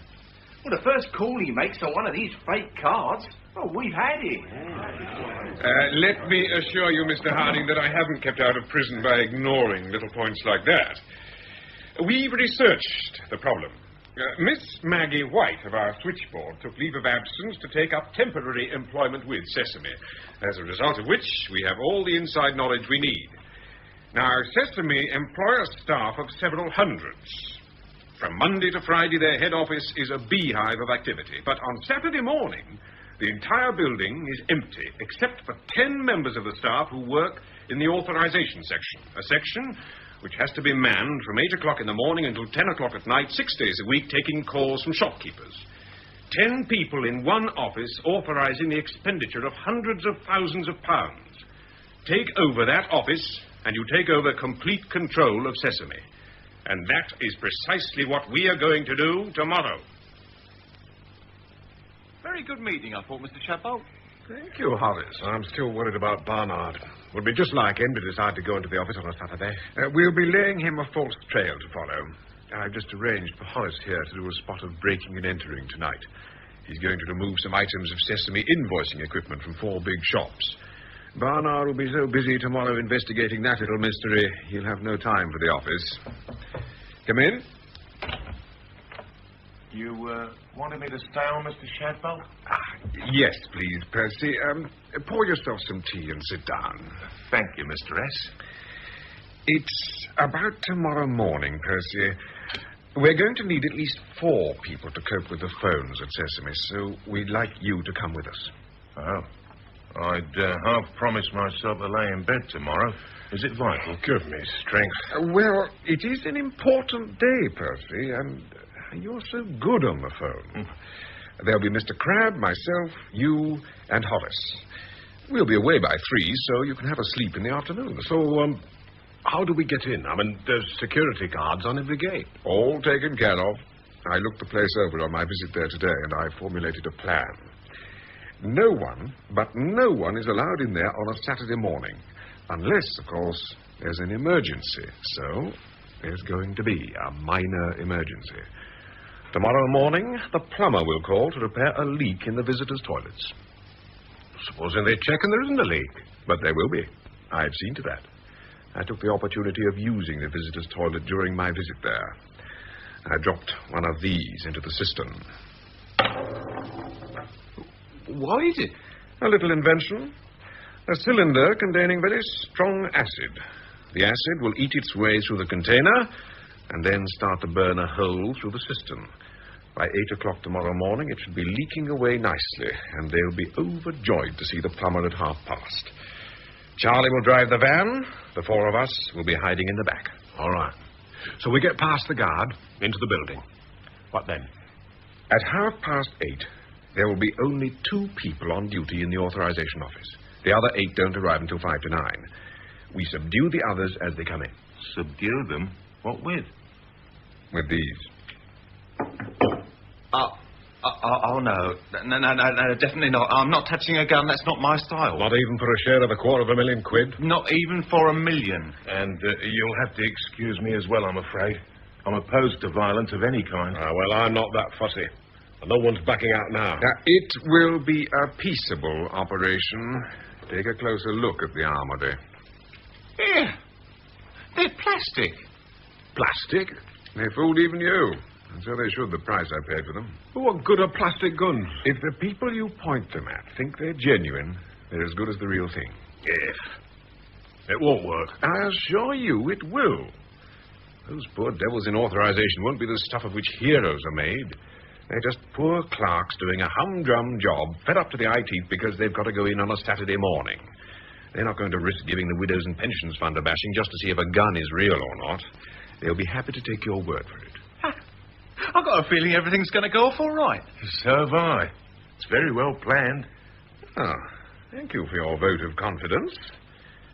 You know, the chap showing me around today was very proud of the fact that fraud accounts for less than 0.5% of their total turnover. They're going to have to revise their statistics after tomorrow.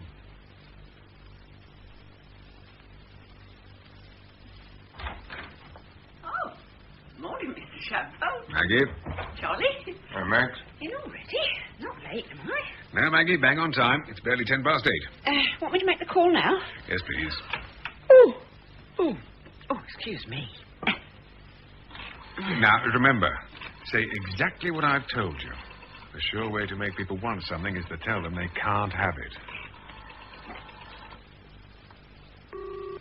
It's ringing.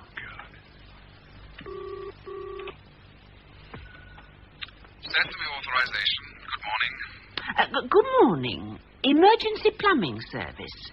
Can I speak to Mr. Fussell, please? Mr. Fussell's not in today, I'm afraid. Oh. He phoned us last night about a leak in your visitor's washroom. It's going to be a bit of a tight squeeze getting our plumber down there. We were wondering if it could wait till Monday. I know nothing about it, miss. In any case, we mustn't let anyone in on a Saturday. Oh, good. That helps us out. We'll leave it. Let Mr. Fussell know we phoned. Oh, by the way, what is your name, in case there should be any query? Look, perhaps I'd better go and check.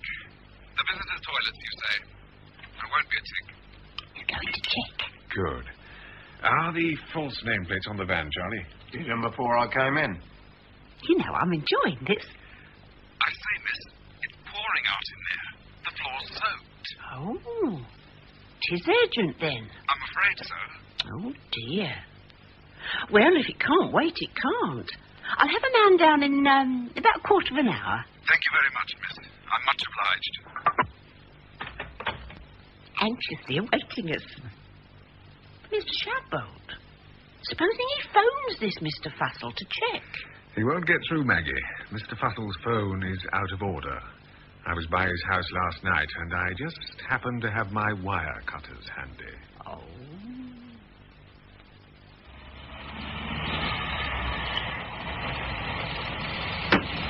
You all right in the back? Yes, thank you, Charlie. Look out. There's a security guard. He's waving for us to stop. Right. You're on your own.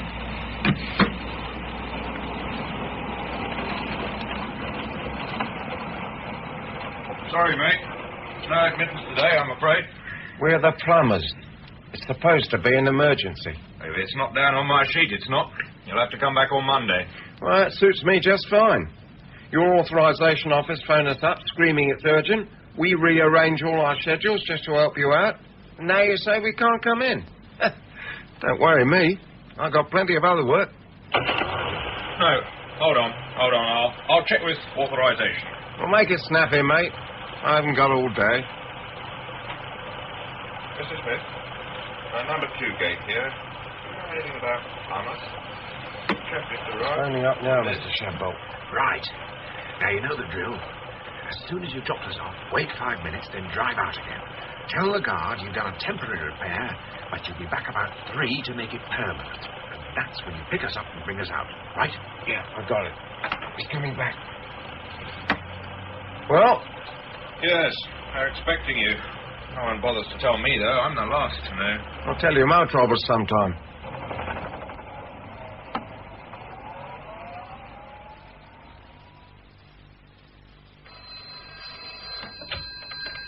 Sesame authorization, good morning. What was the card number? One moment, please.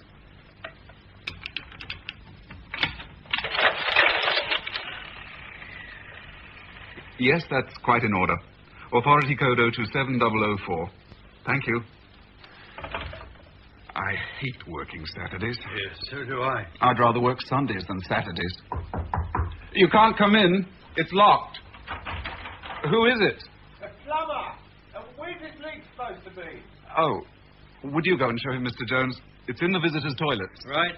Hang on a minute. I'm coming. I'll show you where... Here, what the devil? What do you want? What is it? Oh, my God. Just hold it nice and steady. Do what you're told and you won't get hurt. Lock the door, Horace. Right, sir. What do you want? We just want to borrow your office for a few hours, that's all. Don't touch it. Horace, answer it. Right. Sesame authorization. Good morning. What is the card number? What are you doing? One moment. Yes, that's okay. Authority code 027005. Goodbye. You can't do that. Shut up. One of ours, Horace. Nah, it's too early. Another 5 minutes to go. 5 to 9. The rest of the staff should be here any minute. Answer it, Percy. Acme mail order. Oh, no. What did he say? Who? I'm sorry. You must have the wrong number. You're very welcome. Percy, this is Sesame authorization. You pick up the phone and you say Sesame authorization. Oh, yes, of course. I'm terribly sorry, but they didn't want us anyway. They wanted a taxi. Wrong number. Yes, well, try and concentrate. There's a good chap. Hey, someone's coming. The rest of the staff, now quick, behind the door. Let them get in first. You two, sit down. Just act naturally. Come on, move. Open up. Right. Oh, about time. So I said to him, if you can't issue me with a pencil against a... All keep still. What is this? Mr. Smith, who are these men? They just burst in. Shut up. Everyone keep calm. Open the storeroom door, Horace. Right, Mr. Crab. Now, you're going to be locked in there for a while. You're all going to keep as quiet as tiny little mice. Just one attempt to attract attention, and someone will be coming round with a list for your wreath on Monday. Now, move. Just a minute. Hold it. There should be 10 of them. There's only 9. You, where's the other one? I don't know. He's late. All right. In with you. Go on, hurry.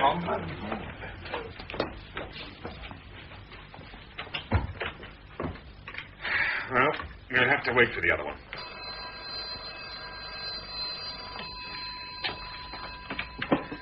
Sesame authorization. Good morning.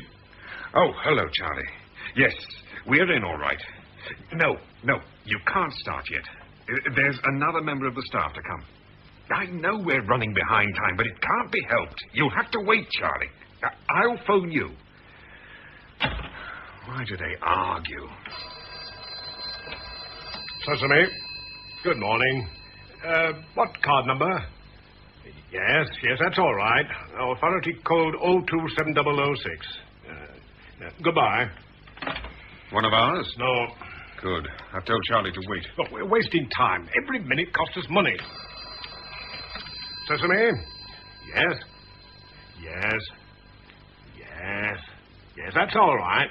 Authority code 027007. Look, I'm authorizing hundreds of pounds of other people's money. Let's take a chance. No, we wait.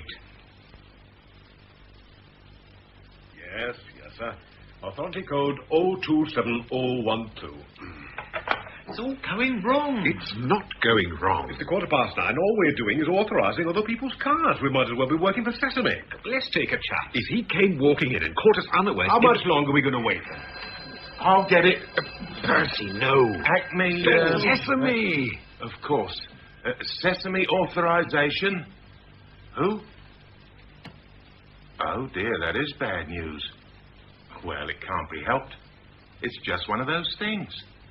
Thank you for calling.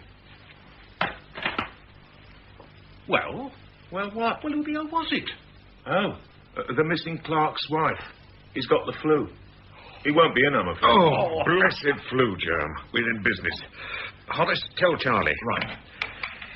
Right. Now, let's get organized.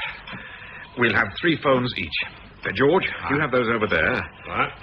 Hollis has those there. And Percy... Charlie. You take those over there. Right. Horace, it's on. Tell them all to get cracking. And get through your calls as quickly as possible. We've got a lot of time to make up.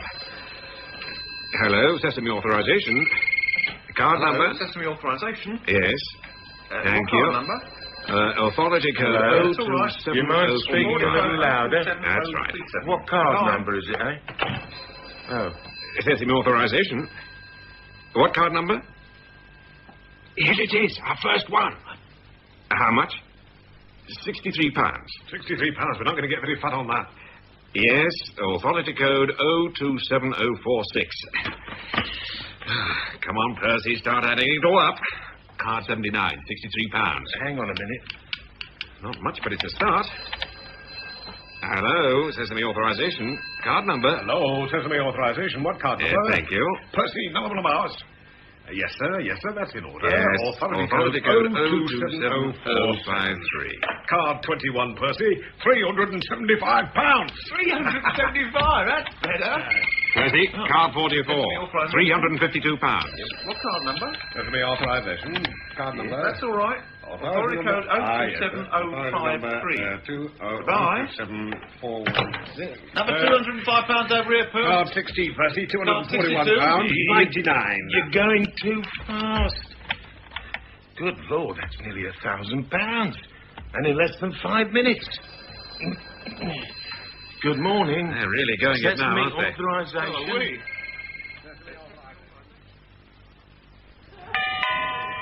Welcome to Dobson's January sale. Thousands of bargains in all departments. We accept all types of credit cards in the store. So, that's all they took, Mr. Collier. One Sesame invoicing machine and some Sesame stationery. Yes. What possible use it can be to them, I can't imagine. They ignored the cash. It's damned odd. You're the third store I've had to call on this morning, and I've another 2 to visit. They've all had similar robberies. Strange. Well, some nutter with a grudge against us, I suppose. Oh, don't worry. We'll get him. You seem busy. How's the sale going? We're breaking new records. And people can't spend quickly enough. I'm sure you're not complaining. As a matter of fact, I was looking at those deep freezers as I came in. They seem a real bargain. They are, Mr. Barnard. If you want one, grab one. You'll never see them at that price again. I think I'll take a stroll over there. My wife's been on at me for months for one. You'll use your Sesame credit card, I trust? I wouldn't insult you with money. Yes, authority code 027245. Thank you. Card 16, Percy, £220.50p. Yes. What's that total up to now? Just a moment. That's all right. £99,485. Are you sure? If you're doubting me, I'll double check. Yes, that's all right. Yes, £99,485. Goodbye. I'm ignoring the pennies. Nearly £100,000 in less than 2 hours. Did you hear that, George? Yes. If I wasn't so busy, I'd get really excited. Hello. Smash our target easily. Yes. Sesame authorization. Oh, hello, Maggie. How goes it? That's all right. Pouring in.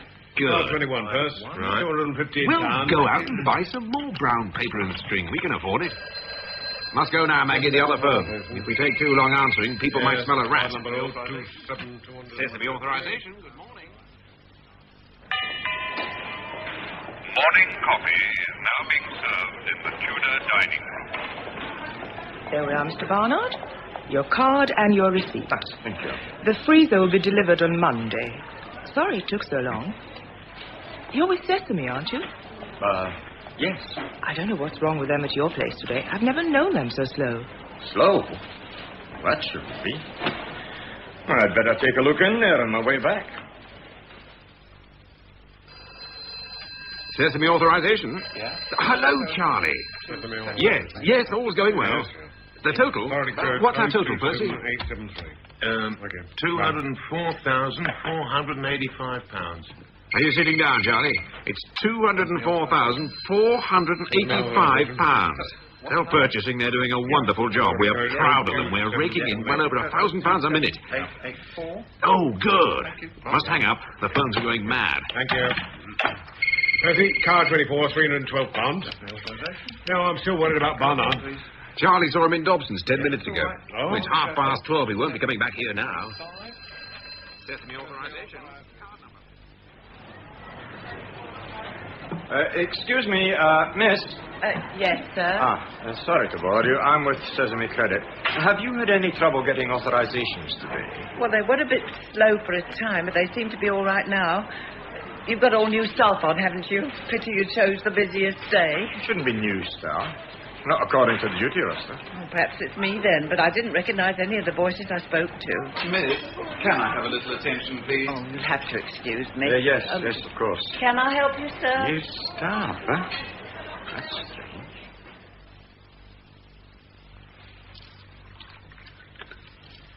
Here you are, Mr. Shadbolt. Oh, thank you, Percy. Any more tea, Mr. Crab? Wouldn't say no. Whose idea was it to bring the thermos flask? Percy's. You see, he does have some use. Sorry if I've been a bit short with you, Percy. That's all right. We've all been a little bit carried away by the excitement of it all. I tell you something, the regular staff certainly earn their money. I'll never want to see another phone in my life. It's funny they've all gone so quiet. It's 1:15. The lull before the storm. Most people are off having their lunch. You think you've been busy, wait until 2 o'clock. It'll be at its peak. Now, what's the total now, Percy? I'm afraid they've been coming through faster than I can log them. £244,880, according to me. But I've missed quite a few out. Yeah. Do we have to back up at 3? I mean, we're knocking out close on to 100,000 an hour. Now, if we stay till 4... No, I've planned this for too long to start making last-minute alterations. Everything's going perfectly. Don't let's spoil it. What put you onto this job in the first place, Mr. Shadbolt? The money? More than that, Horace. Years ago, I had my own little business. Then one of my biggest creditors let me down. The bank could have helped.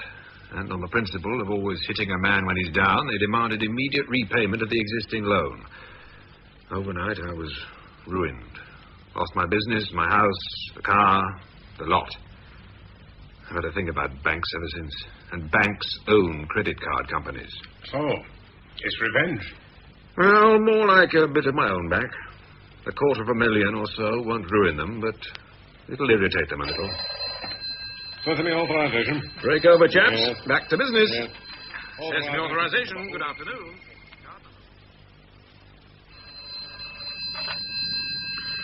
Sesame Credit. Security guard speaking, number 2 gate. Hello, Wilkins. Barnard here. Oh, hello, sir. Everything all right? Quiet as a tomb. Have we got different staff on today in authorization? No, sir. Usual. Smith, Fryer, Hicks. List number 3. Are you sure? One of the girls at Dobson's thought they sounded different. I'll put them in myself, sir. Mind you, Mr. Ladbury didn't turn up. Flew, I reckon. Aha. So they're short-handed. Well, that accounts for the comments about the delay. Anyone else been in? No, sir. Oh, only the plumber. The plumber? A leak in one of the toilets. Did a temporary repair. Wasn't here more than 5 minutes. I've been trying to phone authorization, but the line's always busy. I'm surprised it's not red hot with all these sales on. Yes. I might look in this afternoon if I get a chance. But first, I'm having something to eat. Yes, sir, that's quite in order. Authority code 0271014. Yes. Goodbye. First, car 21, 399 quid. It's all going too fast. I'm not getting them all down. Authorization. Good afternoon. 2:30, Mr. Shadbolt. Only another 30 minutes. We'll be on our way home. And with a record total, Horace. Allowing for the few purses missed, we won't be too far short of £400,000 by the time we finish. Stay till 3:30 and we could make it 450,000. No, we stick to the original plan. We do it my way, the safe way. Yeah, that's all right. What's that noise? Sounds like an alarm. Hey, look, it's the red light flashing on the wall. Have you touched anything, Percy? No, I promise you. Oh, dear. What's happening? What's happening? Something's gone wrong. They've twigged us. Well, how could they? Leave it, Percy. Let it ring. Listen. Police. I'll go and look out the window. What are we going to do? We'll have to make a run for it. We haven't got a car. It's one of the staff cars. Well, Horace? You could forget running. Place is surrounded. Police, cars, fire engines, the lot. So what went wrong with all your high and mighty detailed planning, eh, Shadbolt? What went wrong? I don't know. Who are you phoning? Maggie. Shadbolt. Something's gone wrong. We've been rumbled. I warn the others. Never mind the stuff. Just leave it and get out of there. You don't let us have real guns. Open up! It's me, Barnard! Let him in. Mr. Shadbolt. It's all right. It's all under control. Shadbolt? George Crabbe, what the hell's going on here? Just idle curiosity, but how did you get onto us? Oh, I didn't. Had no idea you were in here. But the police, the fire engine. As far as we can gather, there was a bad leak in one of the toilets. Water flooded through the floorboards, short-circuited some wires, caused a small fire, and set off the alarm. You and your damn leak. Didn't you arrange for it to be mended? The one detail I overlooked.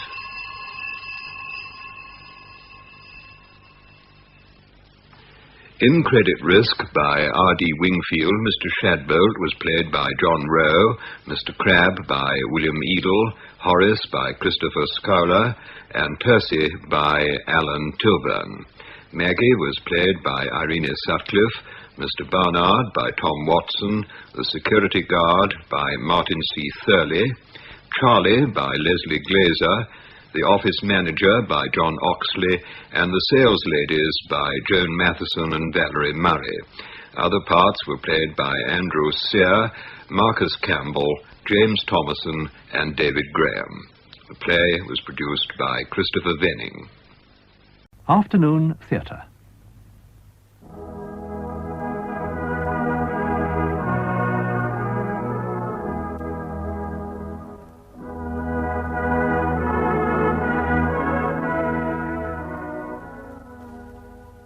We present Brian Thompson's adaptation of The Younger Generation by Stanley Horton.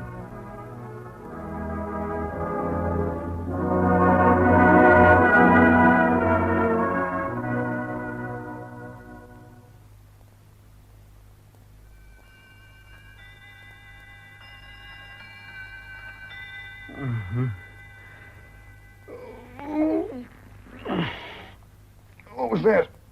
The clock, Jim. You've been asleep. Oh, yes. Good heavens, Alice, it's after 10:30.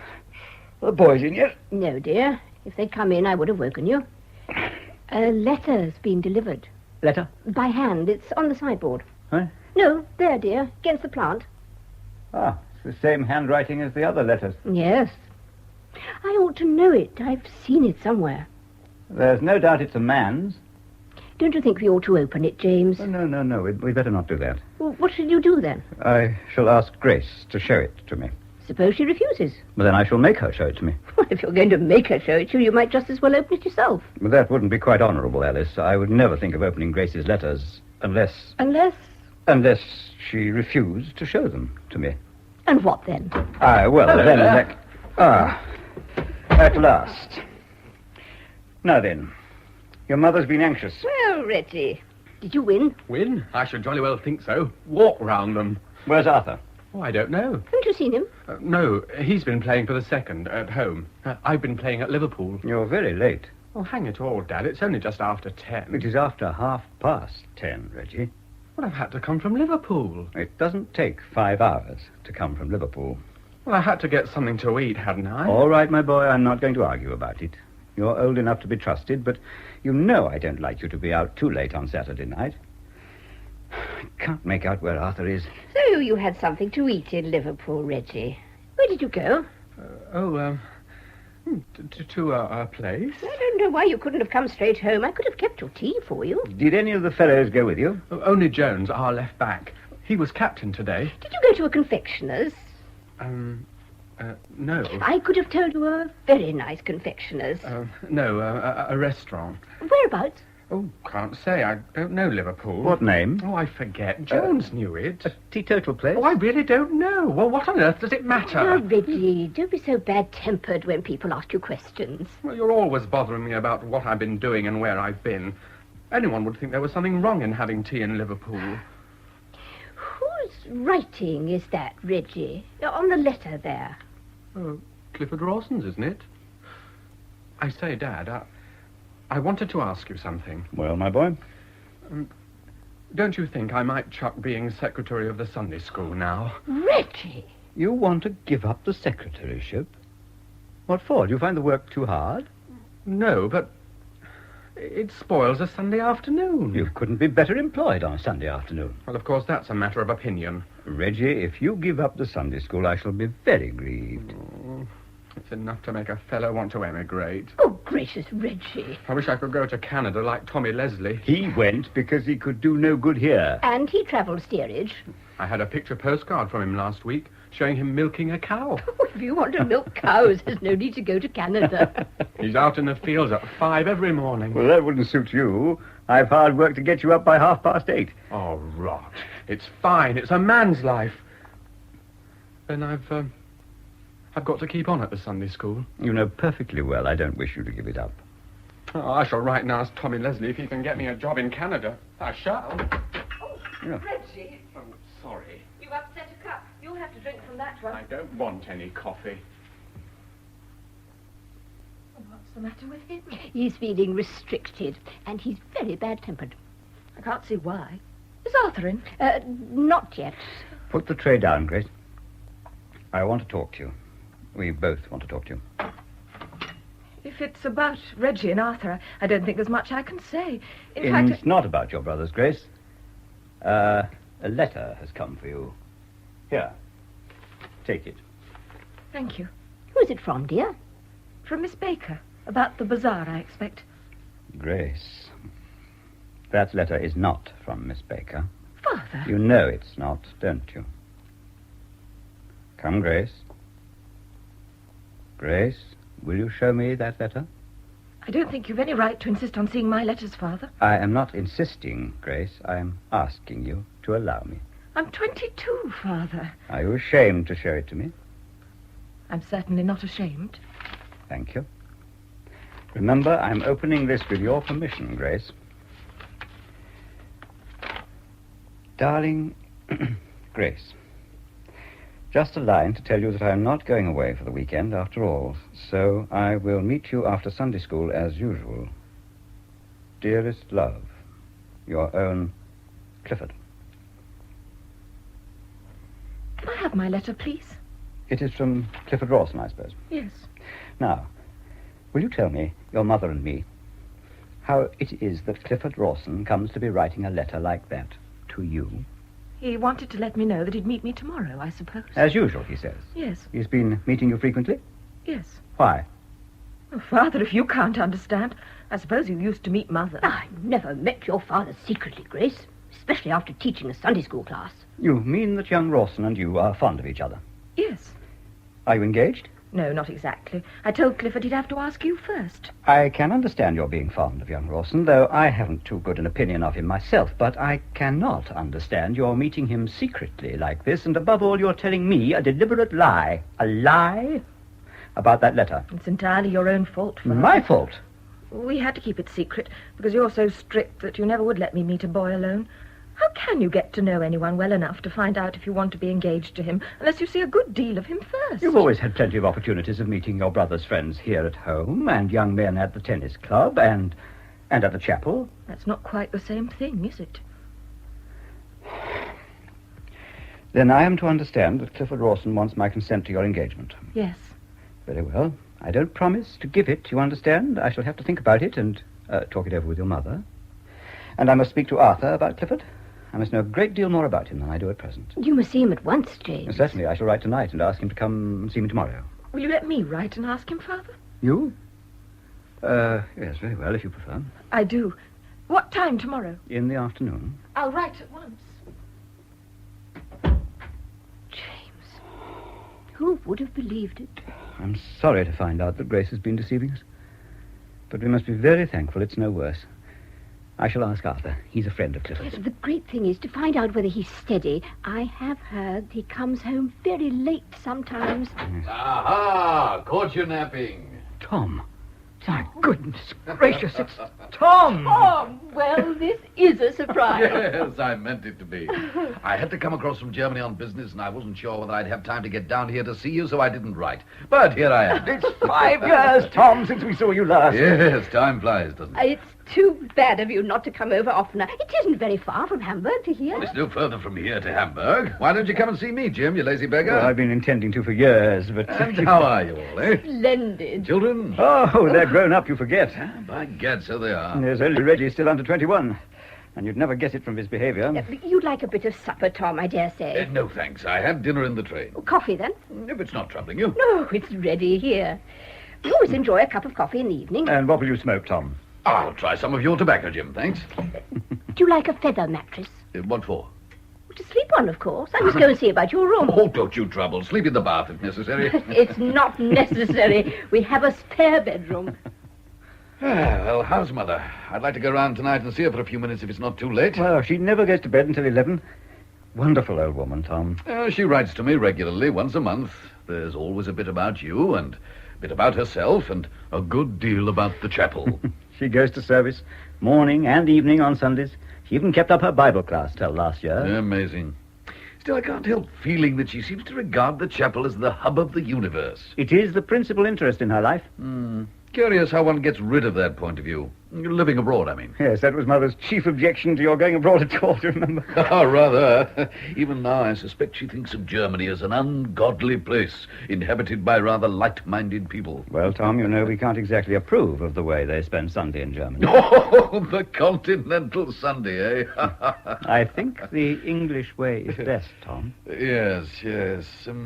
And you think old England's the finest country in the world, and that Salchester's the most beautiful city in England, and the chapel is the noblest institution in Salchester. Well, Tom, if I do... Don't apologize for it. That's the spirit that's made England what it is. Do you really think so? I do, and thank God I haven't got it. Father, I want to... how do you do? Uncle Tom. Oh, young man. It's, Arthur, isn't it? No, I'm Reggie. Oh, Reggie, of course. And where is Arthur?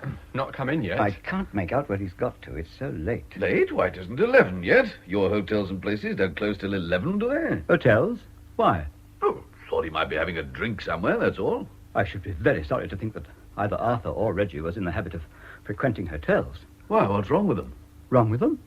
Wrong with hotels? Well, I suppose there's nothing wrong with them if they're properly conducted, but you forget that Arthur and Reggie are only boys. I say, Father, I shall be 21 in less than 2 years. In a bank, aren't you, Reggie? Yes. And Arthur's still with you at the warehouse, Jim? Yes. Oh, how do you like the bank, Reggie? Rotten. Is it? Oh, there's no romance about it. After all, there isn't intended to be. Well, what I want is a man's life. What do you call a man's life? Oh, you know, riding round on a horse and ordering people about. You find it slow at the bank? Slow's not the word. And what chance has a fellow of getting on? You've the chance of becoming a bank manager in time. A bank manager? Now, I ask you, Uncle Tom, what is a bank manager? Well, a man who manages a bank, I suppose. Well, I mean, what sort of a man? Why, a fat, bald old beggar with side whiskers. A chap who couldn't kill a grizzly bear to save his life. Couldn't run away from one, even. Oh, I tell you, I'm sick of Salchester.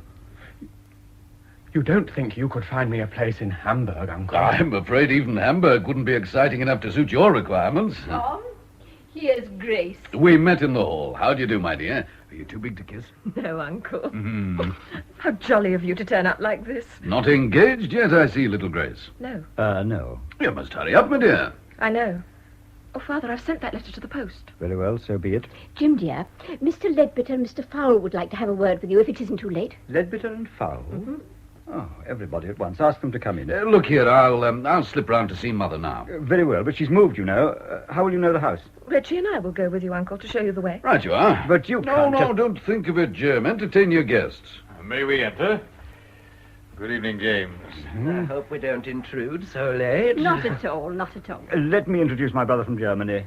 Mr. Thomas Kenyon, Mr. Ledbetter, and Mr. Fowle. I'm very pleased to meet you, sir. Tom Kenyon?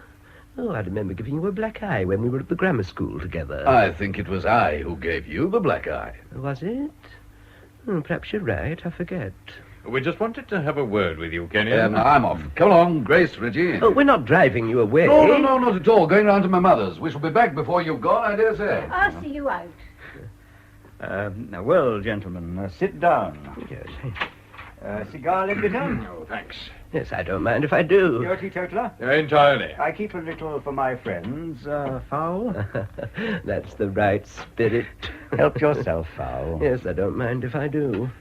Where is young Arthur? He's not come in yet. Oh, you shall see the time my lad Alan comes home. 1 or 2 in the morning sometimes.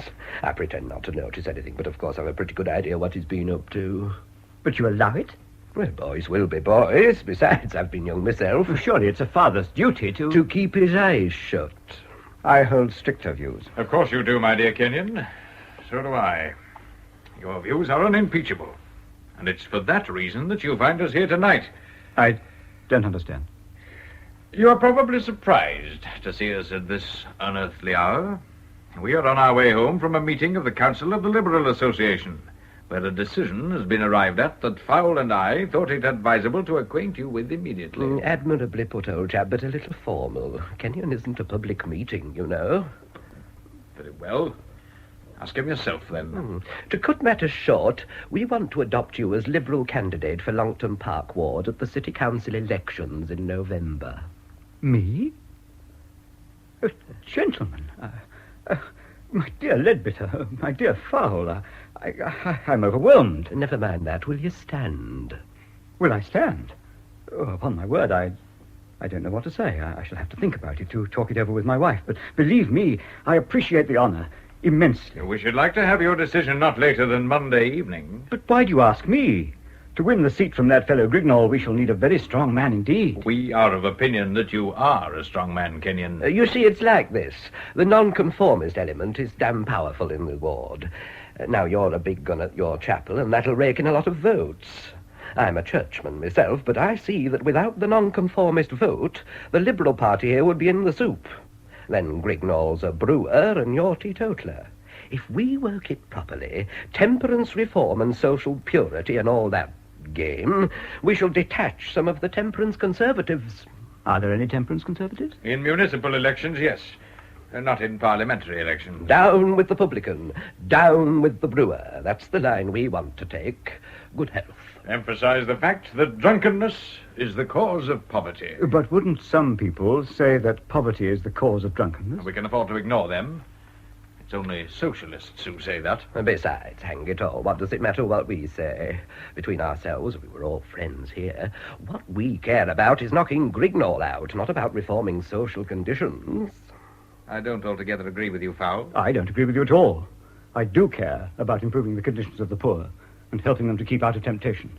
If I'm to be your candidate, that must be understood. By all means. Well, all the better. I mean, if you're so much in earnest, you'll be all the stronger as a candidate. There's no harm at all in meaning what you say, no harm at all. The people who don't mean what they say are the bane of politics. Now, don't be so sweeping, Ledbetter. I think it's a damn good wheeze putting you up, Kenyon. You're not too intellectual like Ledbetter here. You're the sort of honest, straightforward man that electors take to at meetings. It's my own idea. You've got me to thank for it. Good health. I'm very much obliged to you. And Ledbetter, and all of you. If I accept your invitation... Oh, you've got to. Well, I don't think there's much doubt. You may rely on my putting up the best fight I can for you. I'm sure you will. Good luck to Councillor Kenyon. Tom and the children are back here. What did you say, Mr. Fowle? They want me to stand for the city council, my dear. Oh, James, how splendid. You will, won't you? There you are, Kenyon. She's settled it for you. I don't see why not. Hello, what's the excitement? Tom, what do you think? Hush, hush, Alice, please. No, I must tell them. James is going to put up for the council. Bravo. Hooray! You mustn't go just yet. You two sit down again. It is late. Oh, never mind. Once in a way, I'm elated. Of course. What about music in the parks on Sunday, eh? No voting against that, I hope. I defend music in the parks. It keeps people out of the public houses. Well, you might say that of bullfighting or football. Oh, I don't see why there shouldn't be Sunday football. There are many things you don't see yet, my son. But fancy you a councillor, James. No, it may not stop at that. Alderman? Lord Mayor? A knighthood. And you'd be Lady Mayoress, Mrs. Kenyon. So I should. And that may not be the end of it. Member of Parliament, perhaps. James. To Cabinet, to Peerage, eh? Think of Chamberlain. I say, aren't you all a little previous? Father may not be elected at all. Of course. We're all talking nonsense, we know that, but it's very pleasant to be sitting here round the fire talking nonsense for once in a way. Wait till you're in the council, Jim. You'll be able to talk it as much as you like. No, Tom. I shall take my duties seriously. I must. Duties, responsibilities, temperate policies, an end to this madcap rush and smother of the new things, the headlong... Now, what the devil was that? Mr. Arthur, is it you? No, Maggie. It is Genghis Khan. Who broke that priceless object? Good heavens, you're bottled. You broke it. Come here, Maggie. Mr. Arthur, your mother and father are just behind that door and they'll be out in a minute. Here, now you just stop that. Maggie. Oh, which place is an impediment to my unbridled lust? Oh, you wicked man. You... Mr. Arthur, here, take your hands off. You dear God, the master will catch you. And they've just told him he's about to be made a peer of the realm. Oh, you were listening at the door, were you? It isn't funny. Just one little kiss. You're a wicked boy. Oh, I was a wicked man a moment ago. Well, you kiss like a boy. Here, now let me go. I love you, Maggie. For shame, Mr. Arthur, that's not funny. If Father is to be made a peer of the realm, I shall be a lord at least, and you will be my lady. Ugh. What's the matter? Oh, you're drunk. You smell something awful, and you've no right to go insulting me. Oh, Mags. Oh, come on, help me clear this up, and be quick. There's been enough nonsense. Oh, now they're ringing for me. Sweet heavens, man, get away from that door. I'm going to hide under the coat rack, and then I'll spring out and bite your bot... No, Maggie, no offense. You wait there, and don't you even breathe until I come back. Oh, Maggie, you're an angel. If I even so much as dream that you have, legs under that skirt again, I'll enter a monastery, I swear it. I have drunk of the good red wine. Matter of fact, I've drunk of the lot. And I'm here, cowering under the coats, and I defy anybody to go... What have you done now? Oh, Oh, the stand. Here, come out at once. This house is not in sympathy with red-blooded English such as made our country great. Maggie. No. Oh, here, if my old mother could see you, she'd brain you. What? No, nothing. Pull yourself together. You're to go in. They know you're here. I'm Mr. Arthur. Yes? Oh, you silly baby. Come on, let go of me now. Here, pull your tie straight. And try to look as if you belong to this planet. Is the old man in a good mood? That's not for me to say. Are you going to wear my apron to go in? No. Then leave hold of it. There. Now then, brace up, and they'll never notice. Right.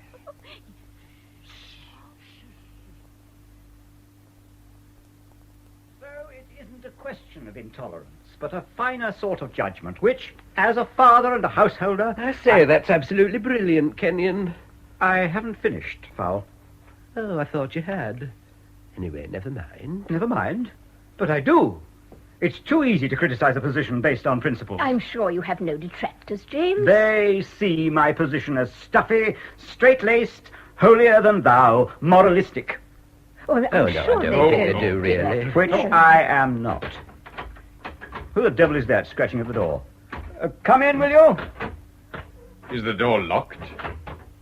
The handle appears to be turning. Will you come in, whoever is there? No. It may be Arthur. Arthur? No. Arthur? Good gracious. Arthur, will you kindly come in with us? Certainly. Right away, immediately. Son-in-law! It is the heir to the Kenyon millions. Mother, father, what a pleasant and unusual surprise. Arthur, you are wearing Maggie's cap. I am? I am, correct. I shall now take it off with a bold sweep. Who's placed this impediment to my gallantry? Was it you, Mr. Leadbitter? Come on now, answer. Who put that miserable piece of china in my reckless path? Arthur, you are... Will you stand still, sir? No, forgive me, but will you stand still, sir? Mr. Leadbitter, will you assist my father to stand still while I'm talking to him? I believe he's caught the influenza. Is that what they call it now? It has brought him to his knees, at any rate. Oh, the room is going decidedly queer. I think I'm Look going out! to... It's the most virulent case of influenza I've ever witnessed, Kenyon. I'm grateful to you for your sympathy. Most grateful, indeed.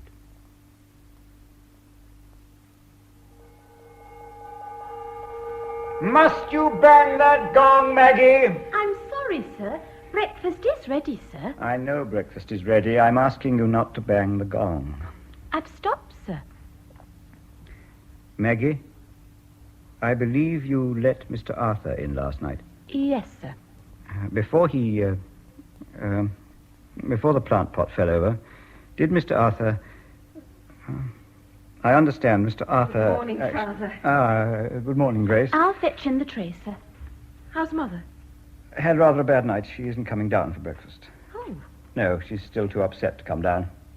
Will you let Maggie take breakfast to her room? See to it yourself, dear. See that it's rather nice. I'll go now and speak to cook. Just pour out my coffee, Maggie. Yes, sir. Maggie, I should like to tell you how sorry I am for what happened last night. What happened last night? For what Mr. Arthur did. What Mr. Arthur did, sir? Come, Maggie. What did Mr. Arthur do?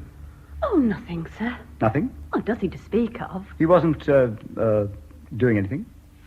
Well, of course he was trying to kiss me, sir. That is what I thought. Maggie, I am deeply shocked. It is the first time a woman has ever been insulted under my roof. I will see that Mr. Arthur apologizes to you at once. Oh, sir, I shouldn't like him to do that. Well, no self-respecting girl could be content with anything else. Oh, you see, sir, Mr. Arthur was a little jolly last night, and after all, he only offered to kiss me. Well, goodness gracious, isn't that bad enough? Oh, believe me, sir, I don't mind it at all. Don't mind it, but you've got to mind it, girl. Oh, I'd much rather you let it rest, sir. Well, not on any account. It's a matter of principle with me. Mr. Arthur has got to apologize to you before everybody. I couldn't listen to him, sir. But I shall insist on your listening. Oh, sir, don't humiliate me before everybody. Don't you see, girl, that you have been humiliated before everybody, and that's why I insist upon this apology having the same publicity. No, sir. Don't argue with me about it, Maggie. I am your master, and you will have to do what I tell you. I'd rather leave first, sir. Oh, don't talk nonsense. Well, I don't mind being kissed by anyone, even by you, sir. But when it comes to being apologized to before everybody, just as if I'd done something wrong, well, I'd rather give you notice now, sir. Very well, give me notice, then. Tell Miss Grace her breakfast's getting cold. Yes, sir. Cook is looking after Mother's breakfast. What's the matter, Maggie? Nothing, ma'am. Maggie has just given me notice. Maggie? Oh, after last night, I suppose. No, not exactly. She prefers to go rather than receive a public apology from Arthur. But if she doesn't want an apology... I want her to have one. Not so much for her sake, mind, as Arthur's. It will be good discipline for him. Did you say anything to Arthur last night? Oh, I found it impossible last night. At first he persisted in trying to shake hands with me, and after that he became violently ill. I'm very much upset about this, Grace.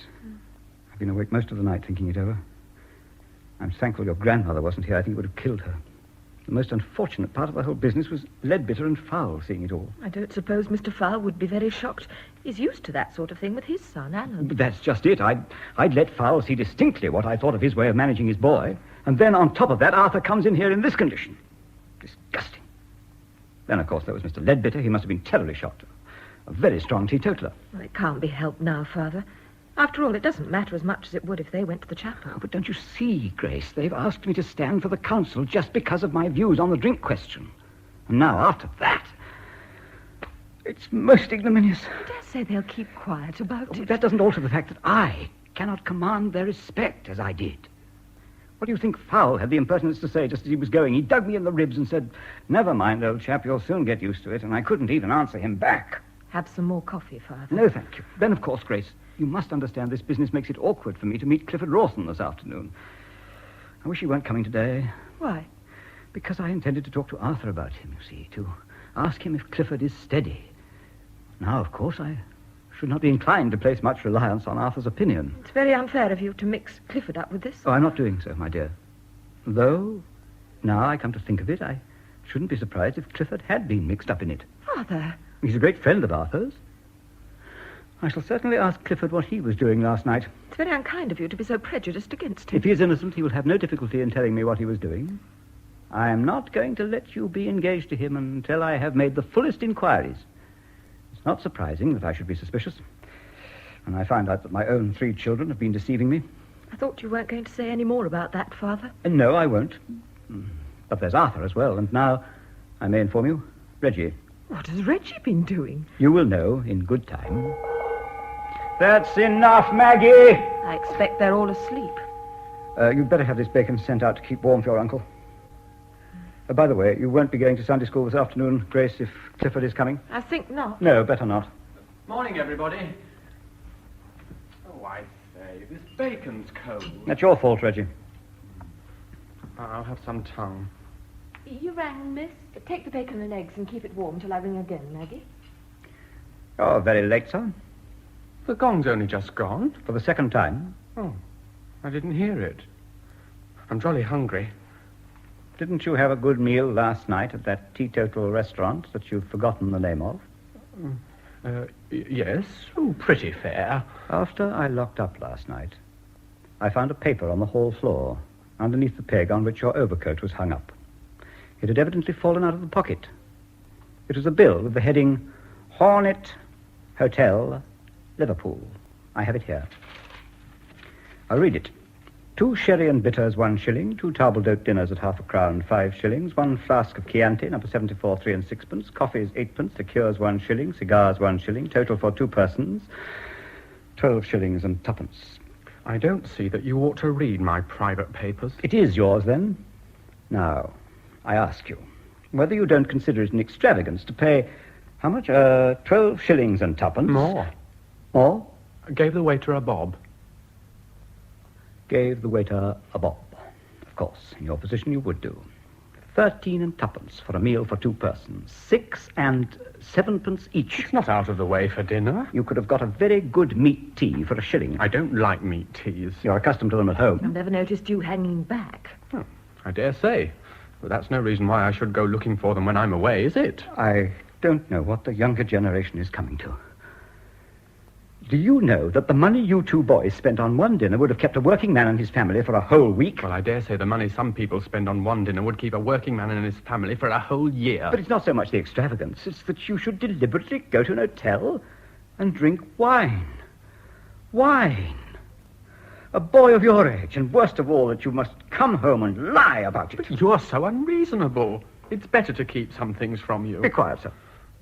Grace tells me an untruth, then you come in and do the same.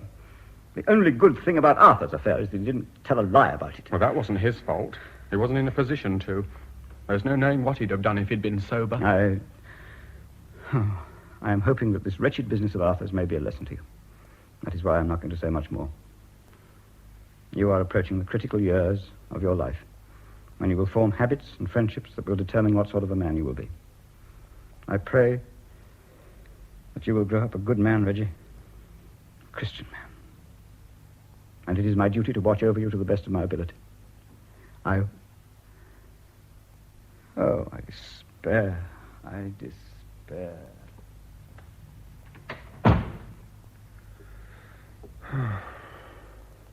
Oh, I do wish Father wouldn't pray over me. It's taking a mean advantage of a fellow. I can't answer him back like I can when he's angry. I suppose it makes you feel ashamed of yourself. Oh, all right. And you needn't take up such a high and mighty attitude. I suppose he's caught you messing around with Clifford Rawson. Will you please mind your own business, Reggie? I'm not blaming you. We're all in the same boat, it seems. We've simply got to tell fibs to Father because he thinks that we're always trying to do something wrong. Well, he's got it into his head that we want to bolt down the broad road that leads to destruction, and he spends his time dragging us back into the narrow path. Oh, as if a man can't have a little dinner with a pal without all this fuss. Strikes me the narrow path's for people with narrow minds. At least Arthur and I are grown up. Oh, thank you. Well, you wait till I'm 21. I'll show you how to manage Father then. In a way, I rather admire Arthur for breaking out like this. Though, of course, he was a fool to come home while he was in that state. I mean, he ought to have gone for a long walk. I know I should. He's, not talked to Arthur yet? No. Saving it up, I suppose.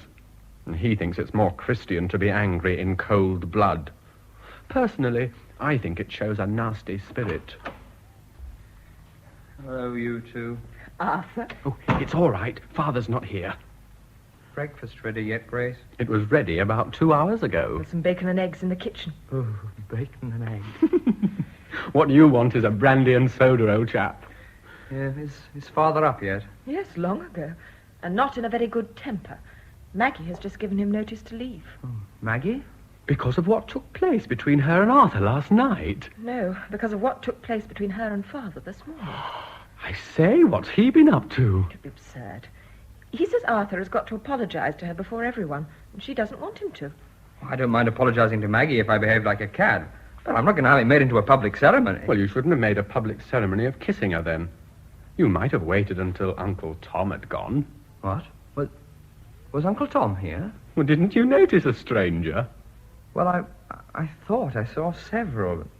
Was it only Uncle Tom? No, you were not deceived. There were others. You chose a night when there was quite a nice little reception on. Oh, who were they? Mr. Ledbetter and Mr. Fowle come to ask Father to put up for the city council. Oh, my goodness. Yes, there'll be a holy row. I wonder what Father will say to you. I'm thinking about what I shall say to him. Oh, shouldn't say anything. You'll only make things worse. Besides, he won't let you get a word in edgeways. He's too fond of talking. I expect he'll pray over you. You'll have to listen to me. I'm going to have some alterations in this house. That affair last night was only the beginning. Do you mean you're going to get drunk every night? Oh, don't talk rot. I mean, he's got to treat me differently. I'm going to have more freedom. Oh. While you're about it, you might put in a word for us. Eh, Grace? We all ought to have more freedom. I'm going to tell him just that. Quite right. If things are to go on as they do at present, I shan't stand it. I shall go to Australia. I thought it was Canada. No, on second thoughts, Australia. It's further away. Oh, I'm sorry I'm so shockingly late. Good morning, Grace. Good morning, Reggie. Ah, this is Arthur, isn't it? I've seen you, but you've not seen me. Good morning, Arthur. Good morning, Uncle Tom. Sit here, Uncle. Ring the bell, Arthur. Do you like tea or coffee? Tea, if it's all the same to you. I can't get decent tea in Hamburg. It's getting late. I must go and shave. Will you make some tea quickly, Maggie? I bought you some, miss.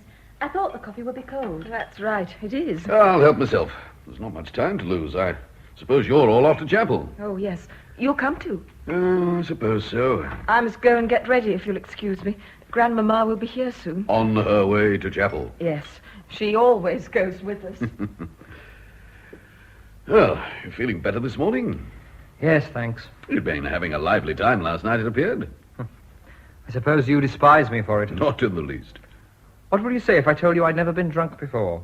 I should be very much surprised. It's the truth. Why, don't you believe me? Of course I do, if you say so. It's the first time in my life I've ever been drunk. Never mind, it won't be the last. No, I don't suppose it will. There's a good deal to be said for getting drunk occasionally. I quite agree with you. By Jove, you are different from Father.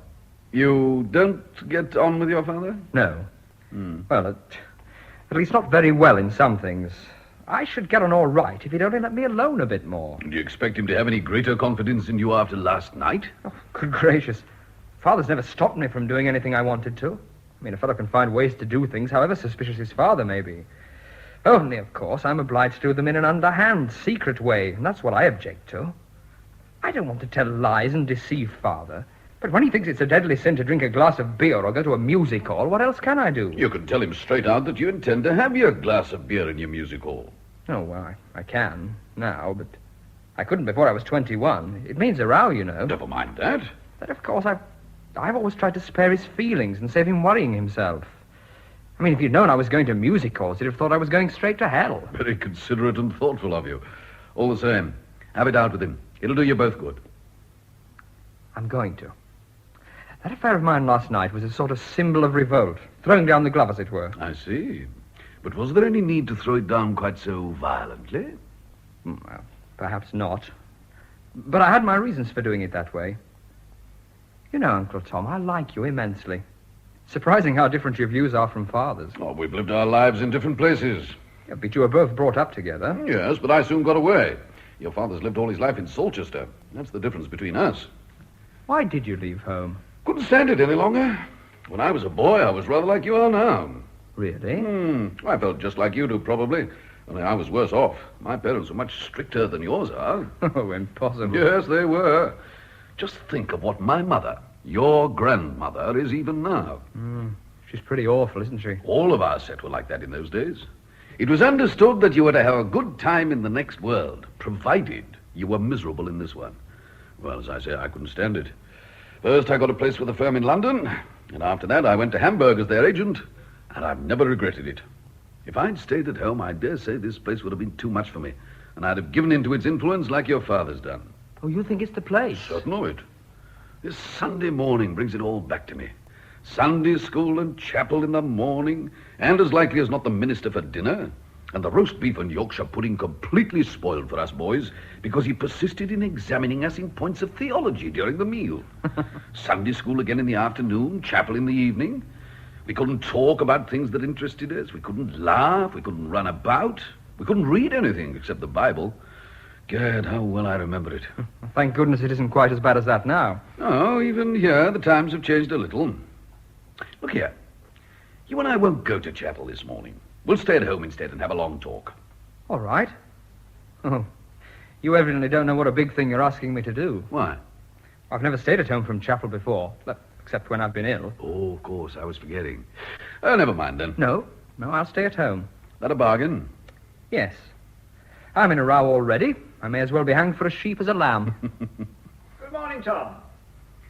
Had a good breakfast? Splendid, thanks, Jim. Arthur, I'm not going to speak to you now before chapel. There isn't time. I will see you after dinner. You are not to go out this afternoon, do you understand?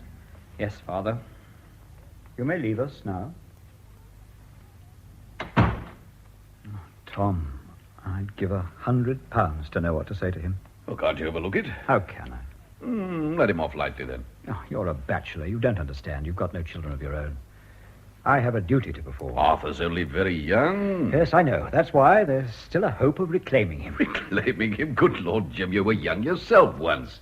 Here, do you remember that night that you and I and Frank Hewitt got drunk at the Royal George? Do you remember us singing hymns outside Alderman McDougall's shop in the High Street until a policeman came up and tried to move us on? And have you forgotten that it was you who pushed the bobby through the alderman's plate glass window? And surely you haven't forgotten how he chased us down High Street and along Kersley New Road, and how we climbed over Dr. Watson's wall and hid in the bushes until he'd gone by? You may be sure I've never forgotten that night, Tom. It's one of the few things in my life I sincerely regret. It took place nearly 30 years ago, but I'm still ashamed of myself. Rubbish. I've often wanted to pay for that window. I never knew how to without giving myself away. I always blame Frank Hewitt for that night. You know, he led us astray. And look what a mess he made of his life afterwards. Yes, poor chap. But that was the only time, Tom. It was a lesson to me. I've never tasted alcohol since that night. Perhaps this will be a lesson to Arthur, too. I hope so. Well, it's a good thing he doesn't know about Alderman McDougall's window, or it would rather spoil the effect of your sermon. No one knows about it, except you. Ah, Mother never got to hear about it, did she? Good gracious, no, I shouldn't like Mother to hear about it even now. Oh, good morning, Tom. Good morning. We're nearly ready, James. The bells have started. What bells? The church bells. But you go to chapel, not church. There's no reason why we shouldn't use their bells, is there? There's a collection today, James, isn't there? Yes. Have either of you got 2 threepenny bits for a sixpence? No. No. Oh, I shall have to give sixpence then. That won't break you, will it? No, but you see, James collects, and so he always puts a 5-shilling piece in the plate before he begins. I think that's quite enough from one family. Ah, here's Mother. In you come. Good morning, Mother. It's a long time since I had both my boys here on a Sunday morning. Quite like old times, Mother. You're very fortunate, Thomas. The Reverend Basil McNamara's preaching this morning. Is he really? A very powerful preacher. I hope he doesn't preach very long sermons. No, never more than 35 minutes. Ooh. Sermons aren't what they used to be. Mother thinks we've changed for the worse, Tom. I do indeed. By the way, James, I hear that man Roberts is to be made superintendent of the Sunday school. Is it true? Surely not. I believe so. Well, I'm very much surprised. Why, what's wrong with Mr. Roberts? He's unfit for the position, I consider. He's not a gentleman. Oh. He's only a working carpenter. It was a carpenter who was crucified, Mother. Please don't be irreverent, Thomas. I'm afraid it's done you no good being in Germany. A place where the theatres are open on a Sunday. Morning, Grandmama. Where's Arthur, Reggie? Oh, upstairs, I think. Arthur, Father wants you. I wish I could afford one of those safety razors. You'd soon be able to afford one if you'd save your money instead of spending it foolishly. Ah, now. Arthur, aren't you ready? I don't think I'll go to chapel this morning, Father. I'll stay at home with Uncle Tom. Well, Thomas, tell the boy you're going to chapel. I thought of staying at home. You do no such thing, Thomas. Now you have come back, I expect you to take me to chapel. Oh, very well, Mother. I should think so. You can carry my Bible, Thomas. And Arthur? I shall not be coming. Aren't you well, Arthur? Quite well, thank you, Mother. Then what's all this about not going to chapel? I don't feel inclined to go. Don't feel inclined? What has that got to do with it? I don't go to chapel because I feel inclined to go. Don't you? I always thought you did. Do I understand that you refuse to go? If you like to put it that way, yes. Arthur, for the last time, are you coming? No, Father. I'll talk to you this afternoon, sir.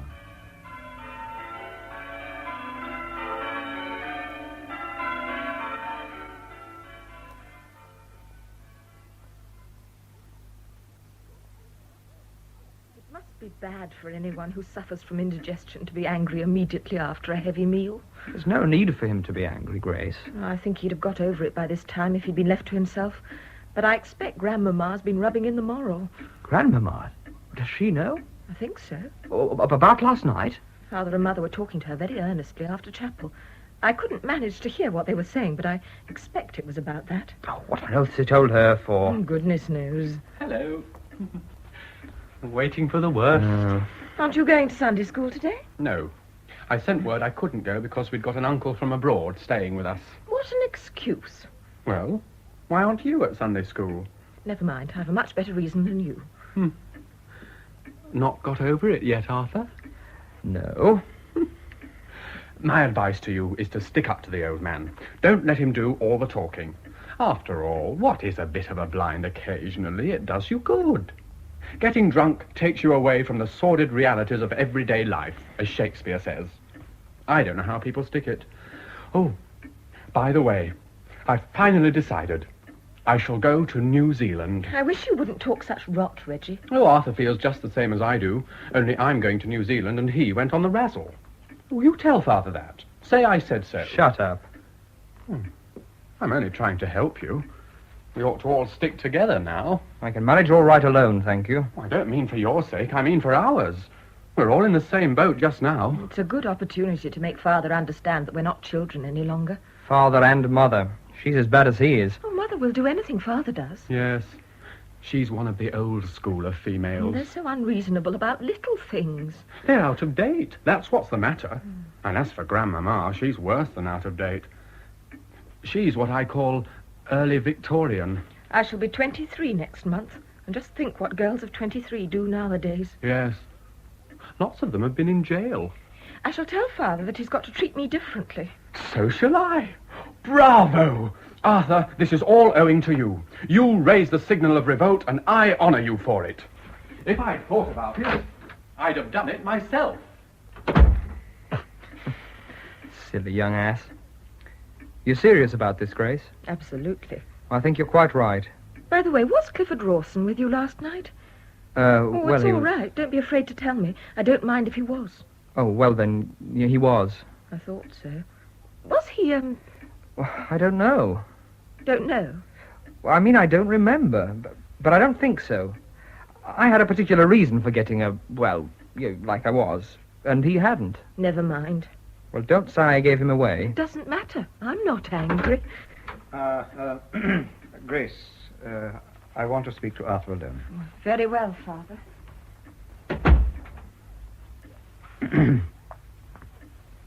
Maggie has been to me to withdraw the notice she gave this morning. It appears you have already apologized to her. Yes, I apologized to her in the kitchen while you were at chapel. In the kitchen? Well, I must be content with that, as Maggie objects so strongly to a more public apology. Arthur, I have been thinking all this over. I'm not going to get into a rage and play the angry father, though heaven knows I might well be pardoned for doing so. But I try never to speak in anger, and I cannot forget that you are a man now. You are 21. I don't need to tell you that I was terribly shocked by that awful scene last night. Nor, what is worse, that you have thoroughly upset your mother and your grandmother. Oh, why did you tell Grandmama? I didn't. It was your mother. I should have kept it from Grandmama, but she saw that something was wrong by your refusing to go to chapel, and she tackled your mother and got it out of her.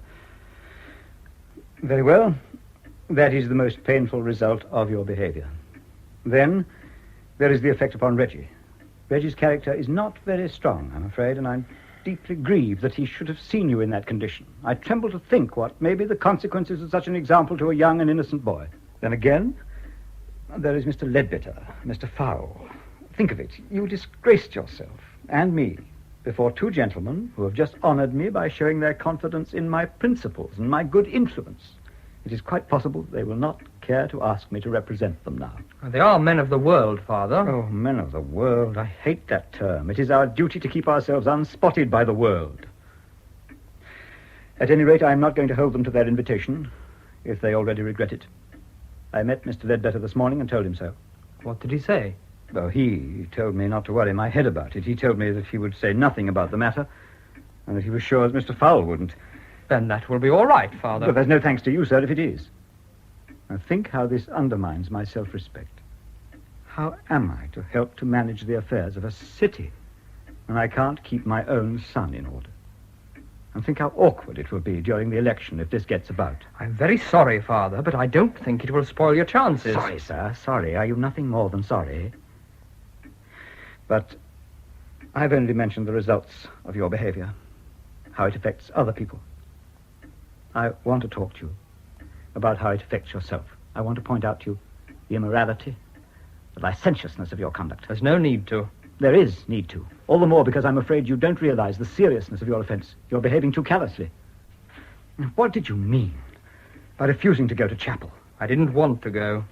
People don't go because they want to. They go because it's their duty. I can't see any use in going to a religious service unless you go willingly. What do you know about it? I'm quite old enough to decide for myself. What do you think would be the result if everyone followed his personal inclinations without restraint? Liberty. Rubbish. Anarchy. You can't do exactly what you like in this world. You have to be bounded by certain conventions. People have never been able to agree about these conventions, and they never will. You're talking nonsense. You say you stayed at home this morning because you wanted to. Did you get drunk last night because you wanted to? Yes, certainly. What? You wanted to get drunk? I did it deliberately. Good heavens. I got drunk as a symbol of revolt. I'm going my own way in future. You are actually proposing to get drunk again? Not very often, because you don't feel very well after it, but I shall if I want to. It has its advantages. Perhaps you will be good enough to mention them. But to begin with, it does away with Puritan ideas. Getting drunk knocks a Puritan off the pedestal. But why should he be knocked off? Because he's a human being like the people he's looking down on. Only God should stand on pedestals. Arthur, I believe you're going mad. Now, you're a Puritan, Father. I am very proud to be called a Puritan. But it's a mistake. It would do you a world of good to get drunk. It would, really. At present, you think you're perfect. No, I'm very far from perfect. But I do what I can to show people the right way. But how do you know that you know the right way? But then again, getting drunk is only one way of letting off surplus steam. Everyone has to let off his surplus steam. I suppose that in your enthusiasm for drunkenness, you are prepared to defend the drinking habits of the working classes. The working man is too poor to afford any other form of pleasure. Pleasure? Of course. It takes those poor beggars away from their awful surroundings for a few hours. It makes them forget that next week they may not have enough to feed their wives and children. Well, no wonder if they spend their money in drink. But you and your friends haven't even that excuse. You don't need to drug yourselves in order to forget your surroundings. Yes, we do. We get fearfully depressed at times. Do you suppose that a young fellow with hot blood likes stuffing in a dreary office or warehouse 6 days a week? He wants to be doing something, not writing in ledgers and answering the telephone. I don't blame him for breaking out sometimes. Of course, he breaks out in different ways. There's Reggie, for instance, always wanting a man's life in Canada. That's one form of it. Getting drunk is another. No. I mean it, Father. Now, listen to me, Arthur, please. What do you want, Reggie? Clifford Rawson's come. Clifford Rawson? Where is he? In the drawing room with Grace. With Grace? How long has he been there? Oh, I don't know. Where's your mother? Go and find her. Tell her I want her. Well? Grandmamma's here. Good afternoon, James. Mother? Well, Arthur, what have you to say? Good afternoon, Grandmamma. Aren't you ashamed of yourself? I have already spoken to Arthur, Mother. All this is owing to your mistaken leniency. You don't know how to manage a son. I ought to know. I had the advantage of your training. Yes. You were more fortunate in your parents than Arthur is.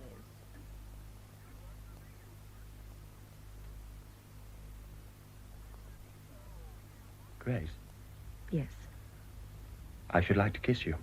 I dare say. You would rather I didn't? It's a matter of indifference to me. How can it be? Well, it is, I assure you. I can kiss you or not, just as I please. Yes. Then I won't bother. You cad. Grace, I am going to marry you. There are going to be no more letters. From now on, it's going to be a matter of fact between us that I'm going to marry you. I thought that it already was a matter of fact between us. I mean between your father and me. Yes, I'm not afraid of him. On the contrary, he's probably not such a bad chap when you get to know him. And anyway, it would be like gaining a son. He already has two. Oh, Grace, you are not helping. You are not helping at all. What have I done? That's what I would like to know. Were you with Arthur last night? As he said I was. Are you going to tell my father that you intend to marry me?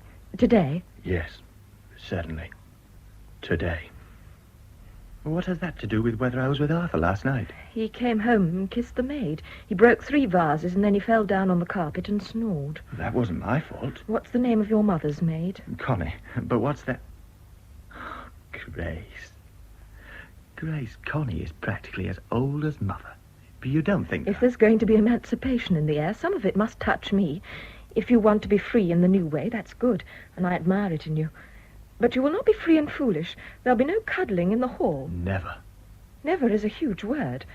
But there will be as little as possible, which is to say none at all. We're not going to make the mistakes our parents made. We're going to be free. That's exactly what I came to tell you.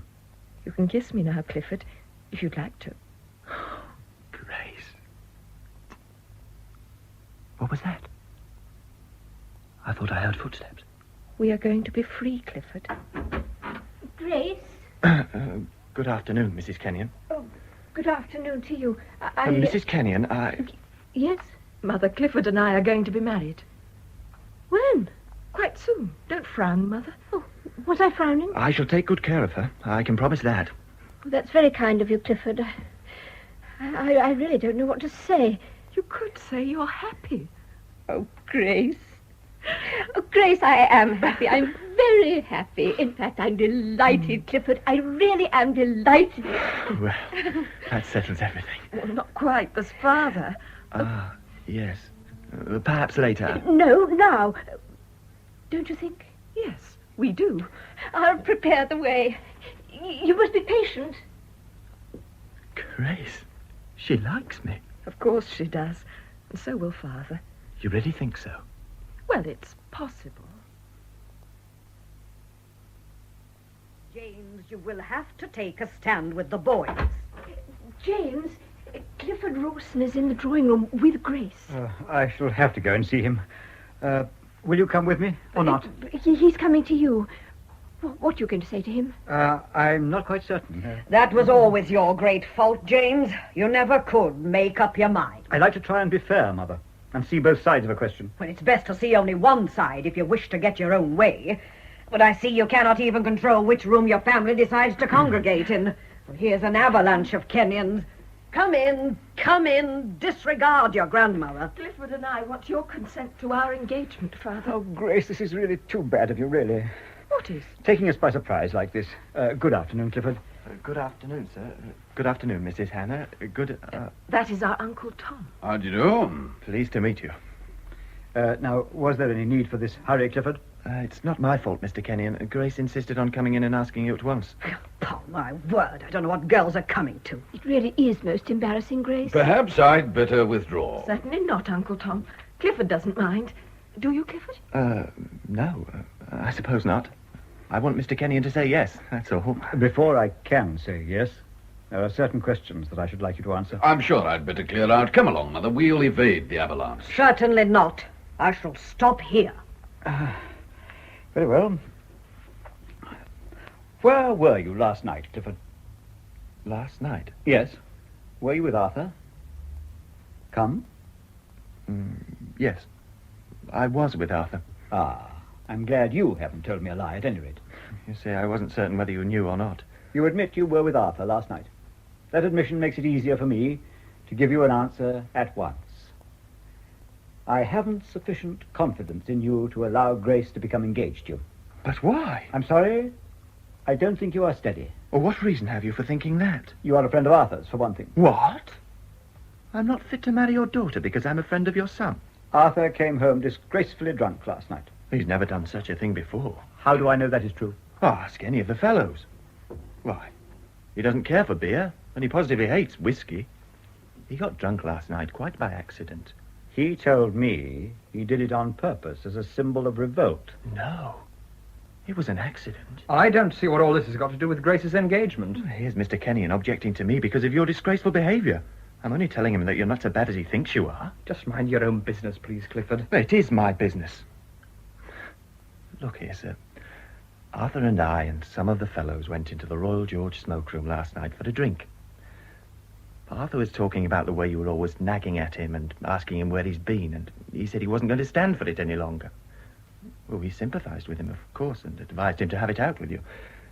Well, he said he would if he could only make up his mind, and he was a bit afraid of tackling you. We advised him to have a whiskey and soda to buck him up. He had a couple, but still funked it.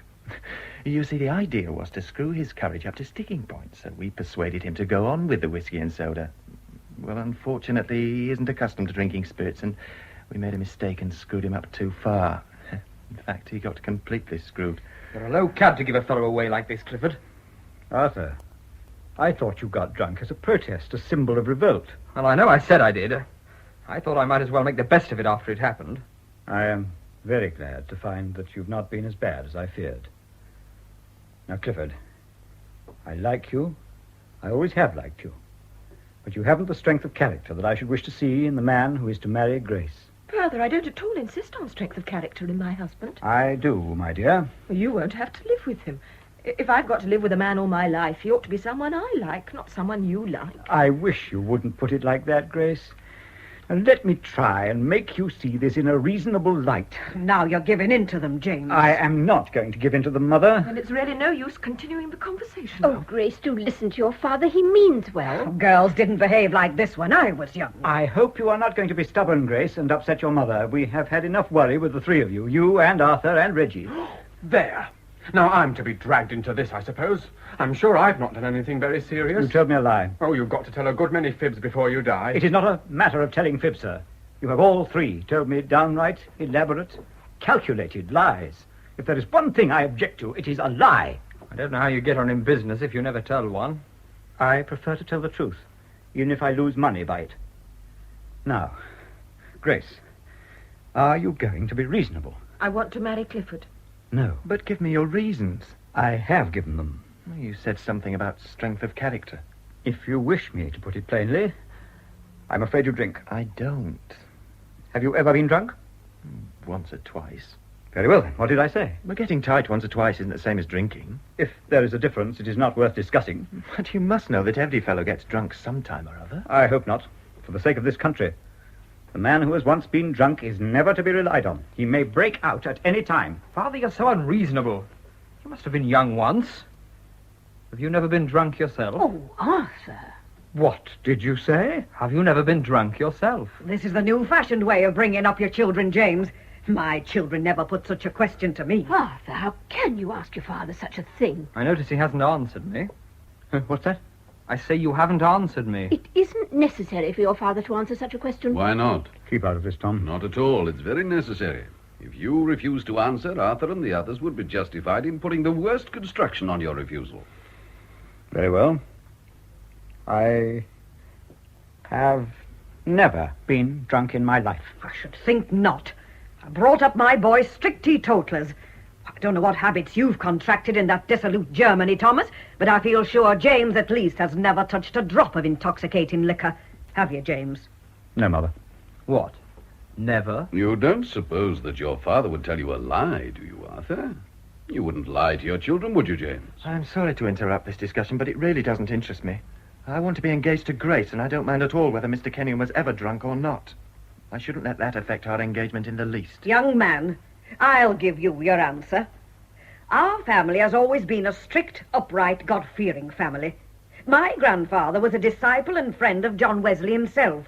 We've always tried to keep up the tradition in the family. Some of the younger members have fallen away, sadly, of late, but I blame their father, my son James, for that. They say he's been too harsh with them.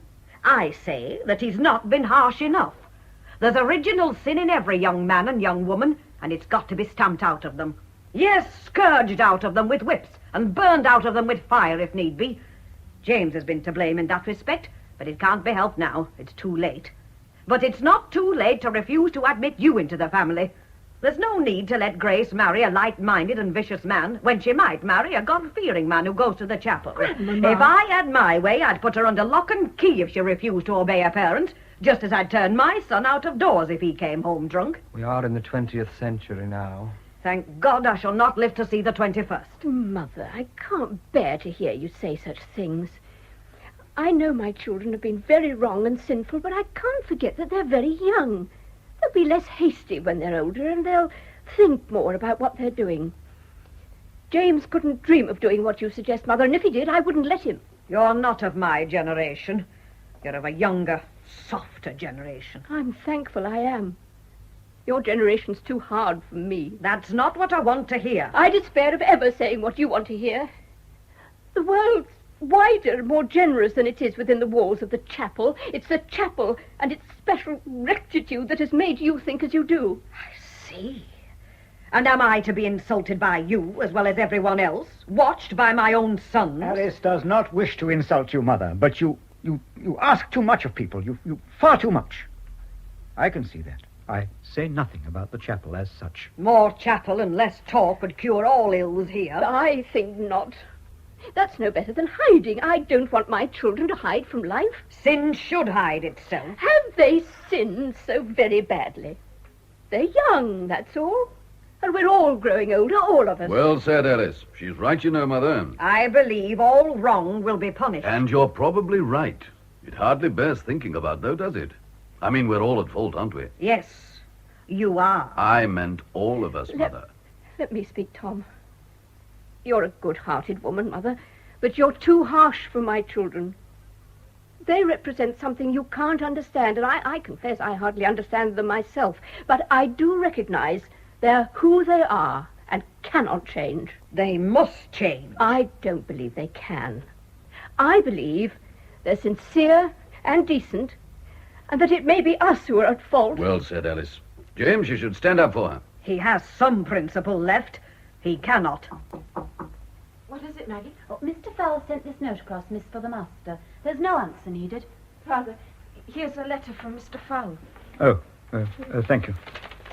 Look, this is no business of mine, I know, but perhaps you won't think it impertinent if I say a few words.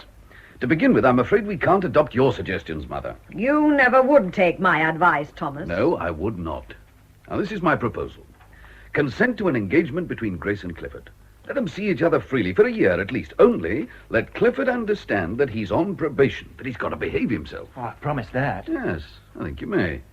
Makes a wonderful difference to a fellow when he has an object in life. As for Arthur, if you'll allow me, Jim, I'll take him back with me to Hamburg and find him plenty of work to do. Will you come, Arthur? Rather. Oh, yes, that's what you want, to get away from the restraint of home life. Why not? It'll do him good. Home life is not an unmixed blessing. Now, Jim, what do you say? Clifford? Grace? I think we had better do what Uncle Tom suggests. Dear Father. Thank you, sir. Mind, you must deal honorably with me. I will. And if you like to take Arthur for a year or so, Tom, I think it would be a good idea. Thank you, Father. Then that's all right. I'm so glad we're not going to have any difficulty. I'm sure it's all for the best, if James says so. Of course. What was in your letter, James? The letter from Fowle. It says, don't be a fool. You've got to stand for the council. You are an honourable man. A clean record, and they're not so easy to find nowadays. Ledbetter and I won't breathe a word about high old times on Saturday night, if that's what you're afraid of. That's not all, Father. That is all that matters. Oh, listen to this. I rather admire Arthur. He is a young sport. I didn't think he had it in him. There was no need to read that, Grace. And you'll stand for the council? Yes. I hope you'll get in, Father. You deserve to. Clifford, there's a fire in the drawing room. Come along. You'll stay to tea, Clifford. Thanks very much. Ah, good. I'm off early tomorrow morning, Arthur. If you're coming with me, you'll have to pack up tonight. I'll begin now. Will you come and help me, Mother? Yes, dear, in a little while. Look here, what about me? Well, what about you, Reggie? Well, you've fixed up Arthur and Grace, all right. It's my turn now. I'm going out to Canada. Don't be silly, dear. I've made up my mind. I shall go out and join Tommy Leslie. All I want is £100 for my outfit and to give me a start over there. And where are you going to get your £100? I want you to lend it to me. Do you? You will have to want a long time. It's jolly mean of you. Uncle Tom, will you lend me £100? Well, I'm afraid I haven't got it about me just at present. Well, you've no need to make fun of me anyway. You don't sympathise with me, that's what it is. You don't know what it is to want to live a man's life. Wait until I'm 21. I'll show you. Are you going, Mother? Yes. Won't you stay to tea? No, I will not stay to tea. You've given in to them, James. I wouldn't have given in to them. You say nothing. There is nothing to say. Very well. I'll see you out. Oh, Tom. I told a lie. Yes, pretty big one, too. Good God, after what I'd just been saying about telling the truth. But what could I do? Could I have told them about getting drunk and breaking Alderman McDougall's window and being chased by a policeman? Well, of course you could have told them. Reggie, Arthur, Grace, and Mother, too. What would she have thought about me? Oh, it might have done her good. Oh, you don't believe that? Look, James, I think you did right to lie to us all. You did what you thought you had to for the best, for everybody's sake. It happened to be a lie, but you were right. It saved Mother's feelings. It preserved your authority with your children and your wife. You could have told the truth. Never. Never, Tom. Then perhaps the next time, eh? That lie's done you good, Jim. Knocked you off your pedestal a bit. That's exactly the expression Arthur used earlier. He's a good boy. They're all good children, but they're young, James. It's a younger generation. You must make allowances. Give them the credit for being right occasionally. What will they think of us, our children? What will their children think of them? The world's getting younger all the time, you old sinner. You're not going out, Tom? Yes, I'm going to follow along after Mother. She's a bit put out by it all. She must fire off her ammunition at me. Ah, Alice, come in and comfort your husband. Tell Arthur I'll be back in a while. James, are we so very wrong? We are no longer young, my dear. It is, it appears, time for the new generation.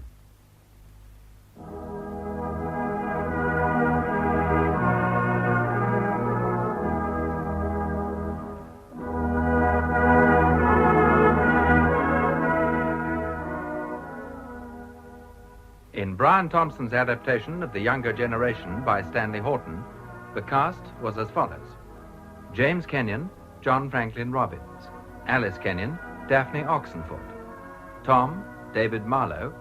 Arthur, Peter Iverts. Grace, Jenny Austin. Reggie, Barry Smith. Mrs. Hannah, Barbara Mullaney. Maggie, Elizabeth Paget. Clifford, Malcolm Storey.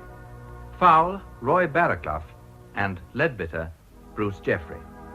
The play was produced in Leeds by Tony Cliff.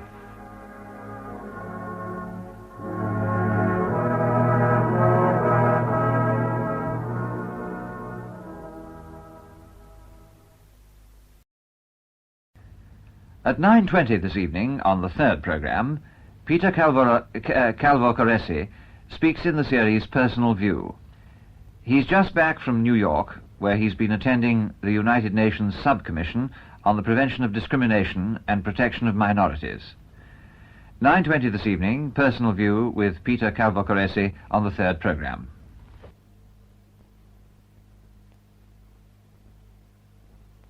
This is the BBC Home Service and the British Forces Broadcasting Service. Saturday Night Theatre. We present Crack Up, a psychological thriller by Alan Pryor. Crack Up.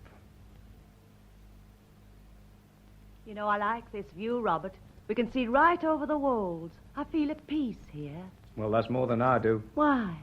Because I can see that blasted hill down there, that's why. Why don't you face up to it, Robert, instead of pushing it at the back of your mind? I have. He's late. What, dear? He's late. I said he's late. Oh, dear. Tom Bradford. Now, who else would I be talking about? The phone's ringing, Santa. Yes. Did I tell you, dear, I talked to Molly again? Nay. Well, where are you going, Robert? To answer it, what else? Why Karen can't answer it, I don't know. Well, you know he hates to. It's his impediment. Impediment, the foot. Mr. Glossop, telephone. I know, I can hear it. Why can't you answer it, man? You could have asked him to hold on. Could have done that, couldn't you? More top 127. Robert Glossop speaking. Is that you, Bob? Aye. How are you, Tom, lad? Fine, thanks. Is Mac there yet? No, not yet, no. Oh, well, give him a drink when he turns up and generally hold the fort, will you, Bob? Isn't that what I always do? Of course you do, Bob. And don't think I don't appreciate you and Santa looking after things for me while I've been away. Oh, it's all right. We don't mind. Is she with you? Yes, Roberta's here now. We'll be with you in about 15 minutes. Well, see you when you get here, then, eh? Right. Goodbye, Bob. Ta-ra, son. All right, what are you waiting for? I have these flowers for Mrs. Glossop, sir. Well, put them down, man. Put them down. The missus will arrange them later. All right. Not on that table, you fool. You've messed it up. Nay. Sorry, sir. Go on, get back in the garden. You can do less harm out there. Aye, and I can see they smile, lad. Now, if it weren't for me, they'd have to shape this hand. Dost hear? That could have answered that thing. Don't kid me. Now, go on, get back in that garden. Robert! Oh, you shouldn't go on at Karen so. He can't help it, that stutter of his. You make him worse, you know. You frighten him. It wouldn't work for me 10 minutes, wouldn't that fella? Robert, how nice of you to have put Molly's picture out. Eh? What picture? Well, this one here on the mantelpiece. I never put that there. Don't try to be gruff with me, Robert. That photo's been hidden away in a drawer all this time. Oh, isn't it like her, Robert? She was lovely, wasn't she? Ah, she were. I'm sure Tom will be glad to see it there. Happen he will, happen he won't. And of course he'll want to see it, Molly's picture. We all do. For God's sake, shut up about Molly. She's dead, isn't she? But she isn't, Robert. She's just over the other side. She's passed into the great unconscious, Robert. She isn't dead. Well, she's gone for a month, and that's the same thing. No, Robert, no, it isn't the same thing at all. You dream about her, I know you do. Oh, and I have my own ways of meeting her. Oh, for God's sake. Don't go on like that when they get here, and put them flowers in the bowls. Yes, dear. Oh, what a mess on this table. It's so unlike Karen. Madam. Oh, hello, Karen. Very nice flowers. Very nice indeed. Miss Molly liked those roses. Oh, yes, she did love roses, didn't she? Yes. Well, thank you for choosing them, Karen. She'll like them very much. Yes, she'll see them, never fear. Nay, for crying out loud, I'm off. This way, Dr. McKinley. Ah. I'll just tell Mr. Glossop he'll be with you in a moment. Thank you, Mary. Is Dr. Bradford here yet? Not yet, sir. Oh, well, I'll help myself to a drink. Very well, sir. Ah. Oh, morning, Bob. I hear Tom's not turned up yet. I'm helping myself. I'll have 'em too. A big un. How's the hospital? Oh, not making a profit yet. No, you never will while you got so many thousands of people to look after. Yeah, I think there's a hell of a lot to be said for killing them off when they're properly mad. Oh. Then you can concentrate on the ones you can do something for. And who's to decide which is which? Well, you're the expert. You trust me to do that? Decide which one should live and which die? You surprise me sometimes, Bob, even now. Well, someone would have to do it, wouldn't they? Has Santa been difficult? Yeah. I just had Tom on the phone. Oh. When will he be here? Half hour or so. Says if we're hungry, we can start lunch. Well, I can wait. I had to walk around the garden before I came in. Looks good. You're doing, I expect. Ah, you got to keep an eye on that fella, Karen. I've been coming over every weekend to say he does his job. You know, you didn't answer my question. How is Santa? She's in the next room. Why didn't you ask her yourself? But I'm asking you, Bob. Well, don't. I reckon out of all your psychiatric mumbo-jumbo, son, not at all. Aye, and it isn't because I haven't read any of it either. Really? I can read, you know, surprising as it may seem. I even ploughed through this book of yourn. This one. Symbols and Psychiatrists, Yorkshire Medical Press, 1947. Oh. Is that the only one you ever wrote? Not exactly a bestseller, eh? Not really, no. Now, about your wife.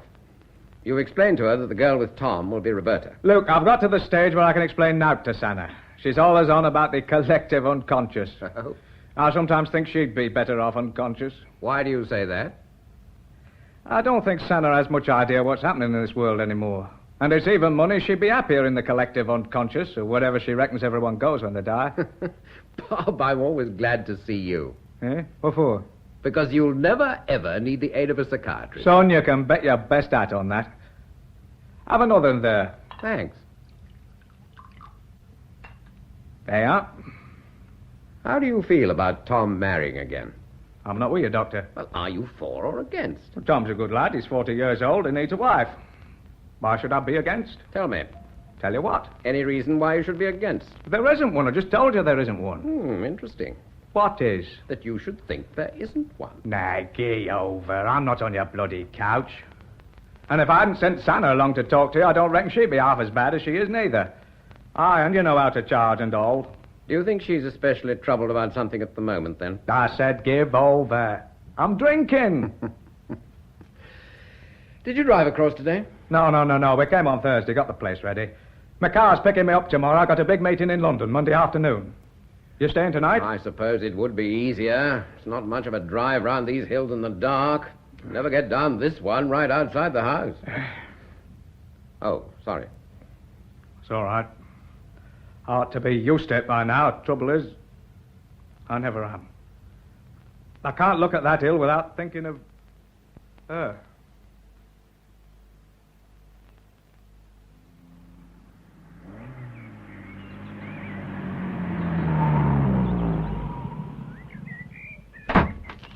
Well? Oh, it's lovely. Is it old? Oh, some of it. It used to be a sort of glorified farmhouse. There's not much land left, I'm afraid. It's a lovely view up here, right across those hills. We call them wolds, remember, darling? Oh, yes. Wolds, sorry. Still, oh, it's heaven. The air, it's so cold and pure. The highest spot for miles around this. Here, I'll take that case. Oh, thanks. Oh, come on, darling. What's the matter? Nervous, I suppose. Of what? Oh, this place, I don't know. The whole bit.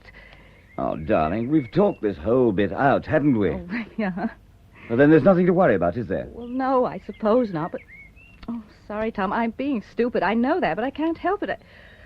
I am being a fool. No, darling, you're being you. And I love you for being you. Oh, that helped. Yes, I thought it might. Well, come on. We'll go in the French windows across the garden. Coming.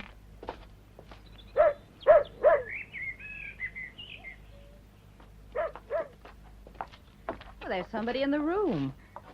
But she seems to be praying. Oh, Molly, my dear something Molly. to How a are you picture. today? Good, good, very good, my precious.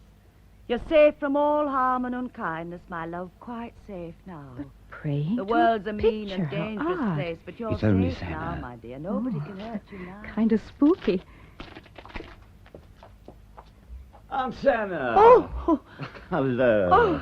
oh, hello, Tom. You naughty boy, just to creep up on me like that. Oh, well, what about a kiss for the homecoming hero? Well, you don't deserve one. Oh, you look even thinner. Have you been eating too much of that American food? I believe it's dreadful. Oh, it's not too bad. Aunt, I have someone here to meet you. Oh? Well, you really are too thoughtless, Tom. You didn't tell me Molly was coming. It isn't Molly, darling. Oh, but... It's Roberta, darling. You remember, I wrote to you. I explained it all in my letter. Oh, yes, of course. How silly of me. You see, I was just thinking about her, and somehow with the shock of Tom coming up on me like that, and you standing there in that light, Yes, of course, we understand. Don't we, Roberta? Oh, well, yes, of course. What a nice room. Yes, isn't it? Molly always loved it, you know. Oh. She made all those chair covers. Oh, did she? Oh, whose picture's this? Molly. Oh. It isn't usually on show, and I just can't think why... Oh, Aunt Santa, I wonder if you could fetch Uncle Robert and the others while I show Roberta where everything is. Oh, yes, of course. They're on the veranda. Thanks. They'll have seen you. Oh. I'm sorry, darling. I told you to expect something like this, didn't I? Yes, I know, but... Just accept that it will happen again. Oh, yes, I will. Well, don't brood on it, darling. All right, Tom, I'm all right now. Forget it, please. Brought your cases, Mr. Tom. Karen, well, come in. Come in and meet your new mistress. I'm going to work in Leeds for a while, so you'll be seeing a lot more of me from now on. I left the flowers for you. Oh, how lovely. You know, they're my favorites. Madam. Karen, I think you're much improved. You're speaking much more clearly now. Thank you, sir. Here, you can't carry all those yourself. I'll give you a lift with them. Oh, I'm just putting them in the hall. Right. My wife carries her entire wardrobe with her when she travels. Will here do? Oh, yes, sir. Thank you very much, sir. I think she's as pretty as Miss... Yes. I think so too, Karen. Well, I'll leave you to get on with it. Yes, sir. Glad to see you home, sir. Thank you, Karen. You were talking about me. What did he say about me? Oh, he said you were as pretty as Molly. Oh, Lord. Oh, darling, I did warn you, remember? Yes, I remember, but... I told you it would begin hard and get harder, didn't I? Oh, yes, darling, you did. But I promise you one day it will all be different. They'll finally accept you. You are living and Molly is dead. And sooner or later, everybody buries their dead. Do they, Tom? You know they do, darling. Yes, darling, I know. Oh, I'm being stupid, resentful. Do you know, I told myself all the way across on the plane, I said to myself, you will not let any reference to her name throw you. You will always smile at her name. Oh, sweetheart, if you didn't have some resentment towards her, you wouldn't be human. Oh, Tom, darling, I love you. And I love you, too. Now, let's go into the living room and see if Bob's there. Ah, here are the two lovebirds. Hello, Mac. It's good to see you. Roberta, this is Morris McKinley. I think you'd better call him Mac. Hello. Tom's talked about you a lot. Oh, nicely, I hope. I mean, I'm just an old fuddy-duddy, stuck out here in the provinces, nothing very fashionable about me. Oh, he's too modest. Mac, is Bob around? He was in the garden. I'll go and get him. Excuse me. Tom always says you're the best analyst he knows. Did he say that? Yeah, he really did. Well, that was very kind of Well, Tom. he meant it, you know. Are you going on with your own work over here? Oh, well, I didn't really have any. I mean, I did take a degree, but I've no real field experience in sociology yet. Oh, then what are your plans? Well, I expect I'll try to do 2 or 3 years as a social worker, and then well, there's always a family to think about. Oh, of course. Hello, I haven't seen that picture for a while. You knew her?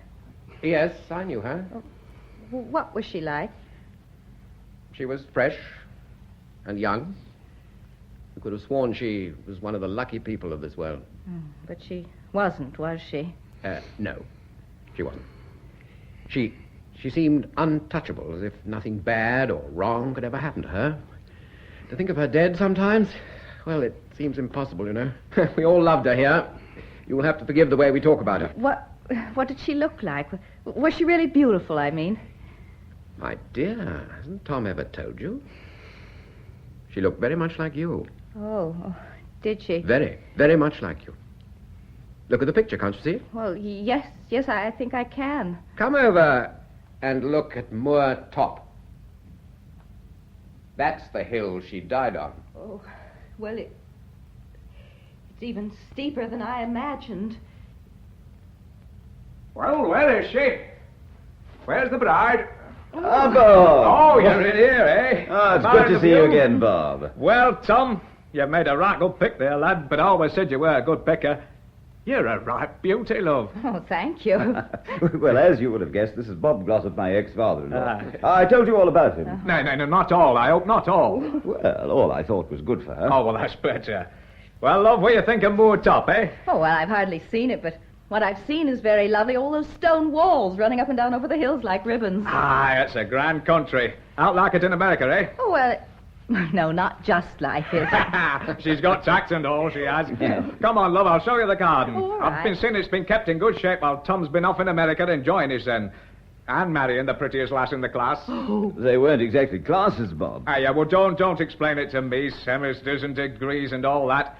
I'll never sort it out. I were educated in the University of Life. I stayed away a bit longer than we expected, you know, Roberta. I can call you Roberta, can't I? Oh, sure. Not that I blame him, love. Not that I blame him. Come on, I'll show you the rest of the place. Now, you just put yourself in my hands and you won't go far wrong. She's lovely, Tom. Yes, I think so. Drink? Oh, no, thanks. I'm off it now. Oh, of course, you wrote me. How long? Not a drop in 6 months. I shall start having a small one soon. Then why not now? Oh, all right. With a lot of splash. The old place doesn't change a bit, thank God. Sleeping? Like a top. Do you resent my asking? No, why should I? Well, I would in your place, but I know you'd still ask. All right. Ask away. Blackouts? Hysterical symptoms? None for 6 months. What form did they take when you had them?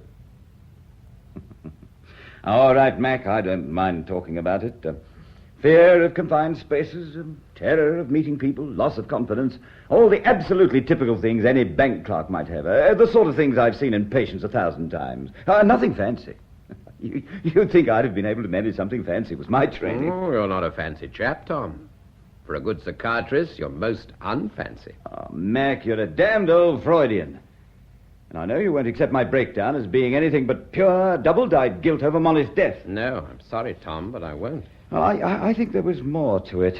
I think I had a very deep spiritual malaise before that. I see you smile at the word, Mac, but I use it and I mean it. I'm not forgetting your father was a vicar, Tom. Oh, no, you never do. Nor do you. Anyway, I think it would have come sooner or later. I was dissatisfied with my marriage before Molly was killed.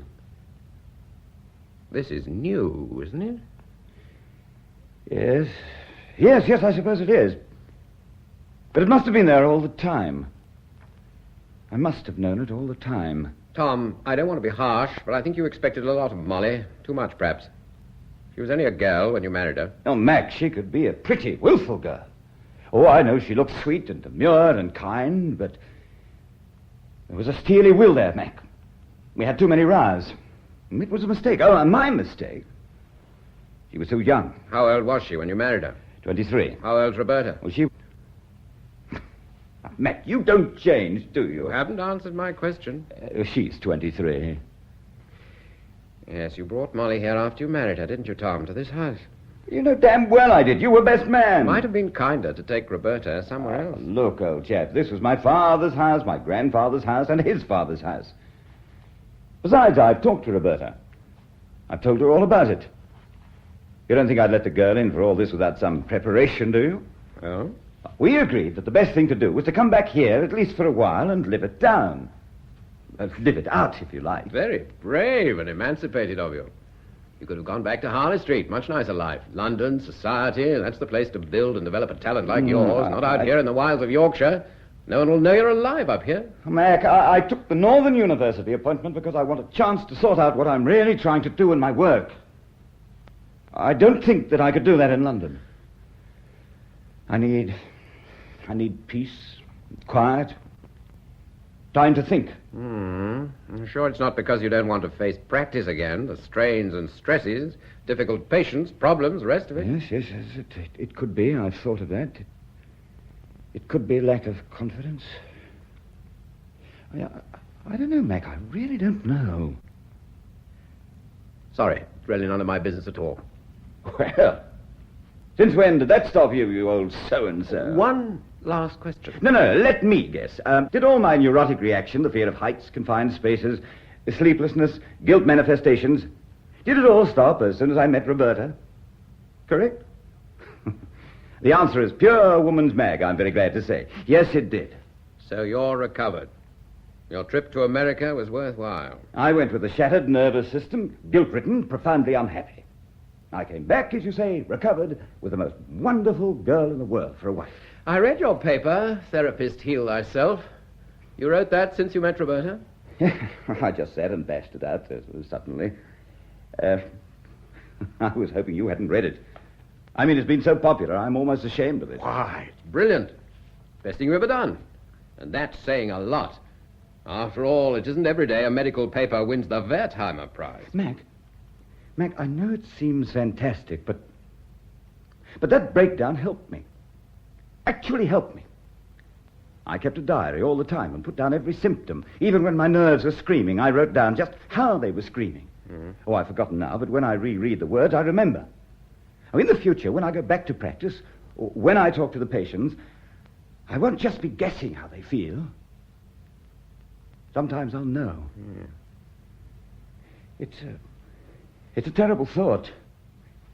A terrible thought, Mac, but in a strange way, Molly dying was the best thing that ever happened to me.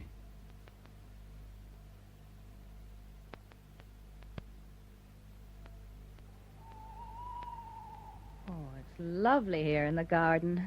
Well, they do say, after supper, walk a mile. Yeah? And I certainly don't mind if it's in a garden with a fine young lass. Oh. Hey, you shivering? You cold? Well. I'll get you a wrap or something, will I? Well, thank you. I left it on the chair. No sooner said than done. Oh, thanks.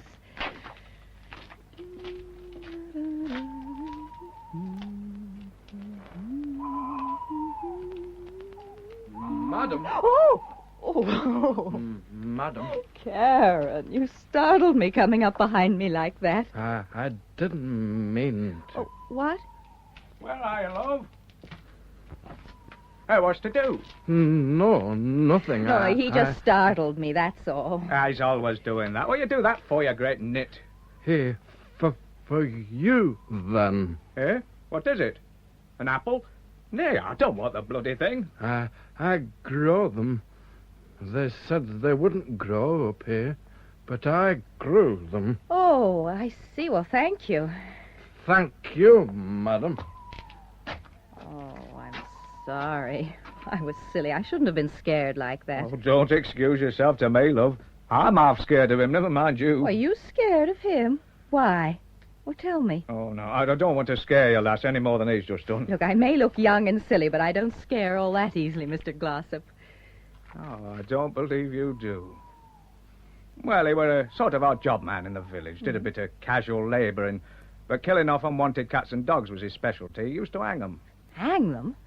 Oh, it's quite usual over round here. There's always one chap in the village does that job. Oh, horrible. But how can anybody do such a thing? I wonder why Tom didn't tell me about that. Because Tom's got a soft spot for Karen. But Molly never liked him. He always used to follow her about. She was always complaining of it. And she weren't the complaining sort. And I sometimes reckon she had plenty to complain about. Mr. Glossop. Huh?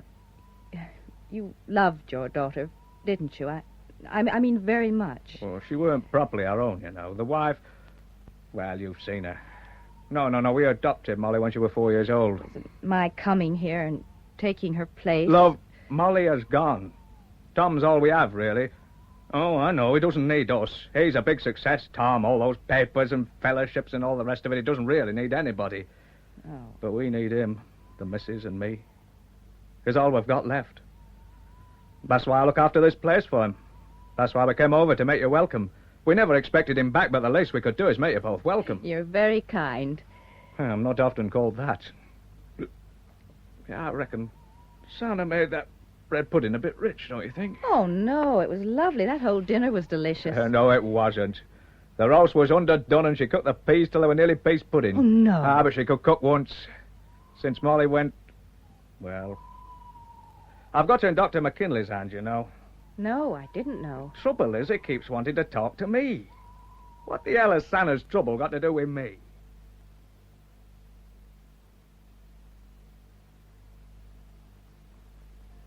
Dr. McKinley, do try one of these. They're coxes, you know, off the trees in the orchard.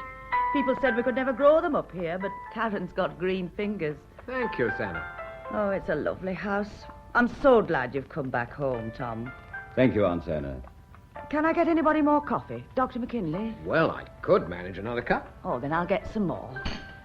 Oh, look out, madam. You nearly dropped the coffee pot. Santa. I almost did, didn't I? Let me, madam. Oh, very well, Mary. There you are. I'll come out and help you. Oh, thank you, madam. Poor old Santa. Just the same. You still treating her? Well, if you are, I hope you aren't changing her. I like her as she is. There's nothing the matter with Santa that bringing Molly back to life wouldn't cure. Look, Mac, I'm over Molly, I tell you. It's all gone. Please don't keep trying to shock me. But you are shocked whenever her name's mentioned, aren't you? Well, for crying out loud, give it a rest. It's my first night back. Oh, sorry. If I'd known you were quite so touchy, I would... No, I'll take these plates out and see if I can give them a hand out there in the kitchen. There's only Santa and the girl. There we are, madam. Coffee's boiling.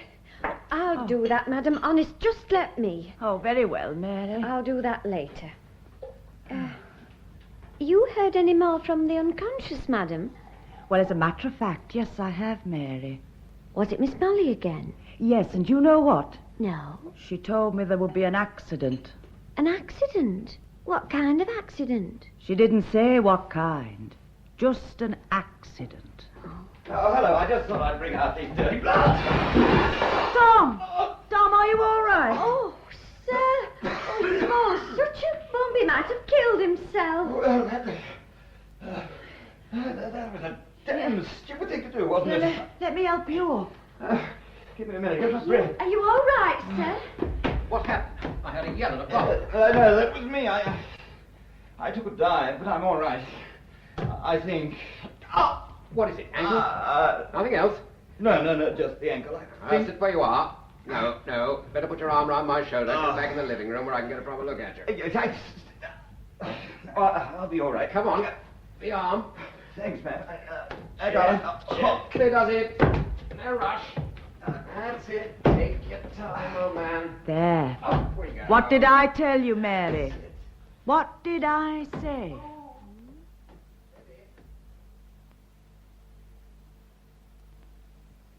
Slowly. That's it. Now, on this settee. Right. Sit easily. Foot up. That's it. What a stupid thing to do. Let's get this shoe off for a start. I can do it. Ow! No, let me try. Now, take it easy. It's a sprain. Don't make it a fracture. All right. Ooh.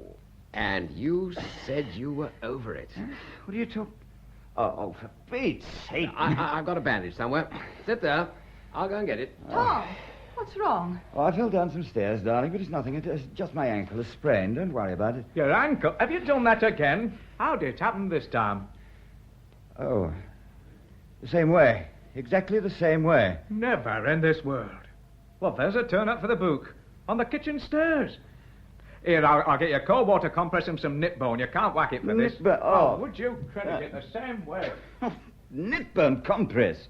Oh, it's a sort of leaf nitburn, Roberta. You steep it in water. Trust Bob. He seems to forget that we've got 2 doctors in the place. What did he mean by again, Tom? Oh, I did exactly the same thing once before. Oh, yes. Well, when was that? Well, does it matter when? Yes, I think it does. Well, don't tell me if you don't want to. Well, as a matter of fact, it happened the night before Molly died. That's why she was driving the car the next morning. She didn't like to drive much. I always did it. And that time you didn't? No, that time I didn't because I couldn't because I'd sprained my ankles like now. Oh, I see. Well, look, darling, I know you've been taught by people like me that nothing is an accident, but this was... Well, of course it was. I rushed out there. Perfectly all right, my dear. Now, this bandage should help. Now, I hardly need to tell you that you're going to have to stay off this for at least 2 days. Oh, rubbish. Why argue? Try putting your weight on it before then. See what happens. I'll be all right tomorrow. Won't you know? Find me some slippers, darling, will you? They'll be in the bedroom and one of the cases somewhere. Yes, of course. Yeah, if I were you, I'd stay on this settee all night. Keep that ankle up in the air. Oh, rot. Tom, I thought since you've hurt your ankle, you'd better have your stick. Oh, yes, that was very kind of you, Santa. Well, you had it the last time, didn't you? Yes. Yes, that's right. Here, lad. Never mind all your doctor's remedies. I've staked this in nip bone. Oh. Oh, you've done it, have you, Doctor? I'm afraid so, Bob.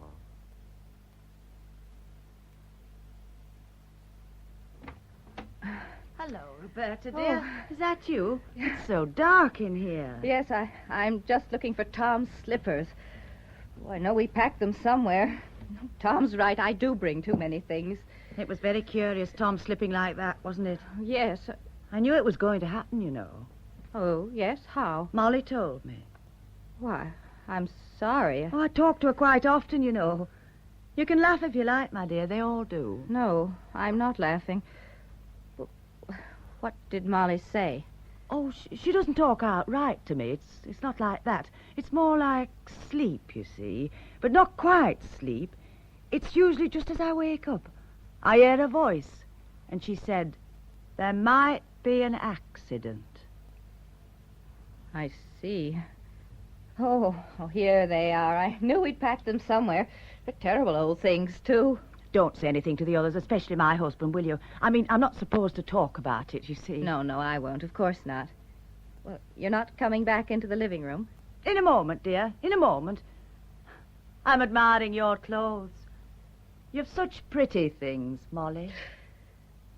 Well, I'd better get back. Listen here, Karen. I thought I told you to get rid of that walking stick. Yes, I meant to. But where'd you keep it? There, in the hut. Well, why didn't you burn it like I told you to? You know Molly gave it to him, don't you? I thought it might come in useful. It's a good stick. too good to throw away, sir. You wouldn't work for me one day, not one single bloody day. Look, my dear chap, I'm not trying to say you exactly did this on purpose, but you know as well as I do that no psychiatrist can ever heal himself. He knows too many of the answers, despite your brilliant paper and the Wertheimer Prize to the contrary. I tell you I'm over Molly and everything that happened concerning Molly. You tell yourself you're over it. All right, I tell myself and I believe it. For me, Molly is dead and finished. Now, think back. You rushed out of here to help Santa with the dishes because you didn't much like what I was saying. You set it up for yourself, old man. Mac, I can't even recall what you were saying. We were talking about Molly, just as we are now. You know, you really believe that? That I set it up for myself, deliberately engineered this? Yes, I'm afraid I do. A temporary regression. You're under strain. Bringing Roberta back here was probably too much for you. Not really serious, I imagine. You know, I wonder... Mac, do you know what the date is? The date? It's September the 12th tomorrow. Should that have some significance for me? Molly was killed exactly 3 years ago tomorrow morning. Ah. When did you realize this? Exactly 2 minutes ago. Consciously? Yes, if you like. Consciously. Tom, I think we should have a long talk before... Oh, well, you're obviously a bit overwrought. You wouldn't be. Let's leave it for the moment, shall we? I found them at last. You really should let me buy you a new pair. Roberta, are you all right? Well, of course I am. Why shouldn't I be? I think I'll smoke a cigarette in the garden. I can do with a breath of fresh air. Oh, darling, I'm dreadfully sorry about this. Looks like spoiling things for a day or two. Oh, I don't mind that. Oh?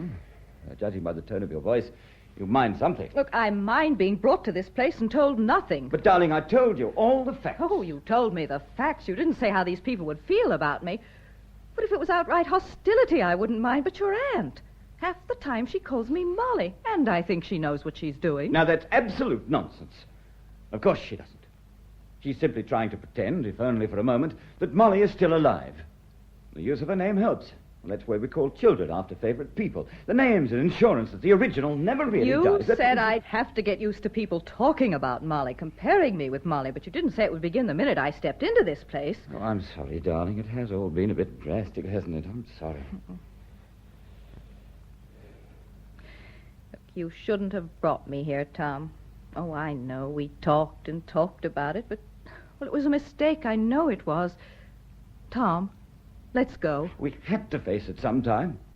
If we hadn't come back here, Molly would always be in our minds. The only way was to come here and live with it. That way we face and accept the fact of her. I thought you were ready for that. No, I'm ready. The point is, are you? Oh, I don't know. Yeah, where are you going, Roberta? For a drive. I need some air. Roberta, come back. Come back. She's just gone past me out there. Seems to be in a hurry. Here, don't walk about without your stick. Oh, thanks. Look, that girl, you know what she's doing? She's going out for a drive. It's damn near midnight. She's young. She'll be all right. Yes, I suppose so. You know, Mac, it's good to get back here, really, though. Even to be among one's books. This, for example, Symbols and Psychiatrists by Morris McKinley. Oh, this was good, Mac. It should have been better known. I think I'll read it again. No, don't, please. It's a student's effort. It's altogether too serious and solemn. No, it's just the solid sort of thing I should amuse myself with tonight.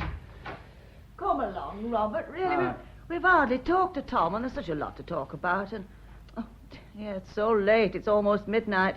I suppose he'll have to wait until tomorrow. There's plenty of time, Santa. We'll be here for a long time. Well, where's Roberta? Oh, I just got out for a breath of air. How's the foot? You know, I could do with a drink. Give me a real thirst yelling at young fella Karen. Well, how about a drink, then? Well, make it a bitin, Doctor. I reckon that stuttering of his is out with a bloody get-out. Karen's all right. Now, leave him alone, Bob. Robert's so very short-tempered these days. He goes on at the poor man's soul. It's all right for you to say leave him alone, Tom, but don't expect me to love him, lad. Don't expect me to love him. Somebody should have known them brakes in your car were useless, even if you didn't. What? He's supposed to look after your car, weren't he? Bob, just exactly what are you saying? I'm saying them brakes shouldn't have gone wrong. Molly always kept her car in good shape. Always did. Now, the coroner called it brake failure. I know what he called it. Oh, you sound as if you don't call it that. Oh, forget it. No, I want to hear. I want to hear. Heard what he said, Tom. Forget it. Oh, Tom, don't get excited, please. Robert. What did you call it, Bob? Look, lad, look. When you lost Molly, you lost a wife, and you've replaced her. Replaced her? I thought you liked Roberta. Well, of course we do. We both do, don't we, Robert? I've no reason not to like her. Forget it, Tom. Look, Sit down, get off that foot. Oh. Now, Bob, finish a drink and let's all go off to bed. No, let me say this. I've been wanting to say it for 2-3 years, and now's as good a time as any. Tom, when you lost Molly, you lost a good wife, and you've replaced her. And, well, that's all right. But I can't replace her, and Santa can't replace her. Oh. And you think in some way Molly's death was my fault.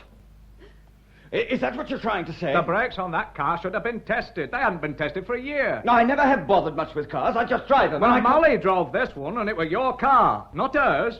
Hers wasn't fit to drive, so she trusted yours. But I'm still waiting to hear what you call it. I call it murder, Tom. That's what I call it. Oh, not premeditated, not like that. Although you've been giving her a bad time, lad, she told me that much. But we lost her in your car when your brakes failed. Come on, Mother. Oh, no. No, don't take Oh, on. no, Bob. Oh. Oh, I've had just as much of this as I can take. Now, don't let it throw you. You might have known he really felt like that. No, I didn't know. And you weren't very perceptive. Mac, you know I never take care of cars. You know I only send them in for servicing when something starts to knock. I'm no mechanic, and I never was. No, the curious thing about that night was that Molly's car packed up on her. And she had to use mine. Stop talking about it. Stop talking about it. Look, if I were you, I'd try to get some sleep. A pill. Oh, I haven't taken a sleeping pill in months. Matt, I'm worried. I don't like this one little bit. First of all, I slip and sprain this ankle. Then that blasted stick turns up. And then old Bob Glossop tells me he thinks I murdered Molly. Mac, I think there's a pattern. Rubbish. Don't you realize we are the same party exactly as on the night of Molly's death? Roberta instead of Molly. Otherwise, exactly the same. Look, it's too neat. It has to be a pattern. Don't be hysterical, Tom. I'll be all right. Look, go to bed if you want to, and I'll wait up for Roberta. Oh, you don't need to. I'm back. Will you enjoy your drive? I didn't get it. My car's packed up.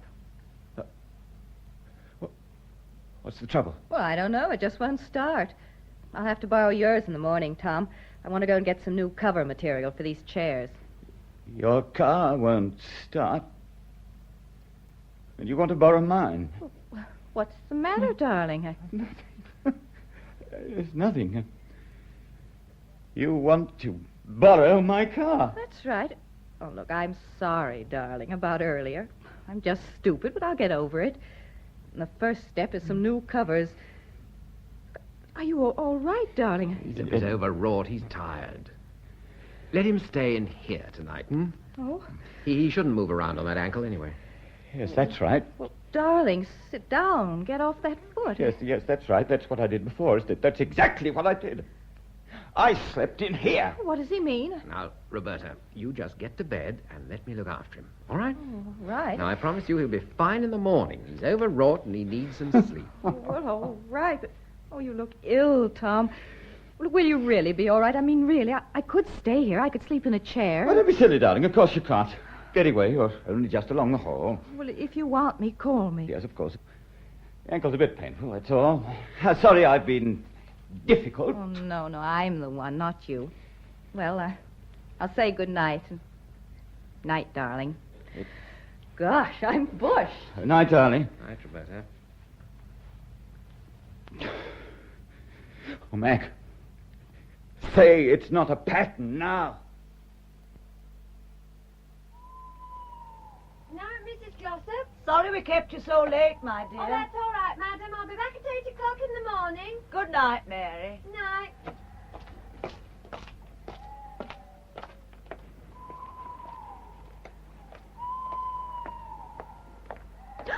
Now I've got you. Oh.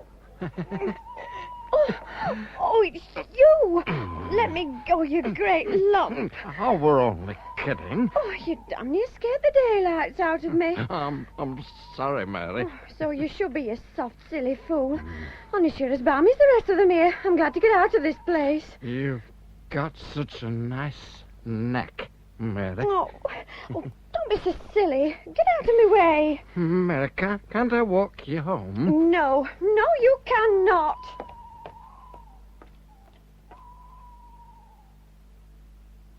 No, I refuse to talk about this ridiculous nonsense any longer. Not tonight, anyway. I'm off to bed. Now, take that sleeping pill, won't you, old chap? You don't believe it, do you? Now, let's talk tomorrow. Now, take that pill. Later, I think I'll read for a bit. Well, you certainly look quite comfortable there, all tucked up on that couch. Now, which book do you want? I'll read it over for you. I'll try yours, Mac. That sort of thing will send you to sleep. I thought that was the idea. Well, I don't believe a word of it nowadays, but, here you are. Thanks. Night, Tom. Night. And thanks, Mac.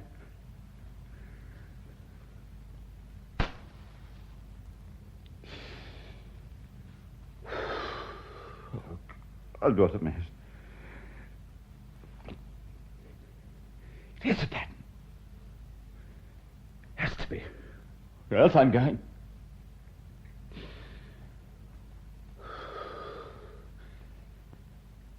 No. I must stop this.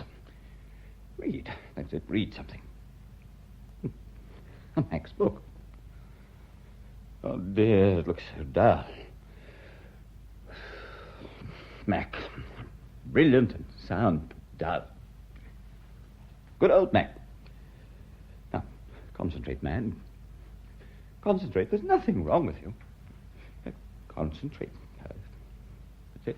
First page. Very often a patient. You'll see in some simple reflection of his own anxiety. Very often the man will just... Start again. Very often a patient will see in some simple... Very often a patient will see in some symbol... Roberta! Roberta! Is that you? What is it? What happened? What's happened? There's someone in my bedroom. Who? Did you see who it was? No, it was too dark. I just woke up and there it was in the window. And I jumped out of bed and... Was it a man or a woman? I don't know. It was just a shadow. I don't know. You stay here. No, I'll come with you. All right. I'll put this on and we'll go out through the garden. Yes. Oh, come on. This way.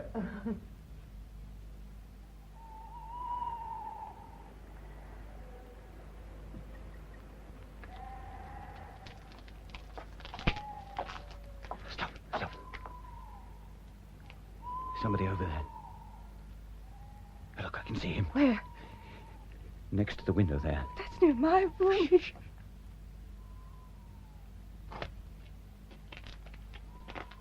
Hey, you! Now keep still, I hit you with a stick! Now come out of that shadow where I can see you! Hello, Tom. What the hell?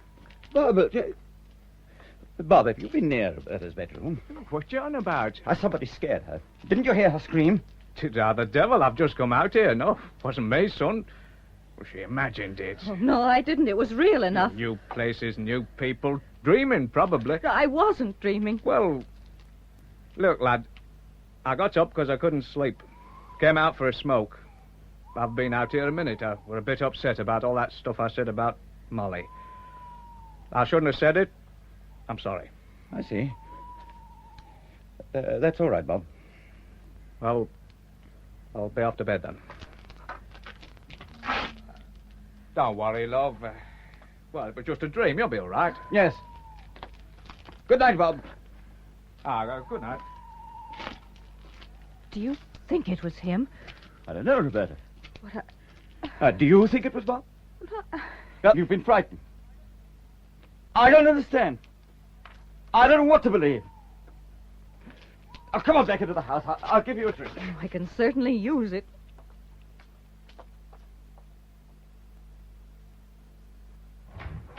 Tom!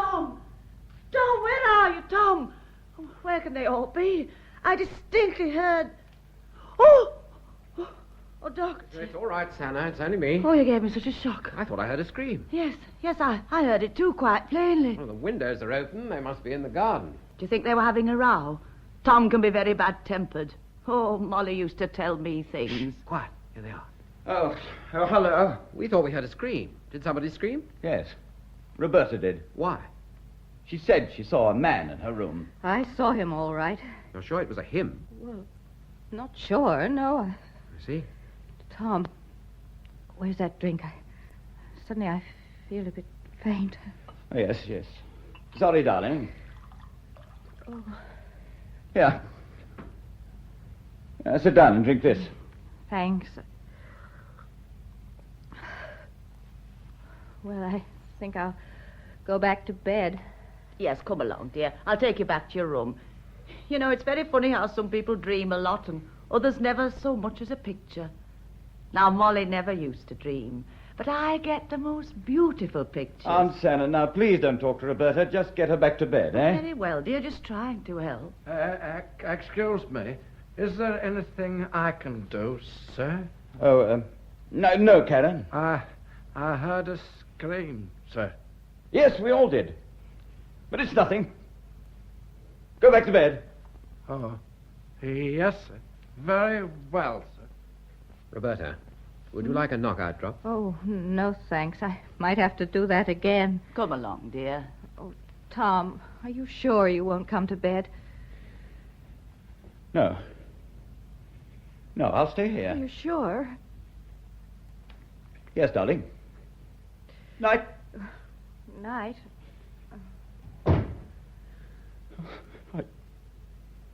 I think I'm going mad. Nonsense.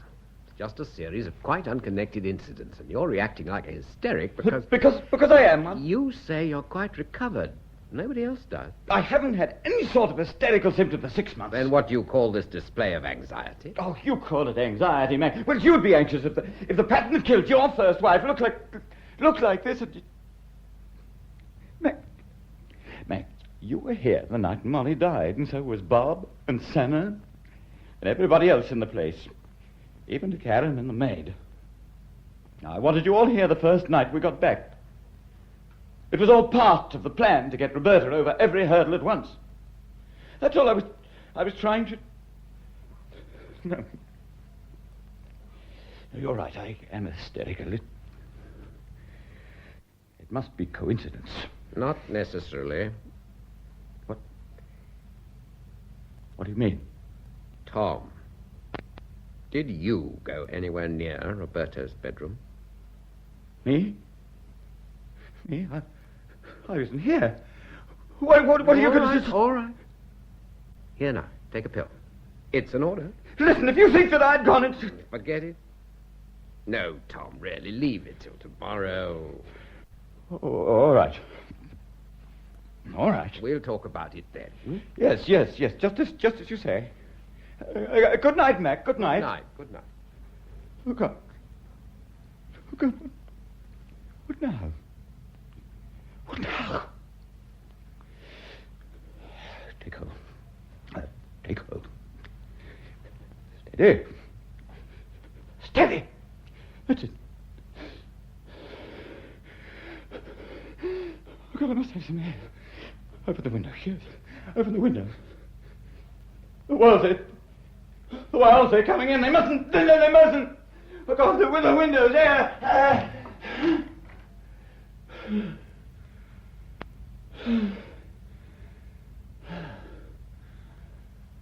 That's better. Oh, God. There you are. Tom Bradford behaving like some nerve-shattered little clerk with wife trouble.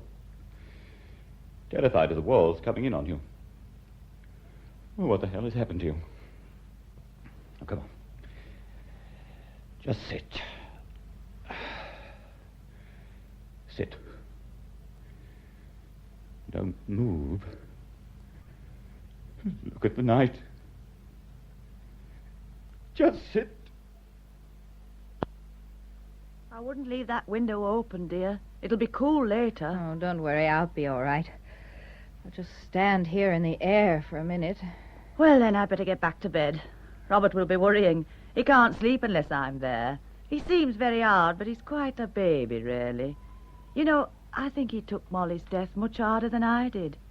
He used to cry at night. Oh, no. Oh, yes, he used to cry when he thought I'd gone to sleep. He does it now sometimes. Good night, Aunt Santa. Oh, good night, my dear. Oh, what a mess. Oh, I'm sleepy. Bed. Oh, bed.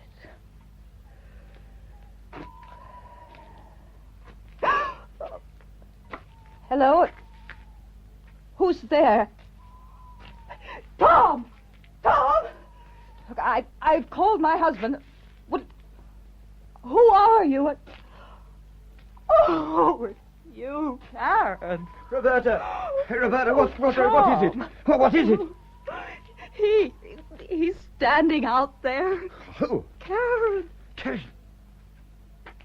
Karen! Did you frighten my wife? Have you been in the room? No, sir. I wouldn't do that. Then what are you doing there?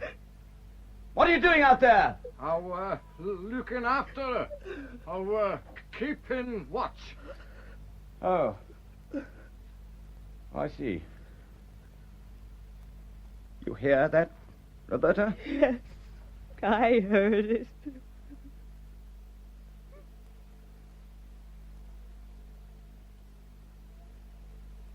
Come back to bed, please do. Now, in a minute, Lo, in a minute. You're not getting your rest, and you know what you're like, dear, when you don't get your rest.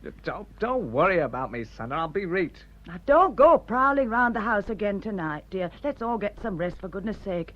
That business has quite upset me. All right. I suppose so. That's right. Get into bed. What are you thinking about, dear? Our Molly.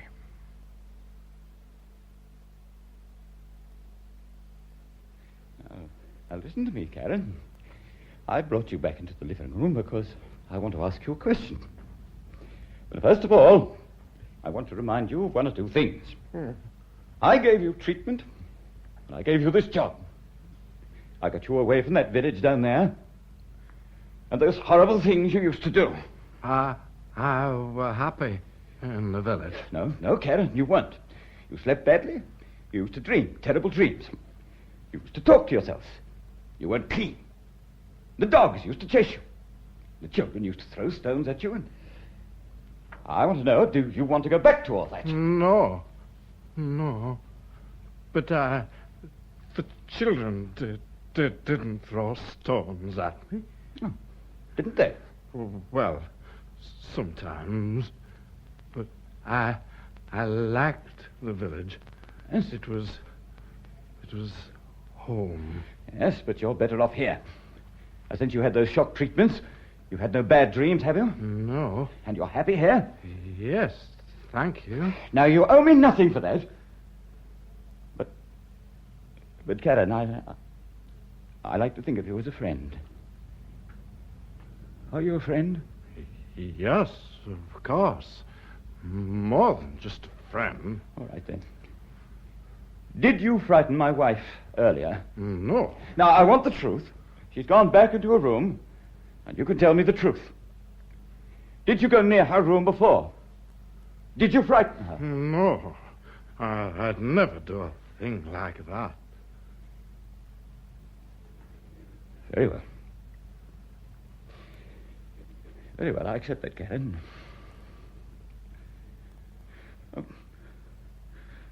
Open all the doors and windows again, will you? Aye. It seems the old shakes are really here again. I thought I got rid of them. Well, I'll just have to live with them. That's what I tell my patients, Karen. You have just got to live with it, I say. Bland behind my desk. Just live with a screaming hell inside you. Just don't think about it. It'll go away one year soon. I'm going to be all right, sir. Well, there's no use sending for a doctor, is it? Let me help you to lie down, sir. Your foot. You shouldn't be on it. Don't bother about my foot or my talk. I'm talking to myself, Karen. I'm talking to myself because I don't want to crack wide open. Not before morning, anyway. Tomorrow morning? Yes, tomorrow morning. What's so special about tomorrow morning? Well, I'll tell you, Karen. Up to now, we've had a sprained ankle, a faulty car. And in the morning, all we need is a letter. That's all, Karen. Just a letter.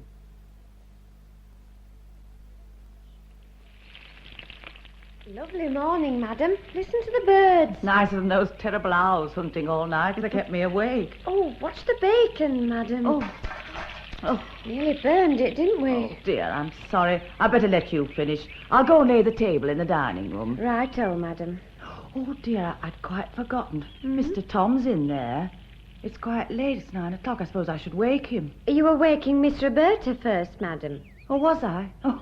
Oh, of course I was. No, you do that. I'll wake Mr. Tom.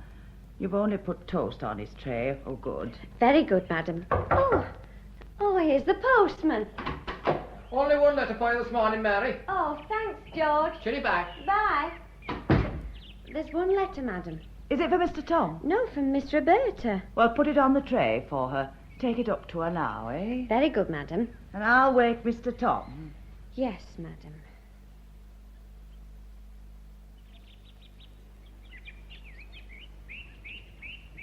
Morning, Tom. Oh, dear. The poor boy's got all the windows open. He'll catch his death of cold. What time is it? Breakfast. Just toast, but that's all you have, isn't it?